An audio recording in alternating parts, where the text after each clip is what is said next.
Since I was born, but now I am getting youth. Hakuna mota, hakuna toga book.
Here I am right here, and there you are, my friend. So here we all are. So here we all are. Good to see you. Good to be in your company. And I hope you're hearing me okay. I've tried to work my system around. Hopefully, it's a lot more smooth sailing than over the last couple of days. So good to be here. Good to be in your company. Always a delight to spend time with you. So I always look forward to this, by the way. So it's always with joy that I welcome you to the session. So with joy, I welcome you to the session. So let that joy spread to the like button. So look at that segue. Let that joy spread to the like button. So click on the like button just as soon as you're coming in. You already know, you know the spiel there. So click on the like button just as soon as you're coming in. If you're not already subscribed, then please correct that as well. So do both. And now the hyperlink that says StreamYard. We've been canvassing for new voices is only really so that the conversations are continuously refreshed and dynamic. Do you understand? The reason why I'm always canvassing for new voices is so that the conversations are continuously refreshed and dynamic. Because there's somewhat of a predictability. I think you know pretty much the political leanings of most of the regular panelists. So you can pretty much broadly know where their broad strokes are regarding the subject matter. So we don't want predictability. We want freshness and dynamism. And that freshness and dynamism can only be brought by you. Yes, I'm talking about you. You listening to me right now. You looking at the screen. I'm talking about you. So that's why we're all canvassing for new voices. And we've been fairly successful with that. We had Rotimi Ayeni, we had Baba join us twice. We had Paddy, who's been in and out with some regularity. So we are now getting some real gem voices, some real senior, high functioning, well calibrated people are coming to be part of that conversation. So you'll be the well calibrated person for this particular session. So we don't want to break the streak. Who did we have the last time? He joined Thomas's session. We winning. So I think pretty much for the last 10 days, going on 2 weeks, we've almost on a daily basis had a new dynamic, entertaining, refreshing voice join us. So you be that voice today. So that's the canvassing for new voice. And what did all of those voices do? They simply did one thing. You see this link that is showing on your screen right there, saying StreamYard. All they did was to click on that link, and then that brought them into the studio. I let them onto the screen, and they shared thoughts. So come share thoughts with us by doing exactly as people had previously done. So click on the hyperlink that says StreamYard. That's that long-winded essay right there. So the long-winded essay, your invitation to click on the hyperlink that says StreamYard, but not too labored, your invitation to buy your host cups of coffee. So that's that link there. You can go for it if you feel inclined to. It's 3 easy steps and away you go. So that seems to have, I'm not going to say it died a natural death because our engineer resuscitated it a couple of days ago. So if you want to breathe new life into the buy the coffee thing, click on the link and just go wild. So click on the link and just go wild. So the 3 obligations that you have, actually you have 2 obligations, and then you have one strong recommendation, and then you have one that is entirely at your discretion. So the two obligations that you have is to click on the like button. You're obliged to do that. That's compulsory. And then you must be subscribed as well. So that is mandatory. And then highly recommended the hyperlink that says StreamYard, and entirely at your discretion, the hyperlink that says buy your host cups of coffee. So do all those. So now we've been trading this news for the last 2 days, and hopefully it will come to a head today. What am I talking about? Let me remove the buy the coffee thing. So what am I talking about? I am talking about the ministerial list, which is now with the Senate. So all we now want is the publication of that list. So we're in anticipation of that. And whilst we're on the screen, if you get any notice that it has been released, just pop it in the comment section and we'll quickly pull it onto the screen, and then we'll go through the names. But there are snippets coming out. Tinubu'S ministerial list emerge as El-Rufai and 36 others make the cut. So El-Rufai being a minister, so that's not surprising. You know, that's not surprising because that's the base minimum that you'd expect as an expectation. Everybody thought he was going to get the SGF, and he did not get that. That went to Akume. So when that went to Akume, he threw a bit of a tantrum in the public with that rather religious prejudiced commentary that he ran in Hausa language somewhere in Kaduna. And I thought that would mark the death nail on his possibilities for this administration. But it looks as though he's too potent and is too valuable to the system for them to completely abandon him. So he makes the cut.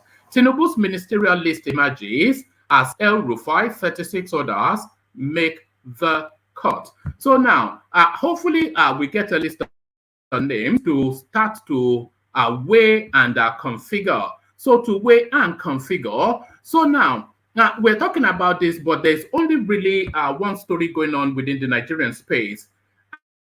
And the story going on within the Nigerian state is a story of hardship. Do you understand? I mean, I don't have to tell you. You get all the text, you get all the phone calls, you get all the that's our uncle, that's our friend from long ago that you've never heard from in decades and yonks. And suddenly they track your phone number down and then they never stop contacting you. It's the hardship in Nigeria. So the story, the number one story of Nigeria is a story of hardship. But fret not, don't be alarmed. Rescue is at hand.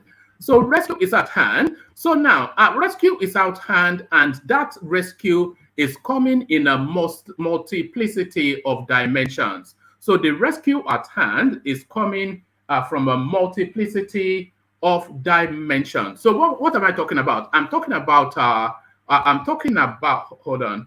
So what am I talking about? I'm talking about this. NNPCL monopoly ends as marketers' fuel vessel arrives. So now that then is the beginning of the signaling of the reversal of the skyrocketing at the pump petrol prices. That seems to be the number one thing that Nigerians are contending with. So the monopoly has now ended because I think about 2 weeks ago they were saying they gave out licenses for importation to about 3 to 5 players, and very quickly now, because of course there is no business more lucrative on this planet than petroleum. So those are players now that have got the license. The first mover amongst them has moved very quickly. And if you look at because I'm going to read it to you in a moment, but if you look at the tonnage that this guy is bringing in, and I think this is one of the marketers, not all of them. So if you look at the tonnage that this guy is bringing in, then we're at the beginnings of a price war. So rescue is at hand.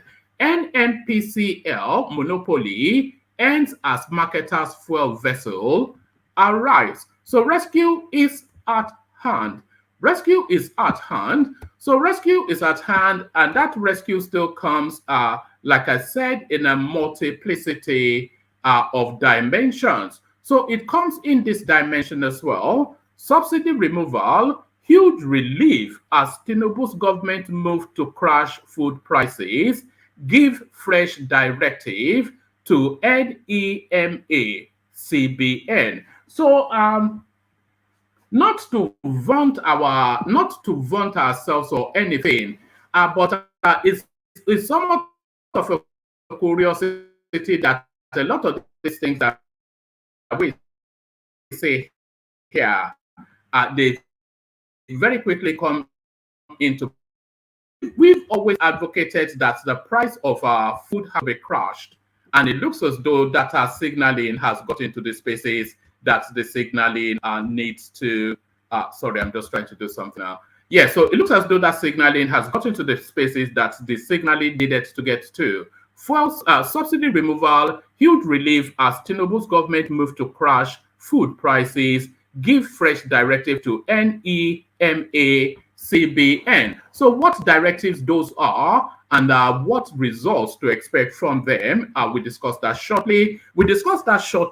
So it is a case of serve and volley. I'm sure you know that Wimbledon just finished. Djokovic, unfortunately, he did not win his, was it his 24th Grand Slam? I wasn't disappointed because I'm not a fan of his. I'm a fan of Roger Federer, who I think has retired from tennis now. So yes, until another Federer comes, I think I'll just be an independent observer of that game. But serve and volley, it seems to be the metaphor to trail this now next headline. So as earlier as yesterday, we were talking about Justice Ugo, who had resigned out of our ethnic alliance to the southeastern space.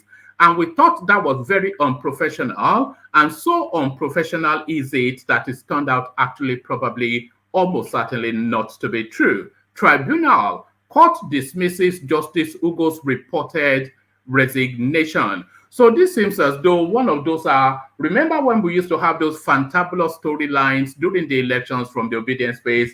It looks as though we're back in that realm again.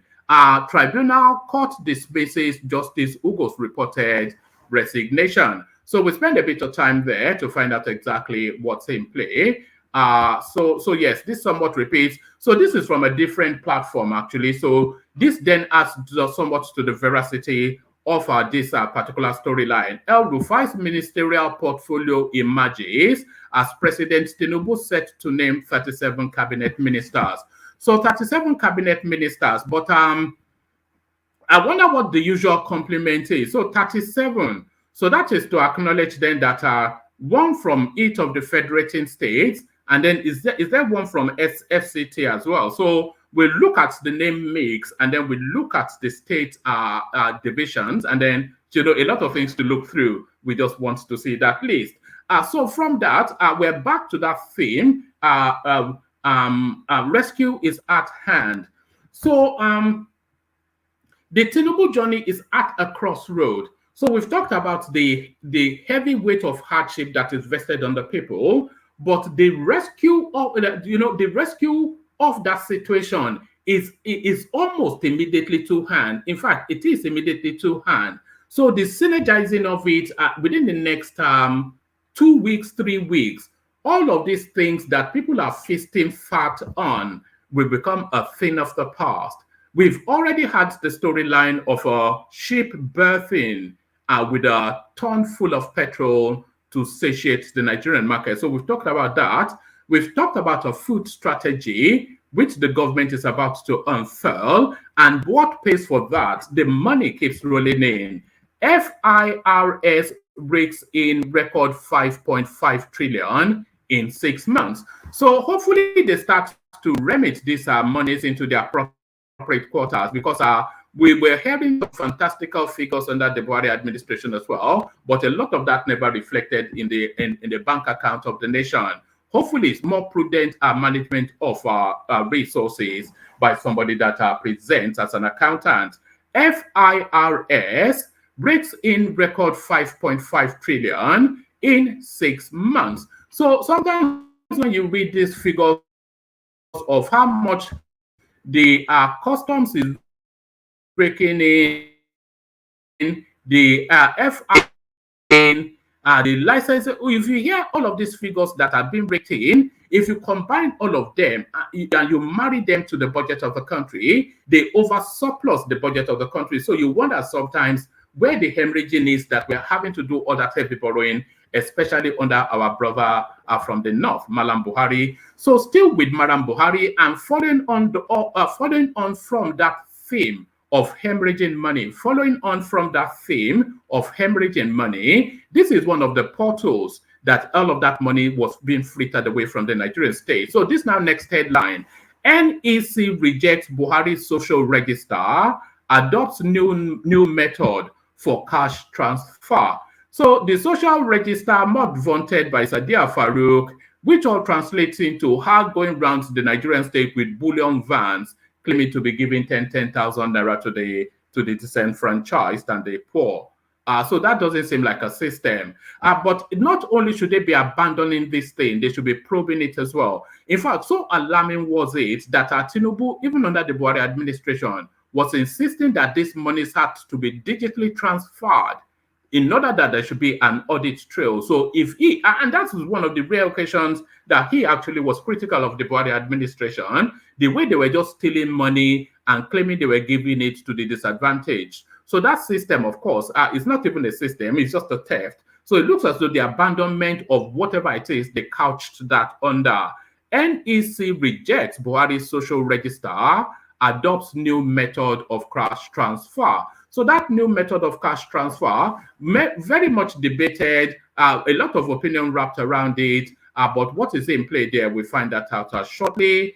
Only to land on this, Nigerian Court of Appeal denies resignation of Justice Ugo over pressure to favor President Tinubu. So there it is. So of course, it's just a made-up story by the usual suspects, isn't it? We know what they're like, we know what they do. So quite why we're claiming to be caught off guard.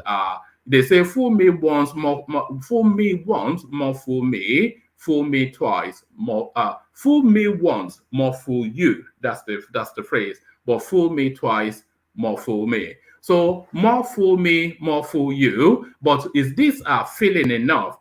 Questions anxiety as Tinubu drags feet on appointment of ministers. So I think there's a time bar actually for him to make this appointment. I think he has to do it within the next 9 days. I'm not quite sure, but he has to do it within a 60-day period of assuming office. And I think we're fast approaching that. So it's not something that he has to constitutionally, by the way, do it. So it's not something that we have to wait in an inordinate length of time to get to.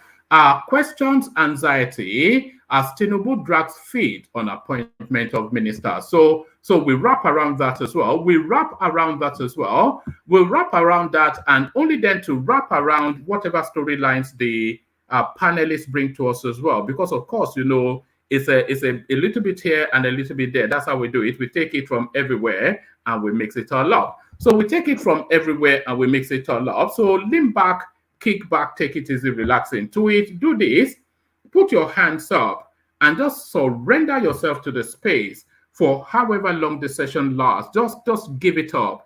Give it up to your man, one man, you know. That sounds rather, there's somewhat of an inferred undercurrent. When I heard myself say that, I thought maybe, is that the right set of words? But you know what I mean. Surrender yourself to the space and just go with the flow.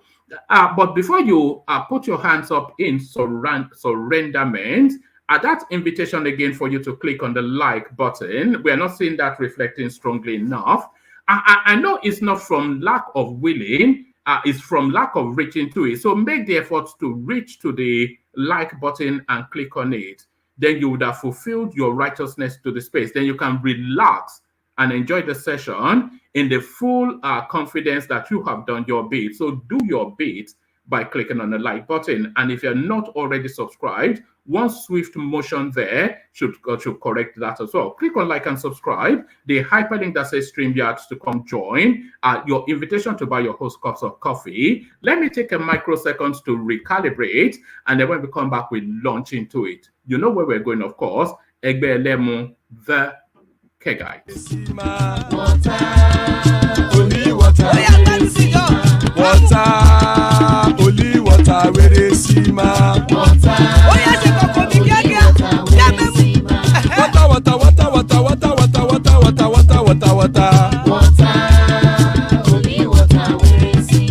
Hapa oh naido.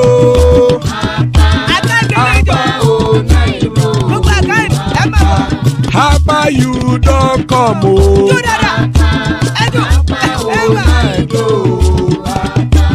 Hapa oh naido.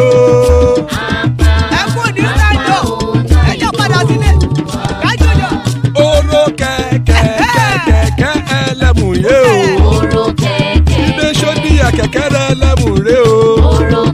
Bobby master keke elemu re o. Chifu Palliative keke elemu re o. Eruku lele elemu de. Eruku lele egbe elemu dodo jare o. Eruku lele Ghana ti de egbe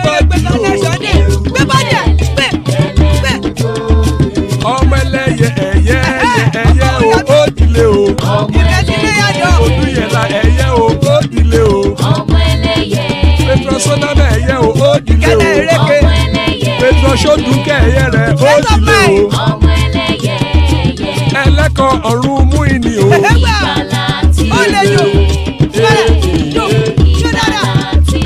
Àkùkọ ọ̀run méjìkọ.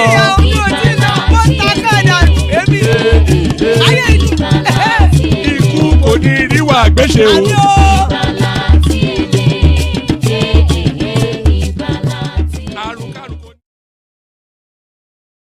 And there it is right there. Akoko Orun. And by the way, let me acknowledge Ayo's welcome, so which is now becoming a tradition. Welcome to the Super Eagle.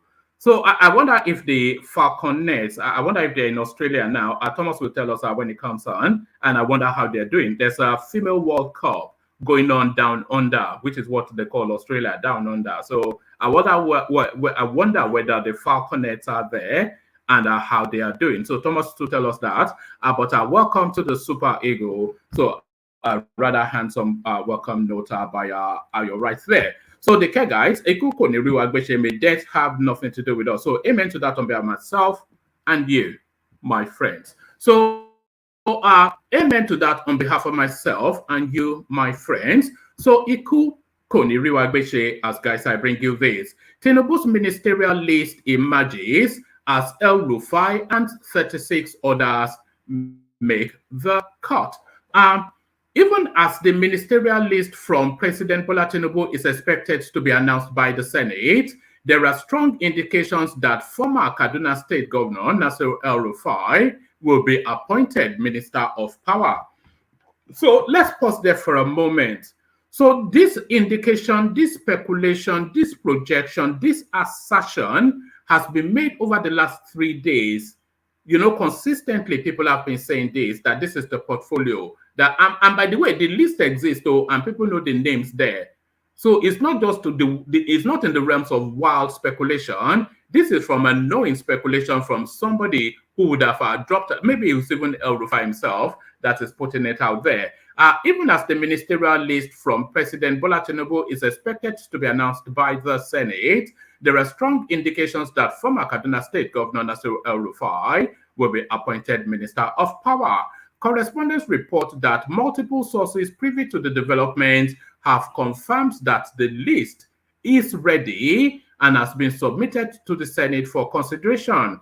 A presidency source who has access to the names said that El-Rufai is on the list and will be appointed as the Minister of Power. Yes, he's there as Minister of Power, the source said. Another source confirms that the list was ready and that all security checks had been conducted.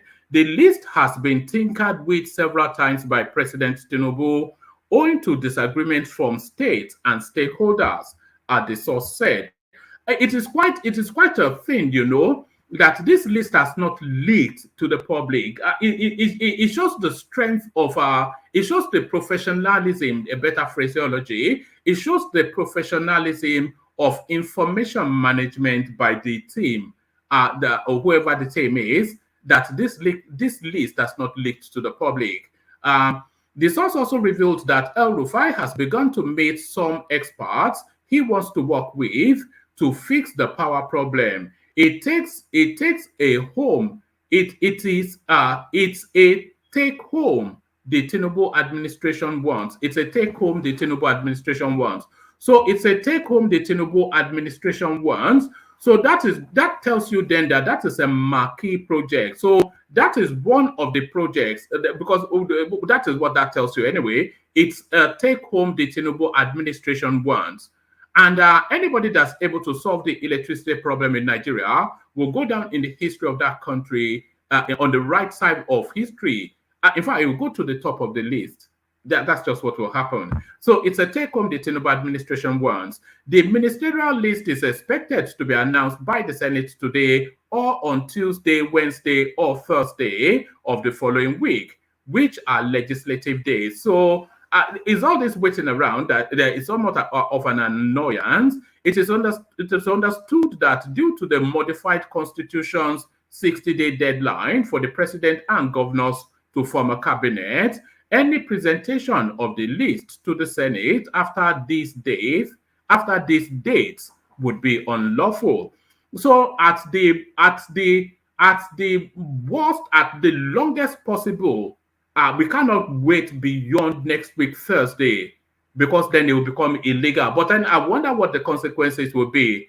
Would that lead to the dissolution of the Tinubu administration? Imagine if they don't announce it before Thursday. Imagine what the obedience will do. They will go to Joe Biden and ask him to declare war. That's what they would do. So from that to this, NNPCL monopoly ends as marketers' fuel vessel arrives. So as I said, rescue is at hand. Our first batch of petrol, 27 million liters imported by an independent marketer. So an independent marketer is to tell you that it is one individual or one corporate body that is behind this. First batch of petrol, 27 million liters imported by an independent marketer, has arrived in the country, putting an end to a downstream monopoly market once enjoyed by the NNPC, by the Nigerian National Petroleum Company Limited. So, the projection for the future is that NNPC, I don't think I can really get used to NNPC or this NNPCL. The projection for the future is that NNPC will, for the future, only become strategic importers of petrol. Do you understand? So they would only be, so they will no longer be importing for the market, but they'll be strategic importers of petrol to have tank farms that will provide petroleum security for the country. And I think that that era of importation is about to come to an end anyway, if Dangote ever gets his finger out of his ass and does the right thing. First batch of petrol, 27 million liters, imported by an independent marketer, has arrived in the country, putting an end to a downstream monopoly market once enjoyed by the Nigerian National Petroleum Company Limited. And by the way, this is quite a seismic, this is quite a momentous event in the Nigerian journey. You know, because for as long has been, NNPC has always controlled that space. And that space is pivotal to the runnings. That's the engine room of the country, by the way. So they've now lifted a finger of their levers on the neck of the country, the stranglehold that NNPC had on that country. So let me take it from the top again and speed through it. First batch of petrol, 27 million liters, imported by an independent marketer, has arrived in the country, putting an end to a downstream monopoly market once enjoyed by the Nigerian National Petroleum Company Limited. The vessel, ST Nene, so that tells you then, you know, it's always our Southeastern brothers that are very quick to business. So ST Nene, they will tell you, of course, that that's our brothers from the East. The vessel, ST Nene, earlier built to arrive since last week, was held down off Lome waters due to adverse weather, berthed at Ijegun Egba on Wednesday, following the official end to subsidies by President Bola Tinubu on May the 29th. ST Nene, correspondents gathered, had cost Emadeb Energy's chief executive officer.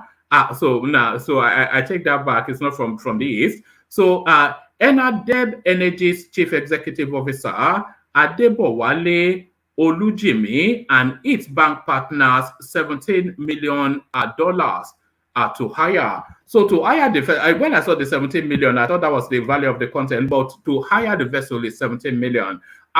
5 financial institutions, Polaris Bank, First Bank, Union Bank, Access Bank, and Fidelity Bank, had bankrolled the deal. So, you know, when I hear these deals, I feel as though I'm wasting away, because this is a space that I could have occupied in some form if I was in Nigeria. So I wonder why I'm not a player in this space. This was as foreign exchange rose to 747 naira to $1 3 weeks ago, to 847 as of Tuesday. and crude price rising to $80 per barrel as of 8:45 p.m. Nigerian time on Wednesday. Until now, and by the way, there's a bit of calo to that market, actually. There's a bit of calo to it, but let's carry on. Until now, state oil firm NNPCL had enjoyed a monopoly downstream market for years. The firm had single-handedly imported petrol consumed in the country and had dictated prices. Since the end of subsidies, which cost the country about 12 trillion naira, prices of petrol had risen from an average of between 180 to 200 naira per liter to 614 naira per liter as of Tuesday. While speaking at the ceremony, Olujimi said petrol importation was no longer sustainable. According to him, resuscitating local refining was the way to go. He said, petrol importation is not a sustainable way for a country to run. From what we saw yesterday, when PMS price rose to over 600 naira per liter, it is an indication that the dynamics of the business is a tough one. It requires huge US dollars to bring in this. The way forward is for local refineries to be revived. Representing the Chief Executive Officer, the Nigerian Midstream and Downstream Petroleum Regulatory Authority, Farouk Ahmed, Sadiq Bashir, explained that the development was an important milestone since the downstream sector was deregulated. He said, this is what we have been looking forward to. When we talked about deregulation, people think it's about increasing prices. No, although prices would now be determined by market dynamics, the regulation also opens up the market for other players to come in. Yes, we would experience teething problems at first. However, if market forces are allowed to come into play, prices would eventually go down due to high competition. And there it is. The clap I'm doing is for myself, because how many times have I explained this?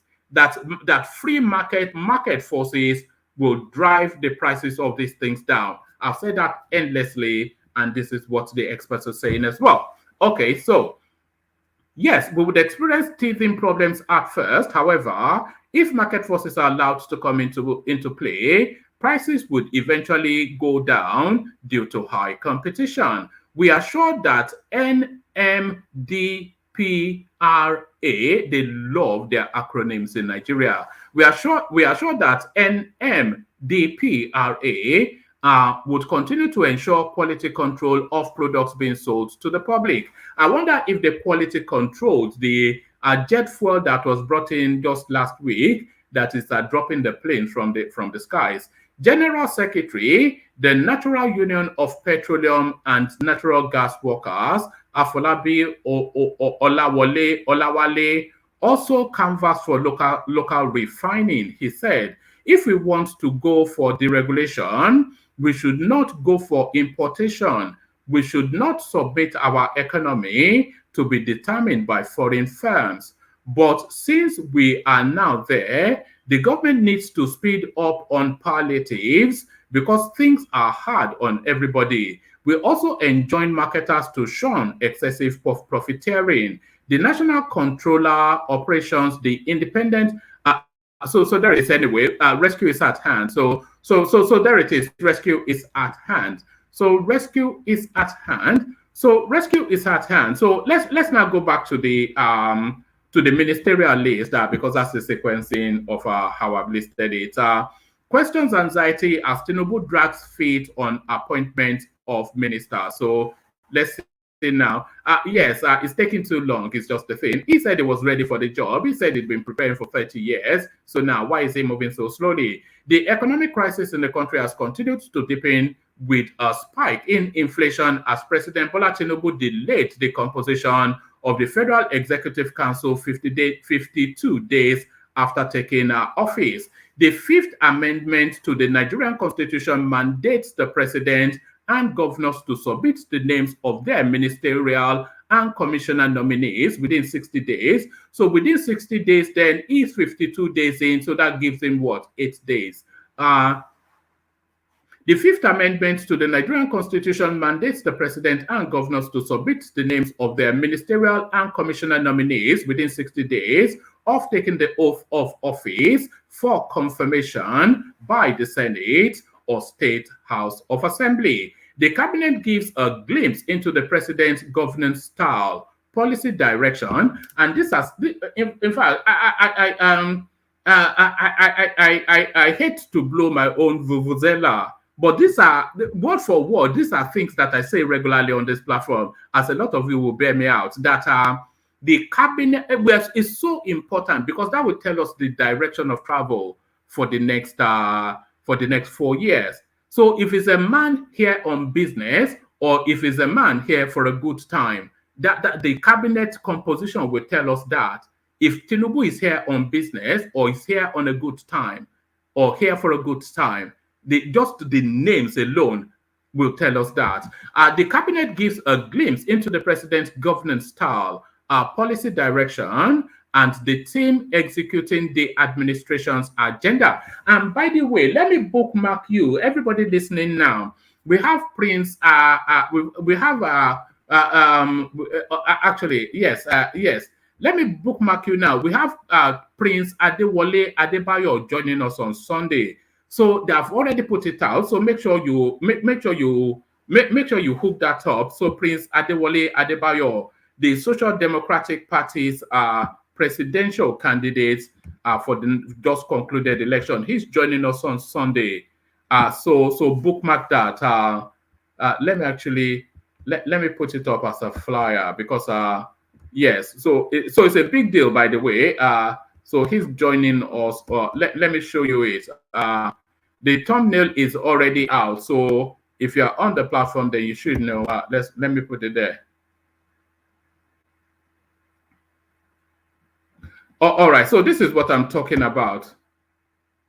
Can you see that? So let me remove Ayo for a moment.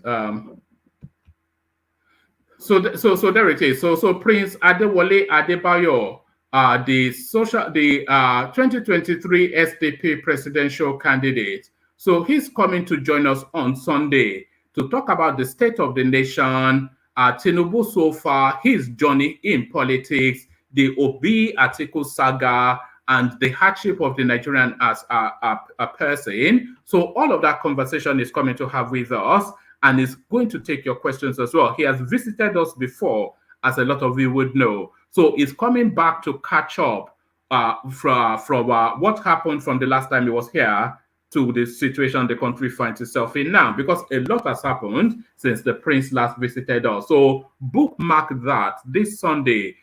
Prince Adewale Adebayo, he joins us again. So we look forward really with excitement to that. So we look forward with excitement to that. So let me now go back to it.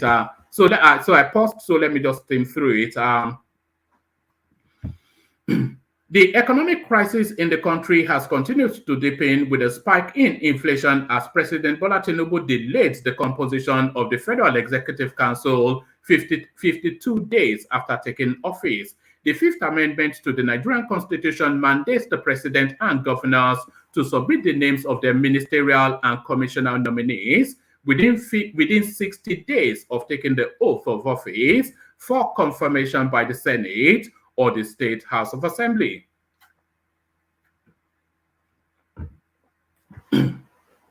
The cabinet gives a glimpse into the president's governance style, policy direction, and the team executing the administration's agenda. The special advisor to the president on National Assembly matters, Olakunle Olanrewaju, confirmed to correspondents on Wednesday that the president has yet to forward this. No, I think this news might well be out of date. But it actually came out on the 20th of. If it's confirming that the president has yet to confirm on Wednesday that the president has yet to forward his ministerial nominees to the assembly, well, we know that he has forwarded it. So I think that might well be out of date. So let's just abandon that, because that is out of sequence with what is known. So that is out of sequence with what is known. So let's go on to this one immediately. Subsidy removal. And by the way, there's still plenty of spaces. In fact, there's an abundance of space on the screen. If anybody wants to come join, come join. All right.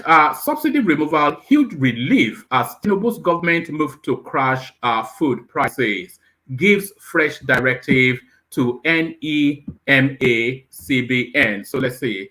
The National Economic Council, NEC, has directed the National Emergency Management Agency to immediately distribute grains. I think this is a follow-on to a headline that we previously seen.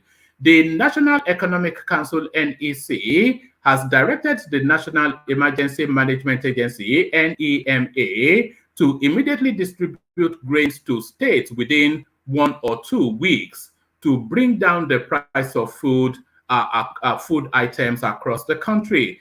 So they should have, because a lot of people speak to the lack of preparedness of the Tinubu administration.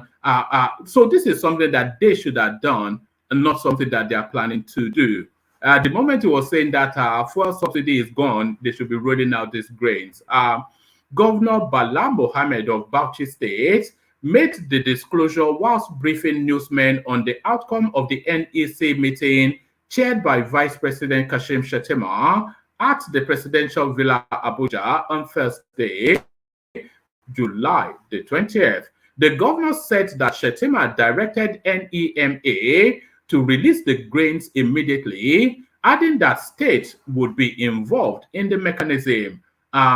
Mohammed, who expressed concern over the high price of food items, noted that food was a key component of what was considered by the council. He said, the National Economic Council discussed giving broader interventions to all sectors and all the segments of society. Food is a key component of what is on the table in terms of food security. On the escalation of food, of prices of foodstuff, we are happy because NEC has seriously engaged NEMA, the central bank, and indeed the Ministry of Agriculture.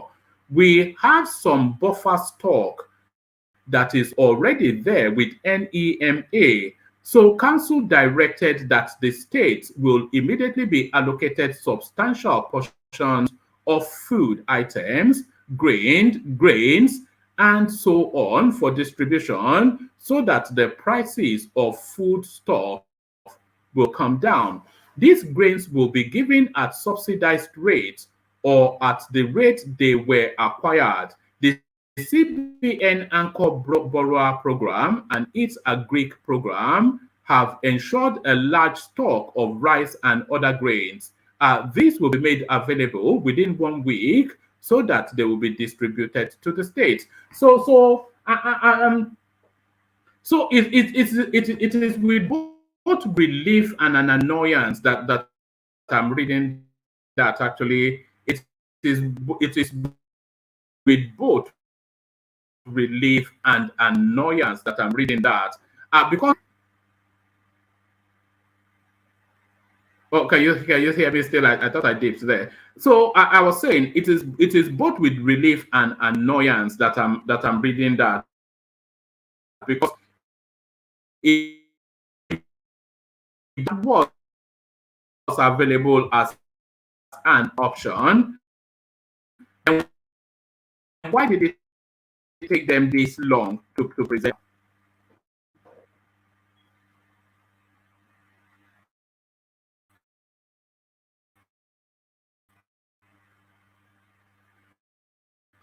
All right. Can people indicate in the comment section if they can?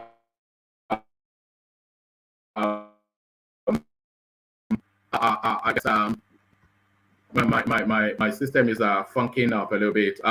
Subsidy removal, states and local government will be involved in the distribution of grains. I hope they don't introduce corruption into that space.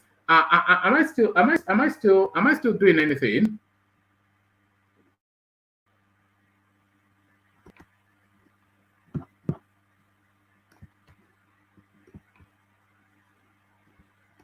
Woman, I can hear you loud and clear. Woman, can you hear me? Woman, can you hear me?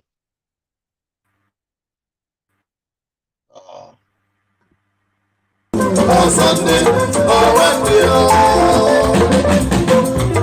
Sunday, Wednesday. If there's someone, Sunday, Wednesday, Sunday, Wednesday. If there's someone, Sunday, Wednesday,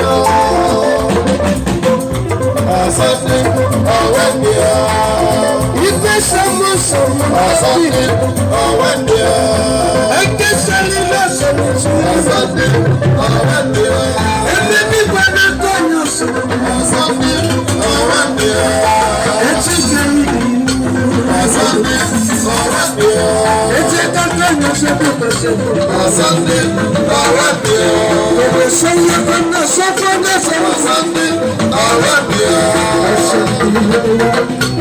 Sunday, Wednesday.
There I am. Apologies for all that.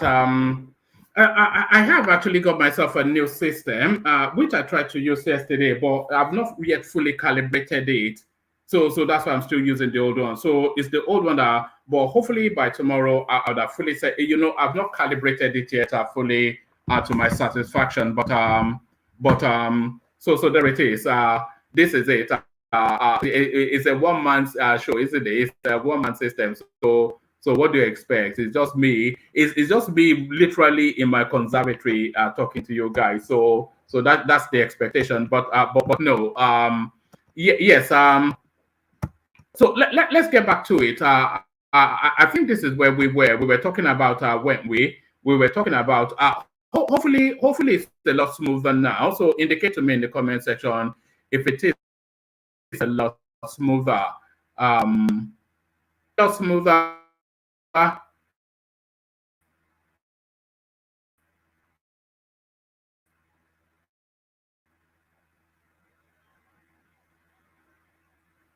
Can you indicate to me in the comment section? Hello, Ayo or Oga? Somebody let me know. Is it a lot smoother now?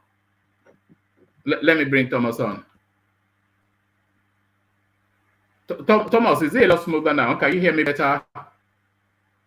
Yeah, come on, I can hear you louder.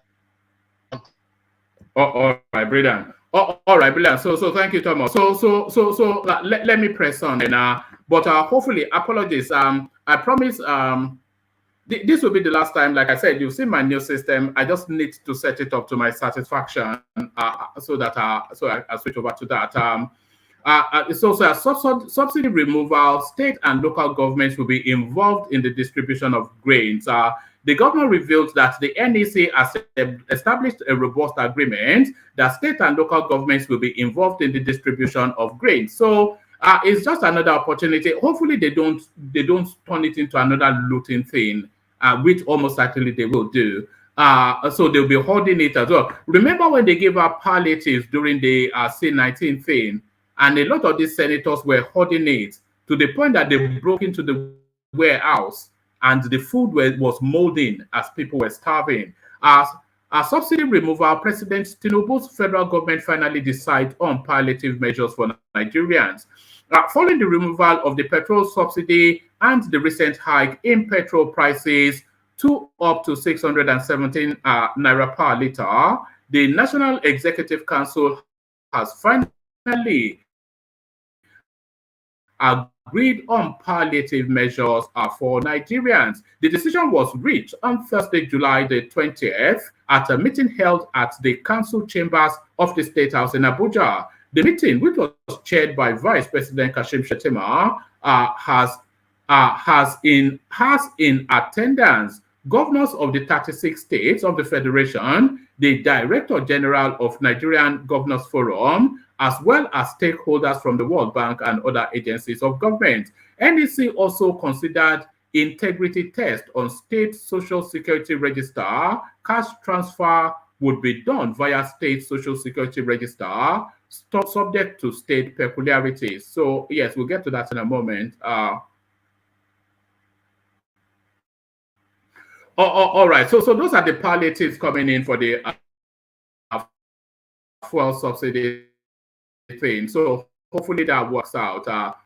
So that must work. But now we go on then to debunk this particular storyline, which broke yesterday, but has proven now to be somewhat of a red herring. It's proven to be somewhat of a red herring.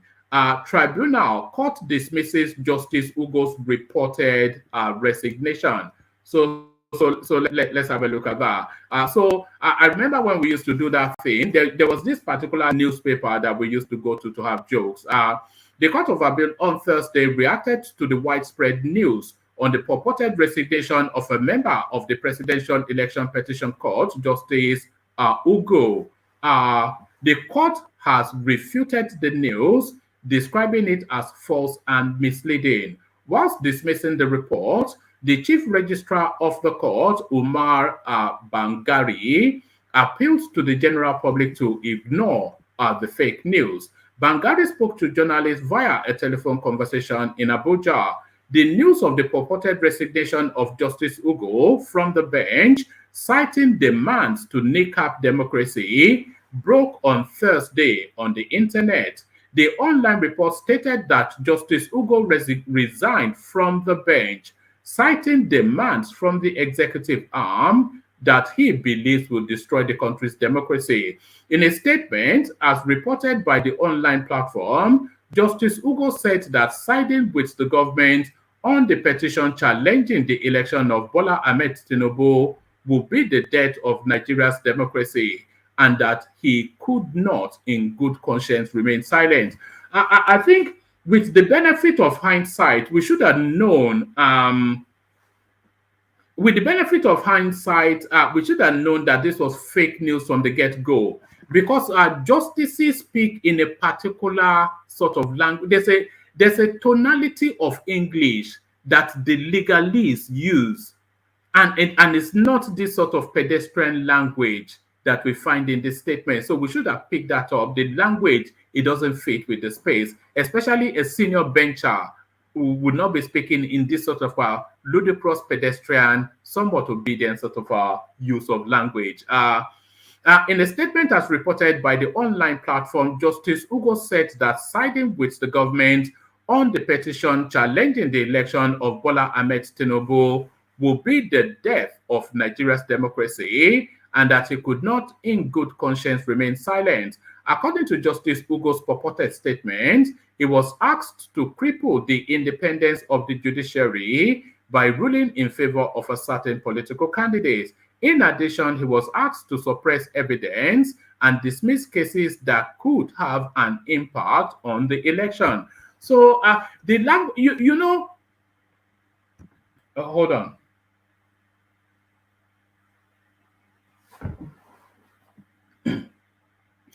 There's actually somewhat of an accent, even to the written word. Do you get what I mean? There's somewhat of an accent to the written word. And you can pick up the accent even when you are reading something. And the accent of this particular resignation of our Justice Ugo is the accent of the obedient space. So this is you remind me of that platform that we used to go and pick up obedient news. But this certainly is the accent of the obedient space. In a statement as reported by the online platform, Justice Ugo said that siding with the government, and by the way, the usual spaces, they made dollar off the back of this story yesterday, those raging and banging their heads against the wall as they somersault in some naked frenzy. In a statement, as reported by the online platform, Justice Ugo said that siding with the government on the petitions challenging the election of Bola Ahmed Tinubu will be the death of Nigeria's democracy, and that he could not, in good conscience, remain silent. According to Justice Ugo's purported statement, he was asked to cripple the independence of the judiciary by ruling in favor of a certain political candidate. In addition, he was asked to suppress evidence and dismiss cases that could have an impact on the election. But the registrar explained that Justice Ugo is still on the panel of justices of the Court of Appeal handling the petition. He also faulted the report, saying that neither his office nor the information department of the court was contacted before the report went out. So there it is, another piece of yum from our friendly neighborhood obedience space. Another piece of yum from the obedience. This is it. We have to now start triple checking even the news as they come in, because the diet that we're being fed by those spaces, I'll call it the obedience space because we really know that's where it usually comes from. The diet we're being fed by the obedience space is not palatable to the palate. It's not, to the stomach, let's say, because that's tautology. It's not palatable to the stomach. So not palatable to the stomach. But this now next headline is certainly a diet that we want to continue to digest.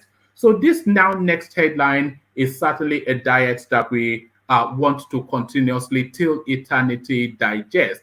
It's the diet of money coming in. FIRS rakes in record 5.5 trillion in 6 months. So we've come across similar headlines under the Buhari space, but then of course quickly followed by how they are borrowing 50 pounds from the Chinese. So it never aligns together. It never, for 8 years, nothing aligns together under the Buhari administration. It was Sakama J, Babima Babe, Abracadabra. If you were to find a word, if there's a theme word for the Buhari administration, it was abracadabra. It was a sleight of hand administration. Now you see it, now you don't.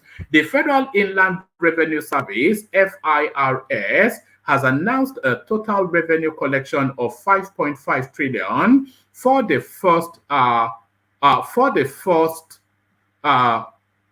let's do that again. The Federal Inland Revenue Service, FIRS, has announced a total tax revenue collection of 5.5 trillion for the half-year period of January to June 2023. This is the highest tax revenue collection ever recorded by the service in any first 6 months of a fiscal year. I'm not sure that the attribution for 4 days can go to the Tinubu space. We have to see the breakdown. We have to see the breakdown first to see how. Anyway, maybe the breakdown will come in the course of building the space. Mr. Mohammed Nami, Executive Chair of the FIRS, stated this was presenting the 2023-24 tax revenue outlook to the National Economic Council at its meeting held on Thursday, 20th of July, 2023, at the Presidential Villa, Abuja. The presentation, which contained FIRS's 2023 half-year collection report, shows that the FIRS achieved over 100% of its target for the first half of the year when compared with a mid-year target of 5.3 trillion. You know, that's a tongue twister, 5.3 trillion. So 5.3 is okay to pronounce, but then the trillion, because it's the same inflection as 3, then that becomes a tongue twister. So there it is. According to the report, tax revenue collected from the oil sector from January to June 2023 stood at 2.03 trillion as against the target of 2.3 trillion, whilst non-oil tax collection stood at 3.76 trillion as against 2.98 trillion. So I think it's quite pleasing to see that the hold on. Hold on.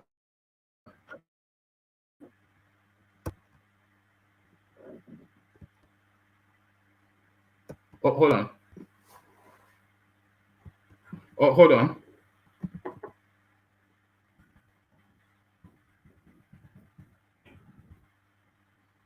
Hold on 1 second.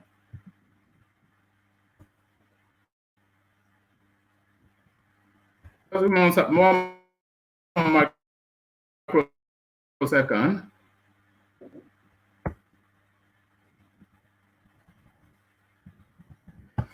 All right. So where was I? I beg your pardon. I just had to, yes, a bit of tidying up in the back. Yes, it's quite pleasing to see that tax revenues from non-oil sectors supersede tax revenues from the oil sector. So because we don't want to run a mono-economy space, and we don't want to be dependent on a single product because that leaves us vulnerable. So it's quite pleasing to see that, well, not marginally even, because it's close to nearly 1 trillion differential between what they go. It says, according to the report, tax revenue collected from the oil sector from January to June 2023 stood at 2.03 trillion as against a target of 2.3 trillion. So the 0.27 trillion, where is that? Because that's 700 and something billion right there. So that's not chicken change. And by the way, there should be more predictability for taxation from the oil revenue, from the oil space, because those are set contracts. Those are more easily projected than from the non-oil sector. So where is the missing 700 and odd billion? That's the thing. So that one is that for the boys, Sabi, is the usual. Mr. Nami, in his presentation, further stated that the service collected a total of 1.65 trillion tax revenues in June 2023. So there it is, right there. So there it is, right there. So I was talking about the attribution of this record amount of tax revenue collected. So now they're telling us that they collected in 6 months 5.5 trillion naira. So, and they're telling us that this is the highest revenue collection ever recorded by that service. So they collected 5.5 trillion. So note that figure in your head, 5.5 trillion. But in June, And because, of course, Tinubu took over governance on May the 29th. So in June, they collected 1.6 trillion. So you are the mathematician, and you tell me what percentage of 5.5 trillion that is. So it's still a Tinubu storyline. Mr. Nami, in his presentation, first stated that the service collected a total of 1.65 trillion tax revenue in June 2023. This sum is the highest tax revenue collected by the service in any single month. So you just want to continuously applaud yourself on the back sometimes, but it's just of somewhat immodesty to do that, because we've always said on this platform, isn't it, that because it's only because of its antecedents, the Tinubu space is going to be a tax and spend sort of space, and that is it right there. The highest revenue ever collected by the inland revenue, the tax people for Nigeria, the highest revenue just in the 1 month that this guy has been in situation. And you can expect that record to be broken all the way through to the end of the year until it plateaus into an established pattern. Mr. Nami, in his presentation, further stated that the service collected a total of 1.65 trillion tax revenue in June 2023. This sum is the highest tax revenue collected by the service in one single month, speaking to what he described as a good head start despite stubborn headwind. Mr. Mohammed Nami attributed the excellent performance to improved voluntary tax compliance enabled by the automation of FIRS tax administrative processes. So, yes, and that will be the direction of travel, I suspect, and that should have been the direction, because the Buhari administration ATS was just the last hurrah, the last flurry of the buccaneers, the mass looters, the looting parade, the looting party. So they just came to steal everything, just as the last minute looting, the last opportunity looting. Because what you're going to be seeing now, and this is what Mr. Mohammed Nami is telling us, what you're going to be seeing now, and especially more so a man of science and figure like Tinubu, what you're going to be seeing now is a heavy investment in automation of processes within Nigeria. So no longer that cash over the counter sort of way of being that was the way with Malam Buhari from Daura. So, and this is what this man is saying as well. Mr. Nami, in his presentation, further stated that the service collected a total of 1.65 trillion tax revenue in June 2023. This sum is the highest tax revenue collected by the service in a single month. Speaking to what he described as a good start despite stubborn headwind, Mr. Mohammed Nami attributed the excellent performance to improved voluntary tax compliance. So that's fine. Nobody voluntarily chooses to pay tax, by the way, unless a system forces them. And that system then enabled by the automation of FIRS tax administrative processes. So there it is right there. You don't have to kill around to do anything. This is a good head start as we work towards meeting our target for the year. And it was achieved despite stubborn headwinds, such as the impact of the currency. Pardon me.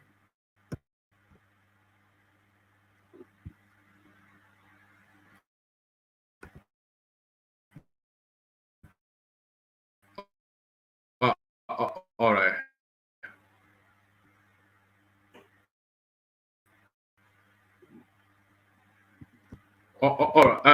We worked towards meeting our target for the year, and it was achieved despite the stubborn headwinds, such as the impact of the currency redesign and 2023 general elections on the economy in the first and second quarter of 2023, Mr. Nami said.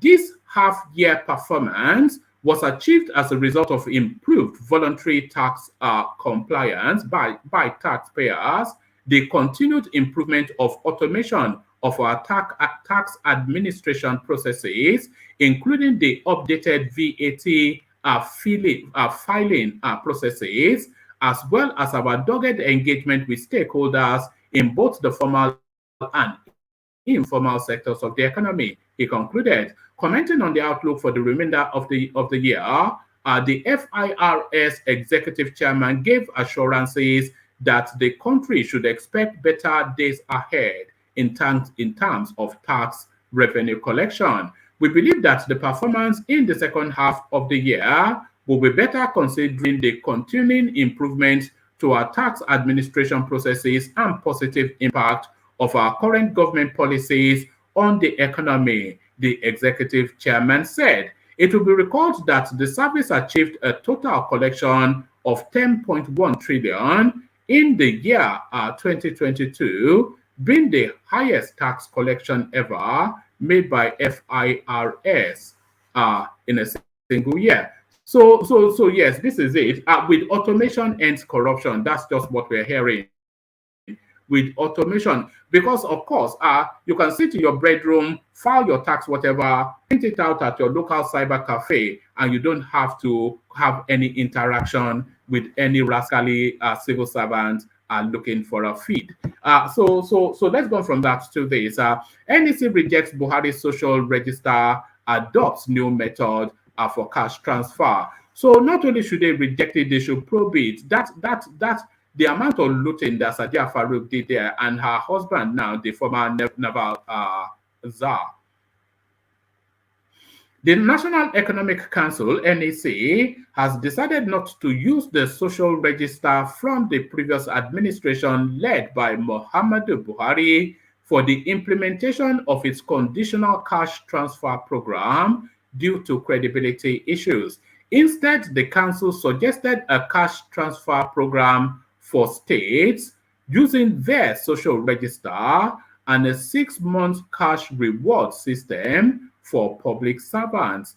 This resolution emerged from a lengthy meeting at the State House on Thursday between the Vice President, 36 state governors, a representative of the governor of the central bank, and other co-opted government officials.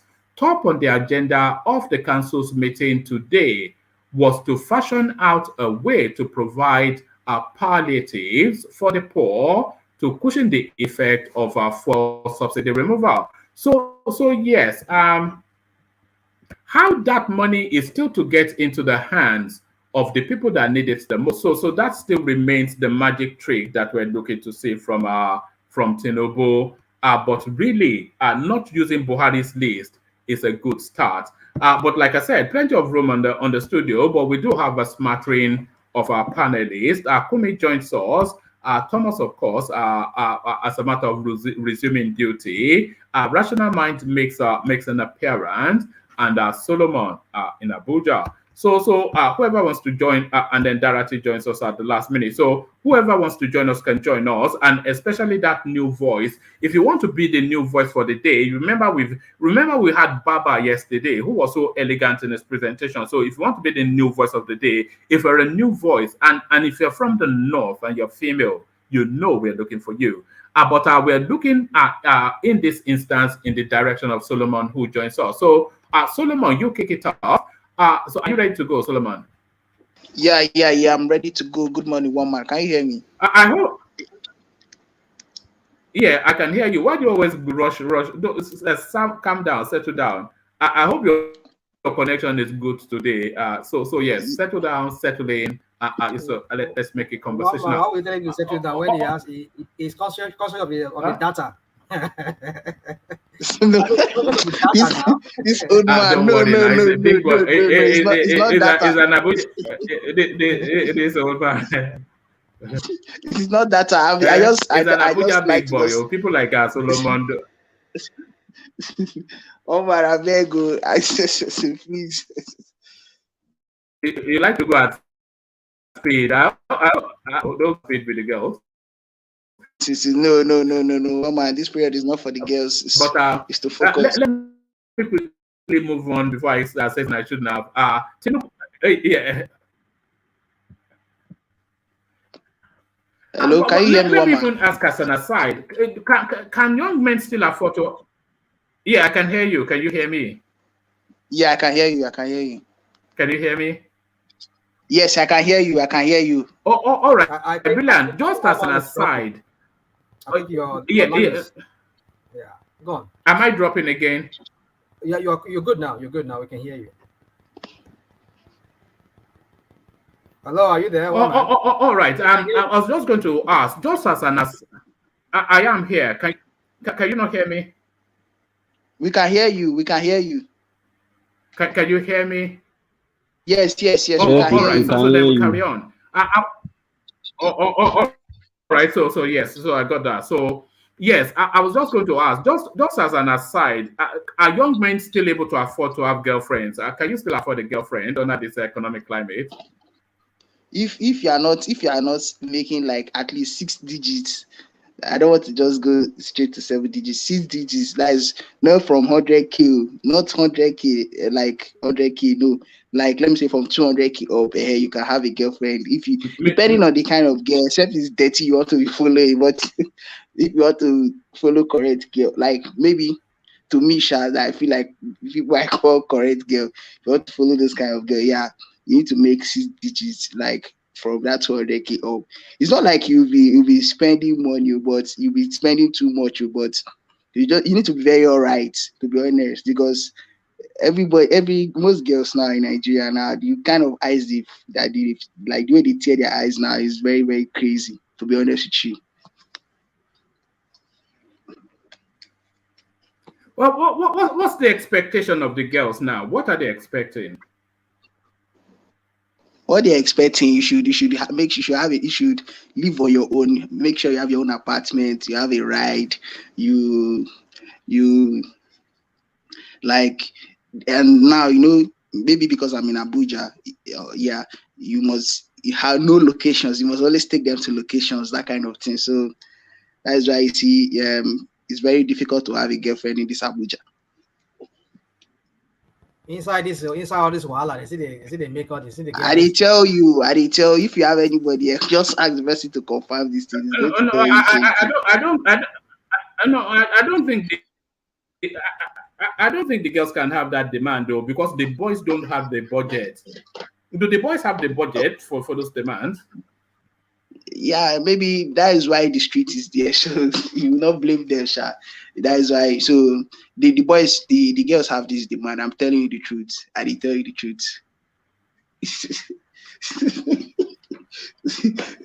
Comment section. I just all right. So I think that yeah. I'm for real. I'm not whining you. I'm not. Even in Lagos, ask Uptown. Uptown, them are like they're the island boys. They're mocking you already. I guess that explains all those ritualist emerge as. Are we good? Yeah. We're good. I'm still fluctuating. Yeah, no. We're stable now. All right. So let me. All right, good. Let me take you to it then. Tinubu's ministerial list emerged as El-Rufai and 36 others make the cut. So we're waiting for the announcement, but the name El-Rufai has been a constant in that space. So what's the latest development? Are people waiting in anticipation of this as we are? Because we've been waiting, and they cannot go past next week, Thursday, by the way, by constitution. And they told us that the list it's passed through the security phases and it's been submitted to the Senate. So now it's not left for, what's his name, your man from the creeks, to pull his finger out of his ass and read out the list. So what's the latest development in that space? Yeah. Good morning, everybody. Good morning, woman. The Nigerians are waiting for this list to be out and let them call. Let's see the people that are in this this ministerial that will be getting this ministerial position, so that we know who they are, and because once we see this list now, then we will now know if truly this administration is going to really function well. Woman, are you there? Hello? I'm here. I can hear you. We cannot hear you. We cannot So, hear you. So Nigerians are Solomon, waiting for. yeah. Go on. I can hear you. So Nigerians are waiting for this administration for them to bring out So carry on. Yeah. they are waiting for this ministerial list to come out so that they can know if they will, so that they will know if this administration will be very effective. It is going to make good positive change and positive impact, and they want to see the people who hold the various portfolios. You know, when the portfolios, when you see certain persons, like for instance, you just said El-Rufai being the minister of power. That is this speculation now that is going on. That El-Rufai might be the minister of power, and if he should hold that, if he should get, or he should be the person in that position, definitely we know that he must work hard. He must going to work, and he will do well in it. That one is for sure. Especially with what he has done in Abuja here. What I've seen in Abuja here, the work El-Rufai did, we need to give him that. We need to give kudos to him because he really did well, especially in the central area. In fact, most places in Abuja here that El-Rufai really worked on, he did well. So, and maybe a little bit with what I've heard about him in Kaduna too. So El-Rufai, we know he's a very competent person. If he should get to that position of minister of power, he will deliver. I promise. I believe so, and I know so that he will really do well. So we are waiting for this list to come, and Nigerians are eager to see the list out. Then we'll now know if truly this administration would be okay. All right. Rational might keep the conversation going. I'm going to switch computers because I think now I have to switch to my new one. But Rational might keep the conversation going as I switch computers. So go on.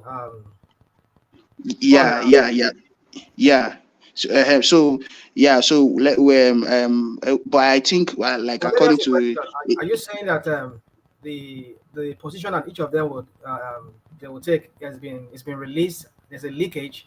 Have they leaked? No. So it was just only this. That it's going to be my minister of power. It was like I said, it's speculation. Something that just people are just speculating. Okay. So, and you know, if it eventually turns out to be true, that means it's going to be a good one because we know how effective El-Rufai is, how good he is to in when you give him something. He's a very, very dedicated somebody in jobs. When you give him something to do, he will do it, even though some people see him as a bigot and something like that. But he's somebody that is down to work. He's ready to work, and he knows when he's equal to the task. Let me talk like that. Are you there, Mr. Rational Mind? Yeah, I'm here. So you see, I don't want to sound like maybe I know one man has his own view. I don't want to. This is not one man's platform's view. But my question is, don't mind, since you are the host, I can help you make your no, don't worry. I mean, you see, I don't understand how sometimes the way our minds have been conditioned in that country. We saw a person who is looked upon as a leader go on record being bigoted religiously bigoted, and then you come here and you're making case for him that because of his competency of whatever crap, and then we're talking about him as somebody who we should consider for ministerial post, considering his political views and religious bigoted stand that he has. I mean, so what say you about that? Yeah. You know, sometimes we need to, like for instance, when we come on this platform, I want to analyze certain things. We need to first of all address the key issues. That, like for instance, now this speculation. Let's just first of all talk about if he eventually, let's remove the fact that he has the kind of his past what do you call it, record of exhibiting bigotry. Do you understand? You remove that part first, and look at his competence in carrying out tasks. where what I just Solomon, did that was can to I analyze. have a quick intervention, Solomon? Don't Okay, just okay. respond to what rational mind said. Rational mind, I mean, it should be. It's very necessary to learn to accommodate other people's opinion and views. You say he's bigoted. You say he's data. You don't know how people think. What he said. Let me finish. Let me finish now. I'm not fighting you now. Let me finish. Let me say my you're fighting me. You said I should allow people have their yeah, let me say what I want to say first. You respond. Right, I mean, you own the floor now. You are the now. I don't see anything different. In as much as I'm not crucifying El-Rufai, I don't see anything different from what El-Rufai said and Peter Obi said. You never condemn Peter Obi when they said the religious war issue. El-Rufai was not a presidential candidate. We're not back. What about here now? We're not back. You made the reference. Now I'm answering you. Except you don't want me to talk, I will just yield and go back. No, go on. So I said something. You are saying, "Are we back?" I mean, I made the reference that is very valid because you were one of the few persons that defended Peter Obi to high heavens here.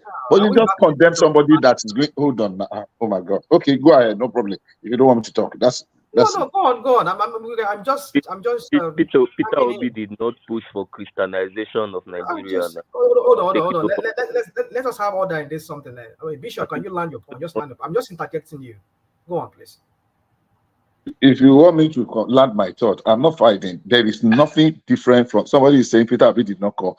There is nothing. Peter Obi was a presidential candidate, and he said what he said. We complained about it. We have moved past it, and we have gone. What El-Rufai said to me, I did not see anything so terrible. He spoke his mind. He spoke the truth. He did not threaten anybody. You call him by God. So my inference is that look, there's nothing too different, and we've moved past those stages. If people are competent and you even feel that he made a statement that was not true, you are not too comfortable with, it's not enough reason to now say because of that we should bury them. I don't think so. And that's what I just wanted to interject. Everybody have made some very terrible statements at one point or the other. I chose Peter Obi because you vehemently defended Peter Obi. That's why I use it as a reference. Except you want to tell me this is a religious war. It's not a bad thing to say. Well, can I as well move on and pretend we never had it? Thank you.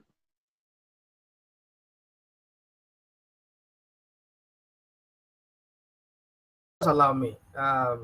One thing again, Bishop. I know everybody has their view. That's what we do here. We challenge people's view. That does not mean if I don't want them to speak, I will always like shut them down. Like if I have the platform to myself, I will shut them down. But I will never do that. So my point is that I'm trying to like talk to him just to like probe his view. Why are you saying this? Why don't you consider this when you are saying this? Like you're also telling me now to consider Obi. But my own pushback to you, Mr. Bishop, is that we're not talking about Obi. The last time I checked, Obi was not the one who was seeking a ministerial position. So why are we back to Obi's matter here? That's what I'm trying to push back on you. Now, the issue is here is about El-Rufai, who has been slated to occupy a ministerial position. That's why I'm pushing back to you that why are you bringing Obi in this matter? Obi is not the one vying for a ministerial who is looking to become a minister. That's what I'm just trying to say. So, yeah, go on, Izzy. Yeah. So this guy is a very competent guy. He's somebody that is equal to the task. So I think we should give him a chance. Like we should expect better from him. We should expect more from him once he gets if eventually he becomes the minister of power. So when we see the list of this, when they bring out this list of the ministers, so we would then know.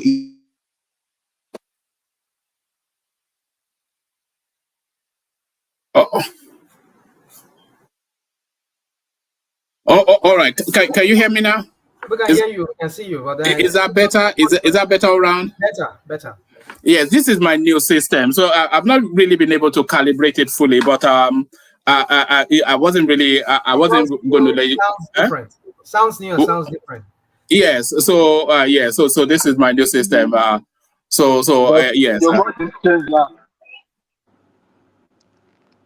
All right. So yeah. Yeah, so carry on. Yes. Carry on. Yeah. Please, let's go to the next headline, please. All right. Let's go to the next headline.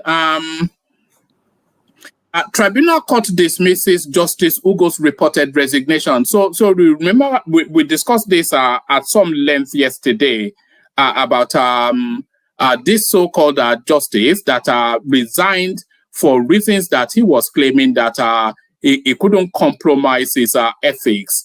But it looks as though now that's fake news. So what are you making of that, Solomon? Yeah. See, what we need to do now in Nigeria, we don't need to be speculating like this fake news. Let them. We have to stop this thing. I think maybe this administration should set up. They should look into this. I don't want to say they should regulate maybe this news outlets or this or social media too, in terms of at the rate, because of the rate at which this fake news spreads is becoming very bad and is disturbing. So they should really try to curb such acts, is because they are misleading the masses, and it's not good. It's not good at all. Like the other day, the Chief Justice came out and was saying that about the fake news of the, I don't want to say the obedience camp, saying that he was on a call with Tinubu and all that is really bad. It's really, really, really bad. So we have to stop this fake news thing, and you stop it just formulating news and you just put it out there for you, maybe for your blog to get traffic, to gain traffic and all that. So I think there should be regulation now. I never supported for instance this social media stuff, as in the social media regulation, but I think because of the rate at which fake news spreads now, they need to regulate it. So it's becoming too much. It's really becoming too much. All right, Solomon, this next one, this one really excites me.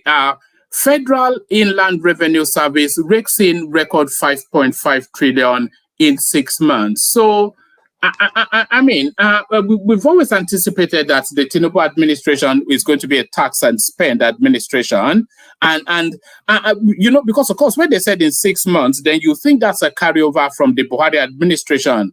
But in June, when Tinubu was in situation, they raked in a whopping 1.6 trillion, which is to tell you then that we're in now for a tax and spend sort of style of governance. So what are you then making then of these rather impressive figures coming out from the Federal Inland Revenue Service? Yeah, you said something here that you just said now that 1.3 trillion was what they've realized ever since President Tinubu emerged. Yeah, and that means the remaining one was from Buhari's administration. We will not just conclude yet and say or give the accolades to President Tinubu. We have to.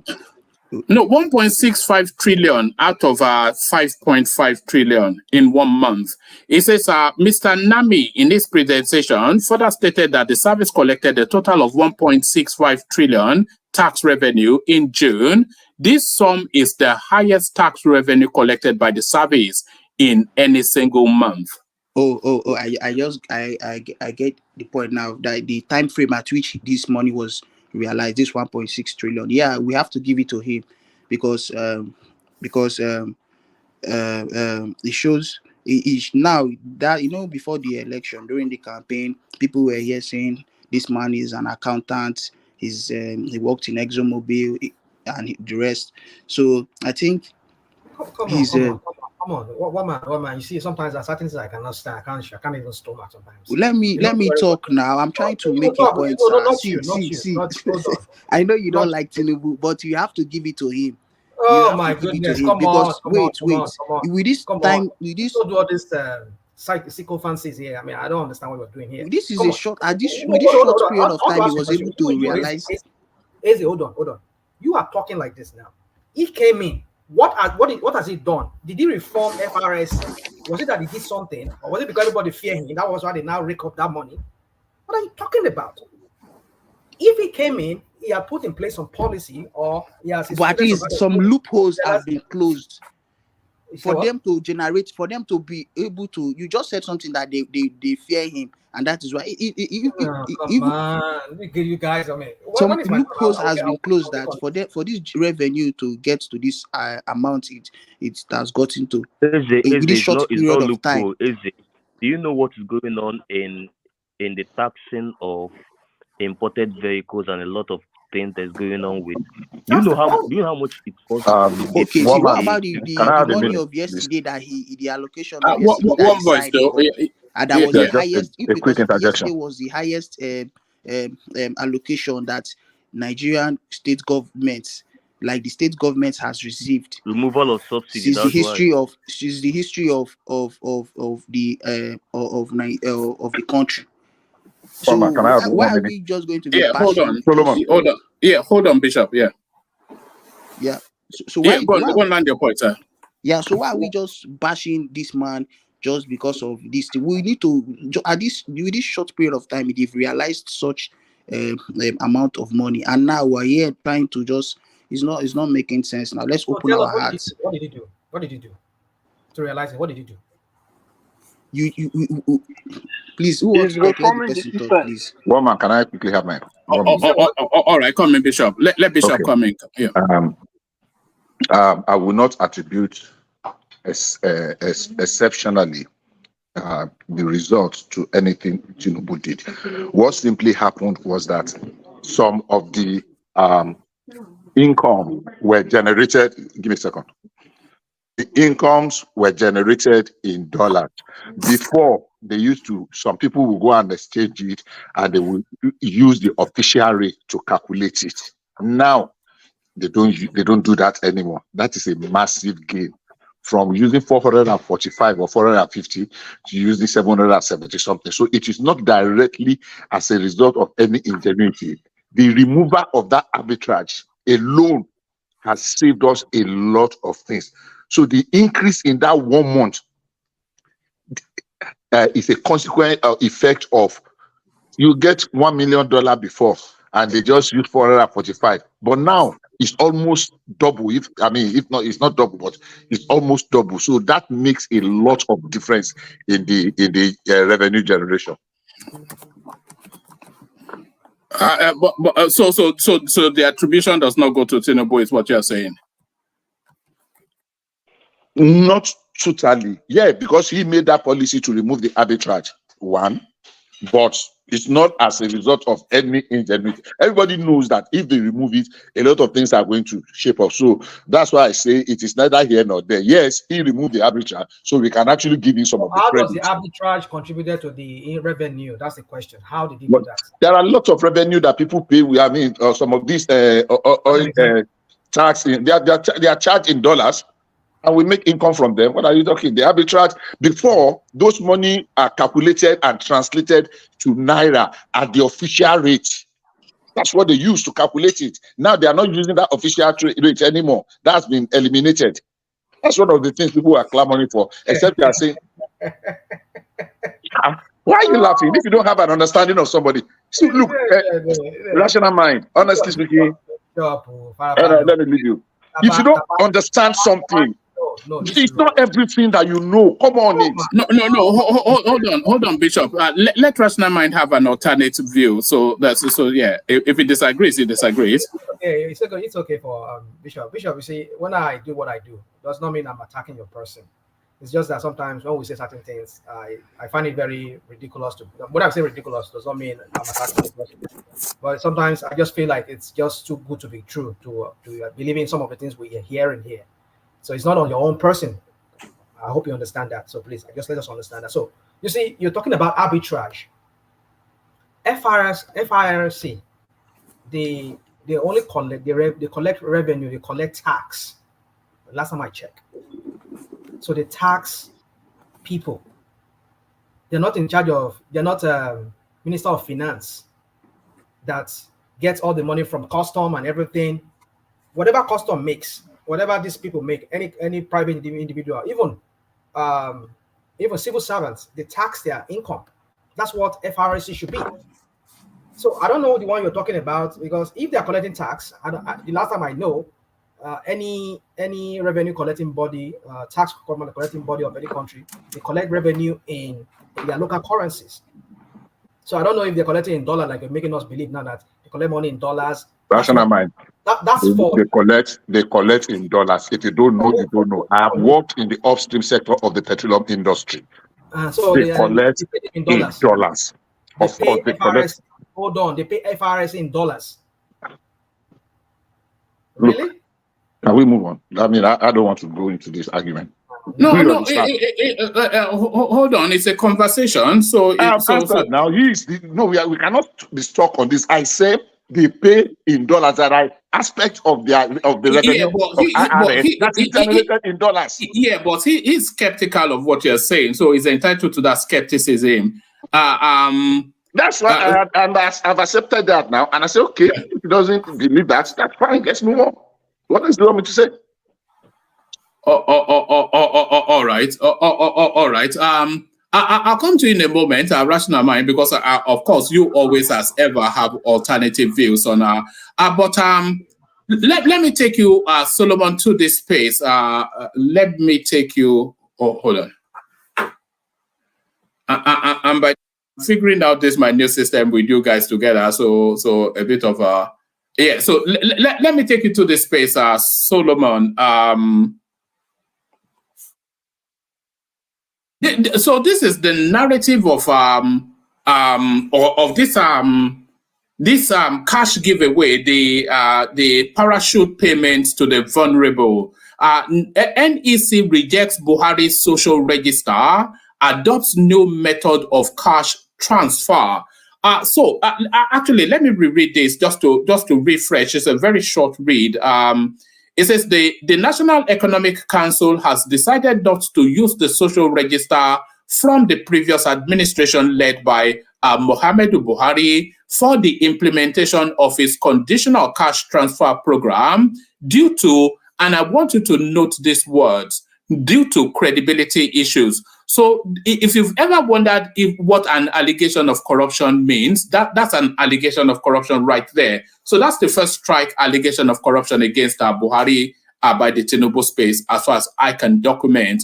So due to credibility issues, so they were giving out money, but they cannot use the list of the people they were giving out monies to due to credibility issues. So that is to tell you that they just looted that money, and an investigation to follow, we must insist. Instead, the council suggested a cash transfer program for states using their social register and a 6-month cash reward system for public servants. So it looks as though now, you know that they said that 8,000 naira was under review. So this now, a 6-month cash reward system for public servants. This looks like an addendum to what we had originally, because the original plan was to parachute it to 12 million households that they've identified as the most vulnerable. But this is now an addendum, because I didn't see this on the list, a 6-month cash reward system for our public servants. This resolution emerged from a lengthy meeting at the State House on Thursday between the Vice President, 36 state governors, a representative of the governor of the central bank, and other co-opted government officials. Top on the agenda of the council's meeting today was to fashion out a way to provide palliatives for the poor to cushion the effect of the removal. So that is where they are. That is where they are with that one. So what are you making of all that, Solomon? Yeah. You know, this credibility, like for instance, now there's something they've always been saying here. Even certain persons have made that point here, and just if I can remember somebody like Madam Zita, she said something here that the Nigerian data base, like we don't have the federal government don't have the appropriate or the accurate data for the Nigerian people. So you see, these are the things that we are talking about. Just like, for instance, in my state, in Abia State, my governor just found out that there's a parastatal in the state that they asked, they said they have about 2,700 workers in that in that parastatal. So Ghost workers, I you think they mean? said, yeah. Is it ghost workers? Yeah, the ghost workers. Yes, exactly. It was just like 100 people that came for because they said they want to do screening. It was only 100 people that came, and they found out that the remaining people, that they were ghost workers. Can you imagine? So these are the things that we are talking about, and that is why till we get this thing straight, then we will not something like this kind of palliative, even if the money is small, then this kind of palliative, or this kind of, then when they want to carry out certain things in Nigeria, it will be accurate, and to start, that is where one of the area of curbing corruption should take place, and should start from one of the places, one of the areas. This, having the appropriate data of Nigerians, like they should know how many, as in take up a, like for instance, now you see in America they have social security number and all that. They should, if they can set up a very good and standard and modern means of collecting data, of having the Nigerian people as in their data on board, is going to really go a long way. So it's a good thing. You see, Tinubu is behaving like his administration is really like a sophisticated man's administration. I don't want to call Buhari a bushman, But because but but he's but, but do you think it should end there, though, Solomon? Because I think that, if they are saying that they had credibility issues with the social, because there was huge amounts of money expended under that particular program, all these social interventions, handing out monies all over the place. So if they're saying there's credibility issues around the register that was used to disperse that money, then surely, then this is where an investigation has to come in. Surely. woman, let me tell you something. Like Obi, during his campaign, he said that he's not coming to investigate those people that are stolen, but he's to come and block that channel or that means they've been stealing. So Tinubu, now you know one thing, Tinubu and Buhari, they were in the same party, and this is their party party should I use the word fuck up, or party problem. Yeah, so you don't expect him to investigate anything. It's for him to use to do the right thing, in the sense that investigating is still the right thing to do, but he can't, because this is their party. Is to tarnish their party image the more. But what he needs to do now is to take a new step and reorganize and rearrange everything properly in a very responsible and a better manner, so that things will start going well than investigate. Me personally, I won't advise him to, because this is a party thing. Let's forget about So you're happy emotions. for them. So we are happy for them to walk away with endless billions of dollars. You're happy for them to walk Roma. away with So do you think 8 years Tinubu of can go? solid looting.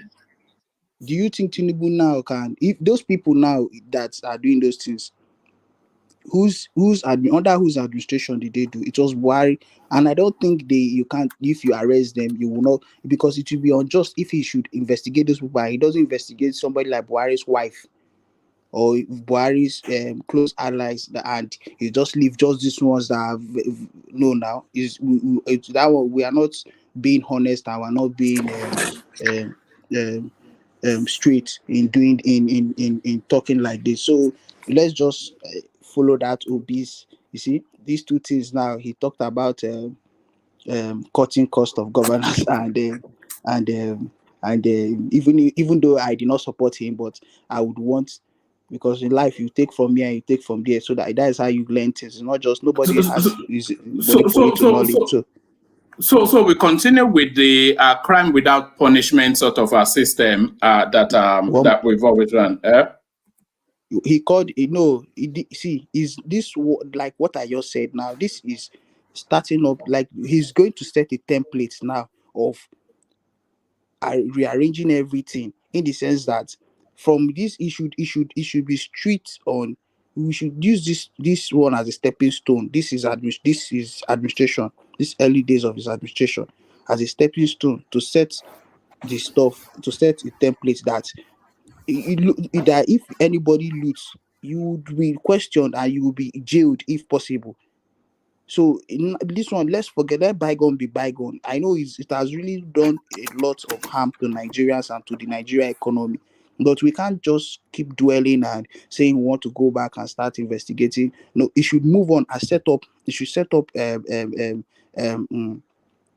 new panel that would be watching closely all this every parastatal and every organization and every office in Nigeria. They should be watched and they should be monitored. Then not going back to start investigating the previous one, because it's just to waste time and all that. So he has to set the template now, and so that we're not going back to the previous one. Yeah. All right, brilliant. Okay. Let me. Sorry, I'm echoing back to myself. Hold on. Let me do something about that.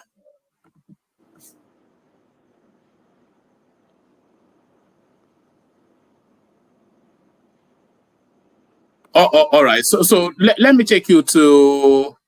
Yeah, you've spoken on the ministerial list. You've spoken on the. All right. Let me take you to that space. So I was saying that help is at hand, and there's a ship berthing in the Nigerian docks that is filled with 27 million liters of petrol. So that is then coming to address that petroleum space. So your take on that? It looks as, because that indicates that we're on the cusp of a price war, and with the price war, of course, you say prices going down. So what are you making of that space, Solomon? Yes. When I saw, this platform is like is a platform that educates one. It helps one to get knowledge, as in like it's a form of acquiring knowledge, more knowledge, as in coming on this kind of platform, listening. When I saw, because we spoke yesterday about these private individuals importing fuel into the country. So is a good one. Is a welcoming development. Is a good one. That's at least that vessel, that was the first one that I just came into the country that was imported by a private company to the country. So it's very, very good, and we'll be looking out for this kind of things to keep going on, and now, so that the price of fuel can maybe eventually be regulated and all that. So this is good. It's a good development. All right, brilliant. Stay with us, Solomon. So Solomon, let me go on from you to Bishop, and let me kick it off with Bishop. Let me kick it off with you, Bishop, with the rejection of Buhari's social register to adopt a new method of cash transfer. So let me kick it off with you with that, and then let Rational Mind coordinate for a microsecond. So I want to switch some things around. So Rational Mind, take charge. Or Thomas, are you available? I'm here. All right, Rational Mind, take charge. Yeah. Bishop, are you there? Yes, I am. So I think he asked you about the national register that Bubu, yes, and Sadia, they invented or fabricated, and Tinubu and his own people did not use it. Rather, they went through the other alternative or the other route to want to pass money out to friends. So what say you about that? Okay, my opinion, my view is that, number one, there's nothing to cheer about it. Governors have been looking for ways to hijack that project. Instead of them starting their own, they did not cooperate with federal government in most of the instances. So they have been looking for an opportunity to hijack it. And now they have had that opportunity. Congratulations to them. Who would you say are looking for excuse to hijack it? Governors. state governors have been wanting to hijack that thing from the federal, that caste treatment and the rest, which was not successful. So now they have been able to have their way. So I would say congratulations to them. With all the challenges that the caste transfer, NISITP, whatever you call it, social intervention program, it recorded some remarkable success. Just a few months ago, the World Bank came that they monitored that about 20 million Nigerians, vulnerable Nigerians, benefited from that something. So if almost 20 million Nigerians benefited from it,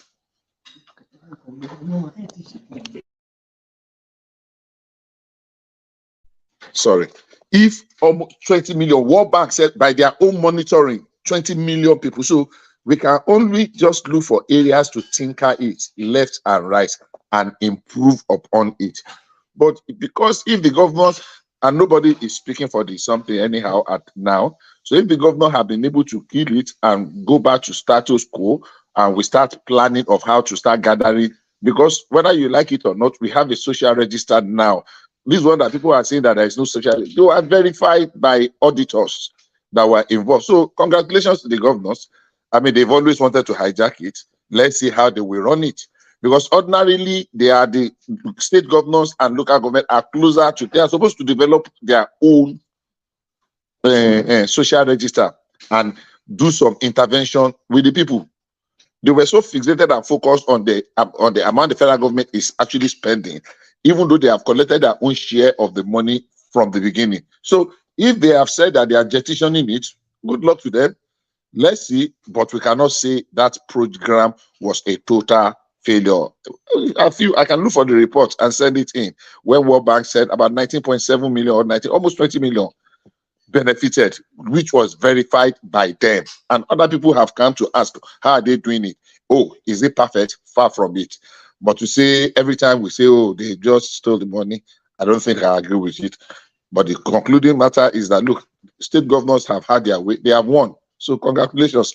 Let them run it by themselves and see. Let's see how very successful it should be, because it should be really tainted by partisanship. I stand to be corrected. That's my view on that. But then, are you aware that from the reports we heard this morning, they said, I still want to take you on some things you said. You said that World Bank verified those whatever register that Bubu and his people fabricated, and they said they paid people. And you said they verified that those people were actual real people and their money was given to them. Is that what you're saying? Yes. Wow.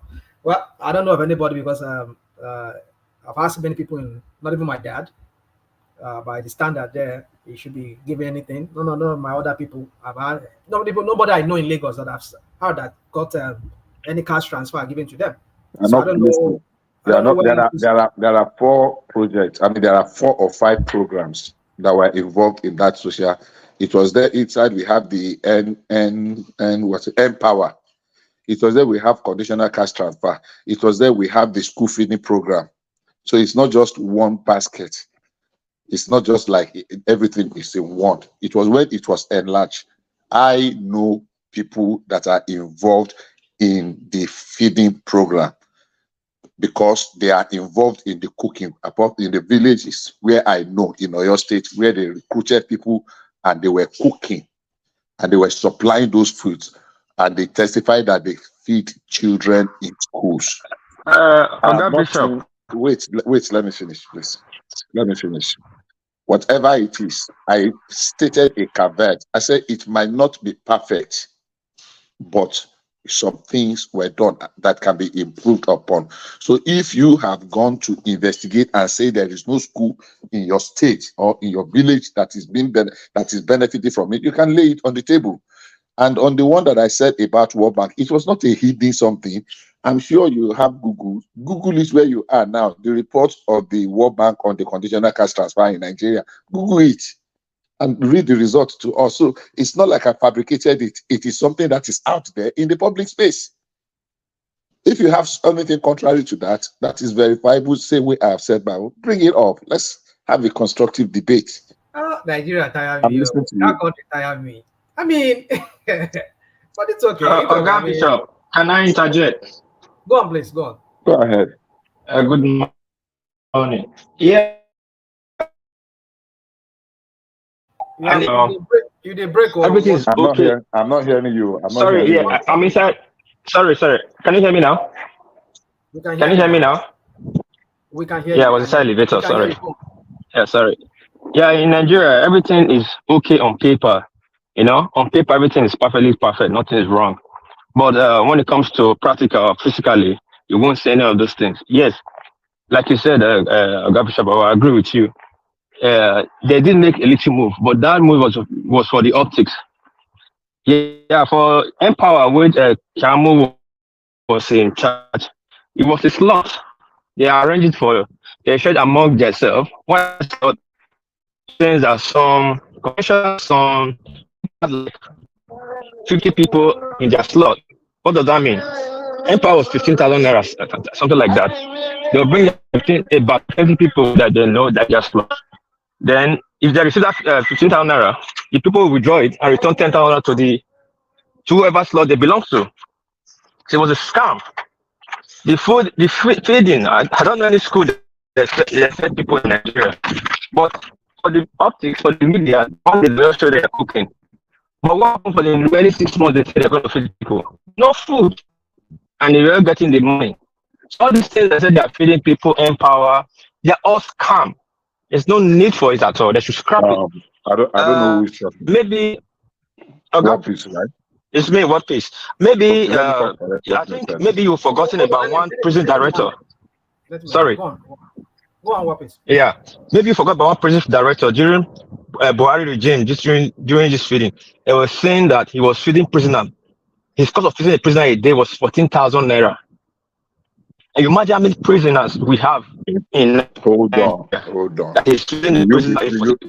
you believe that we were feeding prisoners with 14,000, each prisoner with 14,000 naira in a day? Does that make sense to any reasonable person? That's what he said. Forget that. Making sense. Was there on the Senate ground?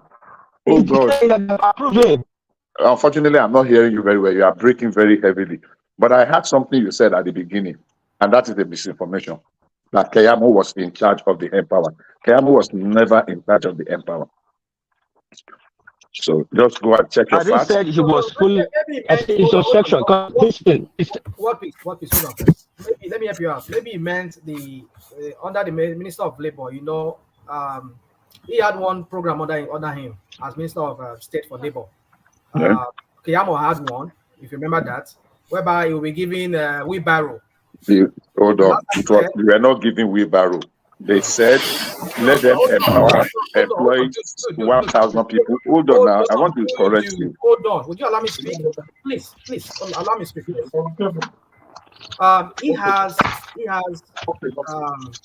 He said he himself said with his own mouth during an interview that he will get wheelbarrow for them.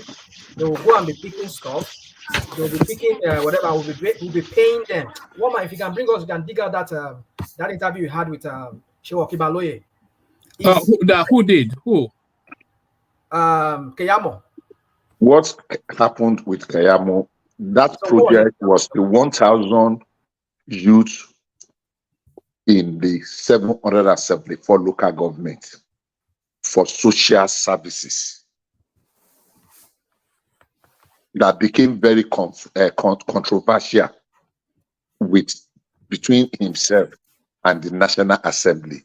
Now, the wheelbarrow in question was the tools that they were going to be used. People were saying it as if they were going to distribute wheelbarrows for them. No, they were not.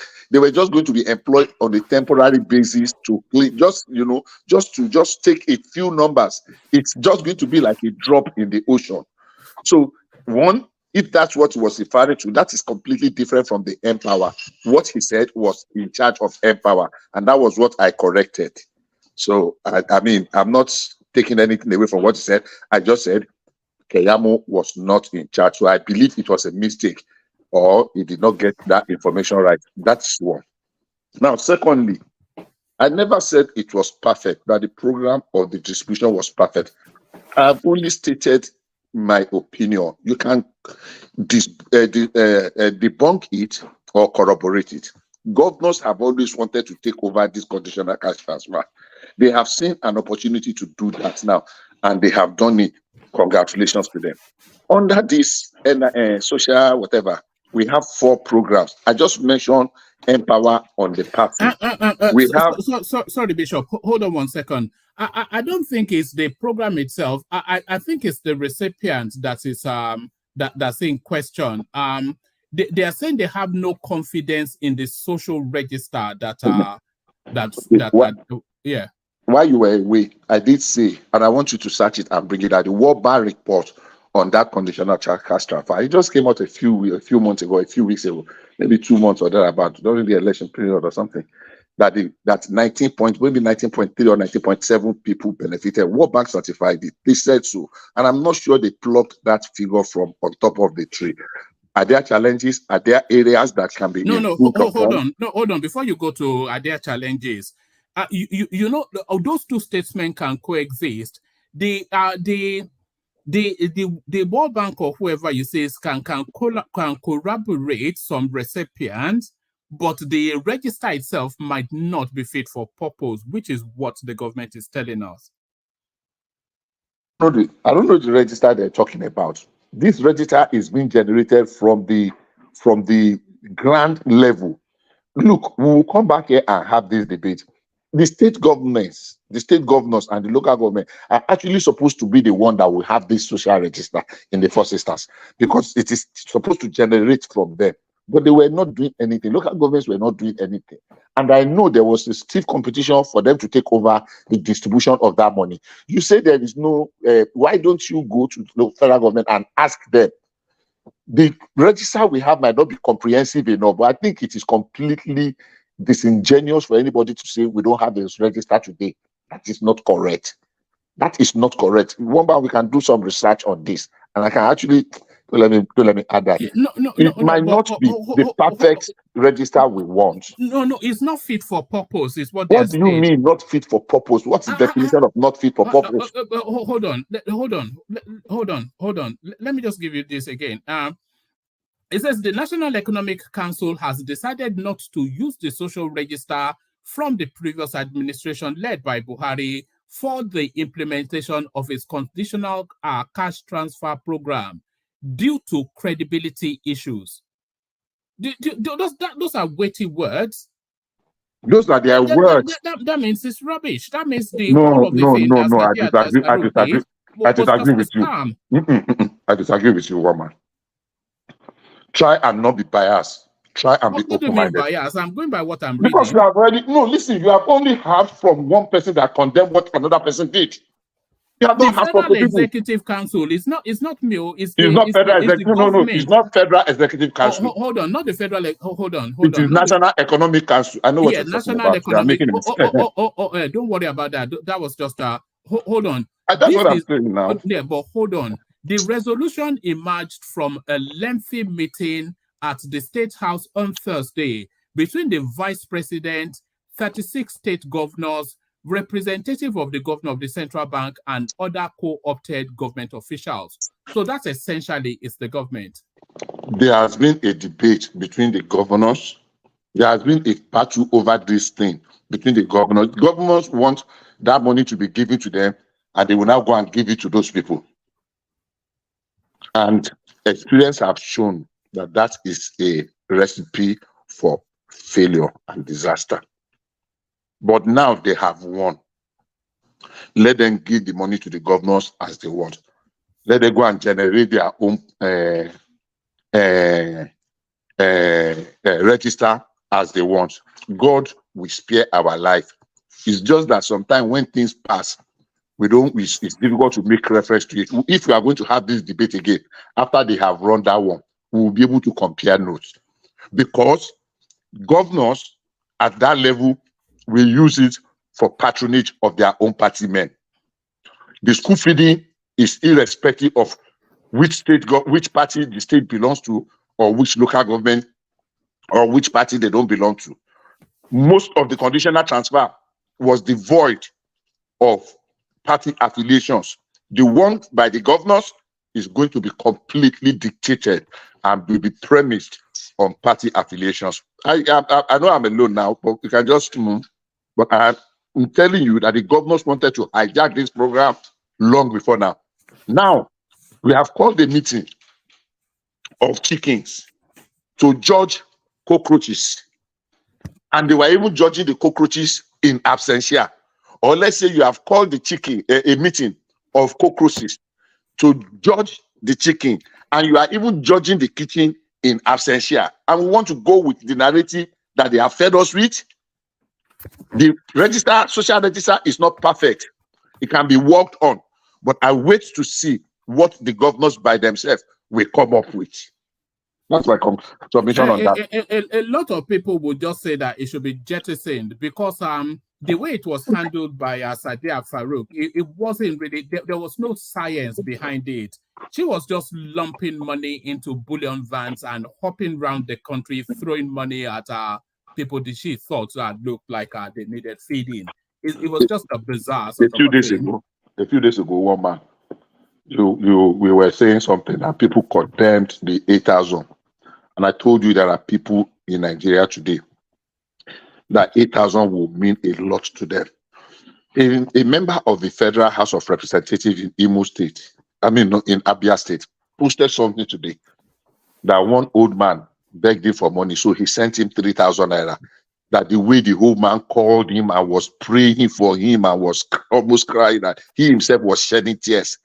3,000. I don't know whether he was just saying it for cruise or for, but as bad as the situation is, as little as 3,000. Bishop, yes, Bishop. That man was just saying it for cruise. First of all, the old man cannot get his number to call the House of Rep to be begging for 3,000. All is just lies. Okay, you are just assuming that it was lies. But that same guy, when he was doing his campaign, I know him. I've forgotten his name now.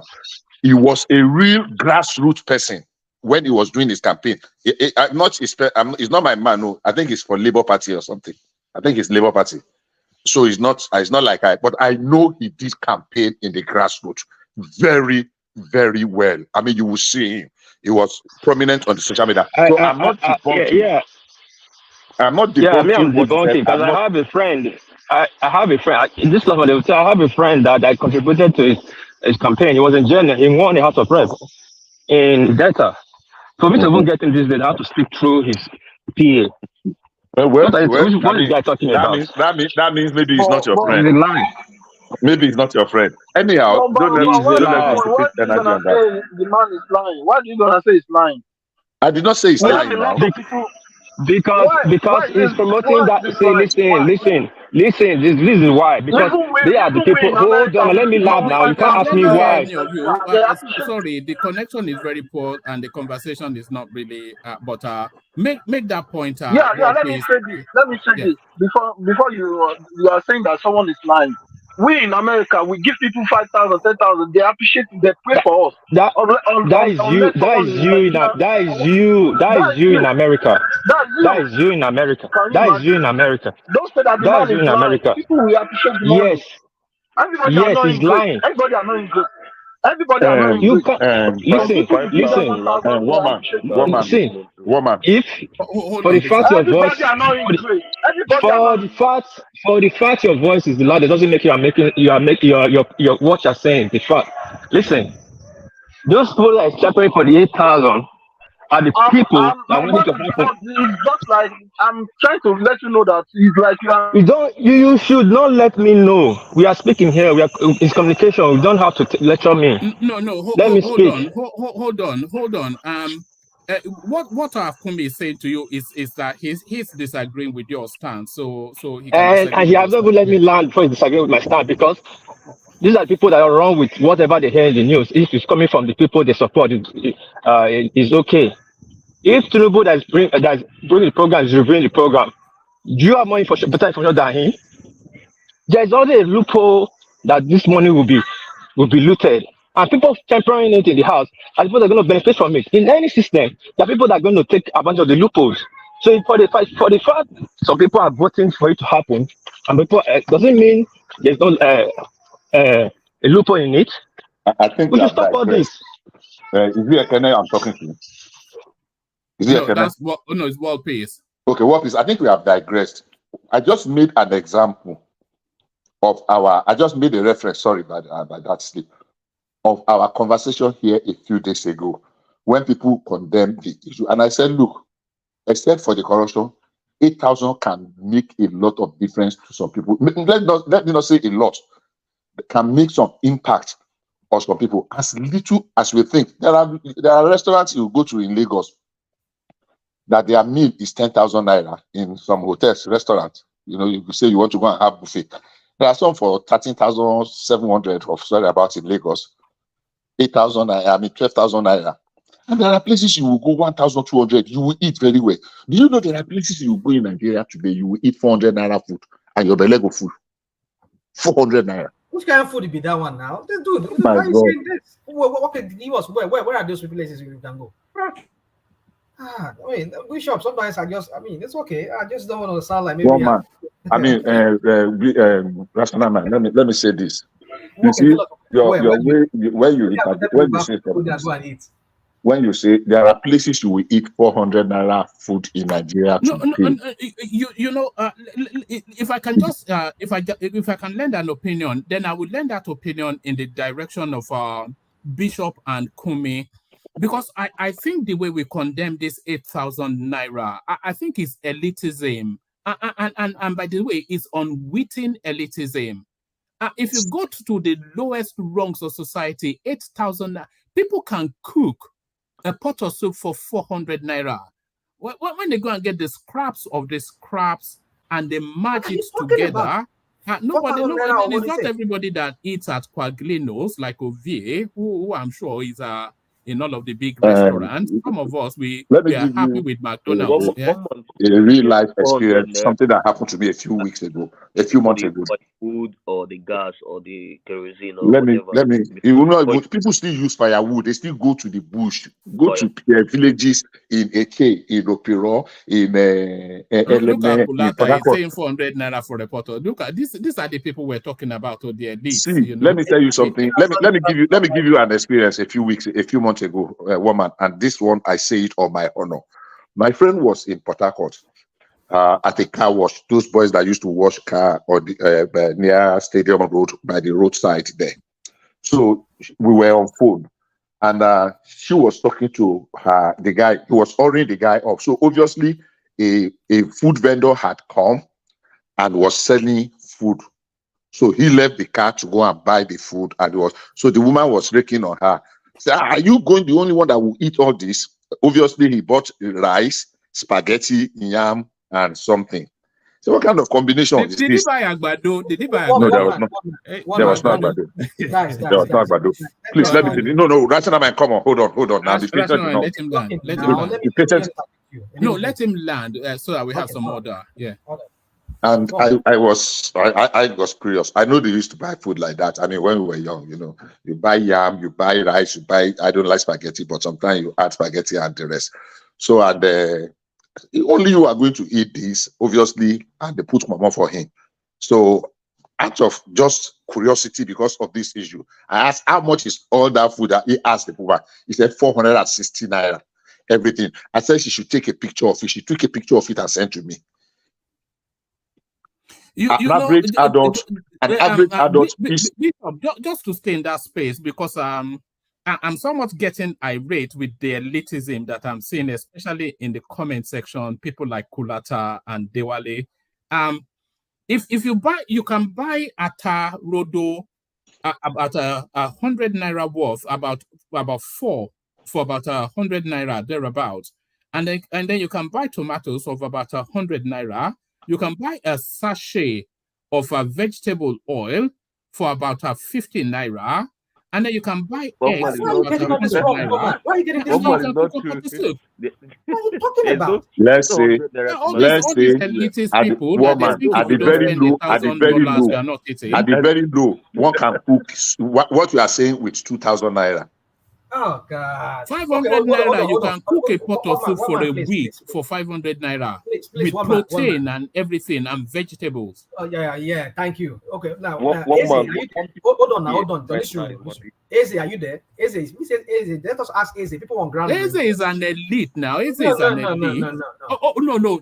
I'll tell you who we can ask. Let's ask Gideon. Let's ask Gideon. Gideon, you did there? Oh my goodness, that's Gideon. Gideon is more. Gideon, please unmute. Gideon, We need you now. Gideon. I dey here. So you go support Tinubu now. Okay, hold on. 400 naira no go cook soup. How much? I said 2,000.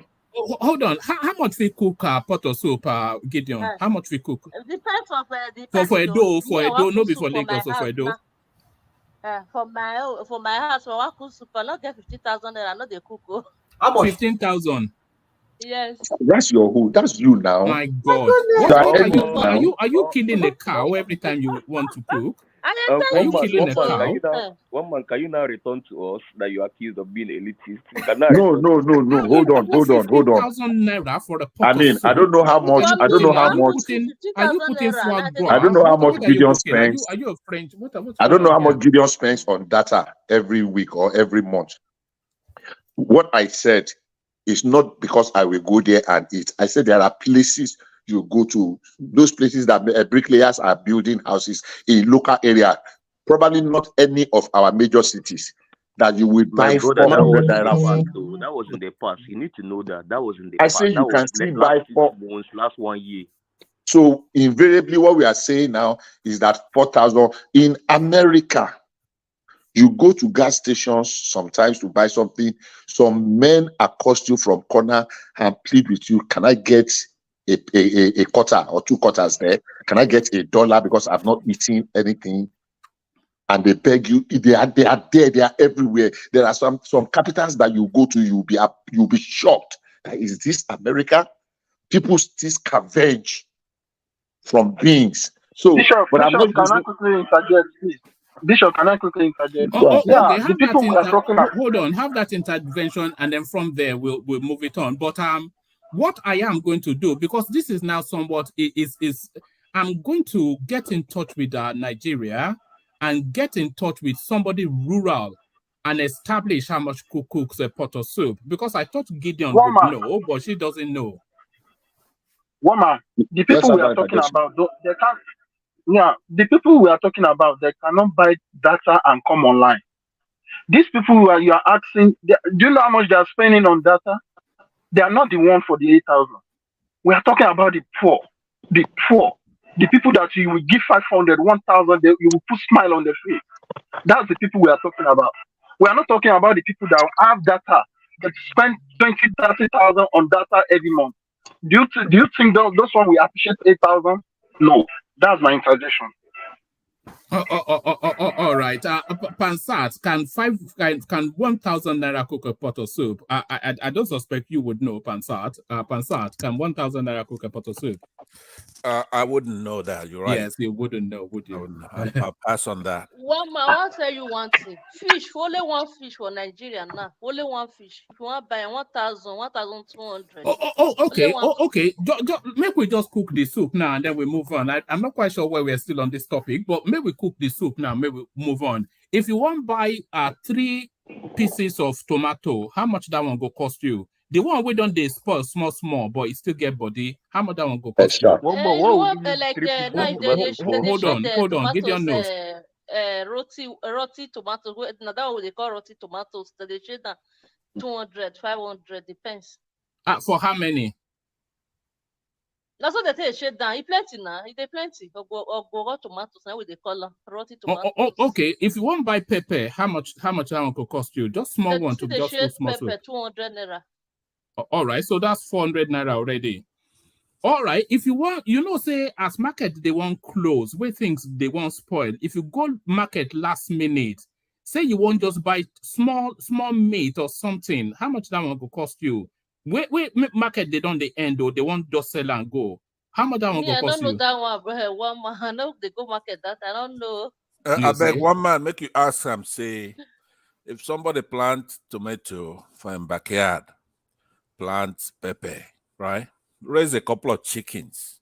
No, that's long-winded. How much will 6 eggs cost you? 6 pieces of egg. Gideon. For a dough? Eggs about 100 naira a piece now. Gideon, you don't come out.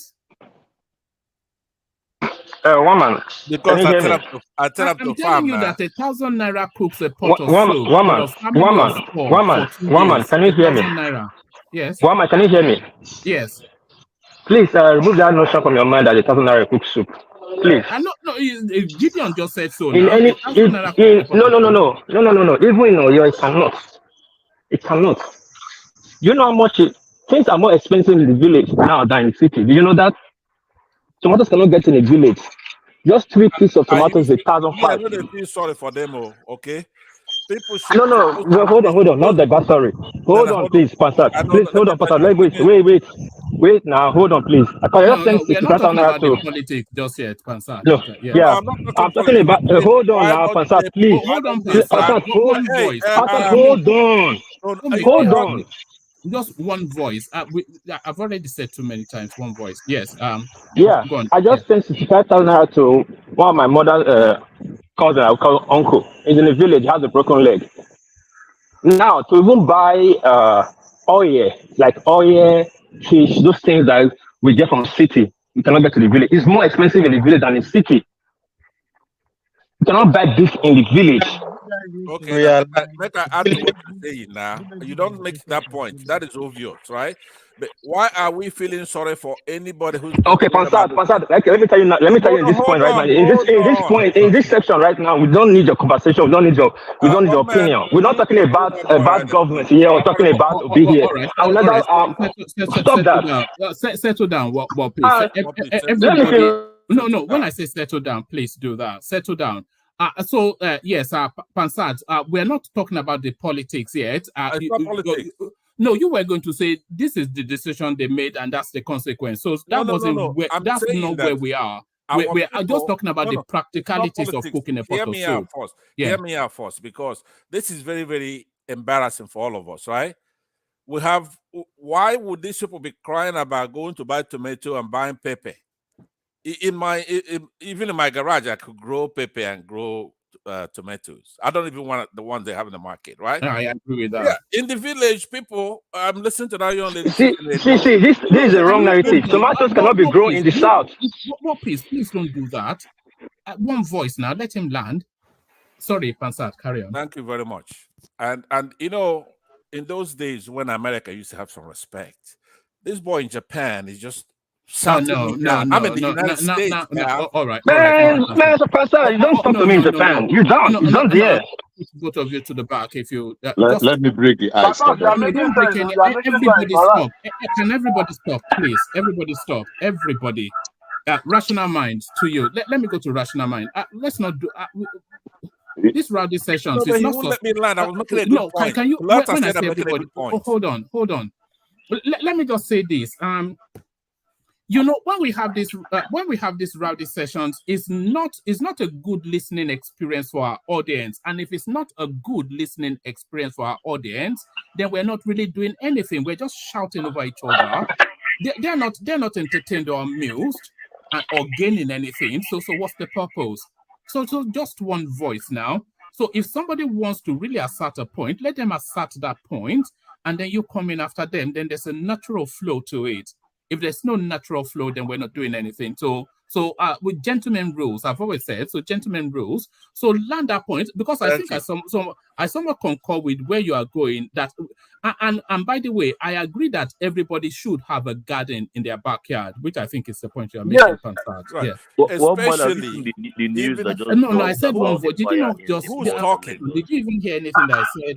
Let him land now. What's going on? Because I'm a solutions guy, right? This is one of the embarrassing things I've ever seen in my life. Like me, I grew up in the village. So I know what's there. Nothing has changed. We have soil, we have ground. In the village, especially like Edo person is, right? So what are you starving? I mean, you could be making bank right now, making money. Even if you have to grow pretty much everything you want to eat. I can understand there are some garnishments you want to have here and there. Stockfish, for example, you can't grow, right? But look, don't tell me that tomato is so expensive or pepper is so expensive you cannot cook your soup. That is stupid. I don't get into this because this isn't one of the problems we have.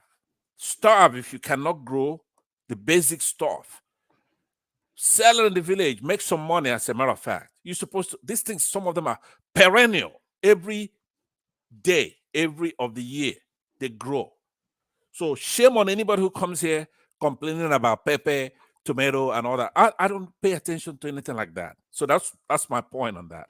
All right. All right. Just to that space, you know what you've just said. What you just said, it broadly is my aspirational life. What you are, because and I think personally that should be the aspiration for every man. I feel every man should have a garden at the back of his house. So maybe you have some free range birds, certainly a vegetable bed. You know, you should have this. You know, you shouldn't really. Why should you be going to the market to buy tomatoes? Go to the back of your garden and pluck what you planted. And it's just ridiculous, especially when you live in the rural areas. Anybody in the rural areas buying tomato, and they should be paying 1,000 naira a piece. Or chicken, growing chicken. Why would you have free range chicken? You don't. Or you have to order the chicks 2 weeks old. Within 6 weeks, you have chicken growing or having eggs, right? It's just bewildering. And we have the climate for pretty much it. I think I've heard somebody saying we can't grow tomatoes in the South. That is bull. We used to grow tomatoes. I'm from the South. What are you talking about? We grow everything in the South. There is nothing that is exception in the South. Even when I grow cotton in the South. So let's not give these people any excuse. Somebody coming here talking about you can't buy pepper. What are you doing buying pepper? You have better ones, organic. You could even order them in a catalog. Because these Nigerians, for example, who are in Nigeria, right? We're here. Social media has kind of bridged the gap, right? So we'll come here and we're talking. People who don't have a boot. So social media has bridged the gap. Previously, you used to look down on us from your high tower, and now we can speak to you as an equal. Look at this guy. People, when I went to Nigeria, in those days, in the 80s, even 70s, 90s, you could go to Nigeria and you see people, and you say, "Get on your knees," and they will do it. Right? But because of social media, we're all here talking. We're trying to help them back home. Right? I spend my afternoon at taking salts because I'm trying to help people who don't have a boot to piss in or a window to throw it out of. Instead of them listening. Now, they have a dilemma. Somebody, for example, like Bishop here, right? He has a utopia dilemma. If you get all the answers, then solve the problem back home. If you cannot solve these problems, then you have to come here and listen. All right, don't prod at people. Don't prod at people. No, this please, is just an example. Listen to this, because now that sensitivity doesn't mean anything. We're here. We're trying to tell you. We believe it or not, United States, or I could say Britain too, to a lesser degree. We're 30-something trillion-dollar economy. Britain is about 3 or 4. But let's just say we're here on a platform. You're in Nigeria with 22 billion. You can't help but throw acerbic remarks, can you? Even at the United Kingdom, who birthed your country? Okay, we could have that debate another time. Right? But no, one man, let me tell you, is the love we have for these people that makes us. I'm here. I'm listening to people who are in Nigeria, right? They got their necks crushed by dictators dressed up in civilian uniform. They can't do anything about that. If I'm at home, I will have an AK. I'm not going to take it, right? But they cannot listen when they come here. We're trying to help. We love our country. We want them to do well. This idea right now of going out there and farming. All right. Thank you, Pansat. So that they go and do it. Go and plant your crop. It doesn't cost anything. You've made an excellent point. Don't ruin it by going Pansat. Don't do a Pansat. Whatever. Let's get back to the politics. Let's get back. One man. Okay. I still on the floor, right? Yeah, you still on the floor. Let me take you. Let me answer Pansat first. Oh, don't answer him now because it could get out of control. That's just the thing. Okay, if the Do you boss, want to let if it the go boss, if you're happy if to the let boss, it go? if the boss, One man, let he and I go at it. I really want to take on him one go on one. ahead. All Let right. him a little bit and let me take on him one on I'm one. minded to unleash you at each other, and it will be No, good. it's gonna be polite. I'm stable. Let's All right. go at it, he and I. All right. Okay. You can have that conversation. Thank you. Okay, hold on. This is what I'll do. You have that conversation for a couple of minutes, and then I'll call time on it, because it's a conversation that you've been wanting to have for a good while now. So you have that conversation, and then for a couple. Thank you very much. Conversation about what? Yeah, Bishop, you were going to interject. You were there. No, you were saying something, and you did say whether I was suffering from dystopia, dilemma of dystopia or something. And I wanted to ask you what Euthyphro. EUTHYPHRO. Okay. So what does that mean? Well, look it up. Don't be lazy. Come on, stop that. What do you mean? Don't be lazy? You wanna match weight with me, so you have to come ready. Right now, we have a few minutes. I'm sure they're gonna come in. Talk to me now. Go ahead, talk. Oh my God. Don't let one man come in here without you talking. Tell me, what is it? I'm here because I love our country, right? What is what? Hold on. I want this country to work, right? So you have a host. You in Nigeria. Okay. Every time somebody talks, including the host, you say they got it wrong. They don't know how to do it, right? Every time. You said that at least twice already here, right? We want that country to work. I think something. Hold on, let me land now. I gave you opportunity. You did not give me. I've not said anything since you started. Yeah, because go ahead. You wanted to know why we're doing this. So I'm trying to explain it to you, right? So my point to you is that assume that we're on the same side, and you have an administration coming, Tinubu that you like, right?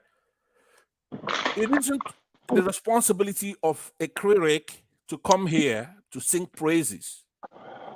Now, I don't support Tinubu, but the host here, you just said to him, don't be prejudiced.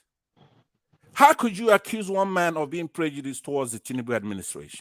That is absurd. Now, this is one remarkable reason why I'm challenging you, because for you to come here and accuse somebody you know that is even more pro than you are, which means you're a lost case.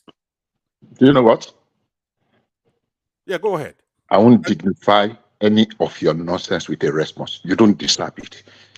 So let's go back to this something. I won't dignify you. Well, you are too low. I want and too vain. You are too full of yourself. Okay, so I dare say, listen and shut the hell up. You won't dignify me. I won't dignify you. So I won't listen to you. I won't be here listening to a ragtag non-entity like you. No, you're talking like brainless prawn.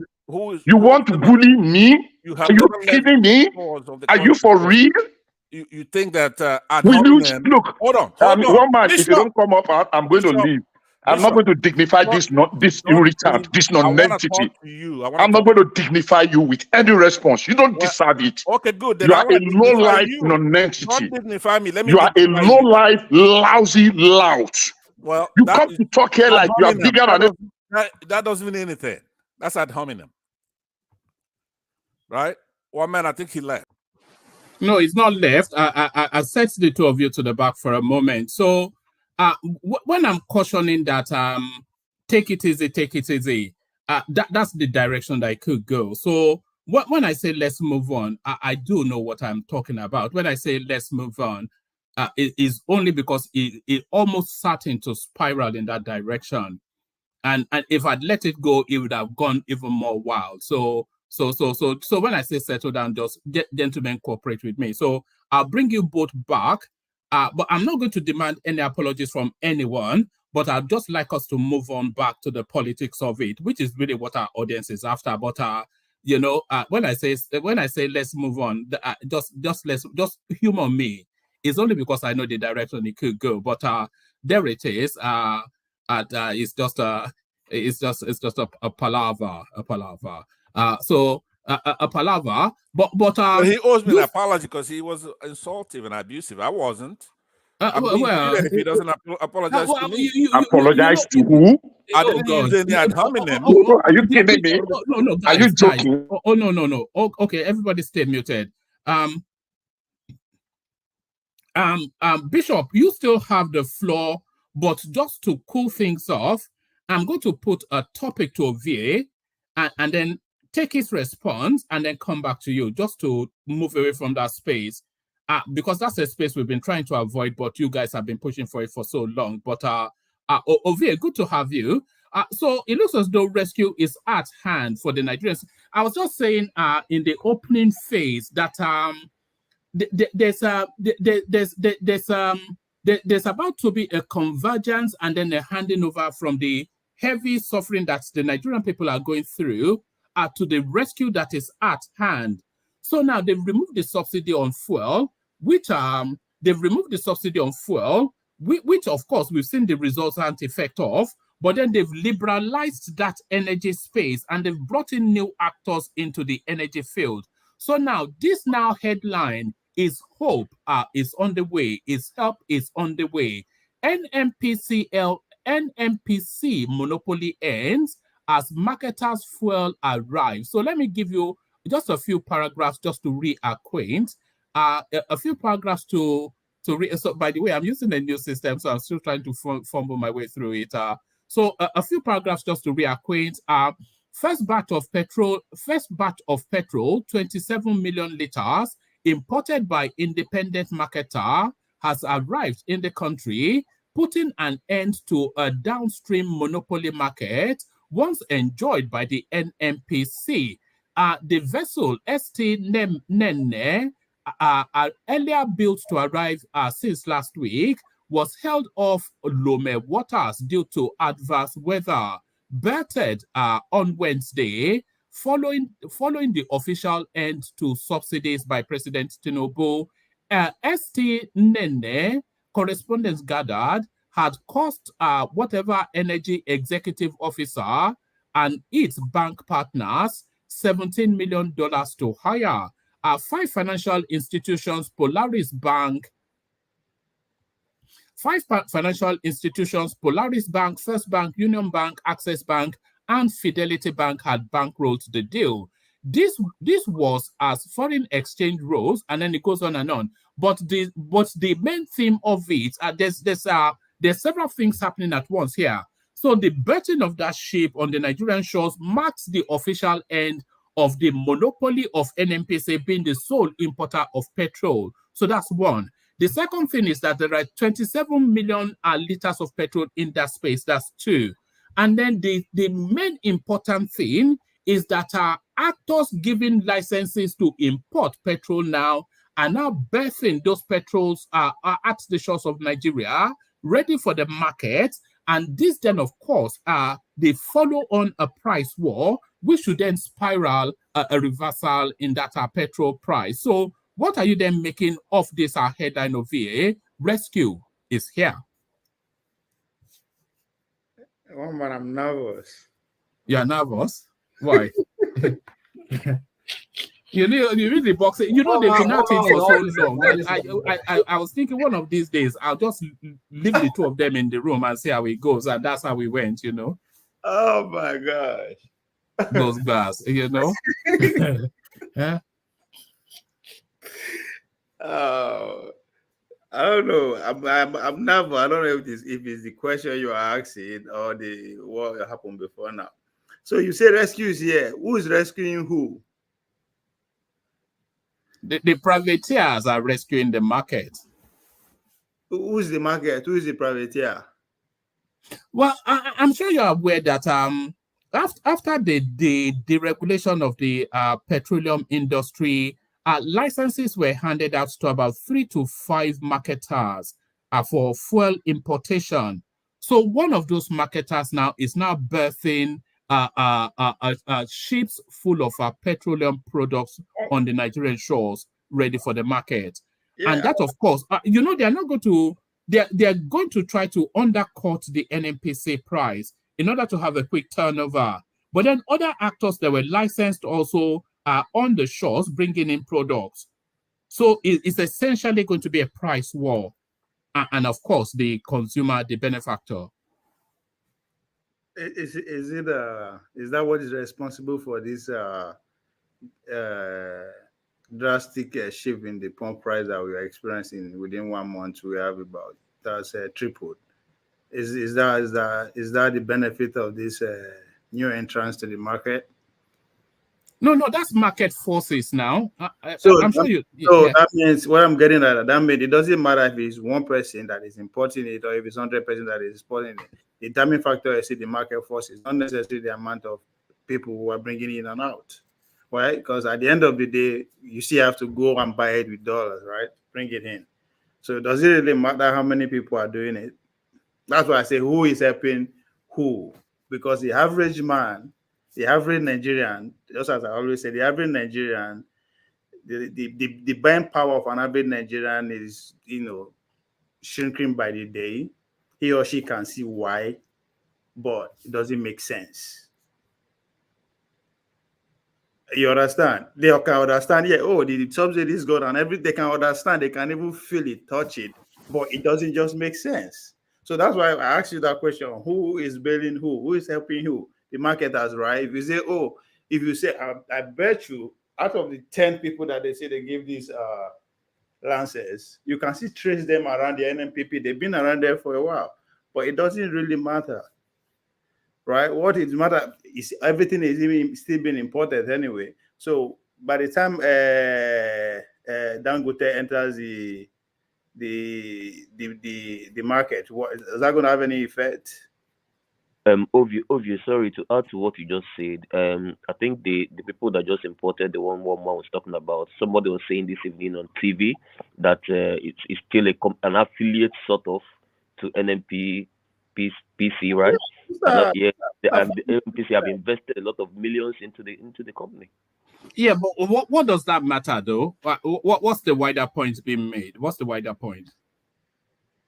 How does that affect the ordinary man? Because at this point now, that's where we are. The elite are having it good. Nothing is happening to them, right? They're getting bailed out pretty much. They're getting reimbursed. They're opening the market for them to come in with their billions. But what is in for the average Nigerian, right? He or she should manage, should bear the brunt. For how long? That's even another question. Nobody knows. So regardless of the policy that we can present, I think we know. I think we know the answer to that question, Ovie. I think the pain period for the Nigerian average, like you described, is no more than a 4 to 6 months period, because we can already see the signs of the turnaround. How? Where are we seeing the signs? Sorry, one man. All right. Let me describe the signs to you. So you're dismissing this marketers coming in with a ship full of fuel. But what I am seeing here is because the 617 naira that the thing has ratcheted to, that is because that is the price that NNPC set for their filling stations, and because NNPC were the sole importers of petrol, and all of the marketers buy from them, so they have to follow suit. But if a different player comes in and sets a different price, he's certainly not going to set higher than NNPC because he will be consumed, and he's a privateer. He has to turn around quickly. So he has to set at a lower bar. And then if another marketer comes in with another shipload, it will lead to a price war, which will ultimately benefit the consumer. So that's one. And then the second thing is, the highest amount of allocations ever shared in the history of Nigeria, 1.9 something trillion naira, was shared this month. So all of that arbitrage that was removed from the currency space and the removal of the fuel subsidy has suddenly brought in a windfall of our funds made available then to the Nigerian space. So that's another one. And then the third one is the Federal Inland Revenue Service. In this last month of June, just gone, they've recorded the highest amount of revenue generation off the back of our policy repositioning. So that's another one as well. And then the strategic grain stock of the country is being released to the market to force down the price of food. So all of these things together is the rescue plan. At the end of the day, they are just looking for a way to generate more money, right? Will I be wrong if I put it that simple?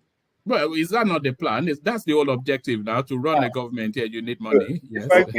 If I should go back to, can I ask just one question to you? Hold on, let Ovie land, then come in after his point. Yeah. If I should go back to 2015, when Buhari just took power, I'm seeing the same script being played here, right? If you remember, Buhari dished out a lot of money to the governors to pay salaries and all that. What's the difference between that one and this one? And I think that's where everybody, I mean, I've been listening to most all the point here. Everybody who is actually against this policy, it's not that we are not seeing what they are telling us or they are selling us, right? But it's just that it's the same people. We've seen it before. It's the same script. It's the same script. It's just different way of applying it. Governors are screaming. I understand Bishop will say, "Oh, governors have been screaming to get to be in charge of this money and all that." Okay, who are these governors? Are they all of a sudden change? Why are they even scrapping for this money? Since when? 2 trillion is also going to be added to the. What are they going? They've not even said this is what they are going to do. They cannot even go out of why the money was given in the first place, or why the money was loaned, which doesn't make sense to me in the first place. Why would you give me money to be sharing to people? Wama, you are trying so hard to make to support that point that I think it's Bishop that say over 10 to a bit 19 or 20 million people benefited from the last thing. Like, are you really serious? And you are saying World Bank. What do you expect them to say? They are marketers. They are selling something to us. Do you expect them to say, "Oh, it doesn't work"? I would do the same thing if I'm in their shoe. But somebody should make it make sense to me. Why would you give me money to just go and be sharing? Where does that even? It doesn't make sense to me. Maybe because so what money are you talking about? Are you talking about the $800 million? Yes, all the money they want to share. Why are you sharing money? For what? You are trying to make it that 8,000 is enough for somebody who's living in the village that can make soup. Then and so what? Then after if you succeed in doing that, okay, let's say every day 400 naira I make soup. How long will 8,000? For how long? You know that 8,000 is for 6 months. Is 8,000 for 6 months? Yes, just to eat. Then after 6 months, what? The economy would have rebalanced. Does that guarantee electricity? Does that guarantee healthcare? What does that guarantee? Does that mean she can now say, "Oh, my kids will not be in school permanently without any strike"? Then what? That's the question. Because 6 months is just here. It's not 60 years. 6 months is here. Yeah, the money is not permanent. It's not permanent money. It's a part of the palliative. Of the palliative. Yeah, you are palliating what? You've made my bargaining power three times before. So what are you then? Then what after 6 months? That's what we are saying. Then what? The economy would have recalibrated by then, is the calculation. What is going to recalibrate? What is going to recalibrate? What? The economy. The economy will have recalibrated. Wait, would an average Nigerian income improve? No, no. I think that's a misreading of it. The average Nigerian asking because if the bargaining power is not even stable, it's going down. It's not that it's increasing. Then what is the point? No. Everything is available, but I cannot afford it. Okay. Let me put this to you, V. The average Nigerian income does not necessarily have to improve. But what has to improve is predictability of life and then the value of that income. So predictability of life is improved electricity. So if you have improved, let's say, for instance, just for the purposes of the conversation, let's say, for instance, your income is 50,000 naira.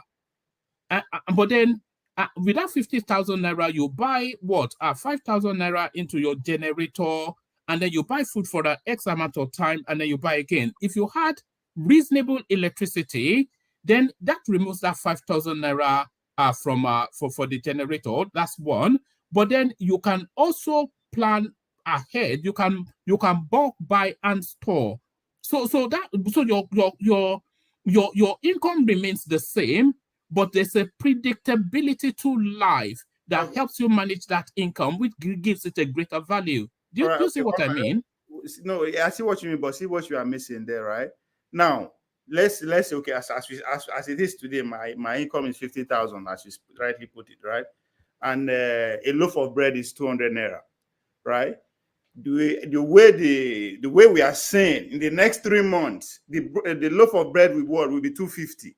My income will be what will still remain 50,000, right? Oh, in the next 3 months, electricity will be stable.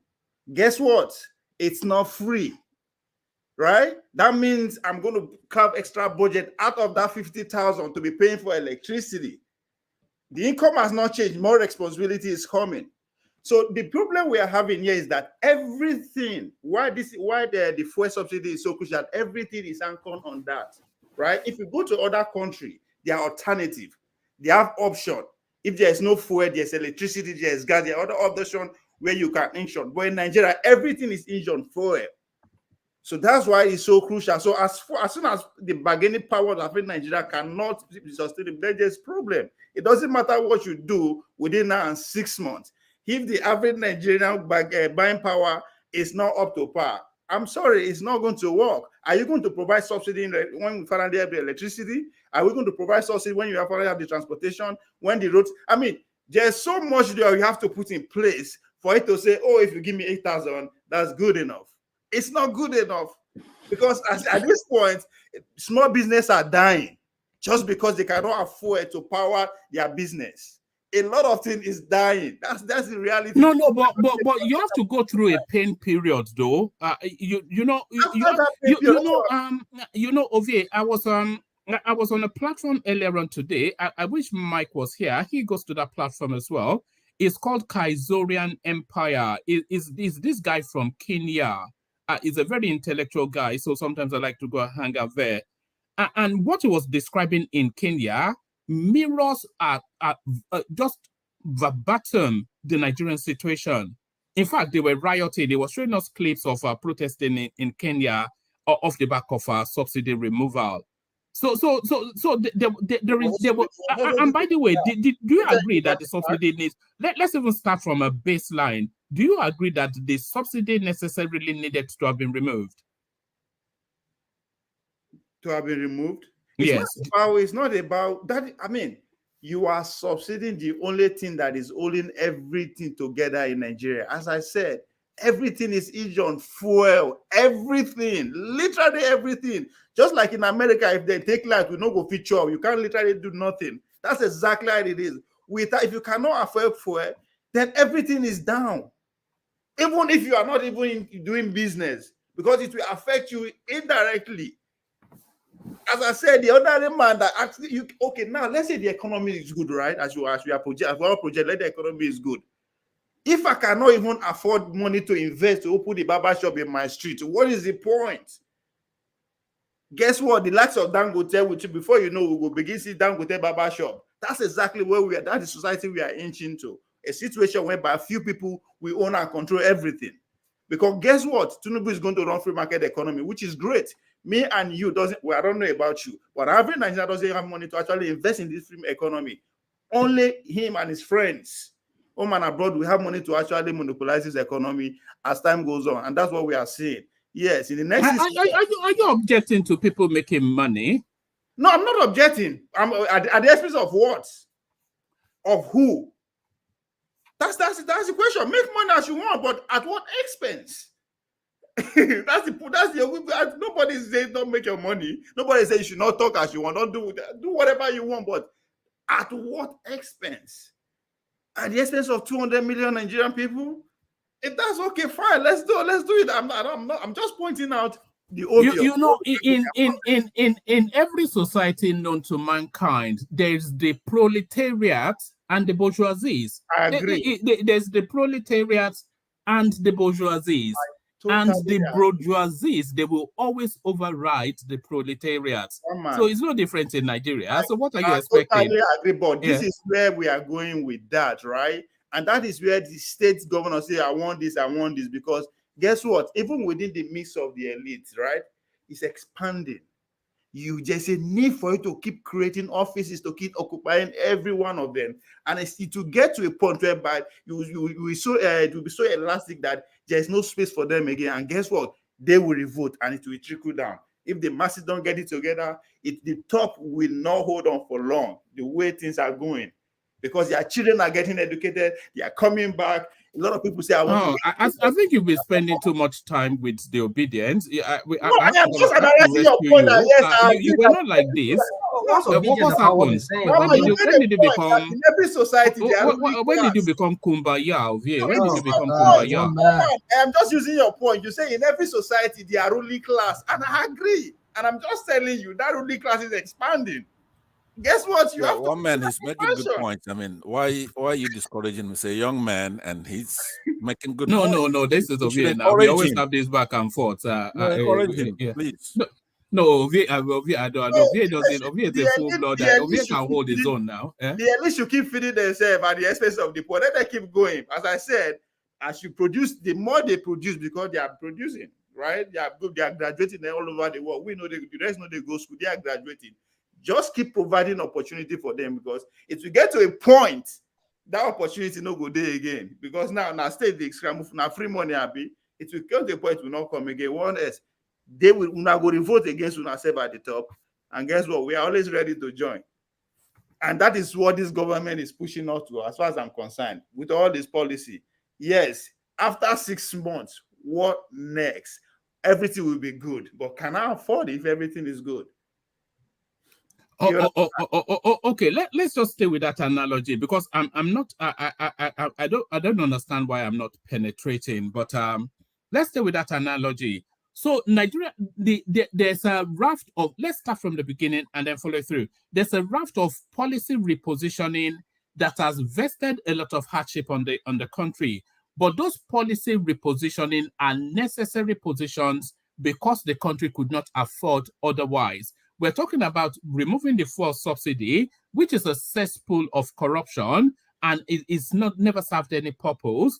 So we're removing that, and then we're removing the arbitrage in the foreign exchange, which is another cesspool of corruption. It's just a conduit for round tripping, which is why, by the way, Dangote will never finish his.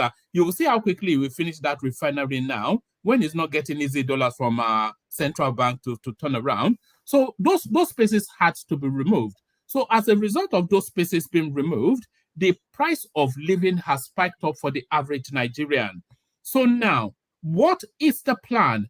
The plan is wrapped around that Dangote refinery still, and then the plan is also wrapped around market forces, that this spike will happen, but then market forces will force it down. And you can place confidence in that because it's a repeated economic model that has been tried and tested globally, that market forces always settle to the natural price. So, but then, of course, when you remove subsidy, you get that spike up. So between that period of market forces settling things down to affordability, the government has now provided a buffer for the most vulnerable in society, with the estimation then that within a 6 month period, things will settle down. But then, of course, in between that, a raft of infrastructural and policy repositioning, because they are doing strategic food reserves. They are doing an aggressive agricultural push. An agricultural cycle is a 6 month cycle, by the way. So a lot of measures to come into play to fruition in that 6 months of that buffer period. That seems to be a plan. Is that not a plan? It is a plan, but I am concerned about that plan, because if 99% of the energy is spending in defending that 8,000, then there is a problem. I expect the energy to be spent on educating the masses to be patient that yes, electricity is going to be stable.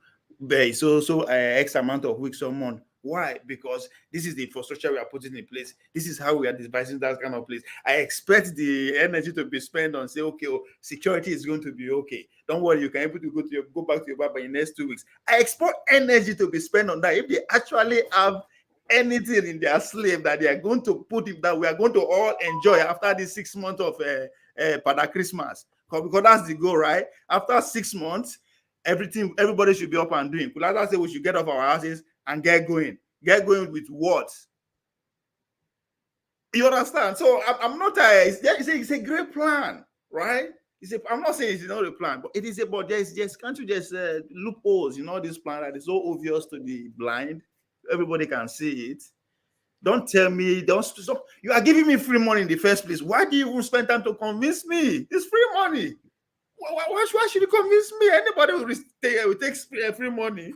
But we all know that it's not that there's a catch there. It's not just about the free money.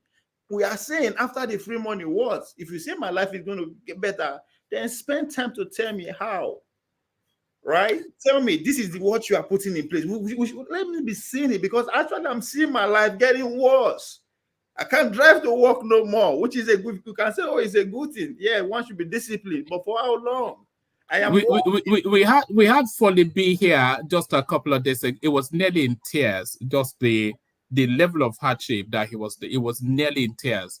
Okay, you can understand that. So these people that you said the poor of the poor, let's say the poor of the poor use kerosene, they cook, use firewood, they cook. I mean, they don't even they don't actually understand what goes on in the city. You understand? Those people where they talk so, but they can't go to their farm. Their normal their village economy is crushed. The normal village economy that you say they should manage is crushed because they can't even go to farm no more.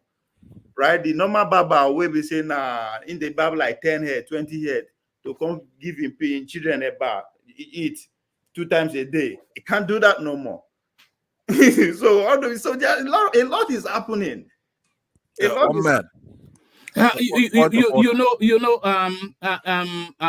Ovie, there was a French queen called Marie Antoinette. So there's a French queen called Marie Antoinette. She during her reign there was a famine, not famine, but famine, scarcity of food. There was famine in France then, and it got so bad that the French people could not even buy bread. Do you understand? And bread is life. I'm sure you've been to France, so you know what bread means to the French person: baguettes and croissants and all whatnot. So there was a famine in France. It got so bad they couldn't buy bread, and they were raging and lamenting and protesting on the streets. And the queen then, Marie Antoinette, she quipped acerbically that if they cannot buy bread, let them eat cake. So we're in that let them eat cake. Everybody, you have to. This is a belt tightening thing now. So let them eat cake. Let them eat cake. Now I trust Nigerians. Where's the cake? If they cannot buy bread, let them eat cake. What is going on? What is the alternative, right? If you say make I not drive my car go okay because I cannot fuel it, I should be able to have a subsidized transportation provided by the state, right? Affordable. But that's the alternative. It's not there, right?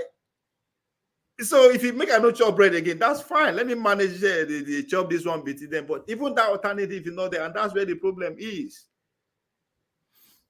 All right. Pansat, you wanted to come in. Come in, Pansat, and then I'll take your soundings on this headline of it, and then I'll go back to Bishop. I think things should have cooled down by now. So yes, Pansat, you wanted to come in. Yeah, I was actually going to complain about the time that you're allotting to one individual, being that we have so many people on this panel, and it's not like he's talking about our socioeconomic problems, right? I won't stay for a long time because I normally live with you. Those who are forced to leave when you leave should be given priority, since those who stay. You won't stay for a long time, but will you stay for a good time? That's the thing. So you led me to that metaphor. Eh? It's a good one. By the way, you have a lot of those, and I believe that what I'm saying is that I'm forced to leave when you leave, right? Therefore, I should. You are not forced to leave, only if you can promise me that when I leave, you don't start bullying people. Okay. Yeah? I think it makes sense for me to leave when you leave. So I'm not complaining about that. I'm saying that Ovie was making very salient points. And but he needed to expand that. We have to solve the inequality and income and opportunities we have in our country, and then of course deal with the other ones we can't control, the extreme weather conditions there. Implementation of critical macroeconomic and structural policies we have in our country. Things like the things that needs to be talked about when we assemble here. Else it's going to be just repetitive every day, right? But I'll let you do your work. I'm saying we have a panel that's just loaded with heavy hitters here, from Gideon, Uptown, Bishop, Ovier, obviously, who's speaking right now. Patrick, there's so many people here. What's his name now? He has a new name here, Your Mental Health, but I know him as Rational Mind. Rational Mind, yeah, and another name after that. So I'm saying, don't give me as much time as you've given OVA and deduct some time from him. He's already made his point and he was right. So that's what I'm saying. Just trying to help administratively to push it along. Okay, well, otherwise known as to boss me around. So boss me around. Giving open check like the way you were given open check, you could not sign it, or you only put $20. They give you time. They say go, misuse them. All right. Let me mix it up as Pansat just now highlighted. But then I wanted to bring you this headline, Pansat, but we already know how you would digest it. So let me take it to Rational Mind instead. So Rational Mind, we're 2 days into it, but we still not we're waiting because the only thing left for the Tinubu administration is this ministerial list. So because it's so important. From this ministerial list, we know how the next 4 years is going to go. If we know that from the ministerial list, we'll know if Tinubu is here to work or is they just here to jolly along. So the ministerial list, they told us it was coming out yesterday. We waited in anticipation. They told us it was coming out today. It doesn't look as though it's still filtering to the news cycle.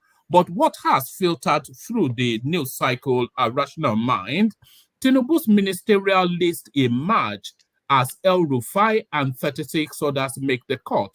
So I'm giving some credence to this because this is, for the last 2-3 days, they've been mentioning El-Rufai as the minister for power.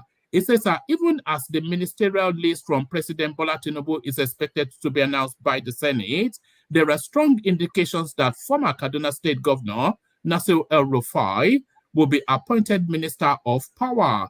Correspondents report that multiple sources privy to the development has confirmed that the list is ready and has been submitted to the Senate for confirmation. So the list is ready, has been submitted to the Senate for confirmation. We've been waiting since yesterday, but we cannot waste past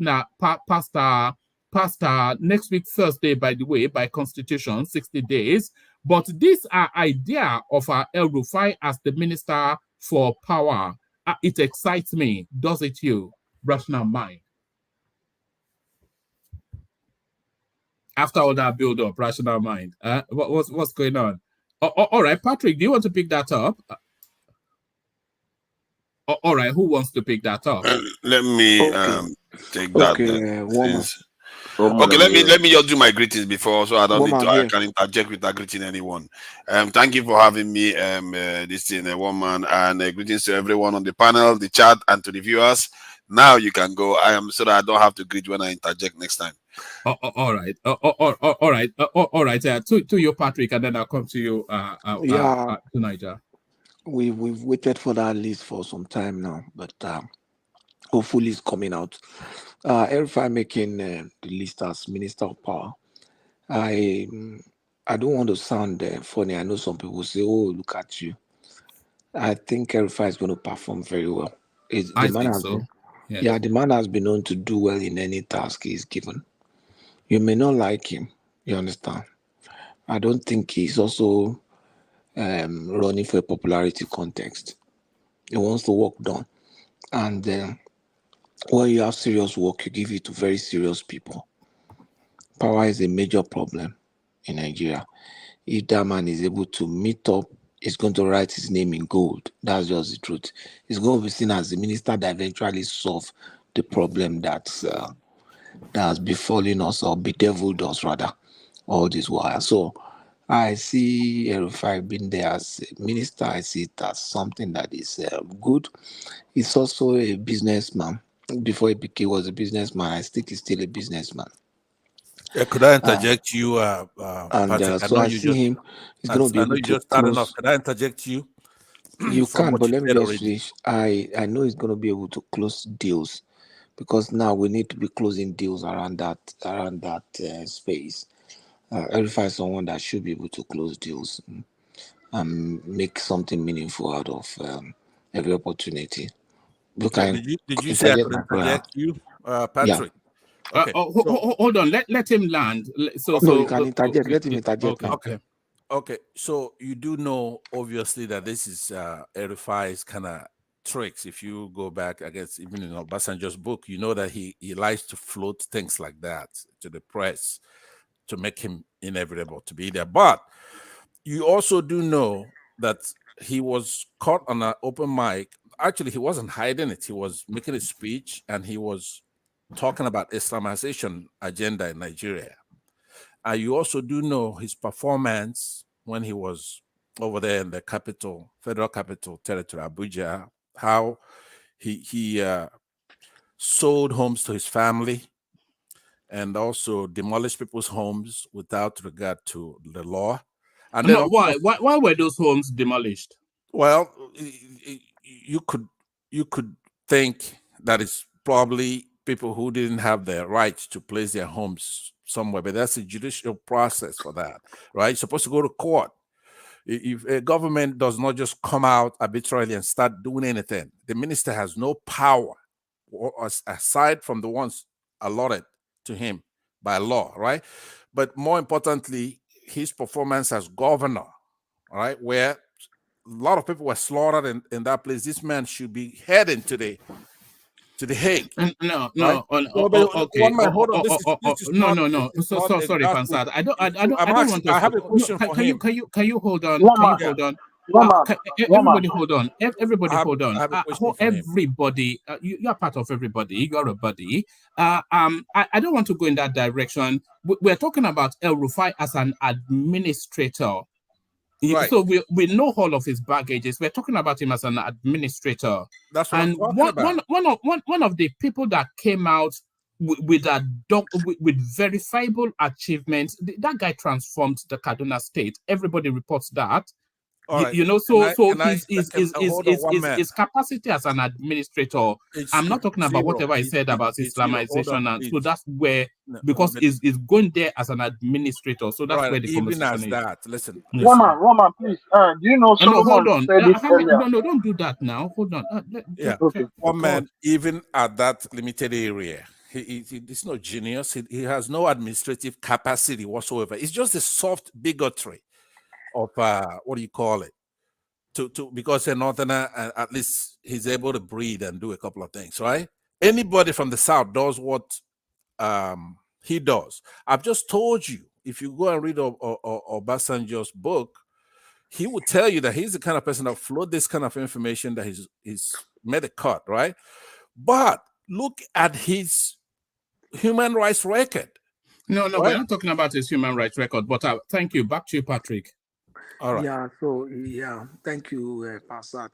So I believe that he, as an administrator, is going to do well, because one of the things that my brother just mentioned about his activity in Abuja, in short, that is even one of his selling points. We still have that city there. We still have that city there today at that level because of what the man did. You even remember there was one embassy that was demolished. The house of the chairman of PDP was demolished. In short, the demolition of the house of the chairman was supervised by Obasanjo himself. So if they never did that... Was it with court order? No. If you don't let people speak, then I'll have to set you to the back, you know. So it was because of that we can say, oh, we have Abuja. Abuja is a beautiful place. and he's even getting messed up now too. So I think what he has done there is cool, and he tried to replicate the same thing in Kaduna. That's why the crisis in Kaduna, that killing has been there. The Satan Zaria crisis, the Muslim Christian. I remember the Zongo Kataf problem with Zamani Network. Zamani Network was GOC of its 2 div, I think sometime in 1983. So he was a major general. He was almost going to be killed. The man is from Zongo Qatar. So the problem has always been there. But hopefully now they have the chief of defense staff is from that region. And hopefully, let's see what he can do to help with the security problem there. But apart from what you have in South Tanzania, you remember that when El-Rufai just came in and there was security problem, he was the one who actively imposed the curfew, and El-Rufai was going out even in the night with security men in Kaduna. He was actively involved, going out with security men, reassuring people that things will be safe. So that he demolished some people's house, they are trying to restructure. That cannot be, it cannot be. When you've done something wrong, you build the house where you are not supposed to. Then you expect the government to fold his arm. No. Look at what he did with those teachers. Look at what he did with those teachers. Look at what he's doing with the educational system, at least primary and secondary education in Kaduna. So the man, and then in the economic side of it, he's been able to attract some sizable number of investors into that state. Who could have thought that a state like Kaduna, maybe another state would have been open to opportunities? Now he has been able to effect a good succession. Now he has someone. His capacity as an administrator is beyond question. Yeah, It now is beyond question. my brother, sincerely, let's Could be I objective. interject again then? No, hold on. Let's be objective. I don't see anybody apart from Tinubu in contemporary generation of politicians like the Fourth Republic that you can compare, apart from Tinubu and Fashola in that sphere, that you can compare their achievement to El-Rufai. If you put them in the same context, if you put them, mind that last phrase, if you put them in the same context, I don't see anyone. If you can give me two, then I'll just shut down. And not I can. Can I? Is that a question you want me to give you? You said? You want me to give you two, you said? Yes. Okay, please. Let me preface that by saying that dictatorship has its place, obviously, right? So I am surprised at you, Patrick, for one thing. We in diaspora, we know better than that. Because you're over here cheering this man up because he's dictatorial, going and leveling people's homes without a court order, right? How could somebody who's exposed applaud such a person? Somebody who ran into exile when a president who we at least say, okay, this man is a civilian, Yaradua, right? When Yaradua came into office, this El-Rufai ran into exile. So he was accused, charged with fraud, selling a lot of properties to his family members. You know, we're talking about his capacity as an administrator. That's what I'm saying. His capacity is zero. So he give has me the no two capacity. people now. If you can go and demolish, Give me the two people. Oh, just hold on. I'm going to land there because it's very important that it's couched that way, right? Please don't be.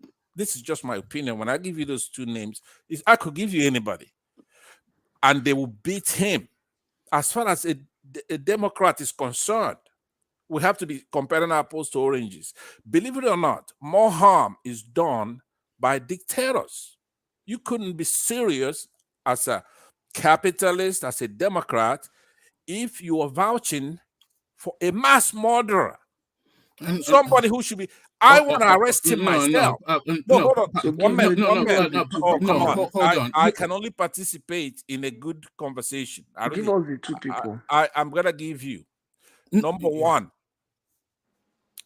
somebody like the governor of the former governor of Rivers State. Wike. He can do a much better job. He's not my favorite. Right? Maybe I agree with that name, but I don't agree with a much better job. But I think he can do an equally competent job. But put them in the same context. They're not even in the same league. But please, I say put them in the same context. Pardon? Put them in the same context. If you put Wike, okay, give me the second one. Okay, but first, do you agree with that first okay, one? I know one man. No, give him both names because I don't want this to drag. I don't want to be back and forth. Yeah, give us the second name. Okay, the second one, Peter Obi. Of course, why not? So, now, the reason why I did that is this. Okay, Patrick. First of all, I have a lot of respect for you. I've seen you operate here, talk about taxes and many issues. You're unpredictable. When your buddies are talking about Southeasterners, you join, but you do it. No, leave the personalities and stay with the topic. I tell you this all the time. Leave the personalities and stay with the topic. One man, you're gonna gain a lot by letting me talk because I do know. Yeah, but you have to speak with. No, hold on. Do you mind? You have to speak within the parameters of the conversation. I've told you endlessly, leave the personalities and speak to the topic, because when you go after the personalities, it always spirals out of control. So leave the personalities and just stay with the topic. I'll try to learn that. Don't forget, if I'm recovering from whatever it is you diagnosed me with, you're going to have to give me time, right? So now here's what I'm saying. It really saddens me when our people in diaspora talk like people who are back home. I can understand those who are back home, they're not exposed. They don't know any better. But on a daily basis, we see how things are done. Okay. You don't go and demolish anybody's home. Can I interject you? Sure. Okay. I'll pick those two names you're giving me, and then I'll close it with that. You see, Wike, I said give me two people and put them in the same context. If you give El-Rufai the same amount of resources that you are giving a Wike, and put El-Rufai in a state where there are no tribal conflict like you have in Rivers, the El-Rufai will outperform Wike 100 times. That's one. Then two, you also talked about democracy. You said, how can you die as a dictator? That somebody who's exposed, we that are exposed in the West, exposed to culture and democratic norms in the West, should not be supporting a dictator. So you now give an example of an Obi. I want to tell you that Obi was not, and is not a Democrat. I'll give you a reason. Obi was in that state as governor for 7 years, 8 years, and he didn't organize local government election. That alone has shown that he's not a Democrat.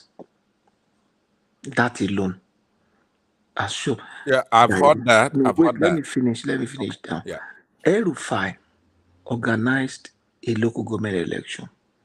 El-Rufai introduced electronic voting into the local government election and trained the Kaduna State voters. Now they use not beavers, they use machine to vote. Nobody say they will vote with paper, they transfer. In Kaduna State local government, they used machine to cast just substitute former governor of Ebonyi State. Let me finish. No, wait. Remove Obi, put in the former governor of Ebonyi State. No, let's not finish with Obi. We don't talk about that. Let's go to let me finish with Obi. I say the El-Rufai introduced electronic voting. And not just that, El-Rufai ran a local government election where his own party even lost some local government. Most of us knows that all these governors, when they run local government elections, the opposition does not even win one. Patrick, I remember that. I think at that local government election, that was when INEC tested one of their new systems. I think they used it to pilot one of their new systems in Kaduna State.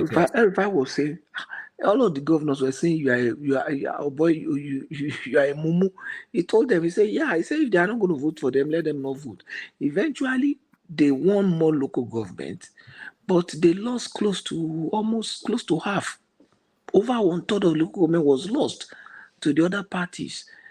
That will never happen in other places, even with this Ebonyi man that you wanted to just mention now.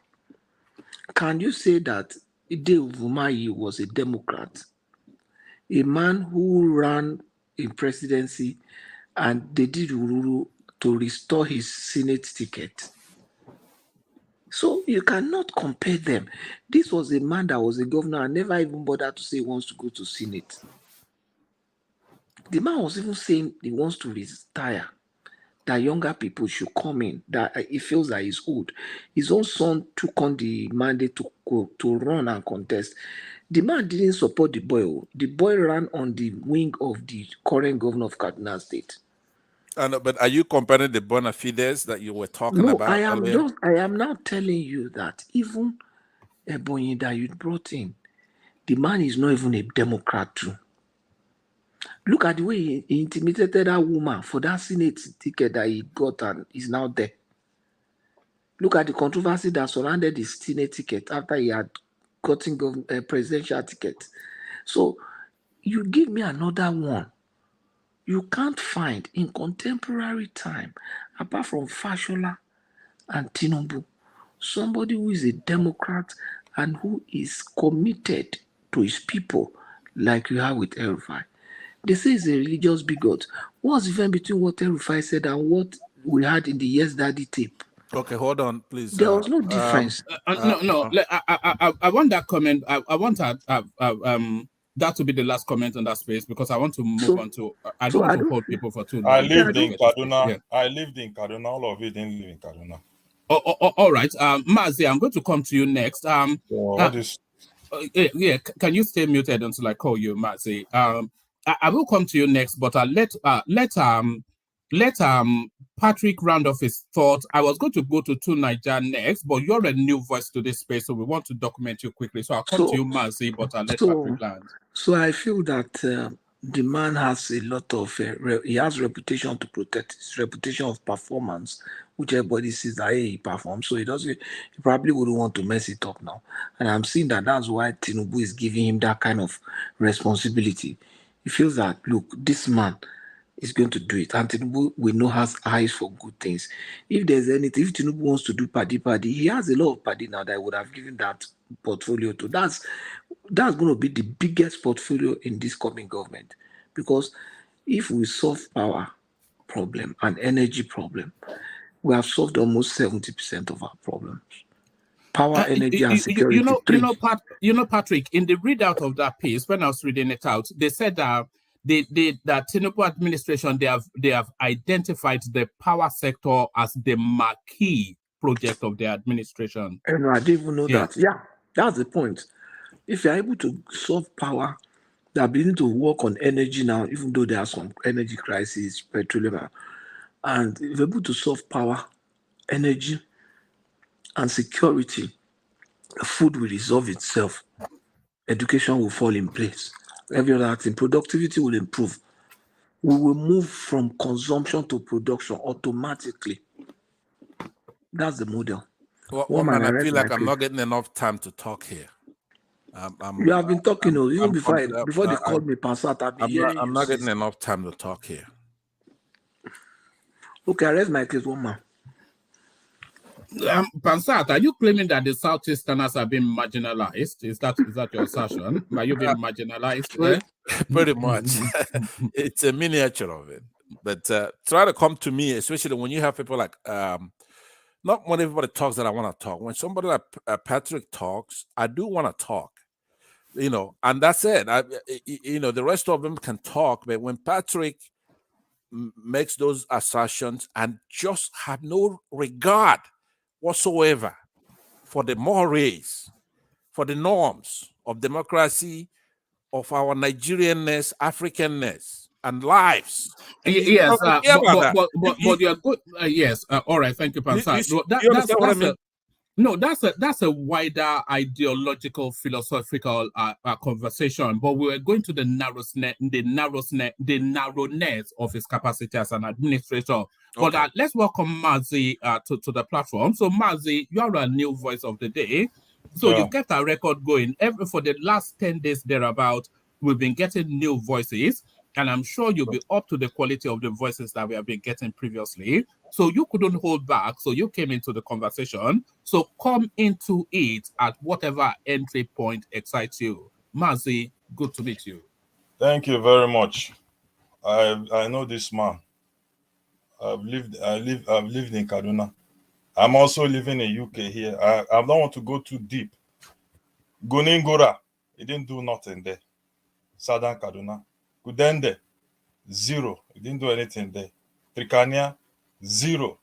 I call Yoruba people dominate those areas. Call them.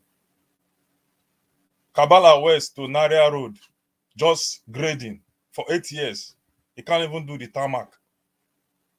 People are just there letting media to be talking about El-Rufai. I know people that were affected by his sacking. And the process of re-employing people was based on Islamic stuff. Kafan Chan, zero. He didn't do anything there. So... but what about the place? What about the places that he did do something?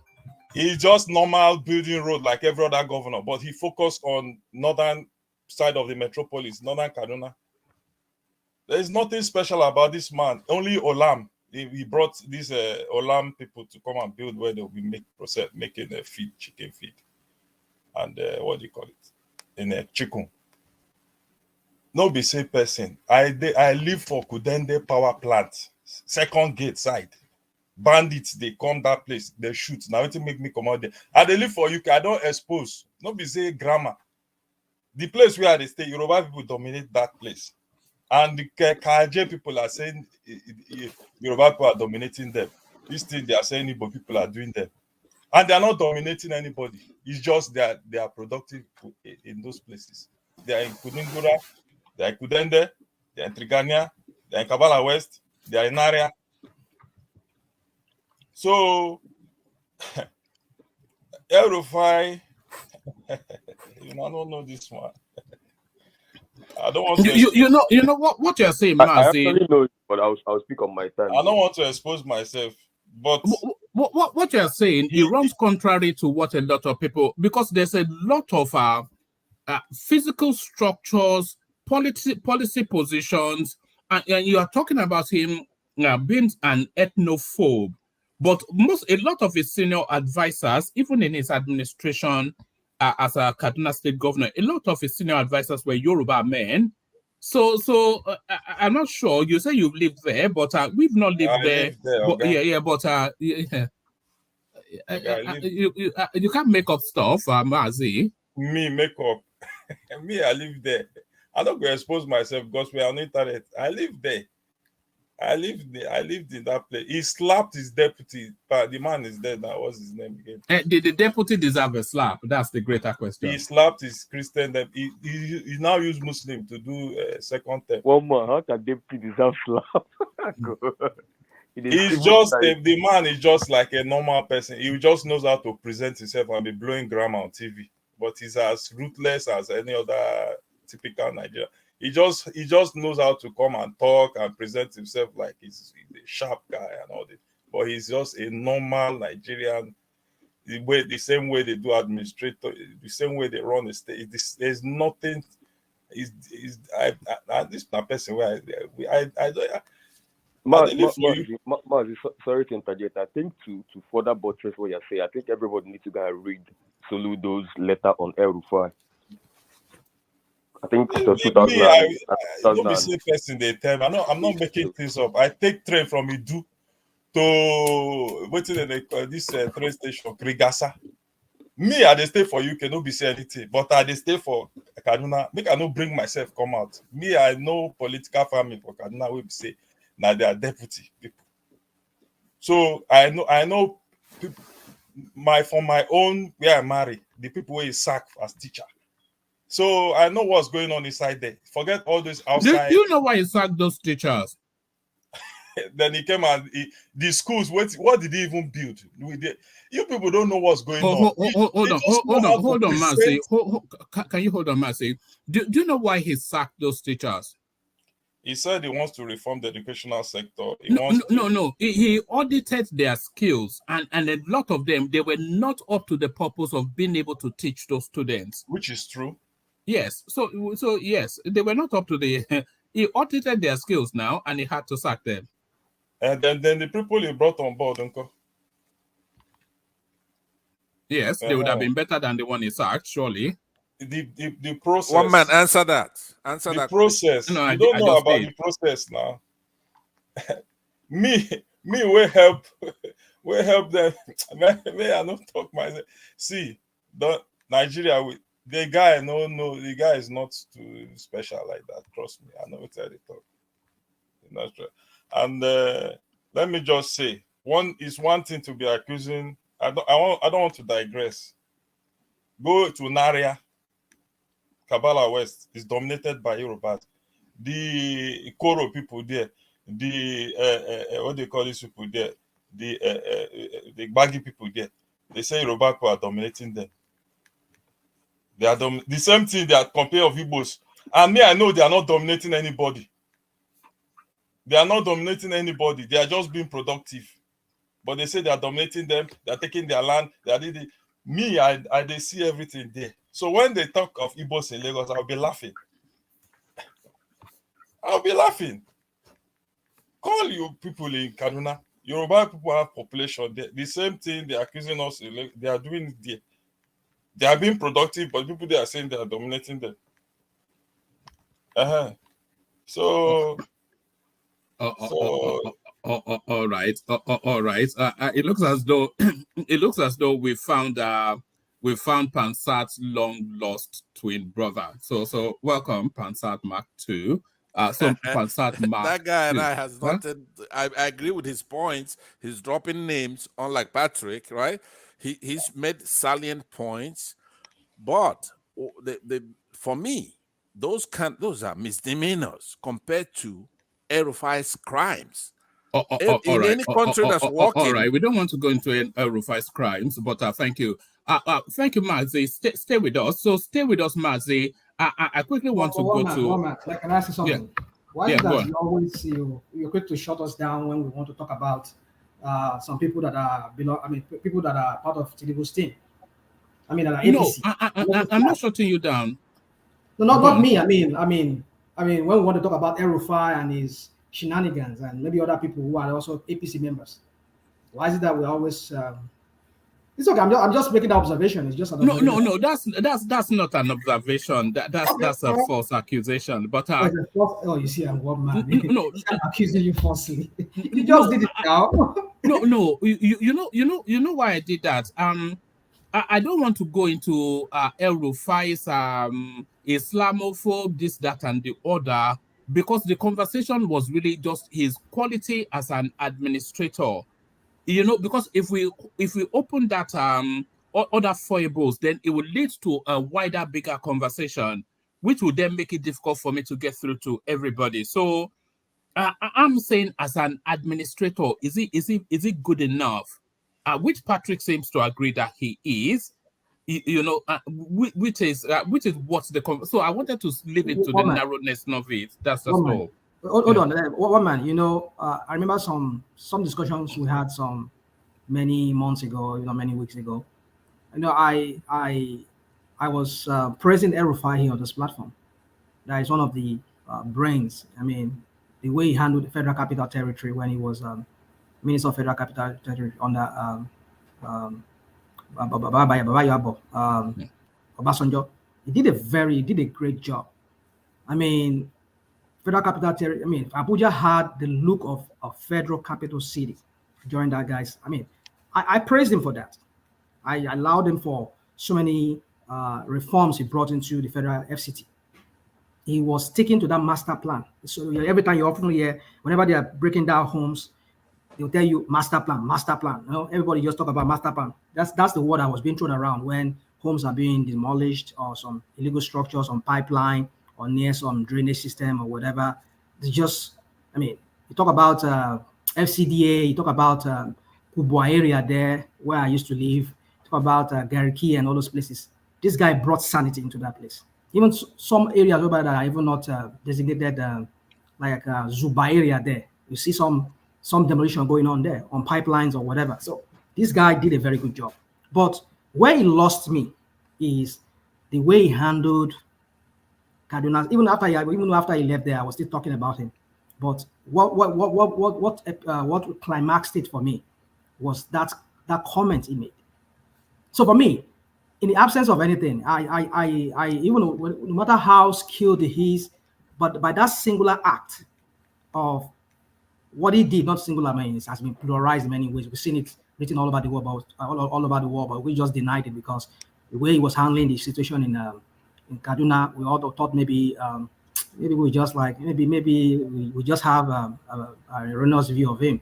Is that that view we had of him was it? But he said it himself. He confirmed what the suspicion of many of us has all along been, that he deliberately made that Muslim ticket to teach them a lesson. That we are here to dominate them. We are here to.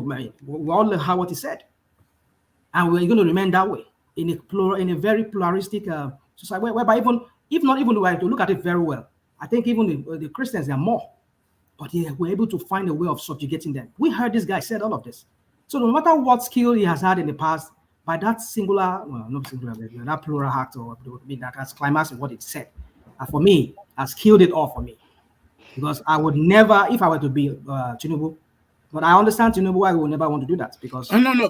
Before you go in that direction, given all that you said about how you described his administration of Abuja, do you think he has the necessary skill sets to administer the power sector and produce results? Do you think he has the necessary skill sets? Leaving aside what you think of his personality or his religious, I've already said it. Yeah, just the necessary. Yeah.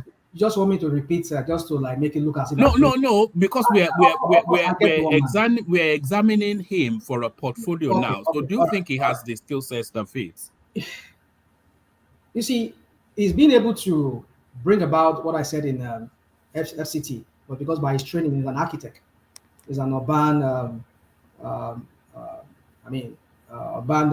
urbanization, urban and whatever, something he did in school or whatever. But I know he's an architect. But an architect, you would also. Is he not a surveyor? I thought he was a surveyor. Well, maybe a surveyor, whatever it is. But I think he said he did architect. Maybe he's an architect. Because they call him architect. No, he's a quantity surveyor. He's a quantity surveyor. I had architect. He has graduated with 2. Okay, all right, whatever. Quantity surveyor. That's they almost take the same courses in universities when it comes to anything that has to do with building and all of that, urbanization. So what I'm trying to say is that his training made him to be able to work as a technocrat in that area. Now, coming to what your question is all about, power sector. Now let us look at over the time after he left FCT minister.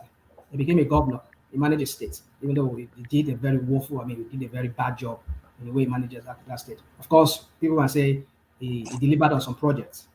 Now, do we think he can in the power sector?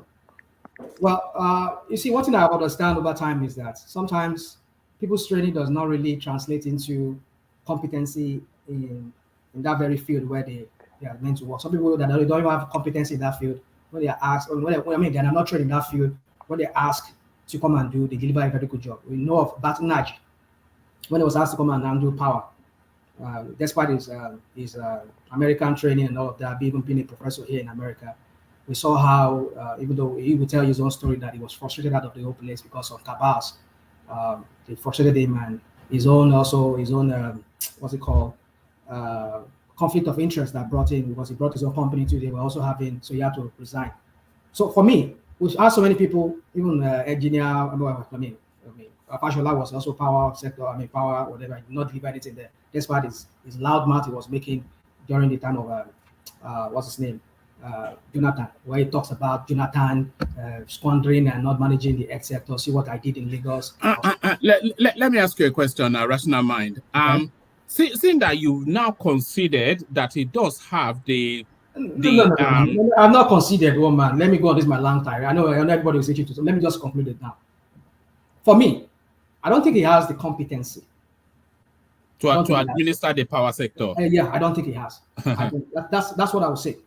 But can he prove me wrong because of his administrative skill in the way he managed Abuja and maybe his own state, which I don't even think is a management, but by virtue of the many projects that the people say he delivered, maybe we can say, well, he had success in that area.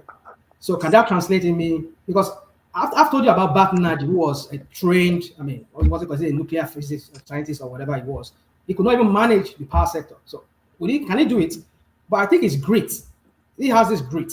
Yeah, but hold on, rational mind. But you say he cannot, but you excellently describe that he can.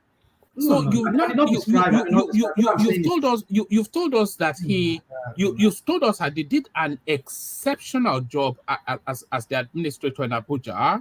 Okay. You've told us now that he's done a first-class job as the governor of Kaduna State, and more crucially, that one word that you said, grit. So you are talking about somebody that is highly educated, supremely intelligent, a proven administrator, and is very stubborn when he's after a goal. And you are saying he doesn't have the requisites to administer being the power stubborn does not, woman, come on. Being stubborn, having grit does not translate. But is it one of the qualities that is needed? Yeah, it's needed.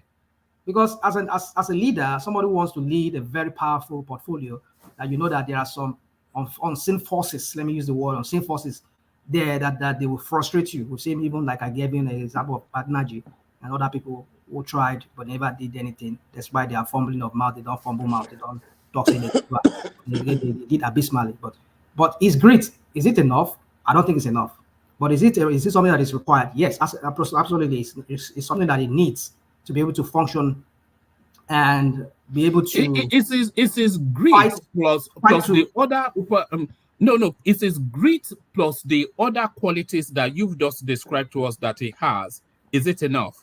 Well, grit and other qualities that you described. No, that you described. Are not enough. Are not enough. Right. So let him prove us wrong. That yes, those grits and other things we talked about is antecedent with FCT and maybe his state Kaduna. Let us see if that will translate into anything. Because you see, that power sector, it requires that you be a technocrat. Maybe not really a technocrat, because even technocrats have tried it and they've never done anything. But maybe he can do more than let him just prove us wrong. Let me prove me particular. Let him prove me wrong. Like I said, he has some qualities. I will give that to him, but I doubt if he's able to do anything. Yeah, that's what I will just say, woman. All right, brilliant.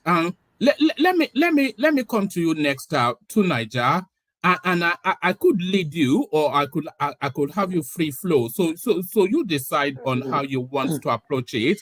But there's a headline on the screen. If you want to go off the back of that headline, hold on, let me put a headline on the screen for you.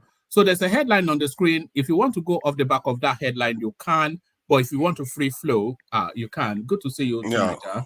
Thank you. I saw you on Kaizo earlier, but you came in after I left. Yeah, I arrived late. I just wanted to get an update. Kaizo wasn't there anyway when I arrived. Regarding what was happening in Kenya, I'm fearing that some of those things may be tied to their president mouthing off too much. But that said, no, but is it not the same narrative as Nigeria though? Because what he was describing was the removal of our subsidy, which then led to protest on the streets. I think it's because the reason why I fear that it could be something tied to people that are trying to destabilize the country is because that country is doing way better than Nigeria on so many levels. And Nigerians are not on the street the way they are. So you begin to wonder, how did this thing decide? What makes them decide to just come out on the street at this time, as if 6 years ago the problem didn't exist? So, but that is that. Regarding the El-Rufai nomination, that is scary, because this is the same person that I said should not even hold any national office anymore. The last time I heard him speak regarding the religious tilt that he has. This is a national politician that should be thinking about the national interest, not about the religious supremacist approach that he prefers to. He declared, not even prefers, he declared it. And see, Hitler was competent, isn't it? God. So are you going that far? Yes, Hitler was competent. You have to be careful Okay. about people you bring into the national arena, because the more people like that succeed, the more the nation stands a chance of imploding. So you have to do that calculation there, and I really don't think he should hold any public office. I'm sure, 1,000,000,000% sure, that there are competent Nigerians that can handle this if our leaders mean to do the right thing. This is the problem. They don't often mean to do the right thing. That's the problem. It's not because Nigerians are not available to do the job. They are standing them down and putting clowns in office constantly. They're going to sell the country out and mess the country up. See, people say he accomplished a lot. I was in Abuja. I've seen some terrible places in Abuja that Abuja doesn't even get 24/7 power supply. And the airport, they take lights in the Abuja airport. This is crazy. And he is the one that they are praising that he did so well. I don't know any, even Okowa in Delta said that I had better things said of Okowa than El-Rufai, given the experience people have in Delta State. So I don't know, not to mention Wike, some of this. Wike just had one time to accomplish most of the stuff, because they said the first time he was spent it fighting in court and all the rest of it. He just had one time to do all the stuff he's just managed to do. So we have competent people. It's not because, but this El-Rufai that seems to clearly, openly issue in other countries, people will be questioning why he should even be running for office, like in the UK. He literally believes in religious supremacy. And he talked about translating it nationally. Sorry to Nigeria, but does every religious adherent not really believe in religious supremacy? Is that not the, because every religion tells you that their religion is the one true path. So is that not implicit in religious beliefs? Well, it doesn't normally translate to a secular state and in national politics. When you want to say religious supremacy, it's about worship, isn't it? It's about going to heaven, not about translating to the politics. Especially when it's combustible, you want to translate into the politics to use it to isolate certain groups that you don't find this thing conforming to your religious beliefs. And if you look at what happened in Kwara recently, that the emir went and banned an Oshun this thing, a practitioner, from doing their own festival. So Johnny Just Come is banning the ones that are ethnically from that land now. This kind of stuff, this is why I don't like people like that. Nigerians have to learn to isolate people that want to use religion and ethnicity to divide the country. Because if you keep giving them power, everything they do, they are going to be leaving that fingerprint everywhere, and they're going to distort the system. And for better or for worse, even if something works, it still doesn't mean it's going to lead us to a long-term progress, because people that believe in those things, they lay divisive tracks along the way. He's going to promote people that are more Muslim. He's going to do things that tilt in the Muslim direction. It doesn't mean he's not going to accomplish stuff. It doesn't mean he's going to accomplish it. But I believe that there are people that can accomplish the same thing if the Tinubu is looking for them. Clearly, you know that. If Tinubu means to do the right thing by Nigeria, he can do it. To Nigeria, you know that is not the only consideration in political appointments. So competence is a consideration, and it should be the baseline entry point. But then other considerations also, political patronage, alliance, rewarding, all of these things are wrapped into it. And if you remove El-Rufai, Tinubu will not be the president of the country. He won't even get the PDP APC ticket. So there's some sort of obligation there. But then, but thankfully, El-Rufai is a highly capacitated administrator. So then and by the way, that's why they didn't give him the SGF, because they didn't want him that close to the seat of power. But if they put him in a place where all of his skill sets can have the most impact in a meaningful way towards the country, and that political patronage is still satiated, then everything rounds off. So it's not just about competence, is it? There's political patronage as well. For someone that professes religious supremacy to administer a national office like that is very, very, like, all over the country. It has to pervade all over the country. People that have to work with him know what he has said. They know where he stands on all those things. It's a very, very corrosive culture to start off with, just because he has this. See, Nigerians, I left Nigeria. I came here. I can tell you, no matter how I come across as a little bit clever, there are Nigerians that are extremely clever that I didn't leave Nigeria. Sorry. Okay, Why do you always open you that want window to start for that me? one? You want... Why do you always open Let's that not go window? there. Oh yeah, carry on. Let's not go there. Carry So on. I know full well. I'm 100% sure there are Nigerians in Nigeria there and overseas that can do the job. You don't need a divisive figure like that to get into office. You can find another portfolio, send him to an ambassador, give him UN this thing, find somewhere to throw him. I don't even, that's it because of allegiance. But people like that shouldn't even come near national office. The national this thing, the office should be for people that want to serve the nation, not people that want to serve their religion as their ultimate goal. And the people that he has to give order now, no, he has a religious tilt. That his ultimate goal is to spread it all over the country. How do you work under somebody like that? He's going to administer the southeast. He's going to administer the southwest. He's going to administer the south. He's going to administer many states that are Christian. Even I don't know why they say he did so well in Kaduna. Most of the so-called insecurity we have been hearing in the last 4 years is mostly Kaduna. I keep hearing, oh, they are blowing this one up. They are kidnapping this one. El-Rufai will be complaining. Yeah, they are kidnapping people all over the place. NDA got this in attack. Airport got attacked. Those insecurities in Kaduna, they predate El-Rufai, as I'm sure you know. Yeah, but the man with the finger clash between North and South Kaduna, it predates El-Rufai. Yeah, if he was so great, he would have solved it, wouldn't he? So how is this man? He cannot handle a state security, then he wants to handle the national this thing. Bola Ige tried to sort the problem of national this thing grid out. He wasn't able to do that. So, and Bola Ige actually had national this thing interest at heart. This man doesn't seem to. Yes, I can tell you, I can acknowledge this man seems to be powerful somehow in the corridors of power. And I think his power comes from his control in terms of his religious, this connection with the religious elites in the north. This is what he is using. All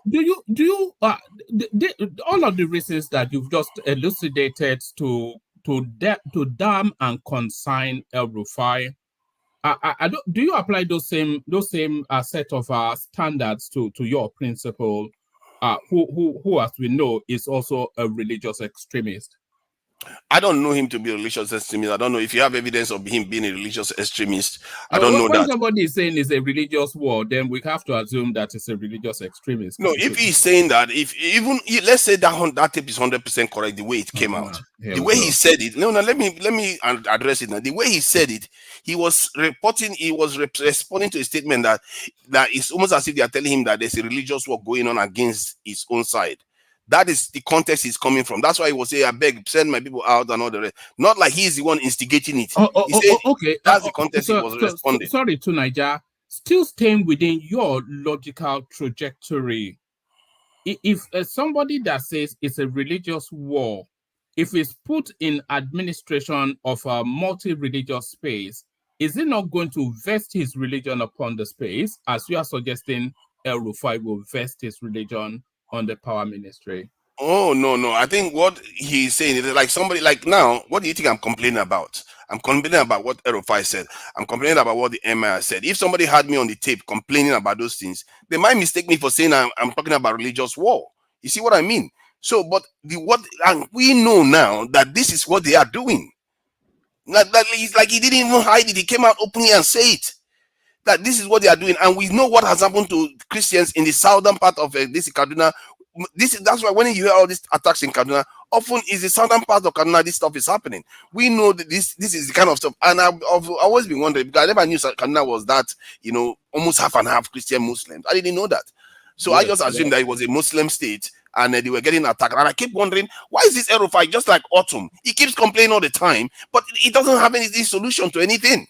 I was just wondering, why is it that he never seems to have any solution to the security issues? Or even NDA got attacked. It never ends. If you look at so many attacks during the Buhari time in office, many of them happen in Kaduna.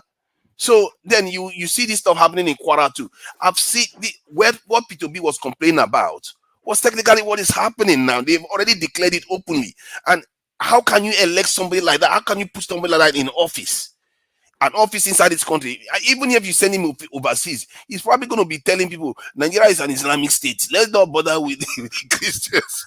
He's gonna, so he shouldn't be near in office. If he wants to run, let him run like a local government, or be a senator or something. Represent the so-called Muslims he wants to represent. Naija, do you not see that an inherent hypocrisy in what you're saying?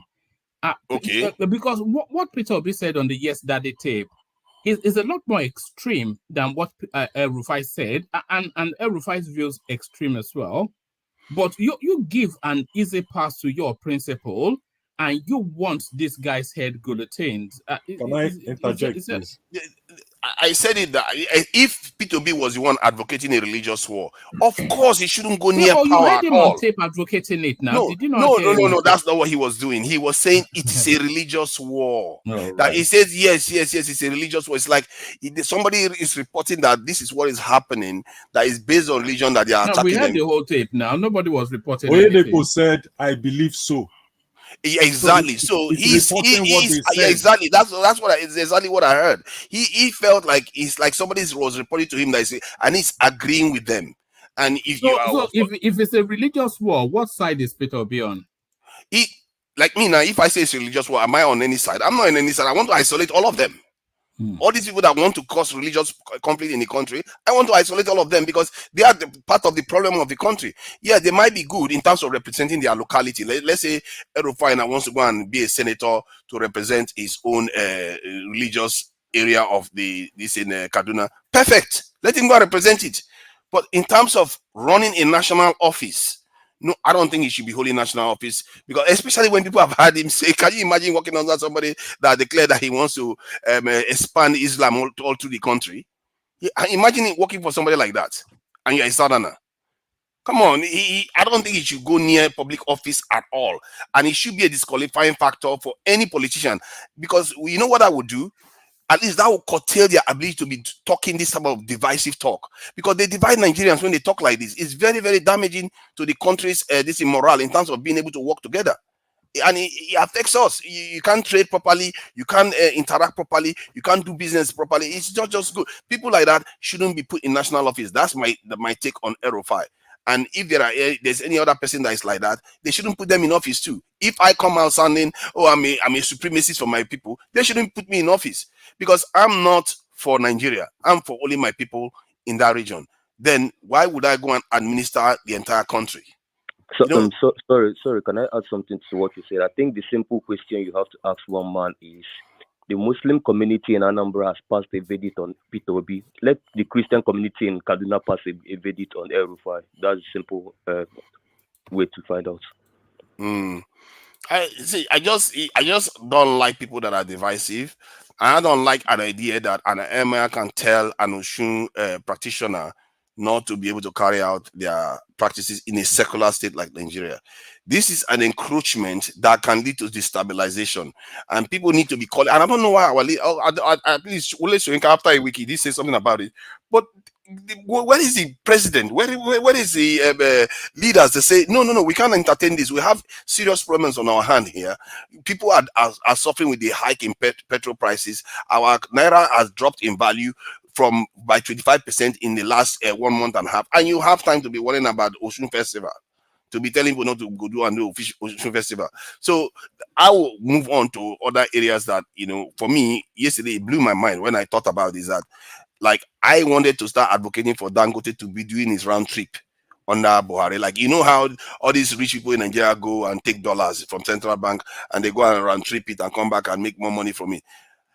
Given where we were 2 months ago, what we have now is worse. It's worse of both worlds. Now, Nigerian businessmen cannot get dollar for cheap anymore to go and buy something. If let's say they wanted to buy something genuinely from overseas, they don't have access to that anymore. The black market one that we were relying on, that's the ordinary people were relying on, that one too has shot through the roof by 25%. It's like the worst of both worlds. What was the plan of Tinubu?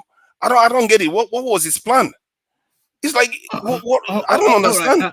Right. To Naija, somebody's just sent in something to that space that you were speaking to about El-Rufai. So let me just quickly read it to you. It says, Politics Nigeria in this report brings you the English translation of the statements from the former governor made in Hausa. So this is what he said.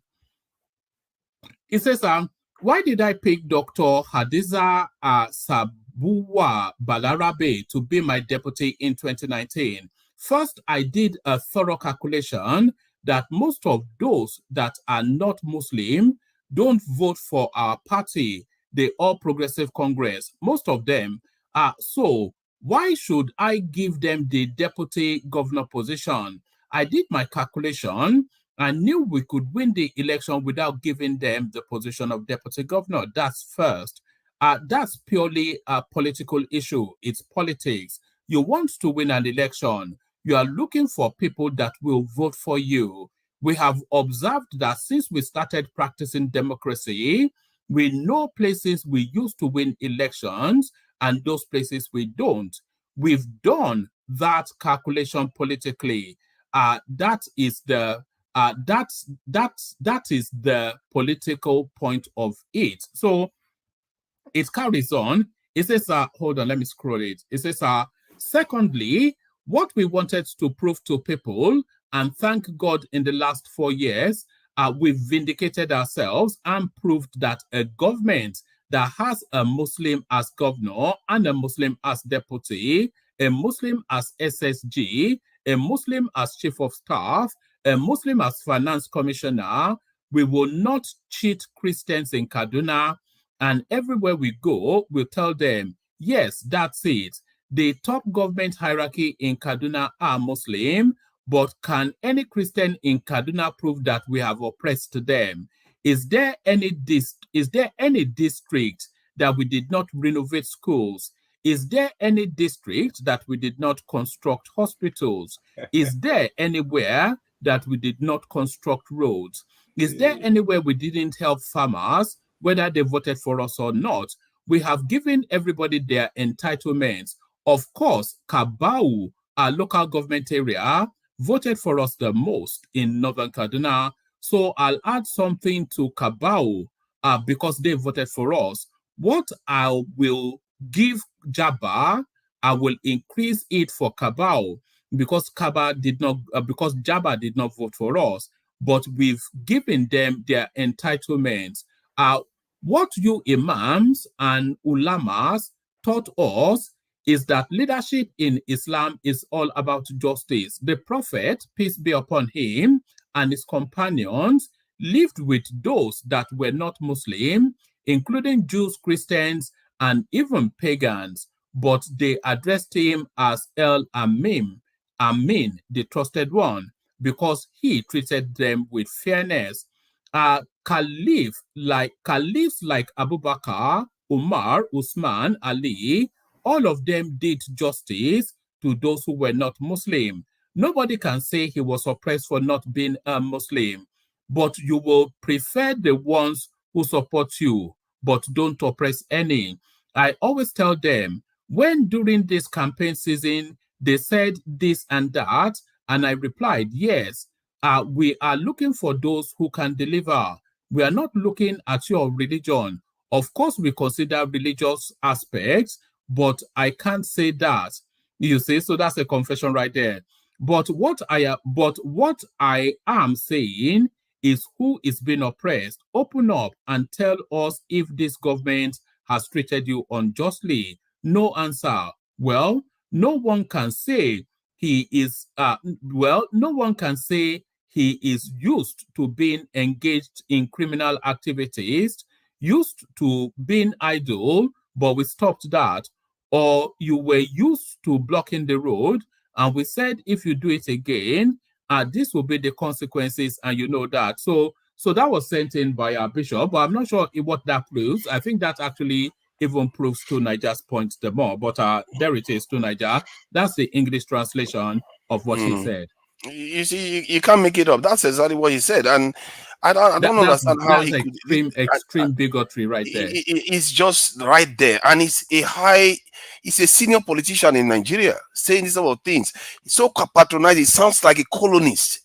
It's like he's so patronizing of the other Christians that are in the state. This is I don't know, man. I don't know what is wrong with our people. The kind of mindset that they have. Can I quickly say something? One man. You are supposed to come to me. You abandoned me. But can I say something? Since you just said I was what I said that thing. Yeah. Come Number in, one, very quickly. Number one, it's not correct to say that Kaduna is 50-50 Muslim and Christian. You have a sizable Christian in some of the local governments in the south, but definitely it's not correct to say it's 50-50. That's number one. Number two, we have governors in the south that have unequivocally confirmed and pronounced that their states are Christian states, and there's nothing anybody can do about it. I've had it 3, 4, I won't mention the names. They've said it. Now, the reason why I wanted us to have a direct interpretation is that it's completely different from the scenario we are painting. El-Rufai did not say he wants to do jihad to take Islam to take over Nigeria. Somebody has said that. There are two. No, this is just this is one of them. There are two. No. Forget. Forget. The second one has nothing to do with what you are the saying. second one is the one he talked about. They're going to repeat it over and over again. Why would you say forget? I don't know why this guy is defending it. I don't know what you're talking about. Sorry, What Bishop. do you mean? Sorry, Bishop. Hold on, own? Bishop. No, it's a conversation now, so you know how it flows. That piece that I just read out was a jihadi statement right there. That was jihad. Not. No, that's your own interpretation to it, and that is not fair. It's your own interpretation to it. If it's your interpretation, that's fine. That's what else do you need to hear? Do you want to hear him declare jihad? Their state is it's not.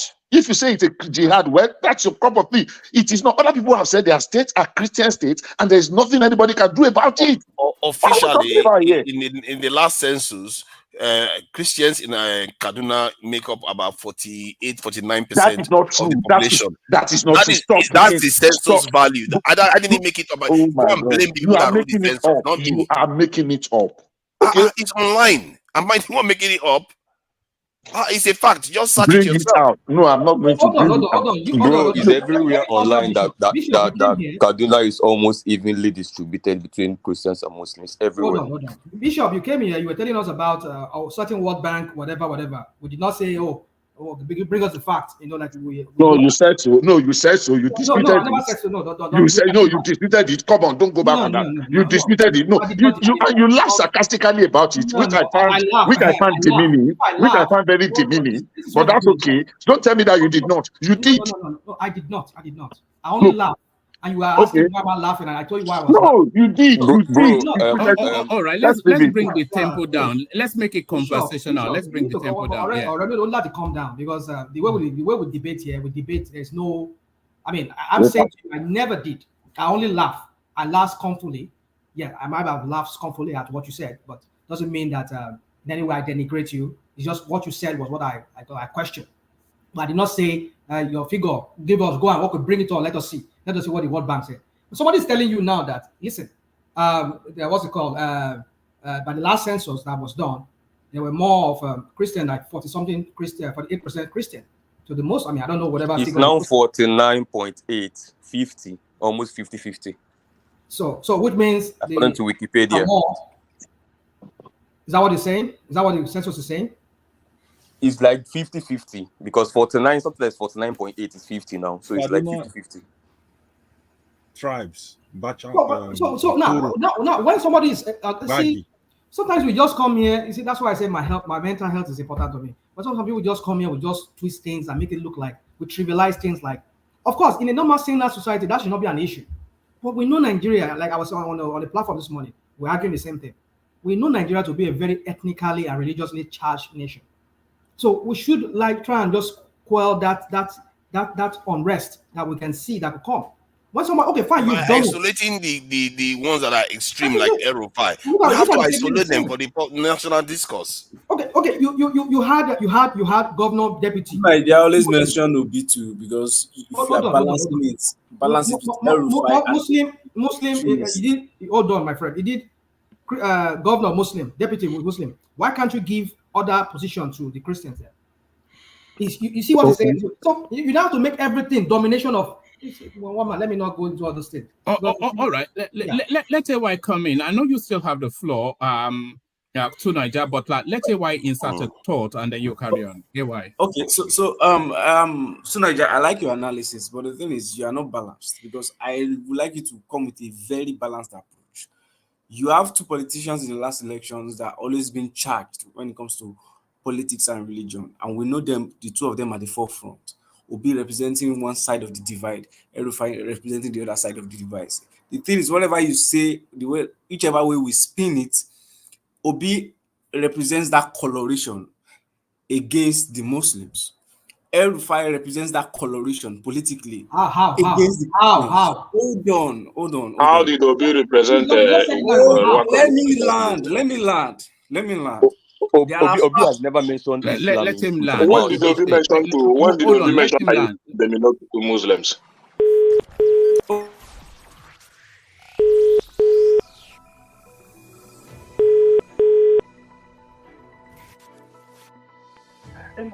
Good morning, Daddy. Praise the Lord. How are you, sir? Fine, Daddy. Good morning, Daddy. Amen. In Jesus' name, we are going to get a bright result. Thank you, Daddy. When I hear this your call and prayers, Daddy is very dear to me. Why are you doing this now? And like I keep saying, if this works, you people will never regret this support. Amen. Amen. You know. We look forward to God's intervention. Thank you, Daddy. We look forward to God's intervention. Thank you, Daddy. We look forward to God's intervention. Amen, Daddy. Daddy, I need you to speak to the people in the Southwest. Your people in the Southwest and Kwara. Okay. I've been in touch with Kwara people. The Christians in the Southwest and Kwara. This is a religious war. I believe that. So it wasn't prompted. You saw, you heard him. Yeah. Thank you, one man, for that. So carry on. Let's say why land. To be fair, one voice. Yeah. Let me land. So if you look at the statement, whatever you spin it, if I'm a Muslim, if I hear this, I'll be charged up. If I hear El-Rufai speaking with with what we just read about El-Rufai, if I'm a Christian, I'll be charged up. To Nigeria, you are charged up because you are on the side of the divide. I believe you're a Christian. But imagine I'm a Muslim, I will be charged up against Obi. The truth is, let me add something to what I just heard. No, charged up, especially if I'm, the level of my Obi has clarified himself. El-Rufai has owning what he said. Obi said uptown. There is nothing to clarify. Anybody can say whatever they want to say. Somebody seeking for a vote, asking for Christians to vote for him is not a crime. So you can say whatever you want to say. Let me. Gentlemen, one voice. Please, I shouldn't have to say that again. One voice. Yeah, carry on. Okay, let me quickly finish. The thing is, the context of which both of them were talking with respect to politics and governance. I mean, the two of them, the two personalities, Obi and El-Rufai. I'm giving you a balanced approach to this. They were talking with respect to politics and governance. Obi talking with Oyedepo was with respect to politics and governance. Take your country back. It is with respect to politics and governance, whichever way you can spin it based on your political affiliation. The truth is, anybody that was coming to politics should remove ethnicity and religious comments. Obi did not start saying to take your country back today. I can send you an old video as from 2014 from his conference, which he was having. If I tell you I'm a Muslim and I'm reacting, you cannot be a Christian and understand my reaction. If I'm a Christian and I'm reacting to a Muslim, the Muslim cannot try and understand my reaction because the person is not a Christian. Not necessarily. Hold on. You are giving Obi a soft landing because you have the same ideology of being on the same divide, on the same part of the divide. So if I'm a Muslim, I'm telling you, what is the ideology? You've repeated the same statement 3 or 4 times. No, can I say something? You are repeating the same statement over and over again. All right, I'll give you the floor. From what I just heard, where P2B was not prompted and he brought the statement up, which compared to what El-Rufai did, which was actually out in the open, there's no doubt to the authenticity of the recording, which this one is, even the way the conversation went seems a little bit weird. It doesn't seem right. But let's say he said what he said on this tape, I will condemn him from now till thy kingdom come, because that is not the spirit of anyone that should be looking to run a nation. You are running a nation based on the idea that you are going to be going to the center to fight a religious conflict. Except, of course, if you look at it from the point of view that, let's say he's looking at it from the point of view that the other side is against us, they are already doing it, which El-Rufai confessed to, then you can see to an extent why he wants to do that. But he wasn't prompted. He brought that statement up. We don't know why that statement got in there. We don't know how the tape was manipulated. But if he said it the way he said it, the way it came out on that tape, it is very wrong. Don't give there's no for it. How do you know there's no manipulation? Don't stop that nonsense. Stop acting. Are you not the one that is being biased now? He did not deny it. He denied it. Oh my God. Hold on. He said it was manipulated. He was clear. No, he did not deny it. We saw him in an interview. Who did that interview? What he did not deny? What he did not deny? Comment or something. He did not deny it. What he did not deny was that he had a conversation with the pastor, and whether he hold on now. Come on, man. Let me just finish.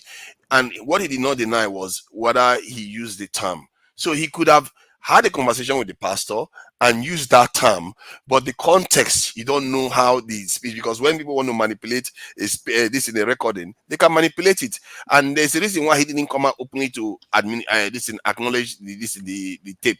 Because if he starts acknowledging the tape, he said, she said, he said, she said, and he doesn't have a recording of the tape, apart from the people that released the tape to damage him. So we don't know. And for me, everything else P2P, you can go ahead. It's not going to be 15 seconds. Everything P2P has said so far till that point has not indicated that he has any religious bias in his blood in any way. So that is why you have to give him the benefit of that. But El-Rufai, on the other hand, has been showing those signs forever. Sorry, go ahead. All right, let's hear from Let's hear from Uptown first, then you must say it's Uptown. All right, so clearly the interjection I want to make is, number one, he was very clear on the tape. He said what he admitted to was that he had the conversation. What he said clearly was that he didn't call the election a religious war. That is one. He was unequivocal about that. He said that the audio was manipulated to put what he said out of context. And then to buttress that, his media guy, Valentine, actually dropped a statement to say exactly what Obi said that led to the religious war. And he was telling Olgedepo that with what they are doing in certain parts of the country, with his experience going around in the campaign, that they are beginning to make this look like it is a religious war. So people cut out the first part and just brought the religious war and fixed them. Right. Okay. And it was very clear what the man said. You know what I'm saying? But El-Rufai has not come out to tell us that, no, I didn't say we want to take this Islamization to the federal level. I didn't say it. No, this is what I said. Give us the benefit to tell us that, okay, we should believe or we should not believe. That's where the problem is right there, isn't it? So this rather really stretched, unfeasible thing that you're saying to defend what is indefensible. One man, let me. Can you hold on? But then nobody buys this, and this is where the distrust comes. But there it is. You do that. Hold on. It's my turn. Sorry, let me finish. So the point is that the man, something was released by somebody. You cannot even trust the person that released it, how he manipulated it or not. And then the person that is the party to it comes to have the dignity to clarify and say, no, this is what this is, and this is not what this is. It's okay for you to believe or not. But now somebody else, I'm coming. Wait. Somebody else. Why did he not sue them? He said he will sue them if they don't apologize. Why did he not sue them? See, forget about suing or whatever suing. This man has a case. I can't forget about it because I'm on the other divide now. I can't forget about it. We are looking at it's fine for you to. No, that's not the point. I'm not talking about why is not suing or why is he suing. This man is in a court. He's trying to get the presidency back. There's nothing bigger than that. But then the point is that he has come to clarify this, and El-Rufai is not. Give me the link where he stated that he did not say it is a religious war, because I watched the interview on Arise when he was asked. He was not clear with his answer. I watched the He opted not to answer the question. Okay, Can I interject, please? He dodged the question. He did not really answer the question. One man, if you have that link, No, I don't have it immediately to hand, but we all heard it. We can play it. We can play it, and we can also play the official release, his media guy released on that aspect as well, with a more detailed explanation. Now that was you mean excuses, and now that is on the backdrop of even what Dati said before the election, what he said in his Zoom meeting, where he said he was angry about how the Muslim communities in the north was treating Obi, how most of them were turning down his invitation to come and see them. Most of the imams were turning it down and telling him that they don't want him, that they have an agenda to put a Muslim ticket on the presidency. So that's interesting. I never heard that. That is one of the things that made Dati very angry with what they're doing. And there was an outburst he busted out in an Arewa meeting that they did, where he told them that Islam is not based on what you guys are doing right now here. Islam is based on justice. You're going to wider spaces, but we never heard about all this. One man. Things, you just forget about it. No, it's all made up stuff. But let's hear from Marcy. Marcy, come in. Yeah, thank you. Yeah, thank you. My own where the angle I'm coming from is he was speaking to someone, and when he said what he said, Oyedepo's response was, "I believe that." What the question is, he believes it's a religious war. Thank you. Because he mentioned Kwara, he mentioned Southwest. Please help me get the Christians there. Because there is something they had observed, and he also believed it. It's not Obi saying, I'm pushing a religion. They are beginning to get filters that see what is going on. There's a narrative being pushed. That he said it in public. It's not even a secret. So he now said, please do this for me, because they are gaining ground based on a religious thing. That's why he said, please, at least let me try and get the Christian, because it's like the Muslims on that side there's a religion, it's like a religious war. Oyeribo said, I believe that. I believe that statement. So it's not that I want to do a religious one. He say, oh, we should go on. I believe that statement because they too have heard things. They know what's going on. They have people on ground. So it's not Obi pushing an agenda. And this is very concerning, one man. Let me just add something to one man that I saw recently, just about 2 days ago.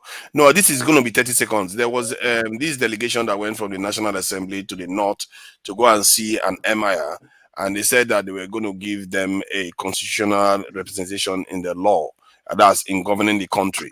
And when he said it, they said it from the point of view of they are going to be giving their traditional rulers, but it was an emir. You know what?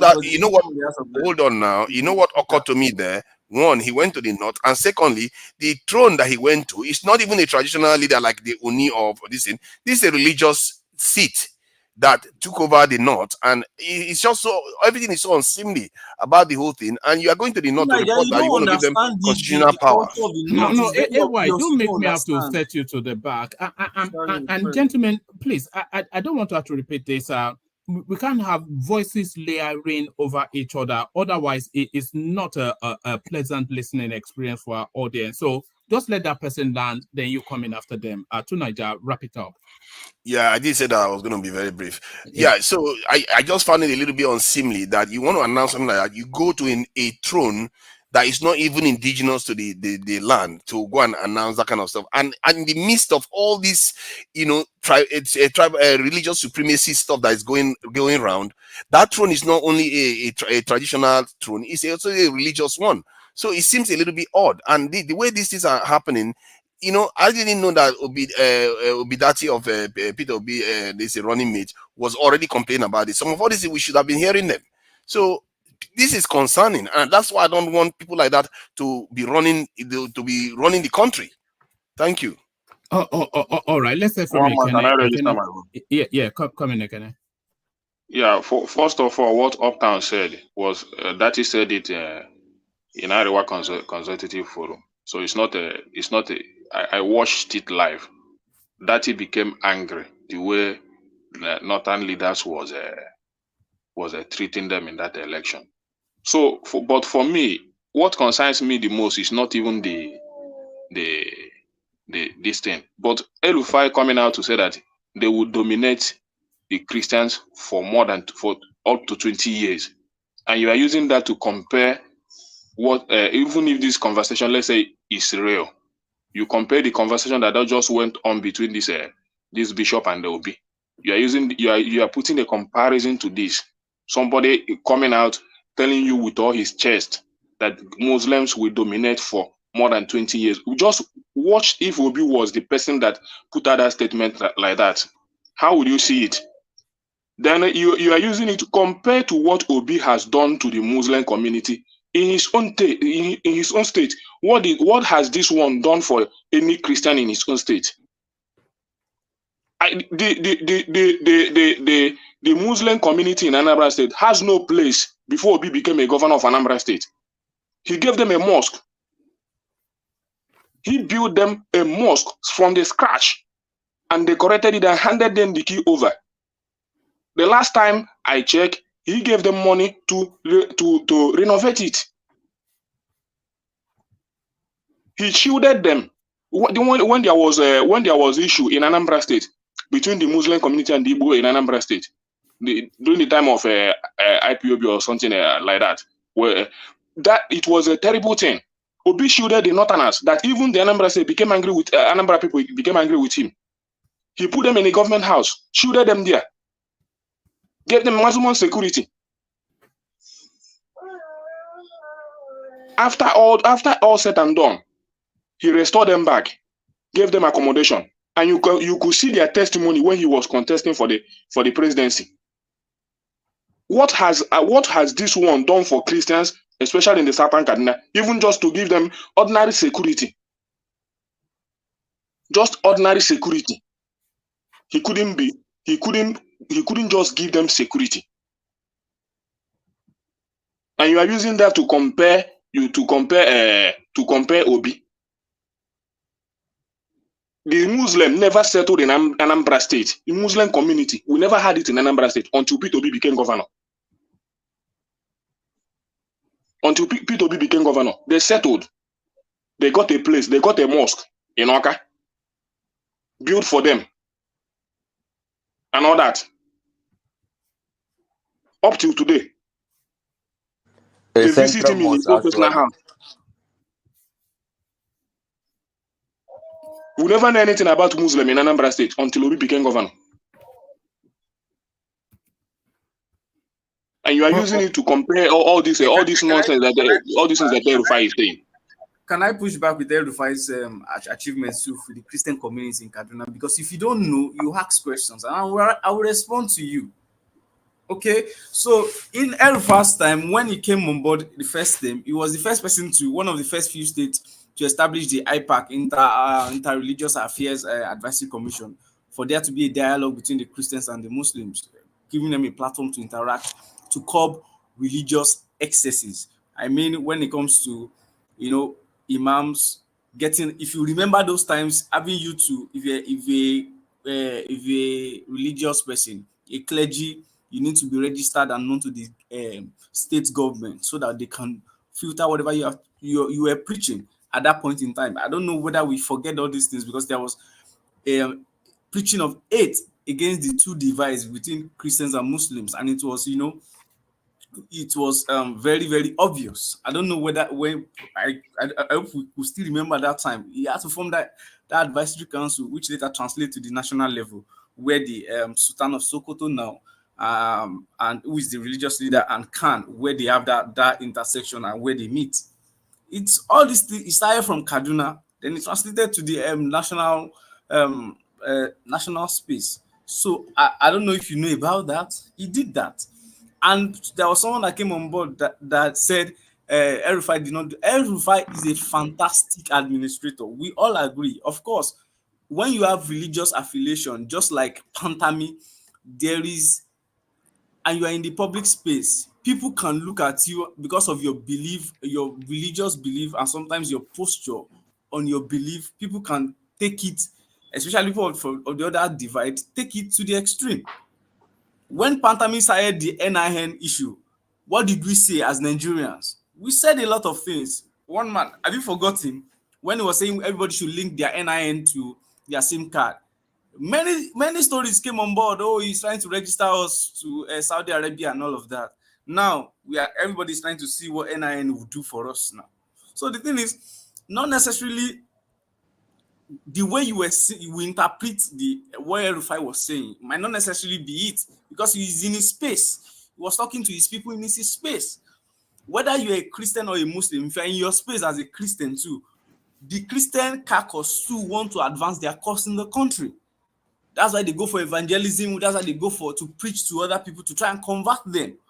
The Muslim too wants to advance their cause in the country.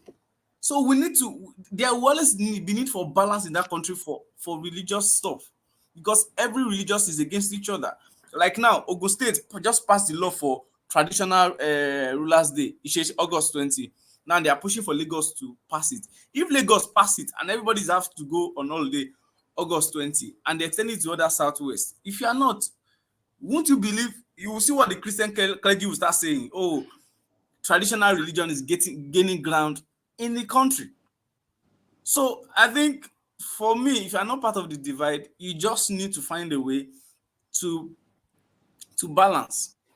That's what I mean. So Ekene, you will be, when someone from your divide is acting in what you think you believe, oh, it's nothing serious, and the other side of the divide is complaining, you will not see it as something serious, because you are on the same. Brother, you didn't answer the question of For me, what El-Rufai do for Christian community. For me, I'm not even concerned about what El-Rufai. Okay.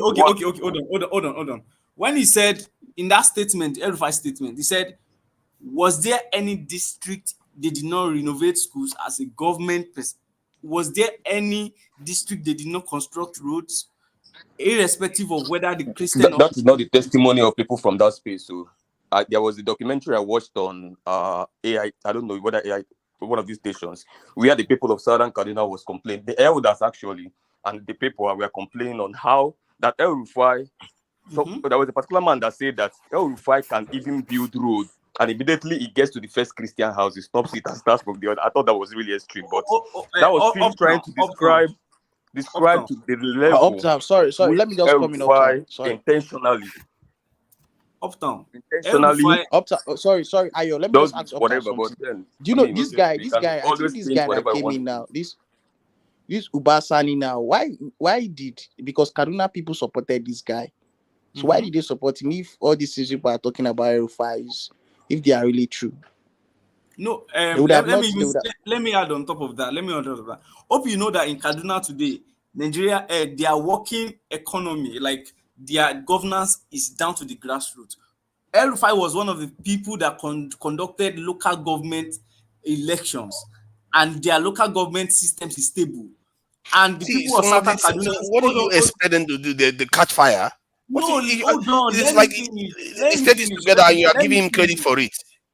I'm not saying Kaduna has not been this divided in the history of that state. This body talking about, this person talking about Ubatani. I have a brother living in Kaduna during that election. Did you follow and I don't want to go that far. Just take it like that. One voice. I can tell you that nothing happened for real. Like forget it. Just forget it. Let us not go there. Can still be kicked out by the courts. All right. Let AY have the last word on that space. I think we've labored it. So what I was saying is, El-Rufai is one of the people that implemented the local government autonomy in Kaduna. Southern Kaduna people that you are talking about today, whether he didn't do anything, they voted for their preferred local government chairman and they entered. And El-Rufai did not say anything on it. He could have masterminded it. Their local government allocations go to them as it should. The government projects that according to El-Rufai's statement, if you have a fact to counter that, not people's opinion, people that don't know governance or they don't know policy. I said something. They don't know when policy is incubated, ideation, development and maturation. So people that are not, I don't take those kind of opinions. I don't take them with seriousness. If you have serious fact that El-Rufai did not build roads in some districts because of Christian stuff, bring it up.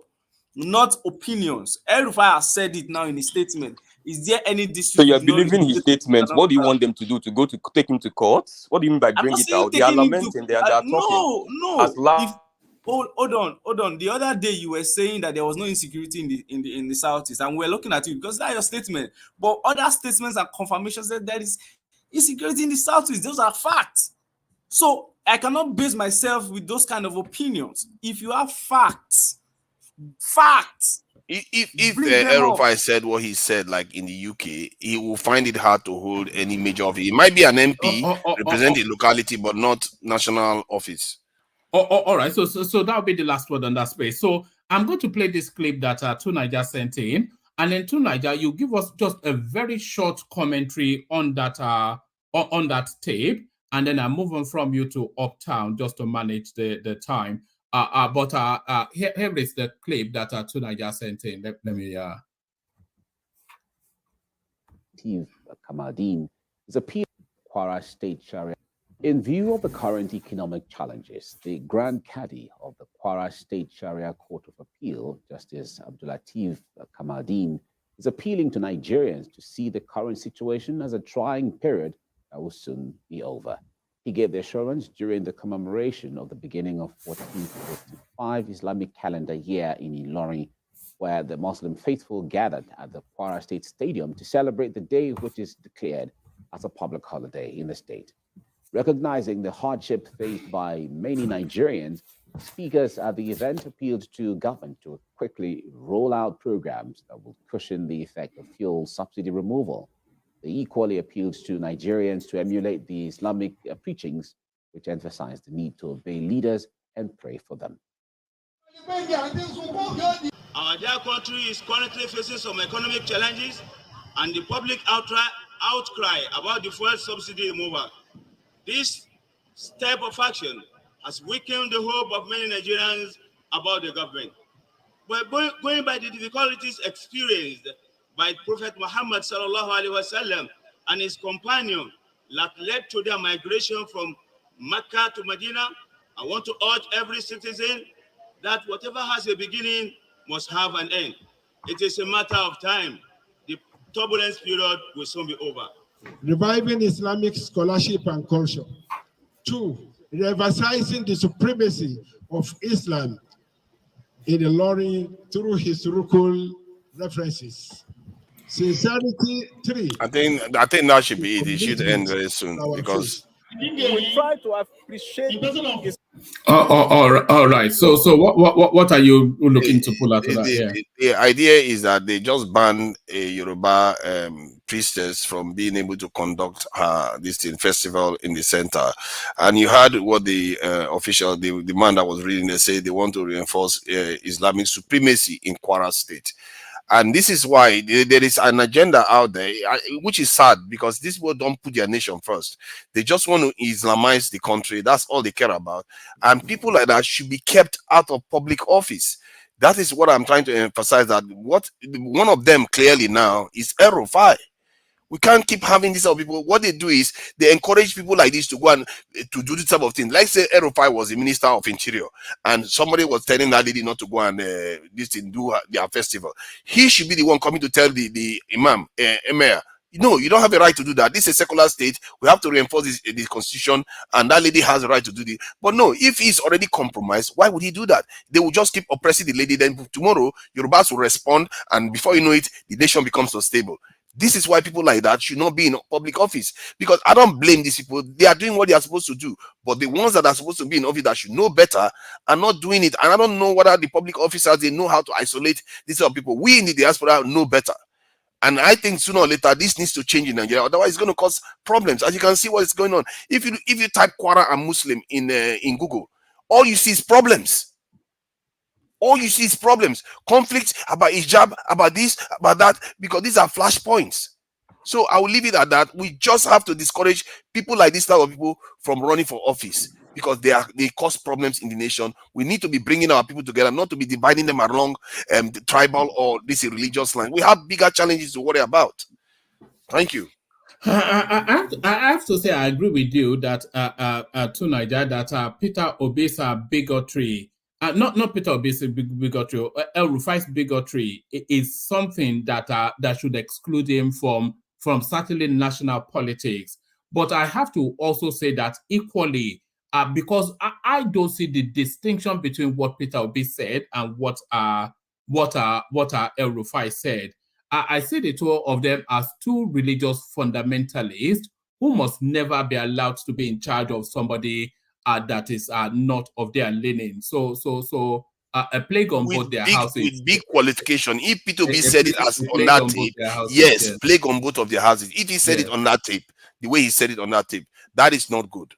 So one man wants just to add thing with the tape you played now. Also, I also support your position. In which anybody that has, and I think the problem we also have is this Sharia thing. We cannot have two. I don't know the way I feel about it, but I don't think we should have two judicial systems in that country. I think we need to fundamentally look at that too, because why will somebody, because of your religious affiliation, be placed on another justice system, judicial system, against the agreed judicial constitution in the country? I think that's one of the things that is fast spreading, because look at the person that is saying it now, the Kwara State Judicial Sharia Court. What's his training? Did he go to law school? He didn't go to law school. They don't go to law schools. They don't go to any of these schools, and they are sitting over cases. I think those are some of the things we need to look in our judicial system to overhaul it, because if judicial system does not address this kind of things, or maybe there is a way they look at the laws and amend the laws and make everything to be in one constitution, not Sharia and all of that, it might reduce all this trying to advance the cause of supremacy and all of that too. So to all intents and purposes, Nigeria is an Islamic state anyway, because Nigeria is a member of the OIC. And you have to be an Islamic state to be a member of the OIC. Yeah, we are also Commonwealth now. Come on. Yeah, so to all intents and purposes, Nigeria is how did it join without all those organizations? Without that's one of those. It was Babangida that took us into OIC. It was Babangida now. So how do we do? Because I think we need to ratify our constitutions again and look at the organization we should be joining. Because how did we join it without the approval of? I'm sure we didn't get the approval of every every part of the country. Or Nigeria is essentially two countries pretending to be one. And we are two countries pretending. I think I can seem to agree, maybe 2 or 3 countries, because if you go to the southern part now, everybody will claim they are Christian states now. Not up part, they are 2 Muslim states. It can be a strength if we tap into it. It means we have access to both worlds. If we tap into all of them, it's just mindset that needs to change. Some of all these things is not. It doesn't have to be a disadvantage at all. To Nigeria, but all those things have their agendas. If they are going to Saudi to get funds, or they're going to Qatar to get funds to reinvigorate those economies. Look at this Sukuk bond now. We didn't know that Sukuk bond is like a sort of a funding where you need to agree to some terms and conditions. They will tell you that it's 0 interest, like Jaiz Bank tell you it's 0 interest. They don't take interest back. But are they funding the bank? Are they keeping the bank afloat? Those are questions we need to be asking. So, and those are the conditions. And if you say you're getting support from Commonwealth and all of that, that one is still more open. So I think even though it's a blessing to both worlds, of course, the decision making might not be in our hands, because they will give us some to make it a blessing. All we have to do is put our own nation first. If we put our nation first, you'll be surprised all these things suddenly becomes a strength, because we will tap into them to give us advantage over any other group. Because some Christian groups don't have access to Islamic nations, some Islamic nations don't have access to Christian nations, but we could have access to both sides if we play it right. But that they are always at war. Judging from Israel and Middle East, guys, they are always at war. So I don't think it's a blessing, but that is their own war. That is not our war. We shouldn't make it our war. It's not really a blessing, because Nigeria is meant to be a secular state. That is to say that there is no official religion in the country, or what binds the country is the constitution. Yeah. But if you go to the core north, we've all seen what's been coming out of places like Sokoto State, Deborah Samuel. I think we've even had an incident since Deborah Samuel. Yeah, we had the guys. Yeah. So if you don't adhere to certain doctrinal ways of life, that is not that the Constitution does not oblige you to. But if you don't adhere to it, you pay the ultimate price. Yeah, and let me say something more chilling to you. No nation has converted from Islam to Christianity, but the other way has happened regularly, and this is something that we have to watch out for, because there's a deliberate practice, and a practice that means that they erode other cultures gradually, slowly, and this is what El-Rufai is trying to highlight, because it's a pattern, and some of them, they want to do it, they don't even know why they are doing it. So that's all I'm saying. That's what crept into Turkey in this last election. In this Erdogan was more of a Muslim fundamentalist, and he has been in control for years. And Turkey people, the other divided opposition are saying no, we should be a secular state and not a Muslim country.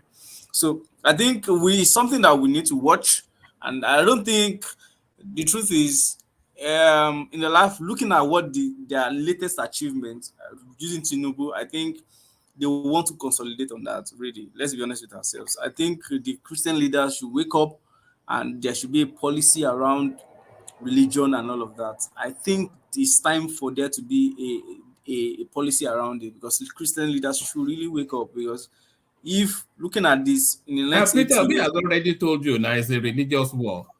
Christians wake up. No, it's not necessarily. No, it's because of our economy is the first thing now. We are not really talking about let me play you this as well. Let me play you. Sorry, it's only for apologies for breaking you in midstream, but let me play you this as well, just to hammer it down. It must be by capacity and commitment. This is a job that requires physical and mental energy, and we must get it right. And that is what we're asking. The church must be at the forefront. Our children cannot continue like this. There's no offense they're committed by being Nigerians. Nigerians are the best you can get in the world. And we have the energy to change this world. All we lack is that we have criminals who have hijacked this country, stealing everything away, and we are keeping quiet. Please, the church, wake up. Take back your country. God bless you. And you're telling me that man is not a religious fundamentalist? What man did he say? Criminals hijack the country? Did he say Islam? Did he say Islamic hijack the country? You must be joking. So he already told you to take back your country right there. To be fair to him, he wasn't saying it as targeting. He was saying it as a campaign thing. But even doing that, to me, I think is wrong. You shouldn't do that. If you want to rule the country, a country that is full of different people, from traditional people to Muslims, you should know better than this. Come on. It's not rocket science. Niger, picture this scenario. So it's the same hall, but instead of those people dressed in Catholic robes, you have a set of people wrapped in turban and flowing silk gowns of the Muslim faith. And then can you hold on? What are you doing now, guy? And then you had somebody like Atiku Abubakar saying to these Islamic umlas and imams that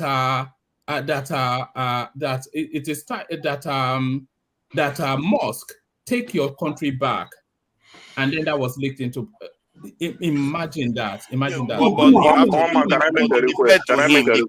The context that he was speaking about was corruption. Not like El-Rufai that was talking from the context of religion. One man, can I send you a video? Can I send you a video before the campaign? Yeah. That he informed the defense. Yeah. Can I send you the video? More of a clumsy statement than that he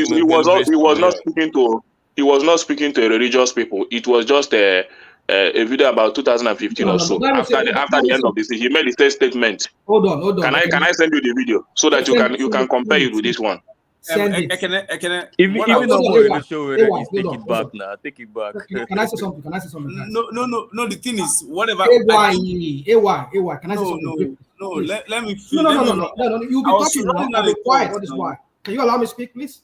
Let's hear from Rational Mind. Yeah, Rational Mind. Yeah. So you see, one man. You see, sometimes I, I doubt so that you say you're a Christian. I mean, which means I'm not saying because you're a Christian you should be biased.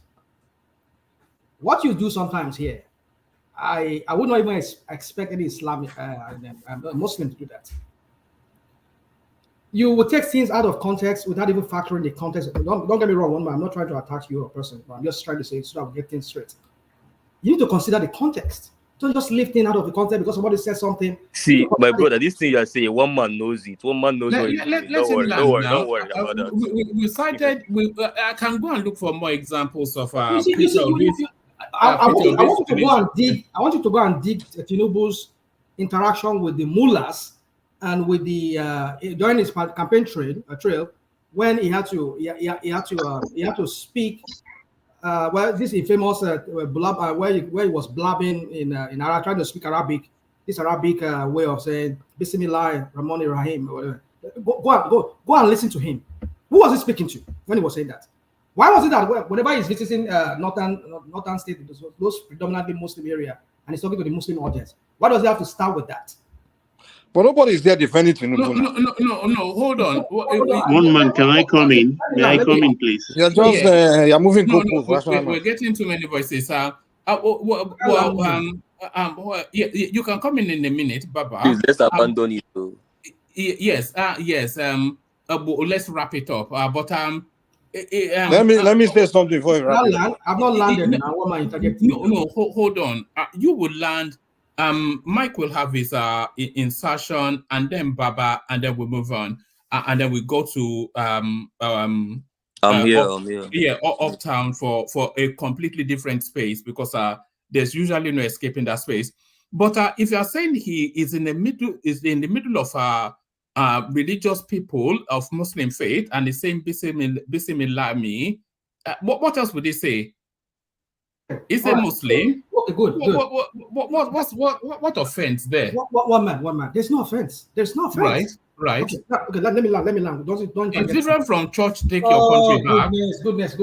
One man, don't do this. Please don't do this. Oh yeah, carry on. I was the one who brought it up, right? And there was a reason why I brought it up. He said this at every campaign trail, even when he's even speaking to the some people in Kano. It starts with that. Sokoto, it starts with that. He told them to take their country back too. Oh God. Hold on, please. He said all of these things. I have no problem with it because I know the people he was speaking to are predominantly people of that faith. Now let's now go back to what we're talking about, the issue of Obi. It was the Catholic. It was the group of Christians who are asking him what he has to do for. How would his government? They did that for Tinubu. Tinubu also had audience with them. They did that with other people. So the context there is he's speaking to people of this faith, and he's talking to them, telling them, take back your country from these criminals. He says church. Of course, he said church. Who is he going to address? Look at the people that were seated there. A lot of them were clergymen with their regalia. It's just the same as when Tinubu is speaking on rostrum. So Rufai wasn't speaking to his people of his own faith. Oh God. He was speaking to Jews, Abi. Hold on. Rufai one was different. Really? No, it's different. It's different. This dude, it's the double standard. You see, that's what we do here. Can I make a statement? Let me just let you go. Let me just let you. Let me make a statement. See, hold on. This. Let Mike go before you, and then Baba as well. So Mike, Baba, and then you, Des. Mike. You see, the thing that frustrates me about this, rational my hush. The thing that frustrates me about this obedience, it's like they can't take responsibility for anything. It's like they are perfect. It's almost like after God finished creating all Nigerians and rested, and then He created obedience. Like they are just these special people that God created, that they are perfect. Nothing wrong. Even when you bring the obvious in front of them, they will still find a way to defend it. They will defend indefensible. Speaking of religious rhetoric. The people go on, just listen. The people that speak the most religion, like bigotry, are obedience, Southerners, and particularly Southeasterners.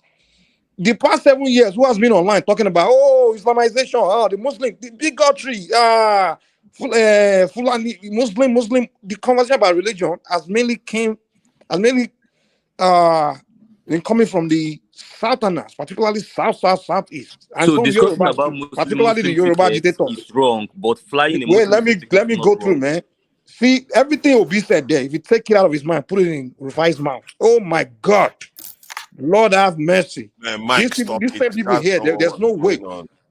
Just everything Obi said, he put it in Rufai's mouth, or even between anyone has any other Muslim, even a Satan Muslim, even putting aside Dokubo's mouth, that's from the south. They will aside Dokubo as his father is Fulani, he's working with them, they want to take over.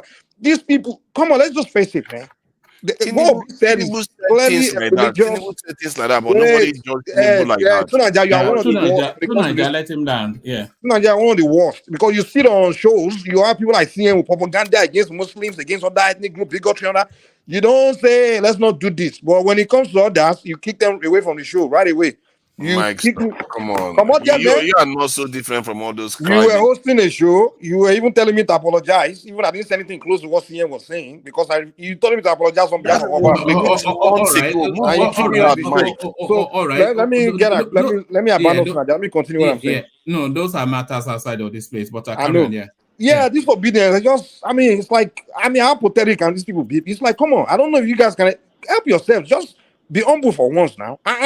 Do some self-analysis. Look in the mirror and ask yourself, am I doing anything wrong? Is anything wrong about me? You are not that perfect. What is this? You guys start here defending the indefensible. Obi said it. He said even worse than what Rufai said. Okay, let's move on. It's politics. We understand. It's all political talk. And that's what you are trying to say. You guys are sitting here. Would you say that what Peter Obi said was equally as bad, and you said worse than Even worse. It's worse.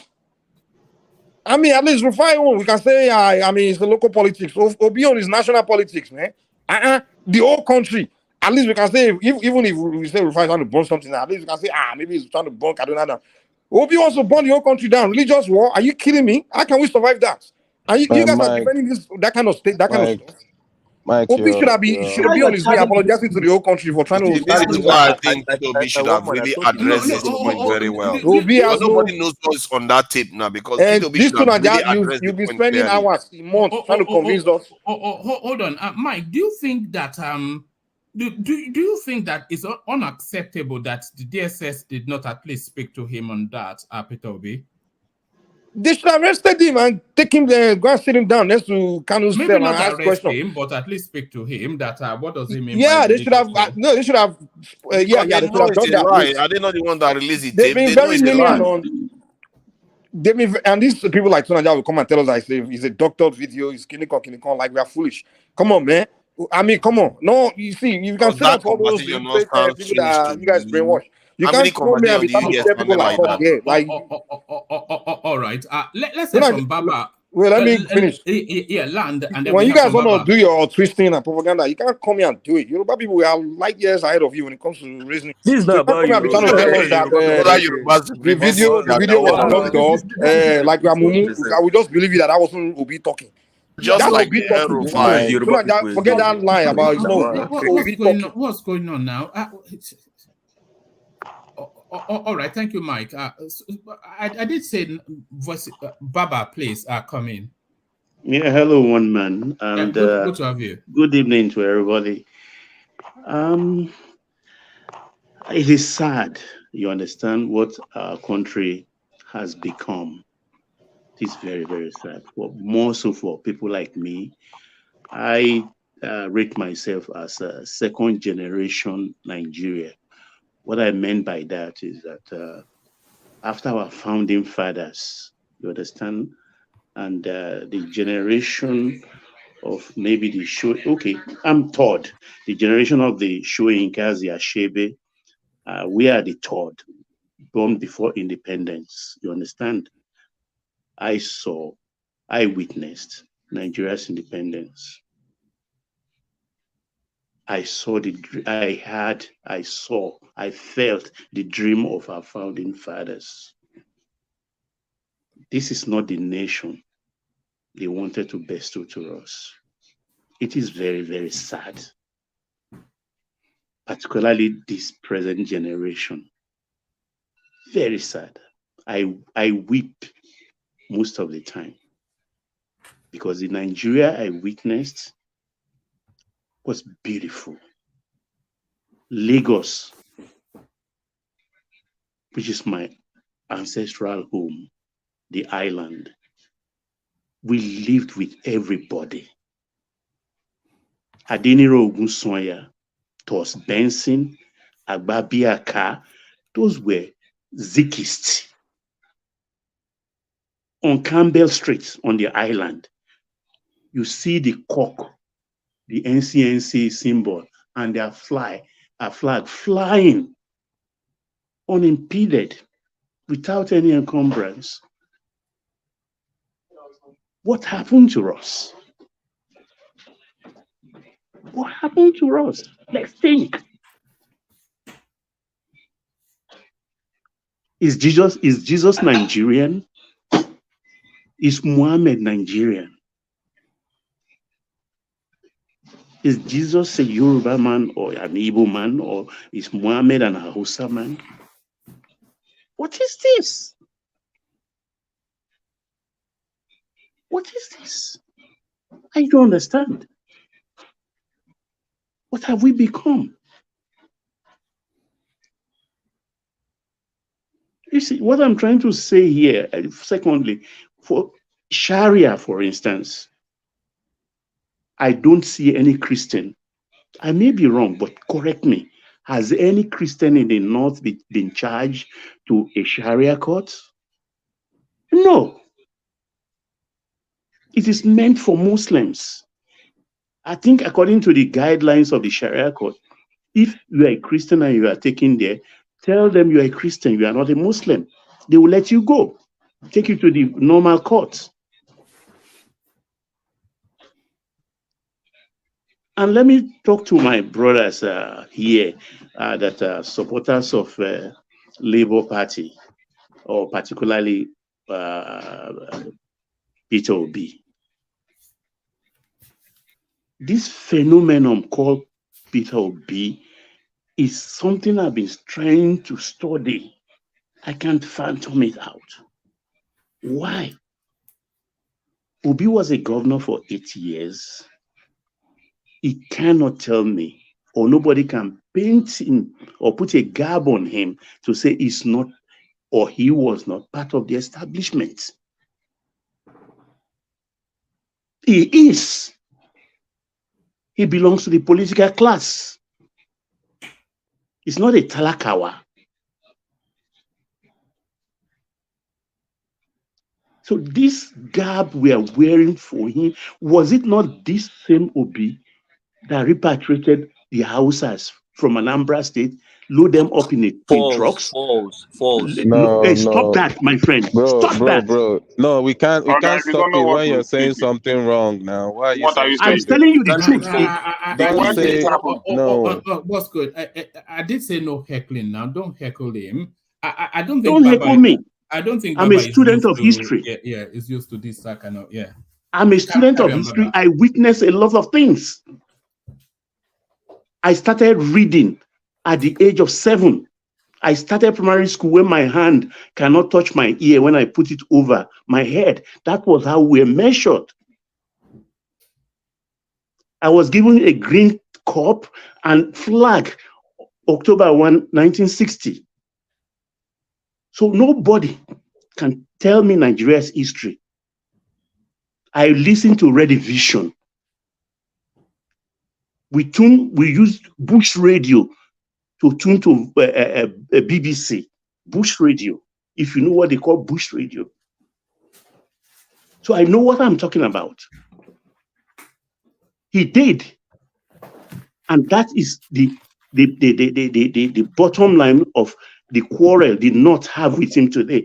Didn't he do it also with Fashola? Go into history. Himself and Fashola had problem about repatriating some people from Lagos back to Anambra. What are we talking here? When did Obi become a saint? A blameless leader? When did that happen? I'm not, look, the only person I supported in this election was Sanwo-Olu. And not because of maybe I'm an APC man, but simply I don't want the project we are doing to be disturbed because it favors my own space in the place called Nigeria. I'm not an ardent Tinubu, I'm a late supporter to the Tinubu cause, if I must confess. What led you there? What led you there? I looked at the three candidates. The three of them, they are barrows. You understand? But I turned when I listened to the summit group debate, when the three of them were given, I think, 55 or 50 minutes each. Sorry, Baba. You see that summit speech? That was at the Lagos State Summit. Correct. The summit group. Yes, I think if you ever wanted to have an insight into the minds of the three protagonists, the three. Watch it. Yes. Correct. Yes. That's right. That's where I turned. Tinubu was by a million miles. Unbelievable. Unbelievable. It was magical. Very articulate. Atiku was quite impressive, but Peter Obi, I mean, it was just I was embarrassed. Teach me. I'm a trader. I was embarrassed. I will learn. That's what I heard from him. Yeah. I was embarrassed. I mean, I know a lot of people don't have the time, but I spent about 3 hours listening to the tape one by one. Each of them 55 minutes, 50 minutes. Go listen. Take time. Because they never debated. None of the candidates debated. That was when I turned. That, okay, out of these three thieves, this one at least, we can manage him. So what I'm trying to say here is that we should just drop all this gap. And one thing more, man, I want to say again. You see this social media thing, it's a tool that is good for mankind, but we have turned it into another thing entirely. And this tool, if the government refuse to regulate it because of fear, it may destroy Nigeria. I've never been on anything. I don't know where Twitter is. I don't know where Facebook, Instagram, Telegram, never. Even I stumble on your program. Well, I always go to YouTube to listen to Nigerian news channel, AIT, everything. That's where I found your program a couple of months back. I saw the other ones. I listened just 10 minutes into them. I just switch off and I never went back again. There is Dr. Damages. There is a... Did you have the misfortune of happening on a platform called Niger Watch? Because you would have been left traumatized. I just spent like the first 5-10 minutes, I just get turned off. But I stumble on yours and I just like, okay, this is different. Not because it's not an AP. I don't see it as AP sitting because what you've done this evening alone, I mean, Pansat has been on, Ekene is always there, Solomon, Tunanja, Rational Mind. That is, understand, is we feel one another. You understand? It's robust as far as I'm concerned. The debate, robust debate. You understand? Though at times it steers into some funny territory, but you always bring everything back again. But the social media thing, I'm just scared. You understand? I've never been on one platform. No, I will never.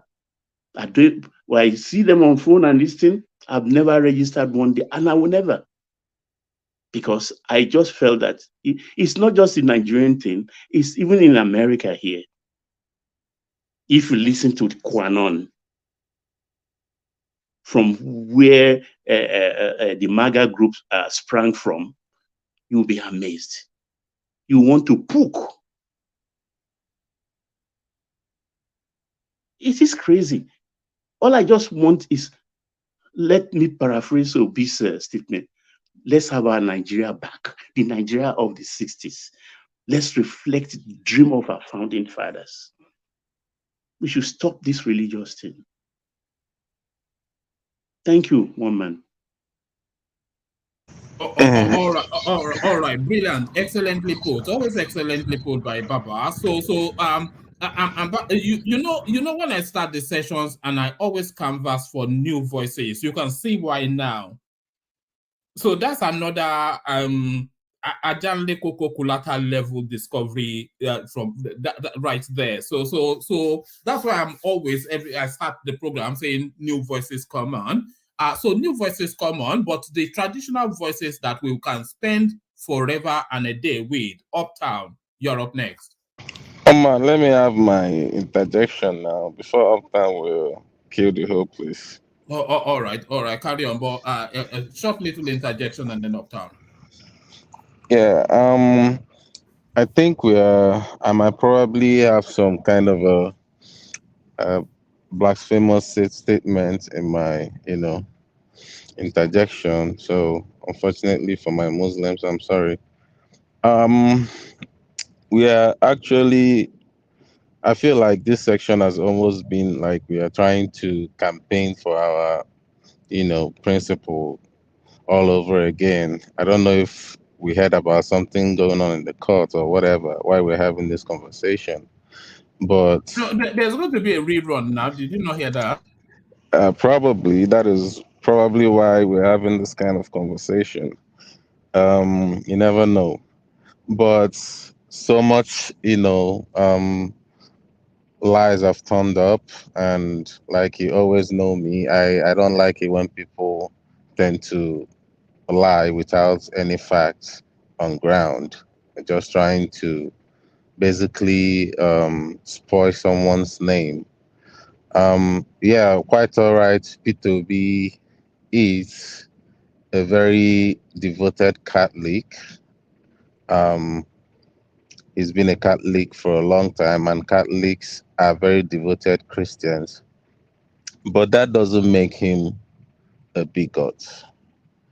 You played some clips on him saying something to the cans, and someone like Mike is coming to say that it's basically worse than what El-Rufai said.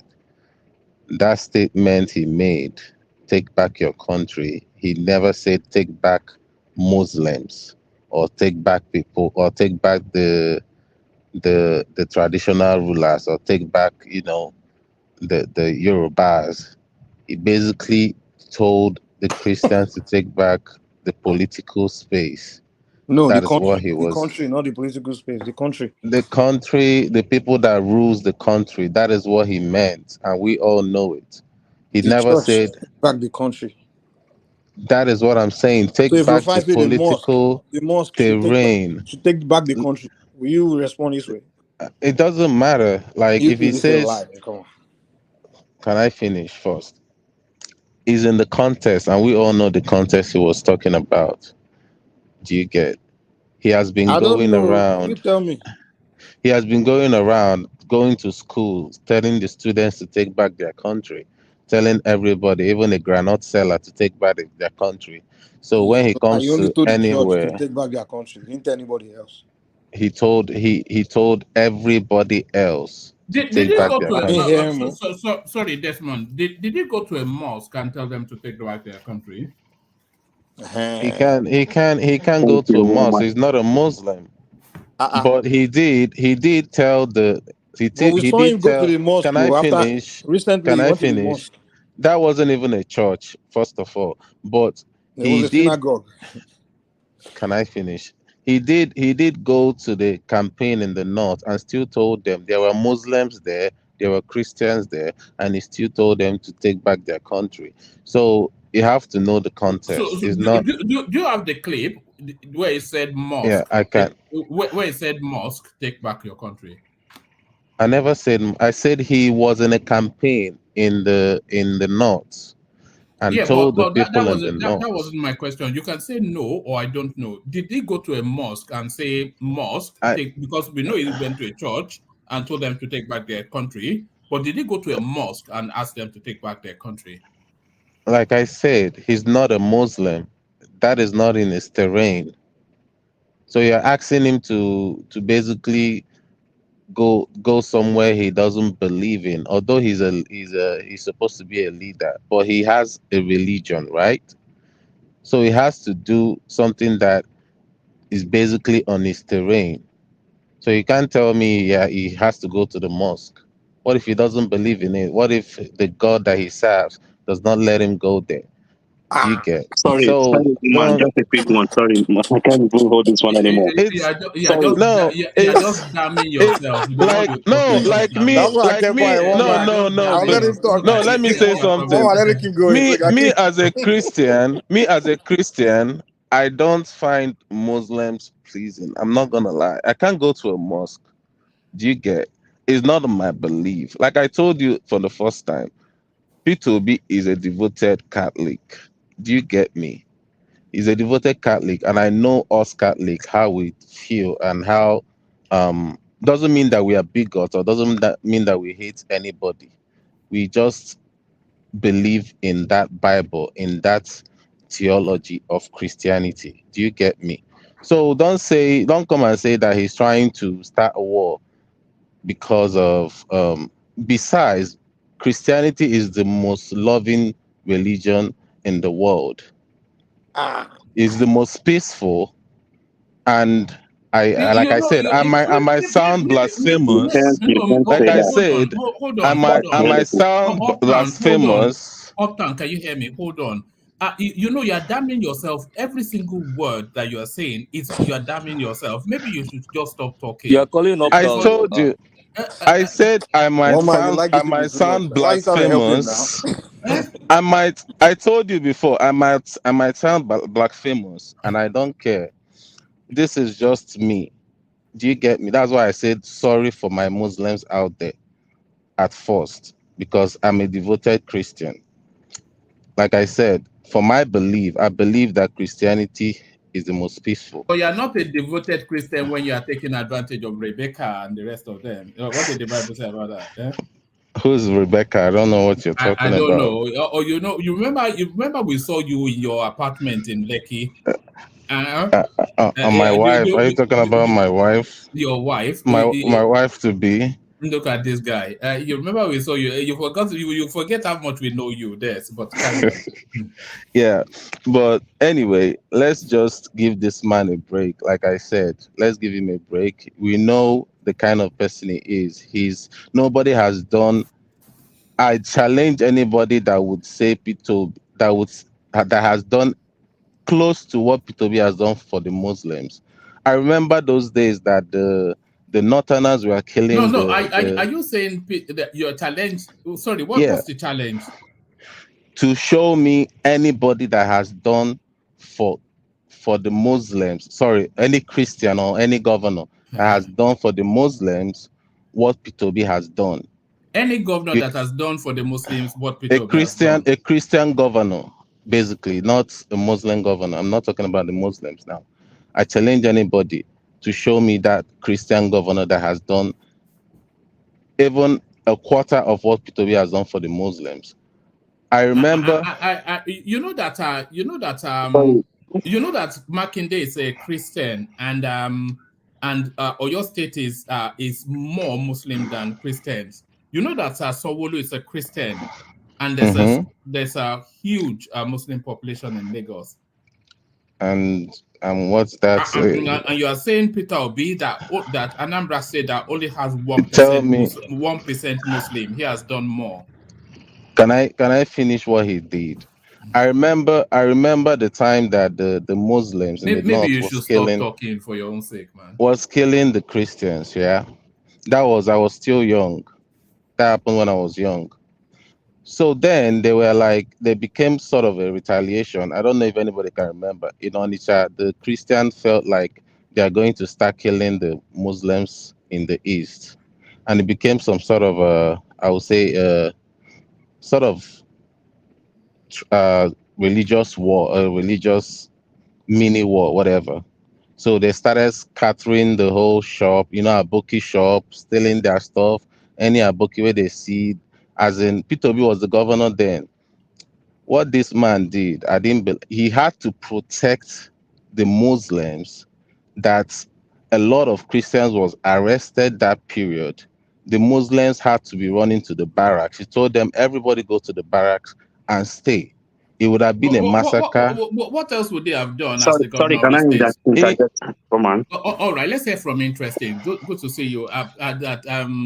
You make the most sense when you're just Should I let him finish now? It's the guy is from a different planet. Yeah, because go on, this interesting. thing that I can't even remember his name is saying is just like taking too long.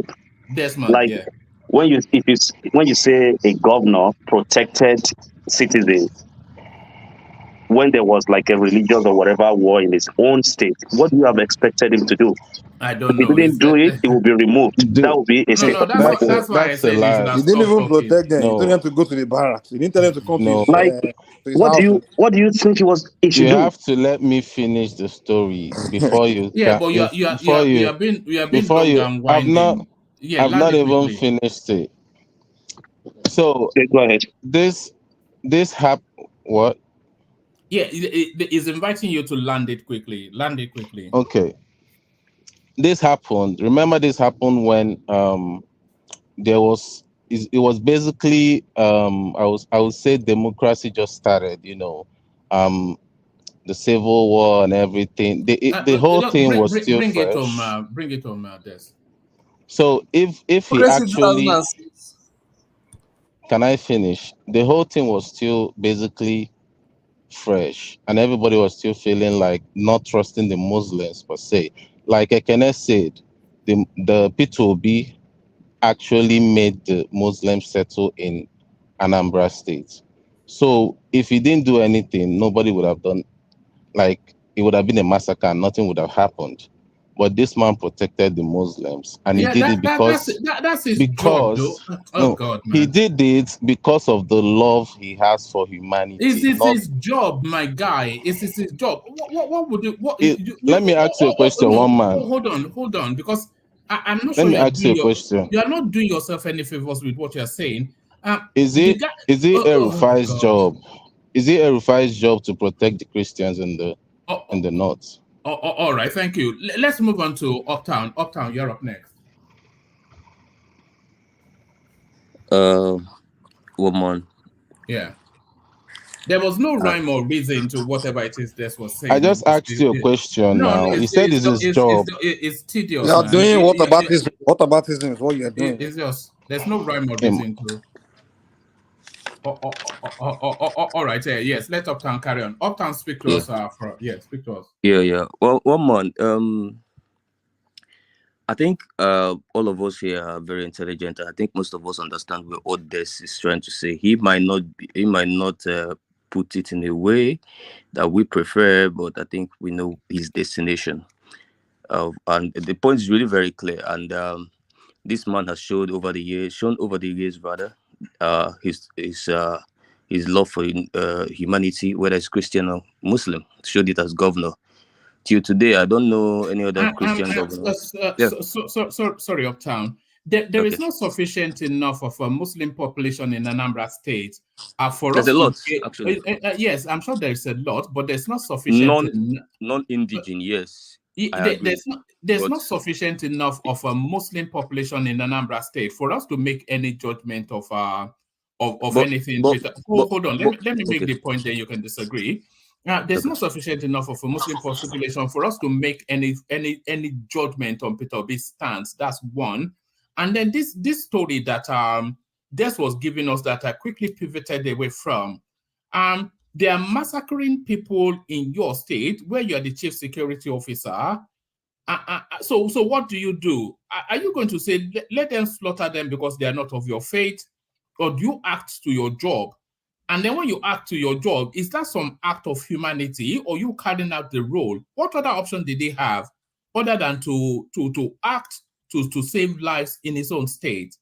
It's just I don't know quite. It has no meaning. Let me respond to you. I think most of the things we see as extraordinary in Nigeria are actually normal jobs that people should do. But why people sometimes tag some of the normal jobs expected of people to do as extraordinary is because they are probably among the 5 or 2% that does it. Because the whatever that rose in Anambra State, which is actually a third time it was happening, it happened before he came, was actually a response to what happened in the north, where Christians are being killed and Igbos are being killed. And then their governors allowed the chaos to go through. And then where people wanted to react here, this man said, no, you don't react. You don't kill violence with violence. These people we want to react against, they're wearing the people that perpetrated the crimes in the north. Now, these are innocent northerners here going about their businesses, and they are under my protection in this state. And whatever you think you're doing, you are responding to a attack somewhere else, another part of the country. You think you're going to come and do the response here in my states? No, as far as they are under my watch, they remain protected. And that is what he did, which is his job, which I agree with you. But I think the point Des was making is those places where those guys are being killed in the north, those places had governors. They didn't intervene. And this is not just the only intervention he has done to show that, hey, I always do my job and I don't. How do you know they didn't intervene? Hold on, that's a damnation.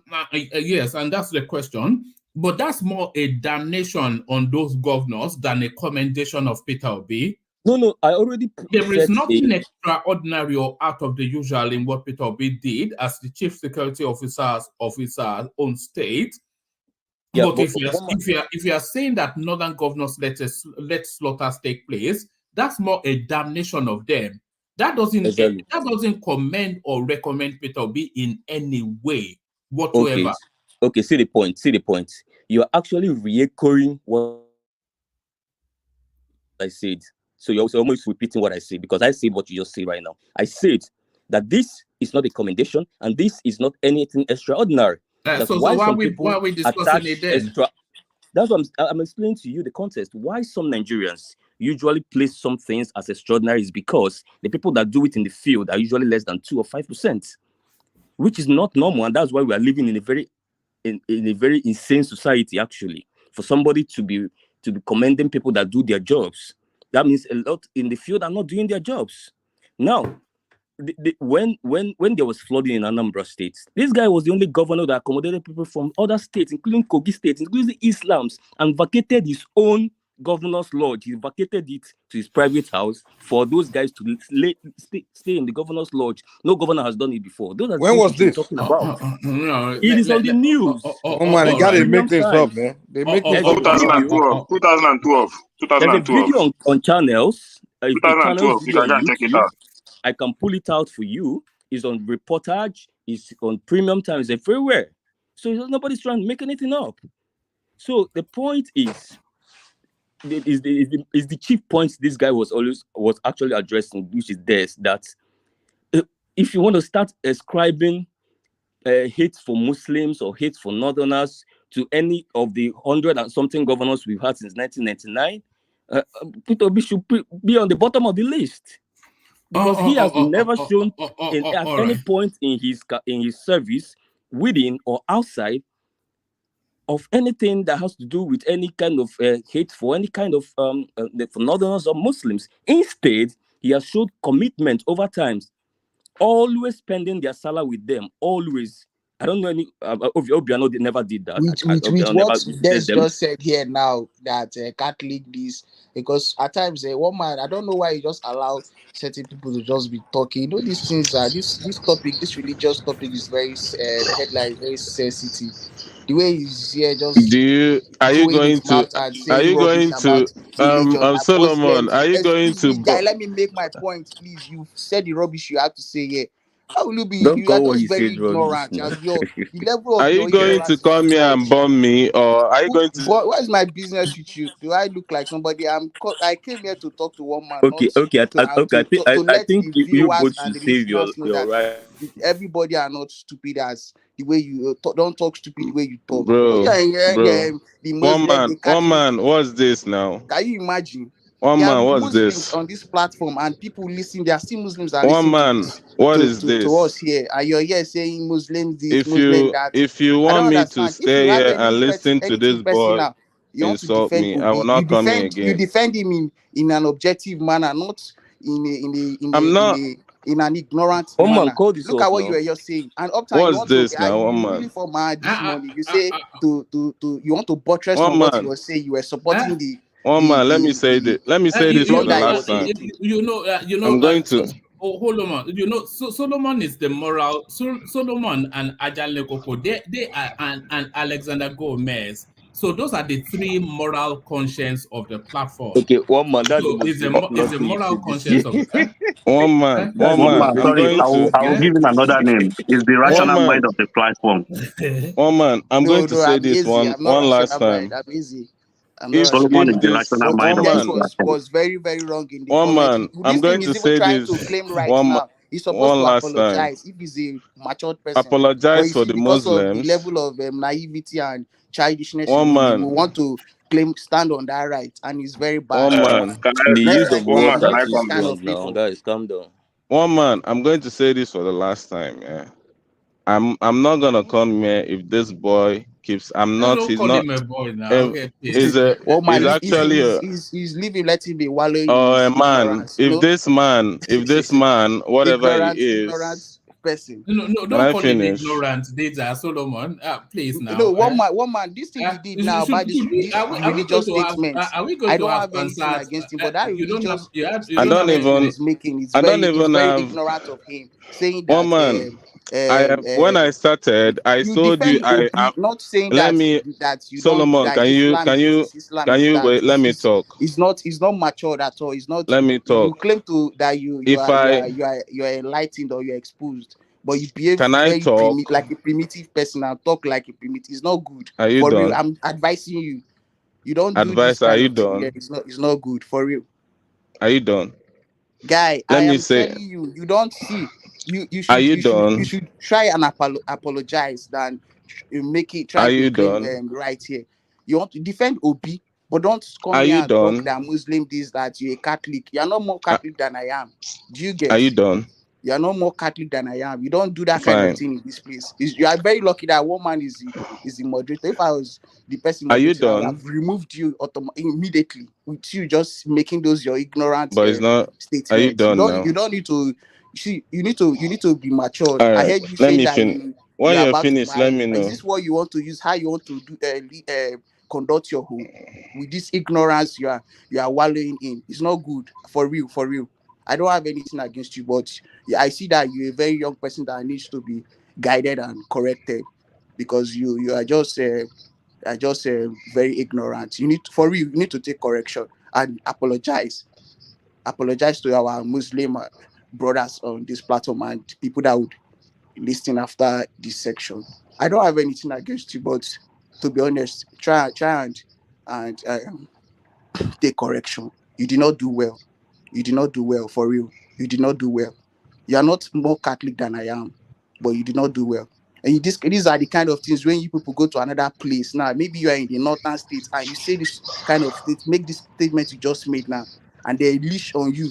You will say that they are being blasphemous or they are being they are fighting or they are trying to marginalize you. But you are here. Look at the kind of thing coming out from you. And you are in America. I mean, guy, you I think well, just you can see what you want to say, but you need to apologize after this section. Like as this, if everybody should come back, this section is going on. You just apologize. You did not do well. Yeah, you can see the thing in your mouth. Finally,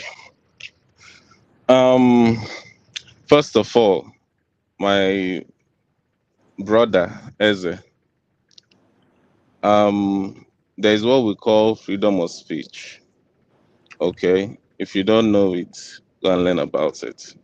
Here in America, I can say whatever I want to say. I can blaspheme however I want to blaspheme. You can't do anything about it. That's the truth.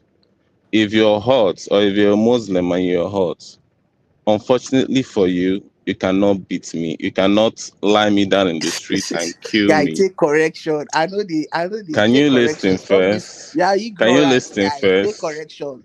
You Can you too they listen? behave like small picking. I heard you've said here like you should be in your Oh God. 30s or so. Can And you look at listen? you're behaving so childish. Do you That want I to cannot beat you. Why listen? will I beat you? I'm correcting you. You know, it's I'm not not everybody that saying this you common sense is beating not me. common. So I am trying to Oh inculcate God. the common sense into you.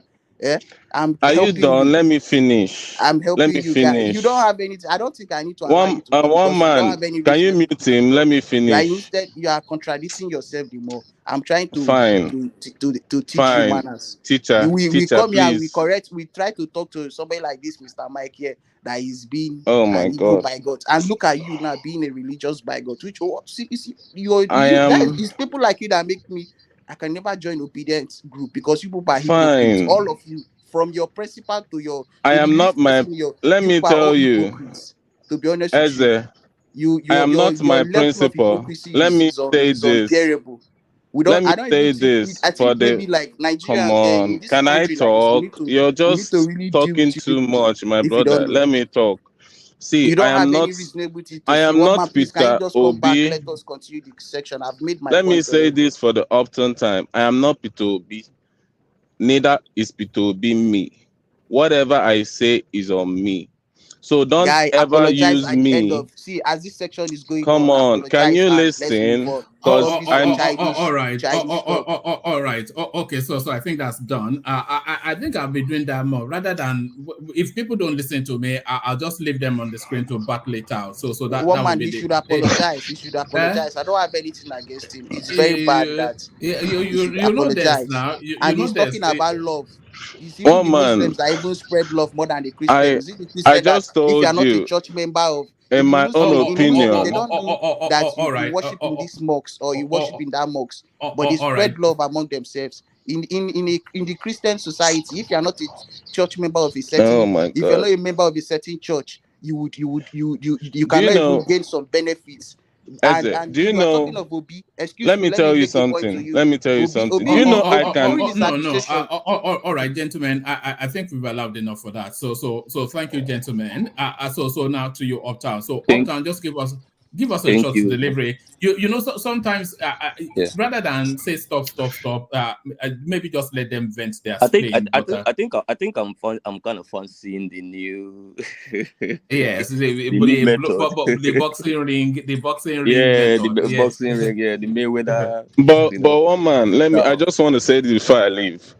I have never for once insulted anybody in this platform, and No. everybody can bear me witness. I can, yes. I think I'm with Des on that. The insults are should not be taken. I don't think He anybody insulted a should whole something like religion. Why you people Let me behaving tell like you, this, man? You this is behave. my. Why are you too Let me hypocritical? tell you, it's not being. You This is insulted a my whole religion, opinion. and you're saying People, you did not insult. You've never insulted anybody here. The way you talk here listen. sometimes, where you don't know Come that you don't need on. to tell somebody you are mad for the person to say All you right. So abuse somebody. Solomon, let Desmond have his say, and then we move on. Desmond, yeah.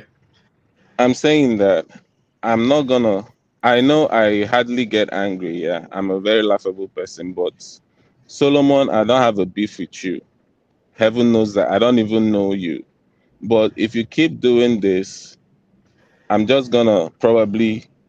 I don't know how to stop coming to one man show because I love this show. You But can't now. This is your home you're, now. How can you stop? Eh? the insult that one man is just letting you throw on me, I don't like it. That is it. And one man, you have to caution him. If I'm making my own opinion, leave it for me. As long as I'm not directing it to any part of you here, leave it for me. It's my opinion. Please. Even if I open my own platform and I start insulting the Muslims, nobody can do anything about it. It's my platform and it's my opinion. So don't say that I'm insulting or whatever the whole tribe. Please, Solomon, respect me and I'll respect you. I don't have any beef with you. Thank you, Oma. All right, brilliant, well put. So brilliant, well put. So Solomon is up on Desmond. I think I think that's what Uptown is saying. But Uptown, leaving that space totally, just give us speak to the space just in terms of what the conversations have been. So one man, really... that is Solomon. Yeah, no, that's Solomon. Yes. I didn't know. I thought there are two different people. No, it's the same one. He is the same, the same. You think it's a mild-mannered guy. It was so funny. I like Solomon, but I hate Isaac. Yeah. Like, I like Solomon in the show, but Isaac in the comment section, I hate the guy, That's his alter ego, and that's what he shows. Why would they never score? He catch him a bit for him. Okay, I literally like Solomon on the show, but the is on the comment section. I hate the guy. Me and the guy will fight. Yeah, no, it's the same one. Second half, Abby. The comment section is for I stay with my people. On stage, we talk points. Okay, one more. All right. I think Nigeria is playing. Attack my beef with you. I want to attack you again. You can attack me in the comment section. I'll leave you alone. Yeah. All right. I think Nigeria is playing and it's 0-0. Did they just save a penalty or something? So people, I think people are watching two screens. But yes. One man, you caught me there. No. It's Oga is giving us a running commentary. Okay. I just spoke to somebody now who was giving me an update. Did we miss a penalty or did they miss a penalty against us? They missed a penalty. Our goalkeeper caught the ball. All right, brilliant. So that wasn't a miss then, that was a save. Oga, it was a save. Let me see, Oga, maybe I have to send you back to school. All right, to you.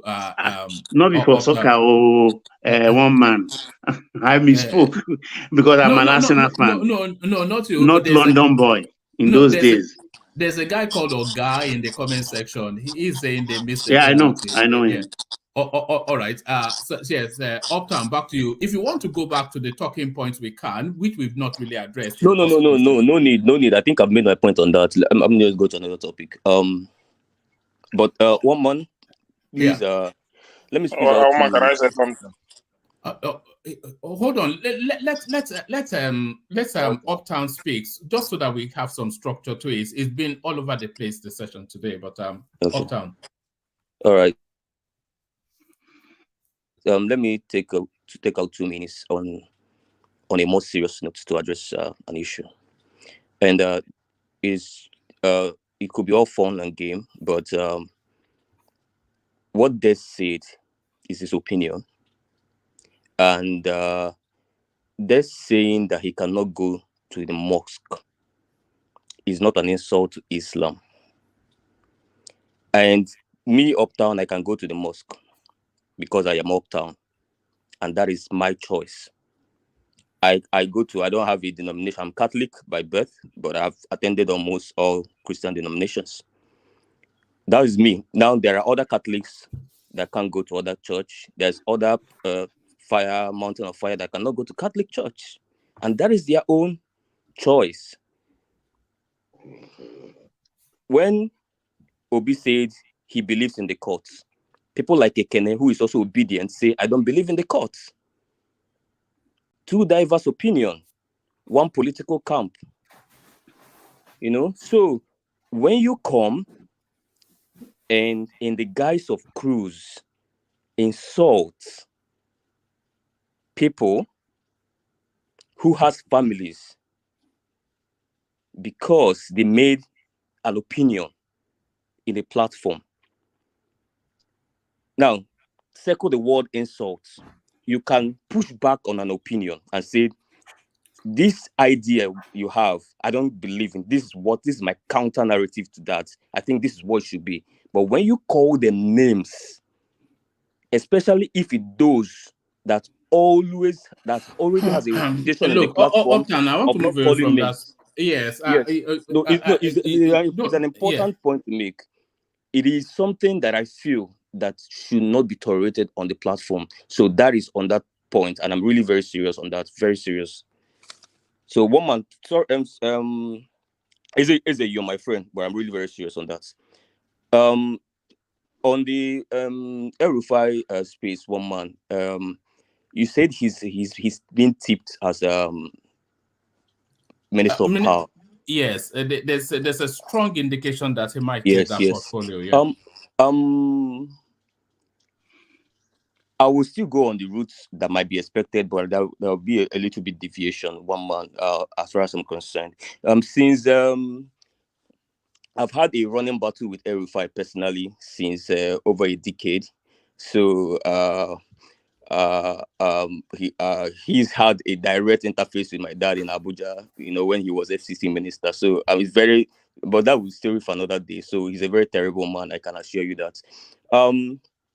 But since he's been tipped as a minister under this administration, I've been thinking, I know this guy. Which ministry is he going to occupy for him to only make use of his capacity and not his extremism?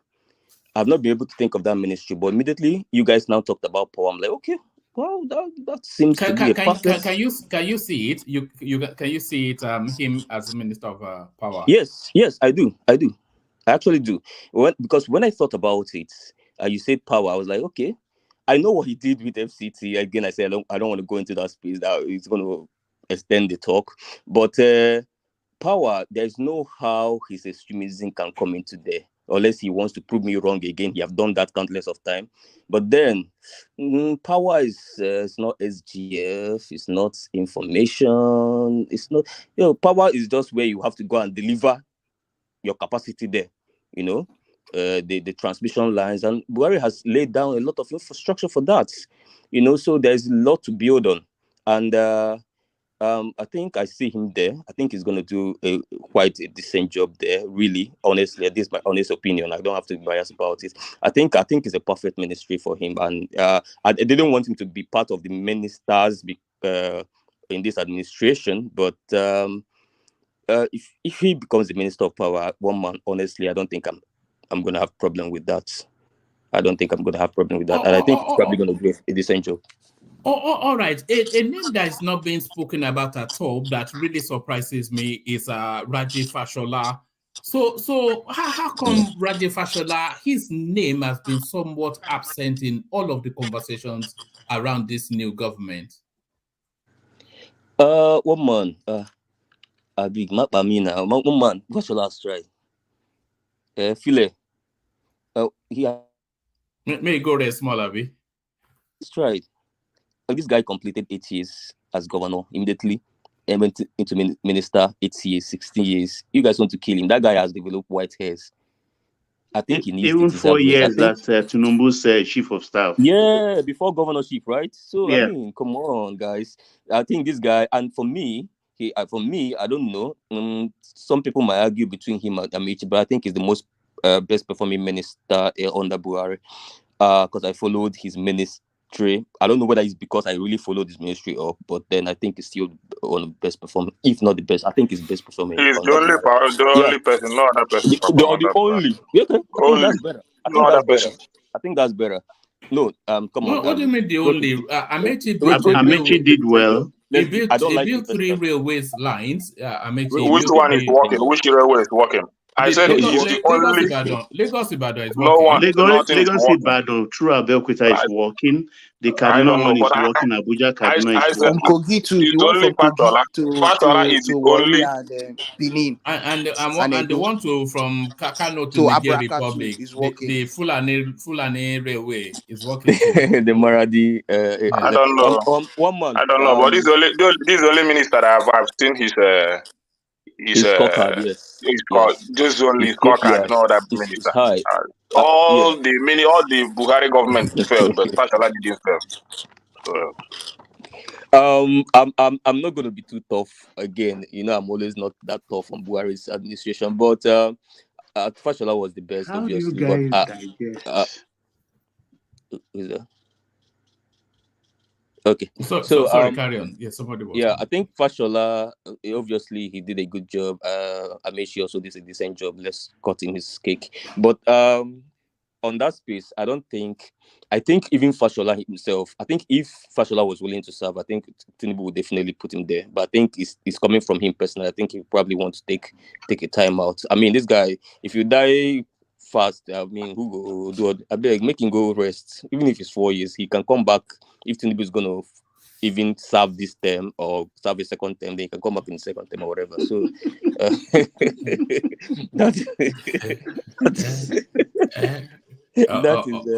That is that's one more. There's a story. Okay. Oh yeah, go on. Yeah, there's go a on. story. There's a story on the judiciary. I think you see it earlier. Oh yes, I want to go to. I was going to take you there. It was Okay. this story that broke yesterday, and this is typical of the obedient space, isn't it? The way they just make up all this ludicrous nonsense and then whip themselves into a frenzy over it. So it's the narrative of Justice Ugo, who said he was resigning from the from the petition tribunal for reasons of him being an Igbo man. So now their Court of Appeal has now told us that no sort of thing happened. So the storytelling and fable telling by the obedient space again. One man. Again, I see. Mapa me now. No, not free.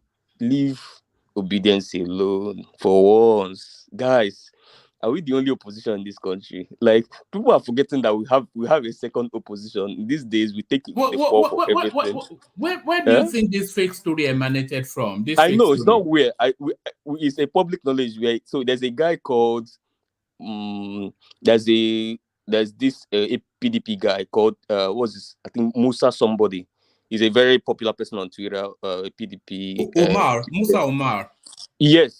That was the origin of the story. So according to him, his source within the judiciary broke, I think, sometime late last night. According to him, he had this insider source that broke it out to him, and then he came on Twitter and brought it out, and that kind of story is media worthy now. PR, it just flew around and all that. But so but it's okay for you guys to always blame Obidi.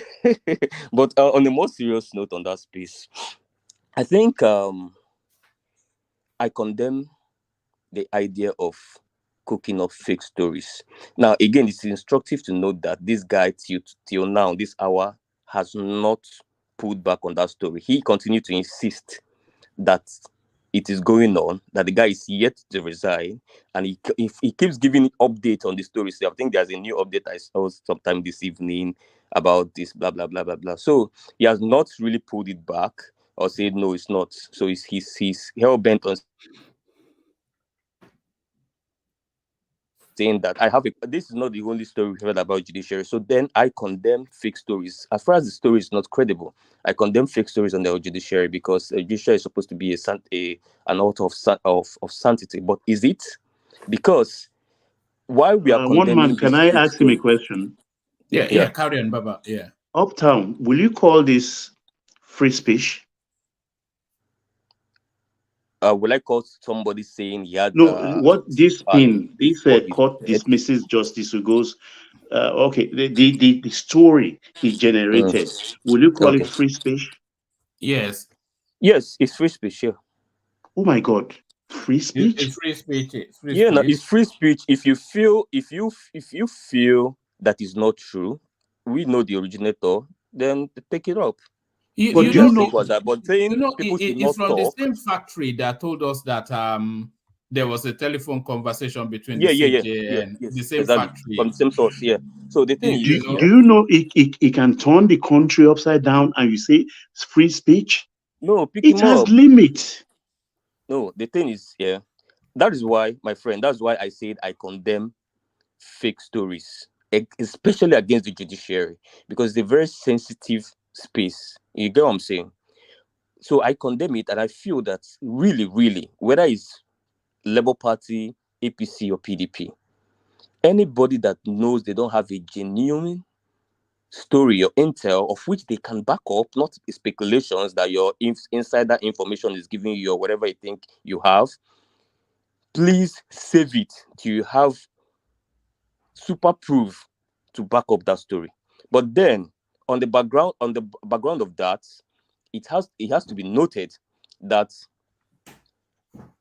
this whole rumors is being fueled by the fact that there's a large trust deficit between Nigerians and not just the judiciary, but its government institutions across board. Now, tailoring down to the judiciary, it is on their shoulder to repair their own reputation, because their reputation has been damaged mostly by them. Usually, you get what I'm saying? Okay, for example, let me tell you why some of these stories. Immediately I saw this story yesterday. Anybody that know me on Twitter, I'm very active on Twitter, but you go to my Twitter page, you never see it. I never reposted it. You know, I never people have been commented on it. reporting you to Because me on Twitter, by the way. Who is reporting me? They've been clipping you and sending it to me, but I carry on. I'll forward some of them to you in one of these days. Okay, sure. He's a terrorist on Twitter. He is. It's better if you see someone thinks he's been saying. So yeah, Twitter is not a reality. Twitter is just a war zone. Come on, it's just a world apart. But then the thing is, when I talk about trust deficit between Nigerians and the institutions, okay, take for example now, 1 week to the election, I think a CSO, an organization raised an alarm accusing INEC that they plan to shut down the uploading of the presidential result to the IREV on election day. INEC organized an immediate emergency broadcast meeting and debunked it and called it a fake news. But what happened 1 week later, election day, bam, the exact accusation that was made of INEC played out on election day. The presidential didn't upload. So tell me why an average Nigerian is going to trust INEC then? So these are the things that fuel these kind of stories, that even when the fake one now comes out, people easily consume it.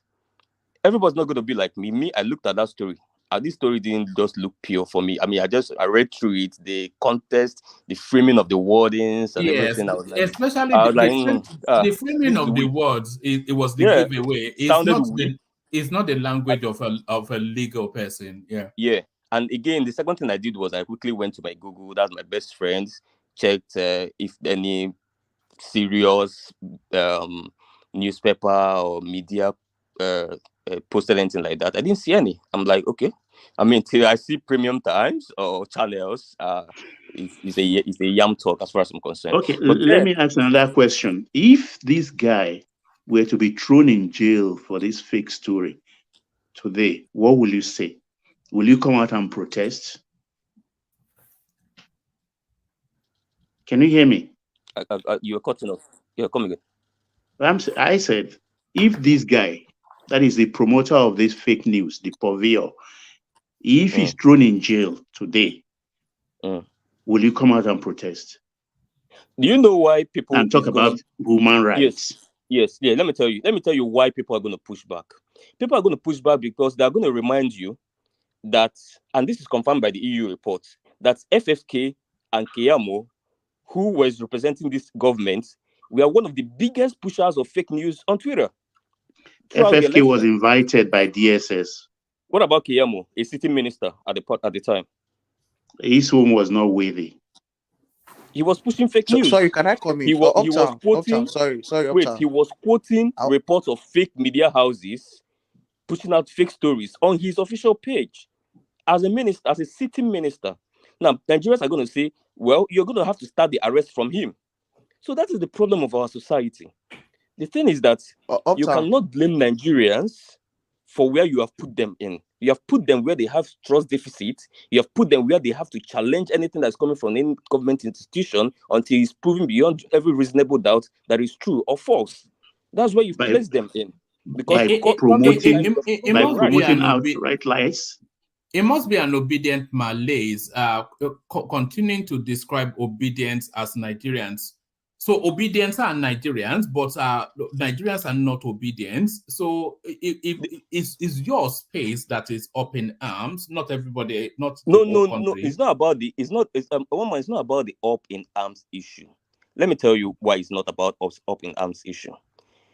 APC people, I've seen them also when it suits their narrative to question the Nigerian institution. So it's a general thing. It's not about, there's nobody in this Nigeria that will tell me that he trusts the government and he always praise the Nigerian institution and trust everything the Nigerian institution is bringing out. So let's not even make it partisan. It's a general Nigerian thing. We all know that there's a I don't condemn wholesale most of our institutions. You don't throw the baby out with the bathwater. The Mesima story was an example of the person I am. Somebody called me from Canada, broke the news, and immediately I told him the girl is being deceitful. And exactly what happened 2 weeks later. But look at what happened in getting to the truth, what it cost the country. Even the matter was brought up in House of Representatives, those jobless people. So these are dangerous territory. And that was what I brought up when I talk about social media. You understand? And I think they have to regulate it in our country for us to have peace. Because not everybody can take this story. Some people are suckers for fables like this. I yield. Because it suits their narrative. My brother, I am on the same page with you when you said people should not push out fake stories. And I make that point very, very clear. But I am saying that also the government has to play their role, because if you keep proving the people wrong, when some rumors come and you say it's fake news and people end up finding out that it's true, and I've cited one example with INEC for you, and I'll cite more examples like the palliative issues, when some group of people come out and said, hey, see, they are holding the palliatives, and institutions came out and say, no, nobody is holding, we are doing the distributions, and eventually during NSAS, we started seeing that people were actually holding the palliatives. So we've seen a lot of all of this, swallowing this and all of that. So the government have to help us to help them. And the Nigerian people, you cannot solely blame them. You've pushed them to a point where they don't trust you. And you cannot blame your partner for not trusting you. If you're in a relationship and you're a serial cheat, you keep cheating, your wife have caught you several times, and then maybe one day you don't cheat, and then your wife say, you cheat, and you start blaming your wife that how dare you accuse me and all that. No, you put her in that place. So people should not come and start to make a slavery out of Nigerians. That is slavery. That's slavery, rather. You know what I'm saying? So people should not, and then if you don't push, if you push harder, they would try to push it to ethnic or religion or even religious political affiliation just to feel better. Whereas these people are insulting this person, but the same people will come and insult. Hey, they insulted Soyinka, but you are insulting Padebanjo. Hey, they insulted this person, but you are insulting. Nigerians are just a bunch of hypocrites. My Ghanaian friend told me that he used to join Nigeria Twitter, and it's only in Nigeria that he's seen people fighting people, and both of them are doing exactly the same thing they're fighting each other for. So the point is that the problem we have is our institutions. They have to start proving that they are worthy of the trust and respect of Nigerians. You do not ask people to respect and trust you. You make them respect and trust you. That means you have to earn it. You don't demand for it. What you're doing now is demanding for it. No, you have to earn it. If you earn it, they're going to trust you. Now, look at what happened with JAMB. They've studied it out. They've seen that Mesoma is wrong. Imagine that kind of thing happens 2-3 times. Over time, people will now start trusting the institution because they've proven themselves over time that, hey, we are always right. So more institutions should do that and not sweep things under the carpet. That's the point. All right. Well, all right, brilliant. Well, all right, brilliant. I'll go on next from you, Uptown to Ekene, because his battery is running low. But on my way to Ekene, please, one man, please, on your way to, before you go on your way to Ekene, let me make a point clear. Before you make that point, let me do a bit of advertising now, because we seem to have a bit of an audience at the moment. So let me do a bit of advertising. So we have a big guest joining us on Sunday, a big guest. So he'll be joining us. So that's the thumbnail right there, and the is already set up, so you can go and bookmark it.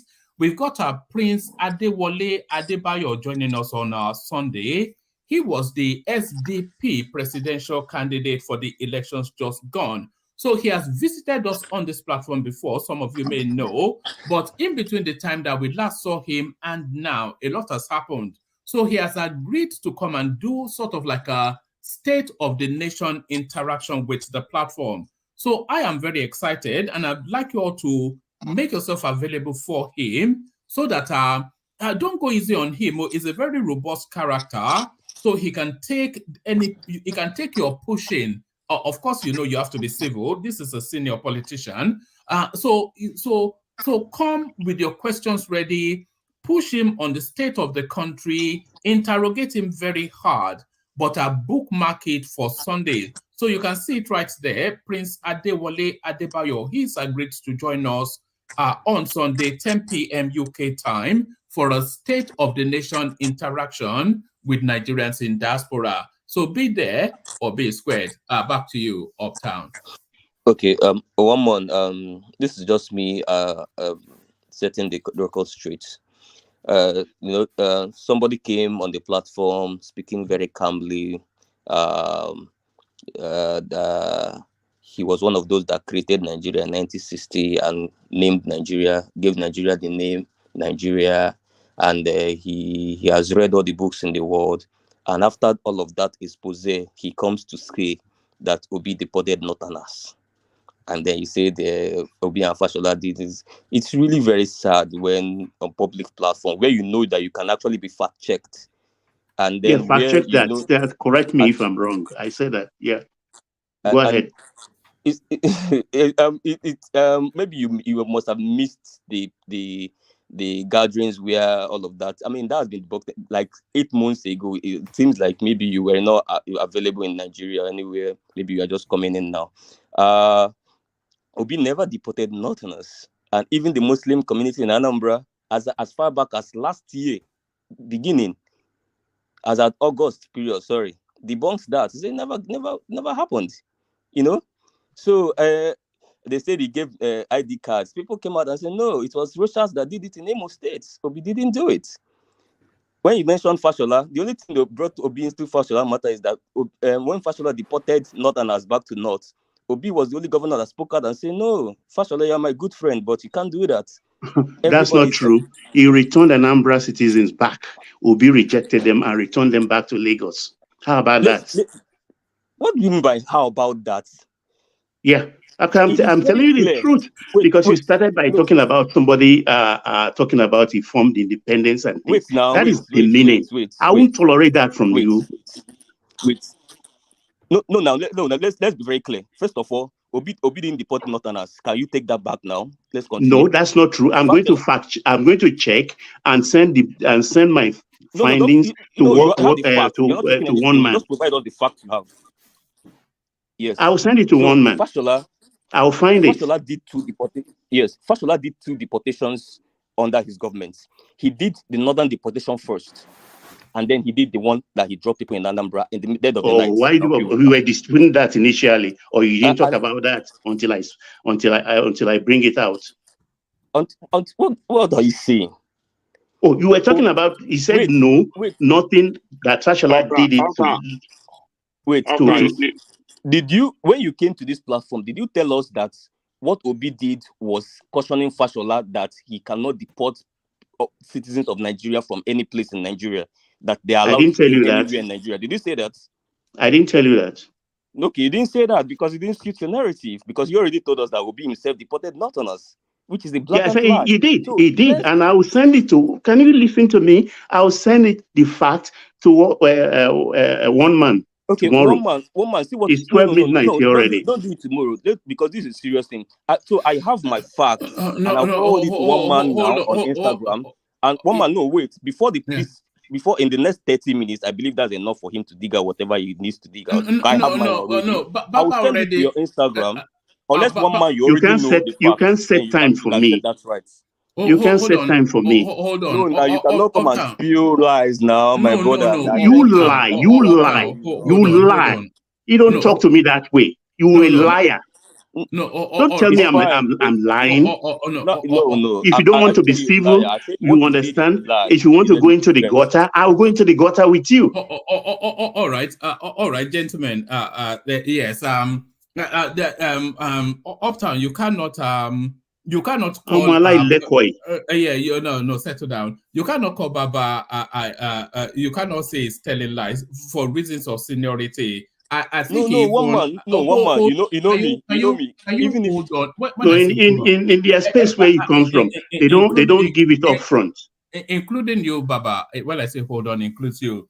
I suspect that I suspect that Baba probably even has the advantage on Ajale Koko even, and I'm sure you wouldn't say Ajale Koko. You won't call him. So that's where I'm coming from. So of course we know you long enough that full of respect. Baba, Uptown is probably one of the most respectful people that we have here. So his language is never geared towards being disrespectful. So maybe lost in translation, all of that. But please, yeah. let me say it in my own mouth again. For the purpose of clarity, I said what you said was a lie. I never called you a liar. What you said, Obi independent Northerners was a lie, and I can prove that beyond all right. doubt. That's the point I made. When you lie, you are a liar. It's simple. Yes, I was trying to redeem you, and you're digging yourself. All right, let's go to sorry, let me just say this before you go to another chapter.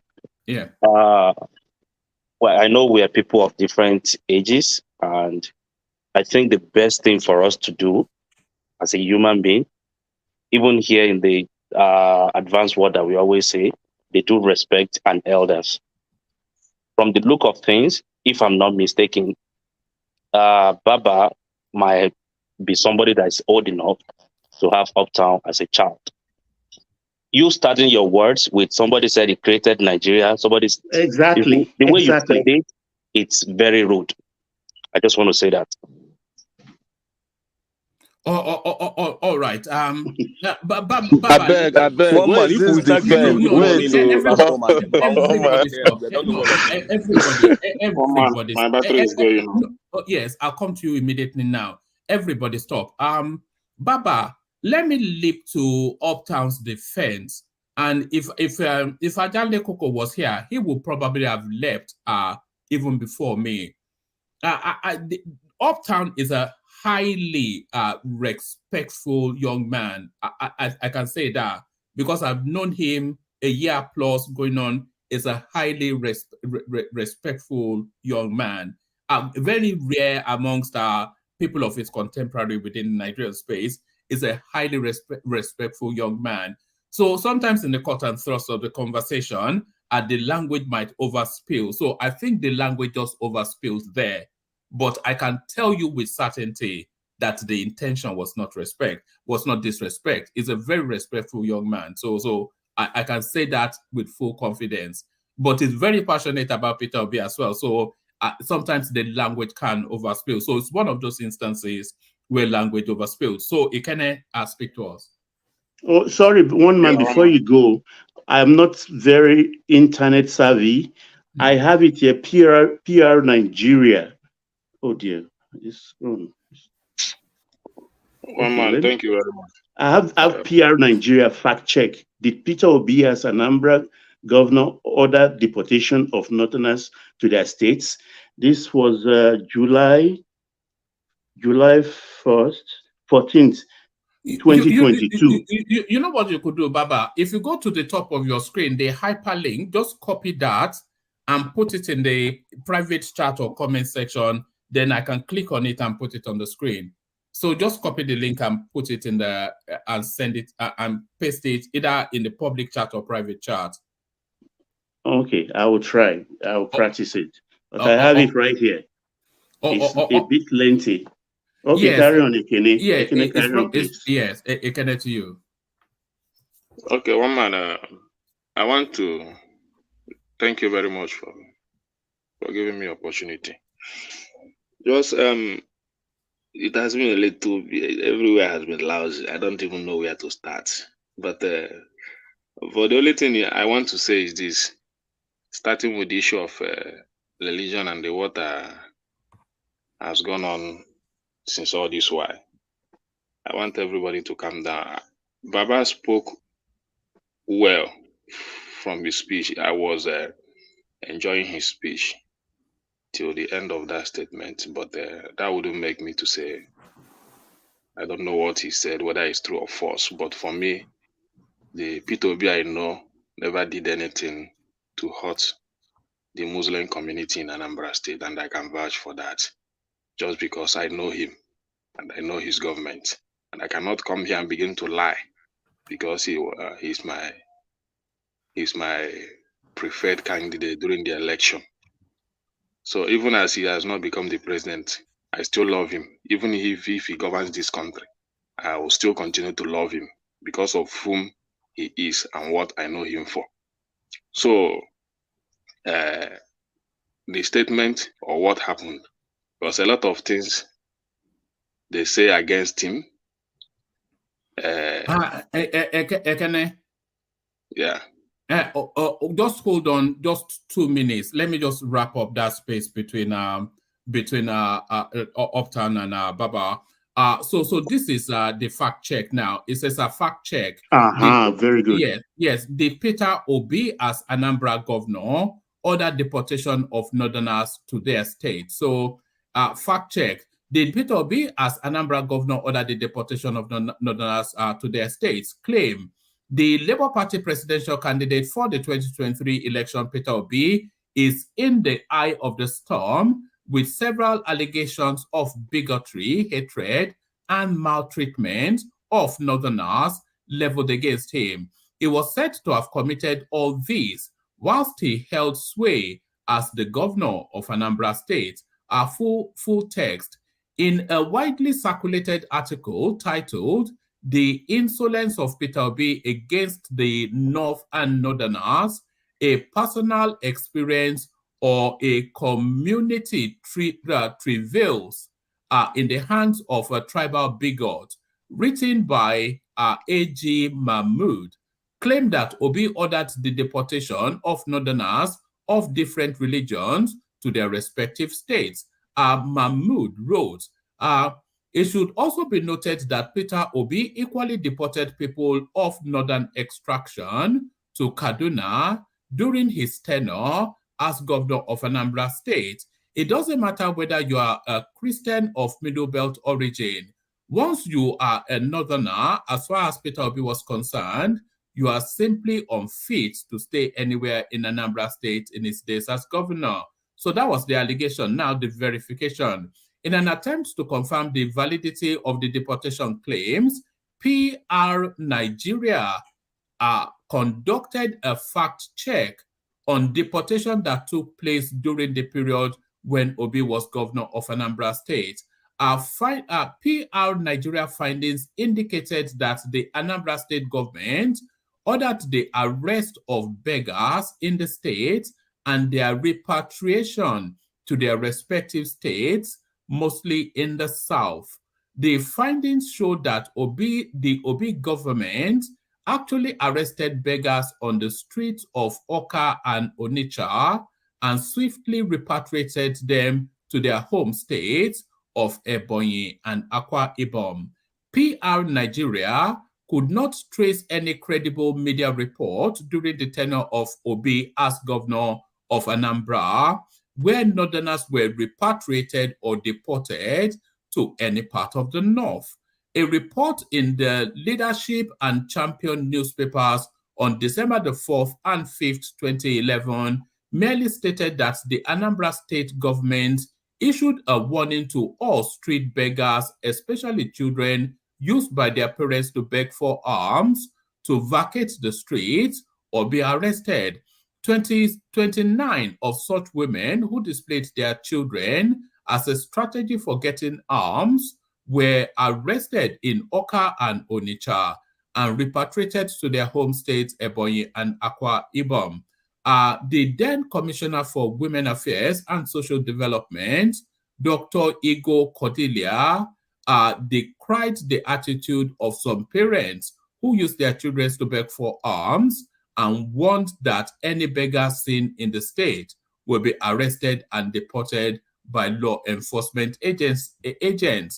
Conclusion, the Anambra State government enacted a policy that did not favor beggars in general as is the case with even some northern states who have done the same. It is therefore not identity profiling. So it looks as though that story was put out by some mischief maker northerner, but has been debunked. One man, this is the real fact. In fact, the person that checked this thing is was conversant with Obi government, because you know, when I tell you about Obi, well, just like what he did, this thing started in this chasing out beggar started in Opiweka during those areas. That time was very hot and all that, and that was the time he gave this order. And I'm very sure of that. It doesn't matter where you come from. He gave the order that he don't want to see any beggar around that area.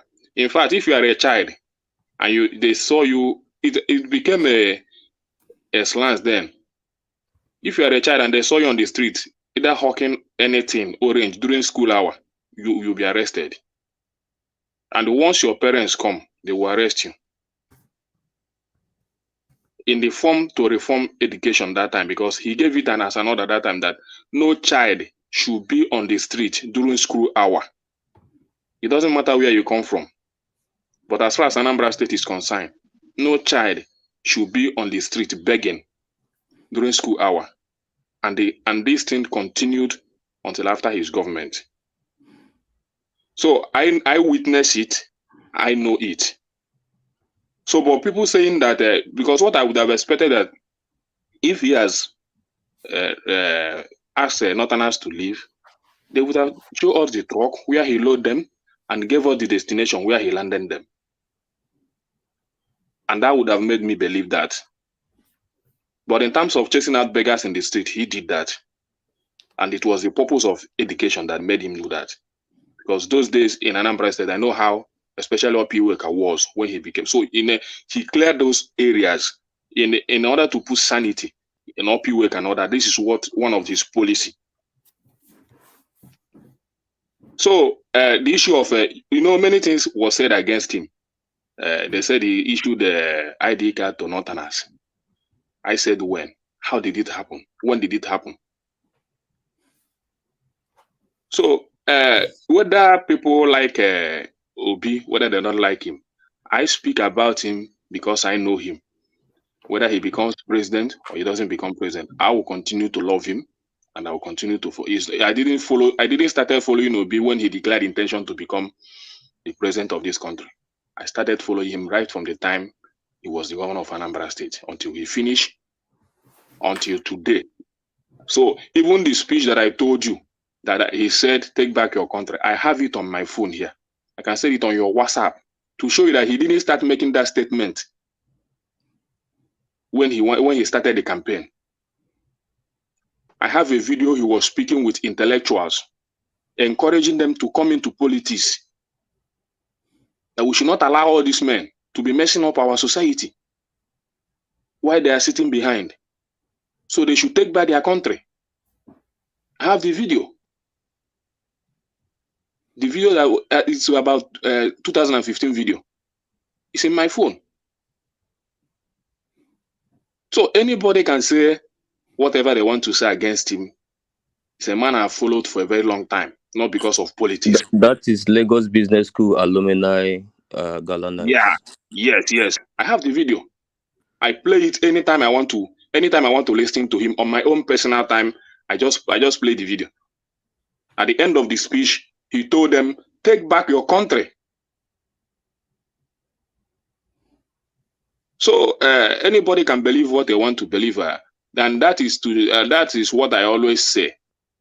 We should be fair to ourselves. Baba started very well, trying to build up a very good environment for this platform. But I was somehow disappointed when he made that statement.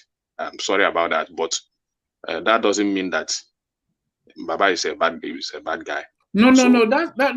Baba was he was within rights to highlight that, because that story was widely. Even I saw that story, I didn't see the fact check. So I'm just, because I was in the space that he deported people from Anambra State, because of course that is the type of person that he is. but it looks as though that it was an embellished story. Yeah, that is it. And if you know, just like what I said here during the campaign, that I cannot say anything against Tinubu because I did not witness his government, so I cannot come and be criticizing somebody that I don't know. People can only tell me to vote for him because he did this in Lagos. He did this in Lagos. The same thing Obi. I can campaign for Obi. I can do any. I can, because I know him. And I know the time he governed my space, what he did. So I'm satisfied with that. And that was the reason of my campaign for him. Even if another person from another space come and say, Tinubu do this and do that, I will not respond because I didn't know when he did that. And that is how to build a society. So if you wanted to build a society, you wouldn't have even if you don't support that person, you wouldn't have bring that negativity just to kill that person's character. I've never in any way said Tinubu did this and Tinubu do that, and I will not do that. Whatever they want to decide, let them decide. This is their politics. It was actually Rochas Okorocha that was asking the Northerners to carry ID according to what that's the thing. Yeah, that is the thing. But they leveled it against Obi, just like when Obi went to Ariwa House to speak. The first statement that came out from this El-Rufai mouth was that the person that I want to speak to you arrested me when I came to Anambra State.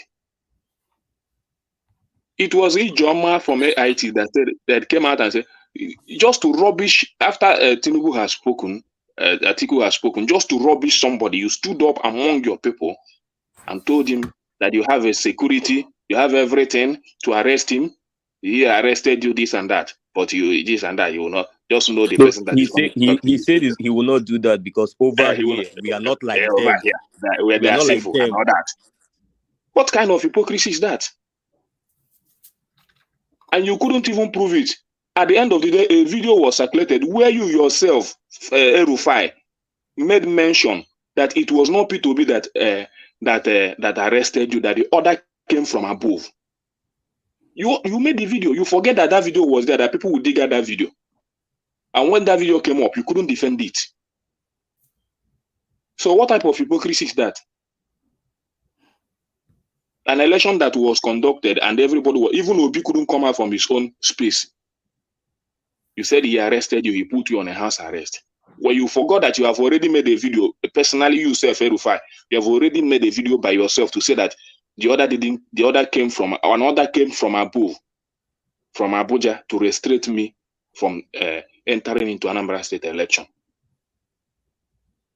So let's be factual. Even if you don't like Obi, don't kill his character. Just say, I don't want to be. Yeah, but is that not what that's politics though? That's the yes. One man. But Obi can have the access to kill someone else's character that the person did not go to school.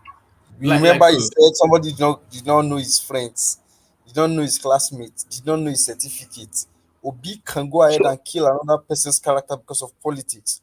And here Ekene saying you should not kill Obi's character because you don't.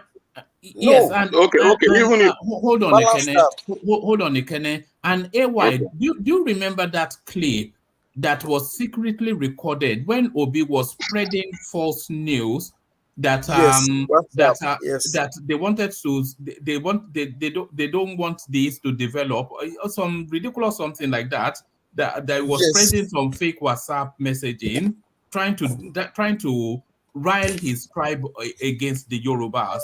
Do you remember that? Yes, one man. Now Ekene is telling me that he has never experienced Tinubu's if anybody can get that clip, send it to me on Instagram. That clip when he was doing the WhatsApp messages, yes. Ekene, you are the one saying now that you did not experience, confessing now that you did not experience Tinubu's government in Lagos. You were not in Lagos at that point in time, I guess, right? Yeah. And now when people were telling you that these were the achievements of this man, and these are the things he had done before, now you're acknowledging that you didn't know, you didn't experience it, so you couldn't say much to it. But during the campaigns, that was not what you were saying, right? Who you were told saying you? something different. Are you here? Are you here during the campaign? Ekene was busy promoting P2B, nothing concerned with him. Yeah. That's one man here. Did I say anything against Tinubu on this platform? It's a very different kind of obedience. It's very honest. Okay. No. Solomon, it's something, one thing is when you keep silent when other people do things, that means you concur, right? You were campaigning for BS, but the truth is when you see your other fellow obedience assassinating this man's character, doing this, you keep silent. You don't tell them that no, people like Pansat. People like Pansat, yes. Exactly, man. And there's a saying that if you keep silent when there is something going wrong, and you know the thing is going wrong. Let us not spin this thing. How many times have you said? How many times have you raised? I'm not spinning. See, AY, let me say this. This is my space. Hold on. What I'm trying to tell you is the innocence picture you're trying to paint now. I'm not buying it because it doesn't reflect the reality. Even if you don't buy it, I've made my position known right from time in this platform. Whenever you are speaking, you have the right to speak whatever you want to speak. If I have to interject, I interject. But for you to say that you don't buy to anything that I'm spinning here, innocence or whatsoever, it doesn't concern me. But my point is this. You can continue to spread out lies about the person of P2B, and I'm not going to stop you. That is my point. Obi, I even said here yesterday also that if I'm Obi, I will advise him to leave this space. Because he has already proved me what I want, what made him to love me, what made me to love him. Most of us. So if he cannot be loved, let him leave. Let him just cool down. His integrity is there in Anambra State. We continue to promote him there. Okay, good. So let the space have what they want. Let the space elect whoever they want to elect. I said it here. The only time I'm experiencing this Tinubu is this administration, which I said here. The only thing Tinubu has to do is to prove me wrong. Do you understand? So if you think I'm promoting Obi because I am forcing him on Nigeria to become the president of Nigeria or president of never. No, anybody can come and be the even if the Northerners want to rule for the next 100 years, let them rule. Whoever that wants to rule, let them rule. It's none of my business. But as far as this young man is out there contesting for an election, I will continue to promote him. That is my point. Then if any other person that is better than him comes up, then I may say, okay, let me go for another person. But as far as he's there, I will continue to do that. I will continue to campaign for him. I will continue to spend money to campaign for him. My own personal money, I will continue to spend it to campaign for him. Unless he said, I don't want to contest. Sorry, I just want to say, I want to ask you this. Okay. When you were talking, you were saying that you gave reference to Tinubu's government, that you didn't even experience it. I don't know, maybe because you were just in Anambra, you never traveled to Lagos or somewhere else just to know what was going on that time. But I came to Lagos during the time of Fashola, and that was why I was able to talk good things about Fashola. I experienced his government. If you were there during the time of Fashola, you would have known what Tinubu did then. Even the electricity one that he wanted to do, even if you were living in Anambra then, you would have known, because it was having a clash with Obasanjo just because of that. Obasanjo had to cancel that. So that's not even the problem. Now, you were saying that if they have someone else that is better than Obi, you will support the person. How would you know somebody that is better than him when you only focus on Obi and Anambra, what they did in Anambra? You never experienced I know at least this time, before I'm not political, I'm not somebody that I don't do anything politics. Okay. Before this time, it's just that these few years has made people to begin to read news. For me, I don't talk anything about politics. Yeah. So it's not an issue for me. Right from time, I just only voted for is it about either Obasanjo. I voted for and good luck. Okay. It was and I voted for Atiku. So basically, what you're saying now is that you are opened just to explore every part of the country to know who is good or not. Okay, that's fine. Yeah. That's fair enough. So it's not the issue of the reason of Obi is personal to me. The same thing I can do for any, like Fashola today. There is nobody will tell me that Fashola cannot be the president of this country if he's ready. Do you understand? So I cannot, because right from his background, he doesn't have anything to say that dent his name. The only area that I know he didn't do well was the electric sector. But apart from any other thing, Fashola performed. He's the only, even as bad as Buhari government is, he's the best. I said it here, he's the best minister in that space. So tell me any people say Amoechi, but I don't see him. Amoechi is a crook. Fashola is living a simple life. When you see him, you see his simplicity. You see he's a kind of he's not all that kind of dubious character that want to milk a nation and all that. I can tell you, since Fashola left government in the area I'm staying in Lagos, no government has come to that area. It's a fact. He's the only governor in Lagos State that visits our local government several times. The road that was there was Fashola. Up to today, that road is dilapidating. Nothing is done. So why wouldn't I love him? Yeah, it's a fact. I understand the point of view now, and I appreciate it because this is the kind of conversation I think everybody should be having. Just open-minded, which is like I really, really understand you, and I appreciate the way you view. It's not, nobody can blame you for supporting Obi, but the only issue I have with disobedience is when some of us that supported Tinubu, when we say, oh, we supported this guy just because of what he did and what we experienced and what we know about him, they always thought maybe we're not Nigerians and we don't like Nigerians. So that was let me just use this opportunity to say something. There's something I've always wanted to say. I always had in mind to say.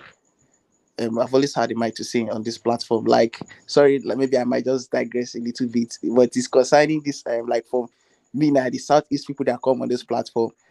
To be honest with you, this one is not leaking. It's just the fact. This Brosekene is like, to me, if they want to say like the leader of Igbo people on this platform, to be honest, is him, because he is the only person that's the elderly person that's from the Southeast that comes here to say it how it is and how it's supposed to be, and how he just make it the point clear, and I feel like he understands the space more. When you want to ask somebody like about the Southeast, somebody you can always ask, maybe apart from Madam Zita, but Brosekene is a person from the Southeast. Yeah, thank you. I thought you were the person from the Southeast. Are you not our He's older than me. I understand. You see, there is something he said here now that like I understand the Southeast very well, but maybe because I'm giving it to him because he's my elder. He's far older than me, and with what I learned certain things from him from this platform. I learned certain things from him very well, like concerning the Southeast space too, as an elder, just like I learned from Madam Zita. But I'm just telling you, like in every Igbo person that have come to this platform, is the person that is even the pro-Nigerian, that is for the male pro-Nigerian in every Igbo person that comes to this elderly Igbo person that has come to this platform. Yeah. All right. Thank you, Yakubu. All right, carry on. So one man, thank you. Yakubu. So I know the issue of last time we were talking about the issue of religion and all that. I never spoke about religion and all that because for me, religion didn't really don't matter to me so much. And that is why I was very debunking that issue of Obi, whether he did this or whether he spoke about religious war and all that. For me, what matters is to gather the vote. So that was what he's looking for. And maybe he was able to get it and he was not able to get it. And they used it against him. So I don't really care. So El-Rufai being the minister, just like what Uptown said. Yeah, if El-Rufai, that power sector is not it's not an, I don't think he will. How will he go there and begin to play a region in power sector? If he goes there and begin, he say I will just give power to only the Muslims and not give to the Christians, or he will be identifying the Muslim most populated area and be giving them power and forget the Christian most populated area. Is that what he would do? That would be too bad. That would be too bad. So that power sector, I think, if the only person that Tinubu can trust, because I know that all this appointment also goes with politics. It also goes with politics. They are thinking of the next election also, who will also support them. So he wouldn't just come and the people. I believe that the most support he got was from that El-Rufai and the Ganduje from that northwest. These are the two people that supported him very well. So he would like to really compensate to them with a position on that. But I don't like that issue of compensating using our national issue to compensate politicians. But if he find him worthy, but that's politics globally, though. That's politics globally. Yeah, that's politics globally. But that's why I will not say anything. What matters is performance. What matters is performance. So if he will perform, if he sees that he will perform, no problem. Because the only thing I know is that we will judge him maybe after 4 years. I was listening to news today. A lot of innovation that is coming. This CNG is about to come up, and that is the area I want the government to be looking up to now to support those areas and make those things available so that we have option for this petrol subsidy removal. So that's the things I want the government to be doing. Not even I don't care about all these things we are discussing here. That's my concern now, because this power issue is becoming a problem. No electricity, no fuel for the past 3 days now. So it's becoming an issue. So if the government can have that. Sorry, on the CNG issue. Sorry. Actually, I mean, I feel a lot of filling station owners are transitioned. That like there's a spike in the opening of CNG and gas stations, especially across the southeast. I don't know if you've been into the southeast recently. No, I've not been there. I wasn't travel, but I've not seen it. Recently, if you come to Anambra State, any road you enter, you must see at least 3 new CNG conversion. They say that thing has been in existence in Edo since 2007, and people are using it in Edo State. Right. So, but it's just because of this petrol of stuff, and I was in Abuja. The thing is coming up in Abuja. But the thing is it not risky? No, it's not risky. It's not risky at all. It's even safer.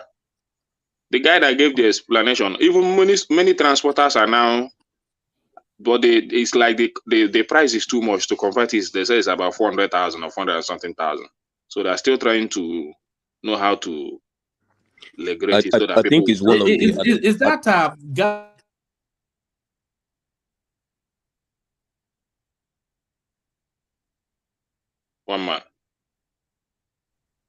One man, we can't hear you. Go. I think one man system. I think network is bad. I think it's one of the things they discussed at the NEC meeting yesterday or yesterday. I think it's one of the assignments given to the governors and the monies they're going to receive as well. They're going to try to set up a CNG conversion. Sorry, if I may ask. Can somebody just please for some of us that doesn't even know what you guys are talking about CNG, is it somebody that can quickly go over it and so that we know we can contribute? After you can explain to them.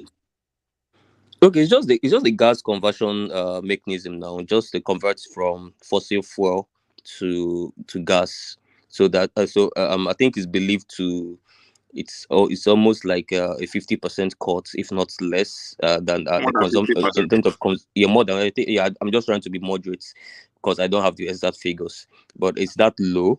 So I think transitioning to that is really going to help. Innocent Motors have started doing that, where your car will now be powered by using gas, and a lot of people are also doing that for generators for your homes as well, following this spike in the pump price and all that. And I think if you read if you listen to Soludo yesterday, sorry, and what they talked about at the neck, they're going to give them some. I think the president has approved a special funding for the entire 36 state governors to try to cushion the effect of this first subsidy removal. And part of the things in the list, amongst every other thing, is also that CNG issue. Try to convert most of especially the public transports to CMG. And I think that's The really problem, the way to go. the problem now is most of the fleet stations now. How are they going to have the pump in their fleet Yeah, station? they have to. Yeah, it has to be. So that's the issue now, because if your gas finish on a highway, how are you going to No, now refill the it? fuel stations have to start including that. It's just like when you're talking about electric vehicles, and you have to start including the charger points and all that. So it's just that these fuel stations, the existing ones, new ones, and then the existing ones have to start. The states have to make sure to they try to get these gas stations to include that in their businesses. Please, I want to ask you a question. I want to ask you a question about like that the gas cylinder now for the one like that one they connect to the generator, the 12 kg. Like how long do you think it will last if you should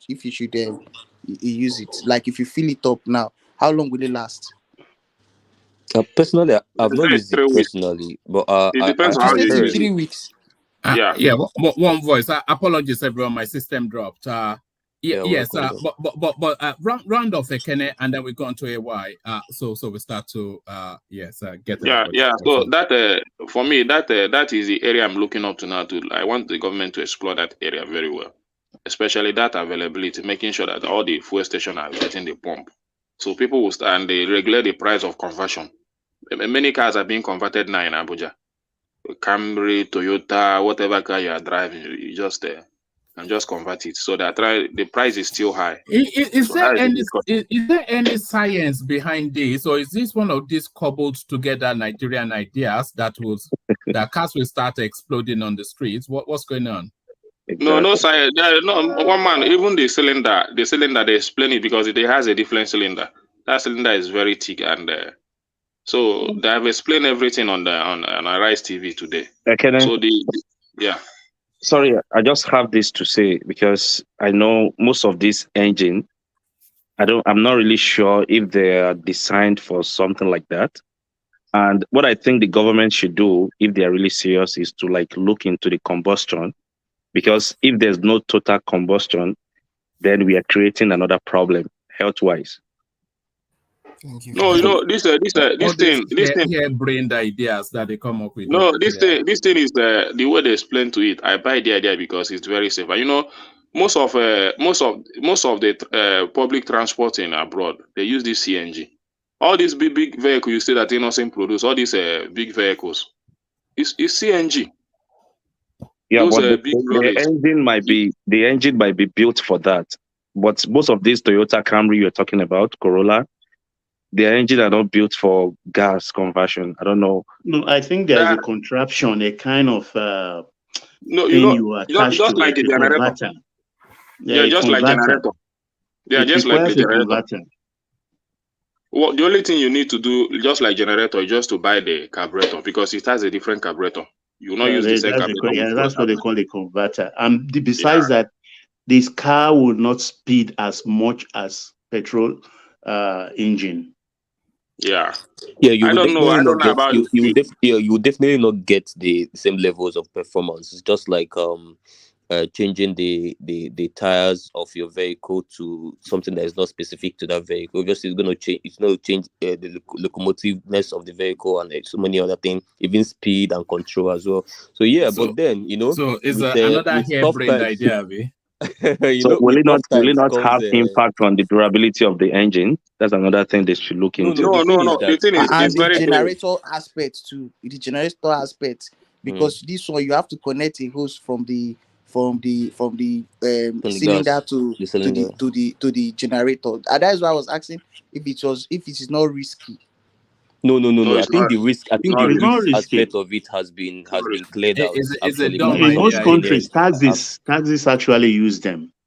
Yeah, No, true. Most course. public, at least public transport, all the public transport need to start using it. No, Some necessity lister It's generators use risky. that by default anyway. invention. It's You get safe actually. Solomon. Sorry, Uptown. Hold on Yeah. for a while. Hold on for a while. so Okay. after what I was saying that necessity is the mother of invention. So there's a necessity for it. Now there's a market for it. You expect that over the next 6 months they will improve. What I mean by it, competition in Nigeria, you will see filling stations having different options, petrol, CNG, and all of that. And modern people will pump in a lot of investments to rebrand their filling stations, fueling stations, and reinvent the wheel and make it more competitive. And since it's a free market economy, you can expect that things will balance. Now look at it, it's about 100 naira per liter, right? I don't know how they do it. It's like No, 100 naira, 230 per liter. 230 per, if it's 230 per liter. So imagine in the next 6 months, if that market is taking over the petrol market, PMS market, you expect that PMS will keep dropping. And I feel that in my myself that the consumption will keep decreasing daily because many people will keep seeing more opportunities to consume fuel, and that might be like a good competition to PMS. So if you are not using gas, you use PMS, and And just to add, that will help our economy too, because most no, of these gas that the we're economy flaring is will be the economy converted to something meaningful. yeah, the economy is actually opening up because our economy, the way I see our economy, that's what Tinubu said. What would this all these things about energy transition is good, but the economy is looking like it will be a gas powered economy. The Right. gas will power plants, which personally I expect someone like El-Rufai to actually. That guy he has a very scissor like administrative skills. So he will be able to break off these bottlenecks around power. If you can generate gas, so we should expect to see a lot of power plants. Then if you're not using power, use renewables. And the thing is, one of the problem we people don't have before in Nigeria is we don't really have alternatives. So if you check in Nigeria, any economy where there are a lot of alternatives, you see that it drives the prices down, and people go look at the telecom space. You have alternatives. So if one provider is messing up, you usually switch to another one. But look at PMS. One of the reasons why we've been experiencing scarcity and some section has been holding government to ransom is because there's no alternatives. But now when the a lot of alternatives are coming on, everybody will try to strive to be the best and give the best incentives to win customers over to their side. So we should look forward in the next um 6 months. I know 6 months to 1 year, we should begin to see a lot of alternatives in the market to what we consume and what we produce. So, and with those alternatives, create more jobs, and with those more jobs, people begin to think more creatively. New businesses will come up, new streams will come up. All of us were just focusing on um, we are just focusing on product alone. We are forgetting that Nigeria also has a huge service market. Service market, and we also forgetting that Nigeria has a huge entertainment economy. Not so. If we are looking at cultural and entertainment economy, so if you look at all those things, all we need to is reforms around those things, and they are starting very well. And if they can just find a way to get taxes for each of those markets, tied to the reforms, reform the taxations, and it's clear enough, then everybody know the entry level does not need to have a lot of bulky requirements to get into those business. You see, Nigerians will pick up, and the economy will really pick up. Price will come down. Food, everybody will have things to eat. It's something good. I think we're at the dawn of a golden Nigerian age. I agree with you. Yeah, that is the thing. That is my point. So, but the issue now is, how will government intervene? Would they show the commitment that is needed? That is the only issue I will have now. So I want to see that commitment, because the issue of this CNG now is still the availability and all that. So I want to see their commitment. That's the only thing now. Because that idea now, that CNG of 18, I'm beginning to love it. I'm beginning to see some. Let me tell you one truth. One truth is, we may not like it, but this is the 8K pushback from Nigerians. I sent a signal to the presidency that we don't want to be spoon-fed. We want liberalize this economy and let us get to work, and we work and we make our money. That's the signal Nigerians are sending to the presidency. Like, we want to run, we want to get. It's not. You see, when I know Nigerians. The truth is, when there is enough work, enough things to do, we can fix these things. Look at the plan to get people. FEMA has a plan to recruit through direct labor to fix all our federal roads. How long does it take to fix federal roads? Just 36,000 kilometers. How long? Employ people with direct labor, get them to work. Put how many people? 10 people to 1,000 kilometers, or 20 people to 1,000 kilometers, or put it in ratio. You see that will fix a lot of things in many years. When look at housing, so what I see is opportunities. Although the idea of getting rich quick very easily, where somebody becomes a billionaire overnight, those opportunities will start shrinking. Now you have to work your way up to become very, very rich. And the thing is, I have a sad news for people this is the real age for the get rich quick, and it's not even get rich quick illegally or Yahoo Plus. Yeah, what I mean is, hold on. Let me show you. Okay, go on. But I want to show you a headline. What I mean by that is, you need to come up. When we say get rich overnight, the way Nigerians become billionaires overnight. You get a contract, lazy billionaires overnight. You get a contract, and you didn't even perform the contract, and you go away with the money. This one, you need to look for a product or a service Nigerians will immediately consume. And once they start consuming it, then your money comes and you are taxed for it. You know what you've just said. There's a theory of the quickest way to become rich in Nigeria. I'm not sure if I should even be telling you because it's my theory. But Yeah, go ahead, Woman. Sorry. Woman, tell us, please. If you can look for a digital product that is needed daily, but it doesn't cost more than 100, 200 naira, but it's going to be consumed by at least 2 to 3 million people. When I say gas power, if government creates an environment with electricity, solve that power problem, you solved a lot of problems in Nigeria. Because if you are telling me that you want to look for a digital, let's say you want to develop an app now, please, of course, please, Woman, I would like you to Woman. Yeah. Uptown. Yeah, I would like you to. You say a digital product. I would like you to expatiate a little bit on that, please. Me? Look at this guy. On the money making, I'm an Igbo man. No. So the thing is, man. One man. I want to know. Okay, there's a pathetic culture in Nigeria. When people quickly get to rich, when they first have their first fruits or made some wins, Nigerians are relaxed. They start showing, oh, I bought this car, especially in our entertainment guys, when they earn some dollars, maybe through their, especially if you look at trends of comedy, they don't have this long-term plan of, okay, I think I want to have a blockbuster movie. Let me move. let me move, let me expand, before you know it, you start showing off and all of that.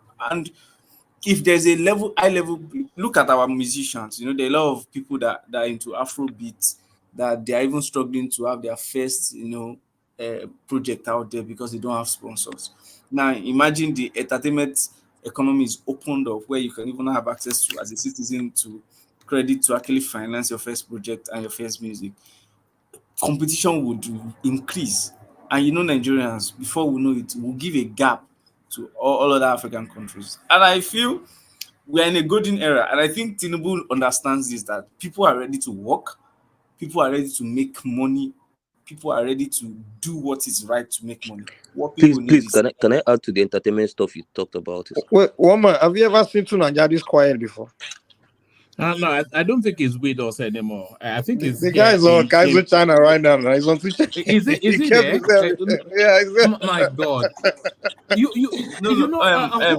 Hold on, everybody. You know that guy is one of the most unbelievable persons I've ever seen. At 10 a.m. in the morning, I saw him on Niger Watch talking about this justice that was this fake news about the justice. He was doing that at 10 a.m. in the morning. When I was just waking up, you know that background noise, and that was to Niger prattling on.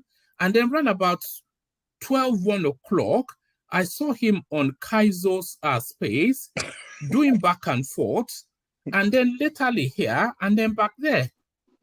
Goodness me! I asked Tunanja, like, where do you work? Like literally every day on one channel or the other. Does he even sleep? Never mind. That's another question. The guy hosted last week. He hosted Dr.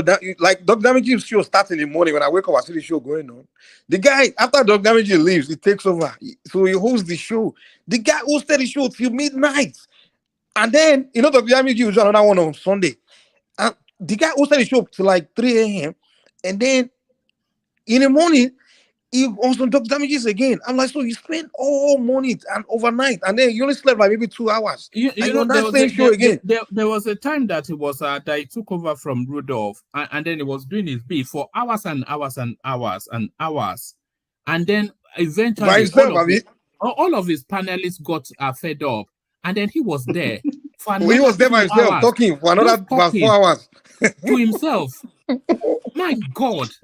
My God. The guys are addicted to social media. There's a problem. I thought I was addicted, but that guy. One man. May I interject? May I interject, please? That guy is issues. Is you were slagging off to Niger, but it's not even here. One man. May I interject? Yeah, carry on. Yes. I think my instinct tells me that we'll come out of this. You understand? We'll fly through this with golden colors. Nigerians are very resourceful. We are very resourceful people, and we've been through cycle of this several times before. So, but this one is a little bit different, and I know our people definitely will start adopting, like the CNG thing. I know the first few weeks, once they shake it off, they will enter road, and once they enter road, they will do things. They will make things happen, because we are a different breed entirely. I've seen people out of nothing finishing secondary school and will tell you, I must go to the university. The mother sells rice. The father maybe is an Okada driver. And they end up even in London School of Economics. I've seen several in their later years. That's how tough Nigerians are once they are determined. That's why we have so many unemployed people, because everybody just wants to read. And I think there's going to be a lot of adjustments, because here I am now. The whole house is asleep. It's 106. And where I am is just the only lamp I have. But you go to Lagos, those who have lights, everywhere is like Christmas tree. Even my security light outside, I put it off because the street lamp is more than enough. Though 120 volts is just like dim, but it's okay. You understand? The place everywhere is secured here. Nigerians will learn to know that it's only the space you occupy in your house that the lamp should be working. Because you go to some homes, the air conditioner is working, the fan is working, TV is on, nobody's watching it, a machine somewhere. So when the bill comes, they are overwhelmed. All those are the adjustments they will make to save money. And we wake up at times. I mean, here I am for months. I don't get visitors for months. But I talk to people on phone every time. You understand? But in Nigeria, I will enter road. I don't think Without that one even will telling change. you. I will enter road, come and knock your door. We want to roll. You understand? That's not going to happen anymore, because when you think about the cost for fuel or gas that it will cost you to go there, you will not bother yourself. All you do is put on your phone and Thank you very much. You see, this point you just made, I received a call from Nigeria like yesterday, and the same thing you said now is what some of those people were telling me. And I believe this thing would change our culture. It would change us. Yeah, the person exactly. was telling me that, it doesn't even have to go to any, because the fuel is so expensive. It doesn't have to go anywhere that's not necessary. Like he only manage where he goes now. I think I want. We're so wasteful. Can I interject on that? For me, I feel on that. I think we will refine because by natural instinct, we are social beings in Nigeria. We interact better. Yes, than you all can't our remove Bedu from So Nigerians. exactly, You can't remove the thing is, Bedu I now. think How what can we you do remove is we'll Bedu? do it better. You understand? We do it better in such a way that one thing I first want this government is just be transparent. Let every Nigerian know what they need to pay. Good If point. it's taxes, you understand? Communication, transparency. Exactly. If my tax is 13% income tax, government compile everything is 13%. I give my 13%. You see Nigerians come up with more creative ways to keep going. I keep doing. If I know that It's predictability, isn't it? Yeah, exactly. Yeah. Yes, there is predictability to my income and my spendings. Like that's one of the problem I see Nigerians facing. Why? If I know that my transport is predictable and all of that, you see Nigerians come up with other creative ways to make more money and keep paying taxes, and government is doing their thing. So I think Nigerians are actually not hard to satisfy. Nigerians are so easy to please, but government don't know that. Sincerely, Nigerians just show them proper communication and transparency. You buy them immediately. We have seen too much hardship that a little thing pleases us. Just slight light at the tunnel pleases us. That's just what this government needs to understand. What do we really want? We just want. You understand what I'm saying? I said, I was saying earlier that we are at the dawn of a golden Nigerian age. I was saying that just now. Let me show you a projection. I think I've shown it on this platform before. Let me show you a projection by Goldman Sachs that will make your eyes pop. Can you see? This is from Goldman Sachs. And it is their projection that by 2075, Nigeria will be the 5th largest economy in the world. And this too far now. No, these are crumbs. It's even too far. For me, it's too far. Which one is 2075? But it's not as though we will go from poverty. No, hold on. It's not as though we go from poverty to 5th now. So there'll be a progression. So progressively we'll reach to that point. Yeah. One man. I keep saying these things. The data we have in Nigeria that they said our economy is 400 billion. I still don't believe it, or 500 billion. Our data is not, it's not, the accuracy of our data needs to be questioned. Really, we need to, because I believe it's way more than that. Because look at it. You are saying, look at our GDP to taxing ratio is very low, lowest in Africa. Look at some of those indices; they are very low. And imagine even with that, imagine the number of MSMEs that are not even paying taxes, and they've not even they don't include the underground economy. That's true. Exactly. Yeah. Look at what FIRS is saying they have as a record half year. They're already eating 5 trillion. And how many businesses have they even captured? How No, many AY, look, captured? AY, just check the Forbes list. You understand? Top 10. Exactly. I'm not saying the world. Top 10, maybe just 2-3 Nigerians in top 10 in Africa. But you and I and everybody on this panel can name billionaire dollars, 50 as we stand here. Can In name Nigeria, 50. and they are off the books. They are Really? off the books. They are off the books. So I laugh at times when I look at Forbes lists. People will say, "Oh, Forbes lists." I look at it. No, this is not true.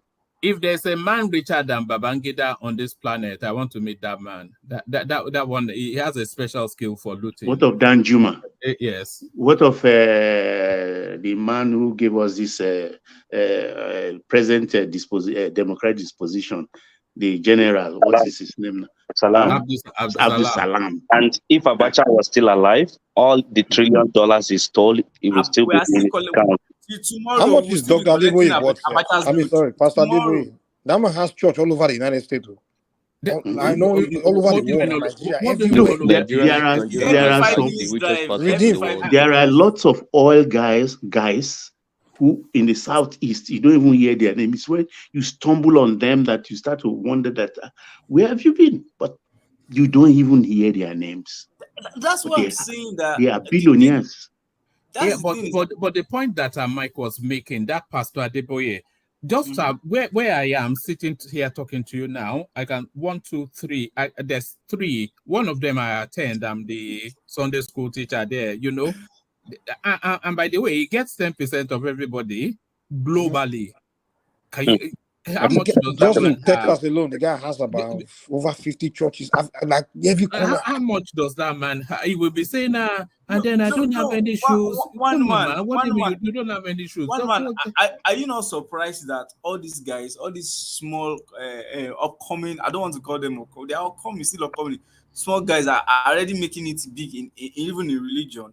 Look at people like Jerry Eze, look at how they are quickly opening their branches and expanding.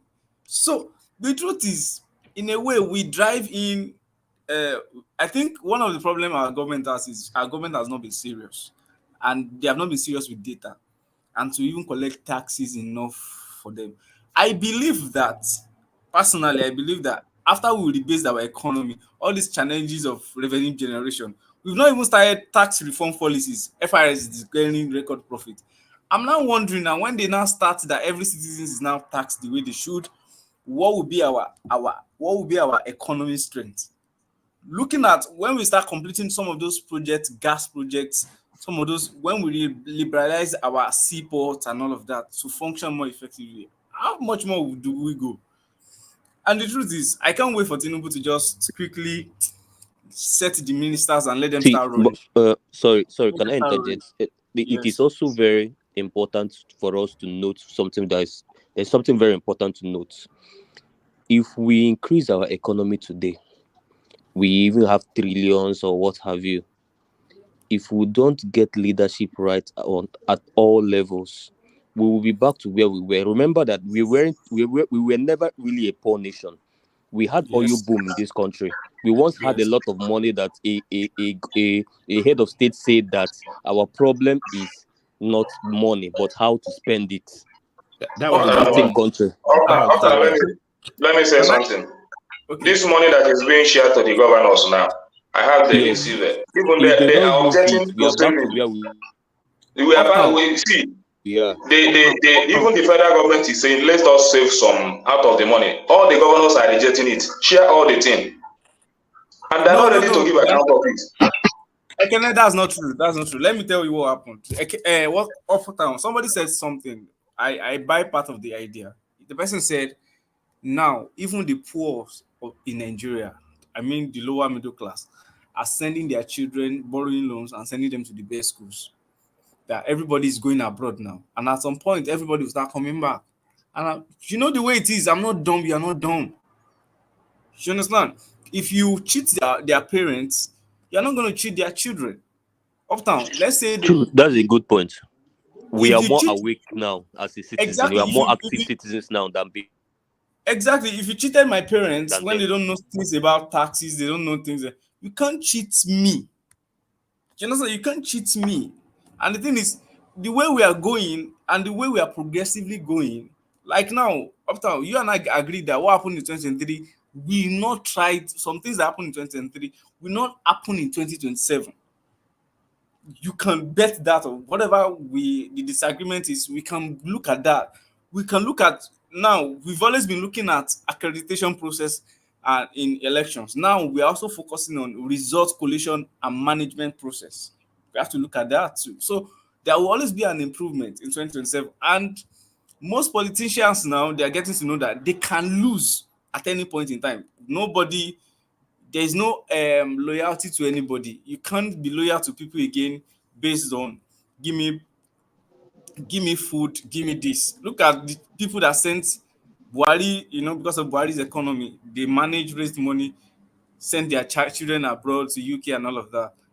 Don't tell me that those children will not tell them when it's coming to 2027 that if you try to start and give them rice, beans, who vote for me because of rice and beans, everybody's getting more aware. And Agbado.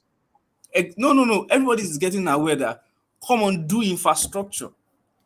I don't need you. I don't need your face. I don't need you to come to me and give me AY, part of the push, this now mass exodus to get this international education and whatnot.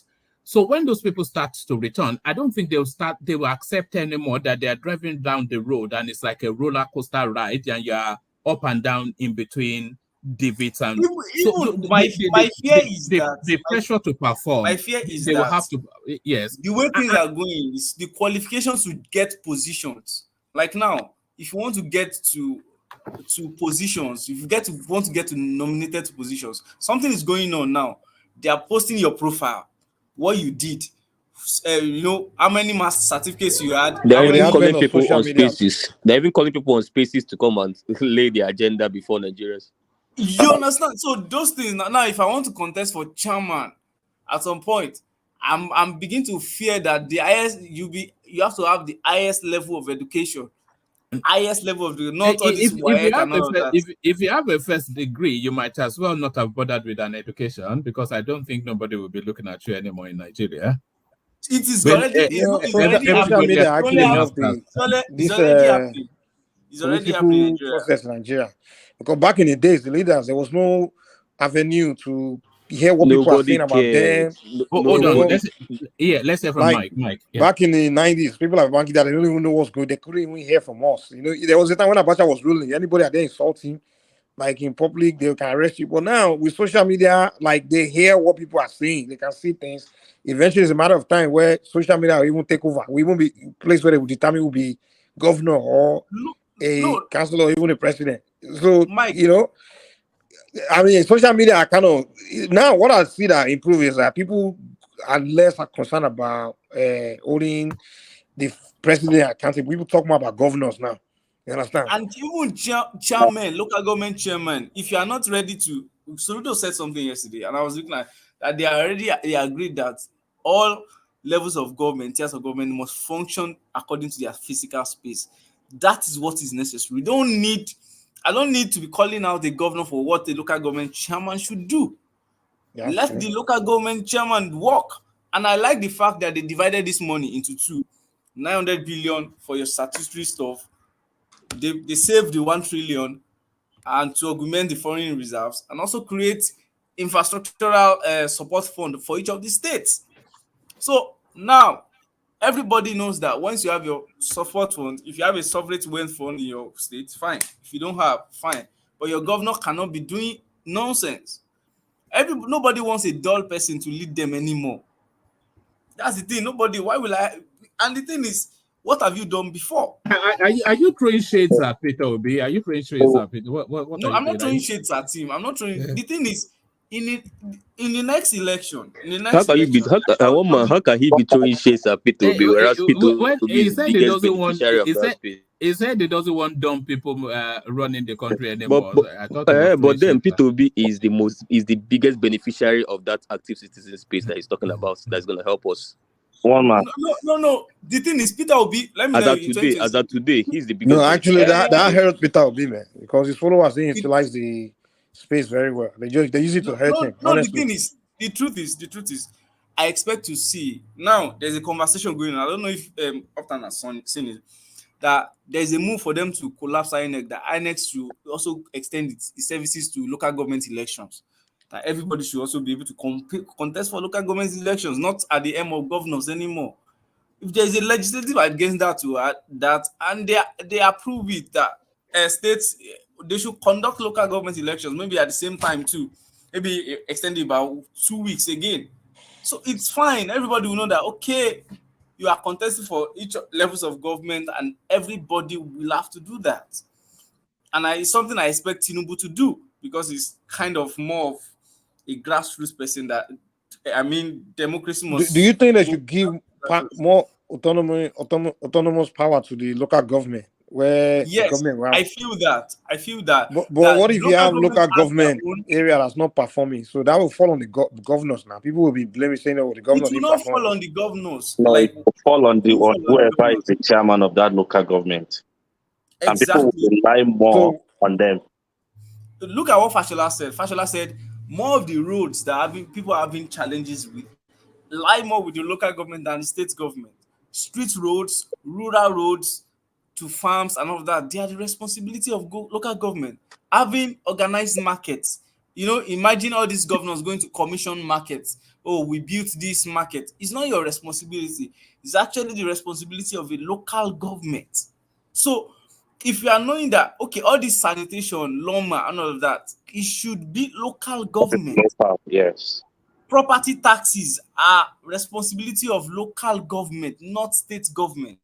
When you have a property tax that you pay every year, it should go to your local government. So primary health care is local government. Primary education should be in charge of local government.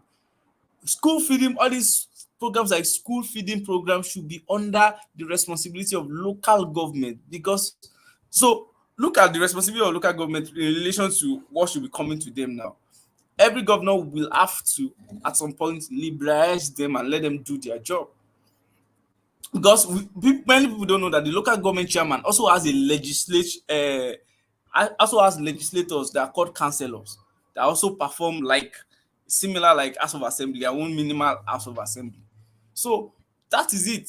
And I feel that if you can do that, let it trickle down, and people that have little bit of sense or well learned are becoming local government chairman. You will see before you go to contest for being a governor, if you have done well as a local government chairman, then you can go to the next step, then you can move to the next step, and like that.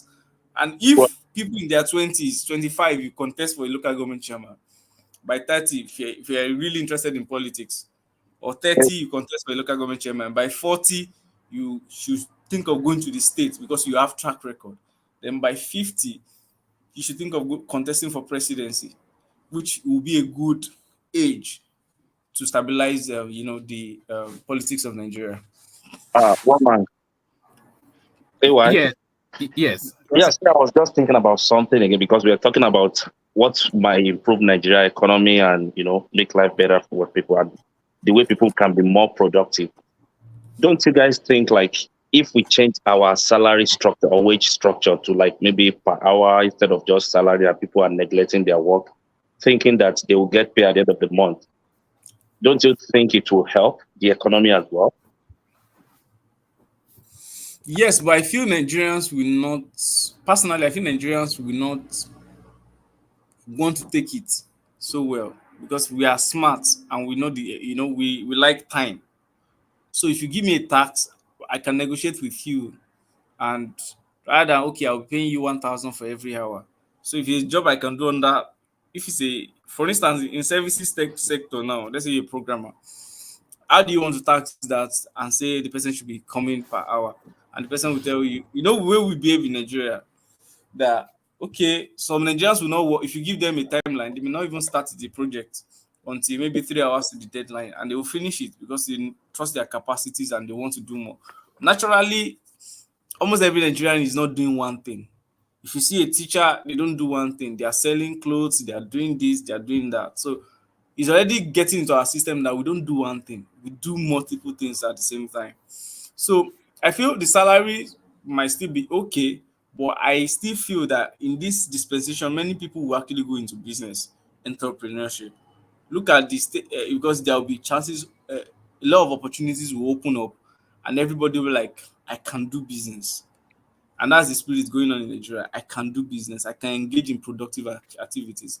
Now, if farmers are having to farm all year round, which is a policy I personally like, farming all year round, all year farming, then it goes to processing, it goes to, and then in the next, if we can get this thing right, in the next 3, 4, 5 years, I feel Nigerians will spread down to West Africa. Everybody that will move when the economy is saturated, like the way some people are moving from Onitsha down to Port Harcourt now because the competition is getting more competitive, just to, take advantage of other markets. I think we are good. We are good to go, actually. We are really good to go. All right, brilliant. Let's hear from Isaac. I just pray that the government will get it right, especially in that part of ministers. Ministers, they are very important. No, that's the key thing that we're looking for. But let's hear from Isaac Black, who we've not heard from yet. So, Isaac, you've been very quiet. Speak to us, Isaac. All right. I think the reason Isaac is quiet is probably because he was I had to set Patrick to the back when we were hearing snoring earlier on. But I think Isaac might well be in that space as well. Let's hear from Interesting then. Interesting, let's hear from you. Speak to us for a moment. Interesting. Yeah, thank you, one man. Thank you for giving us this opportunity to rub minds. Is this your first time here? No, I think I was here last week, but it was just briefly because I got some other engagements, so I had to leave like very quickly. All right, speak to us. Yeah.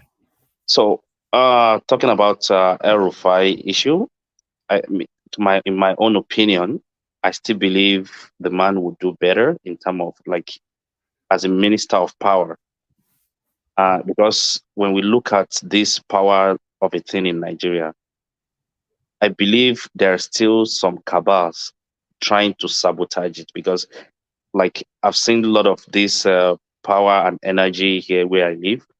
I don't think there's a big thing to it.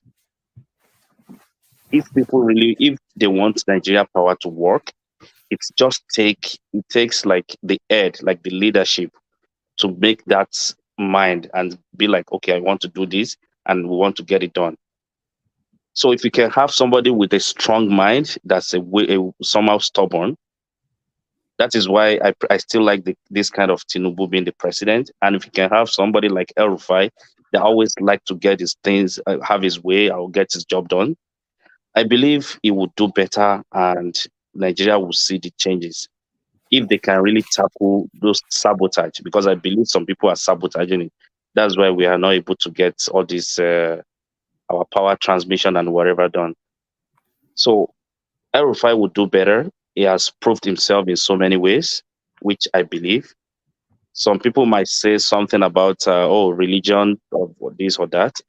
And just like Ekene said, he was going as a minister. There's no way he would say he just wants to give light or electricity to a place where there's only Muslims or there's only these people that of his ethnic group.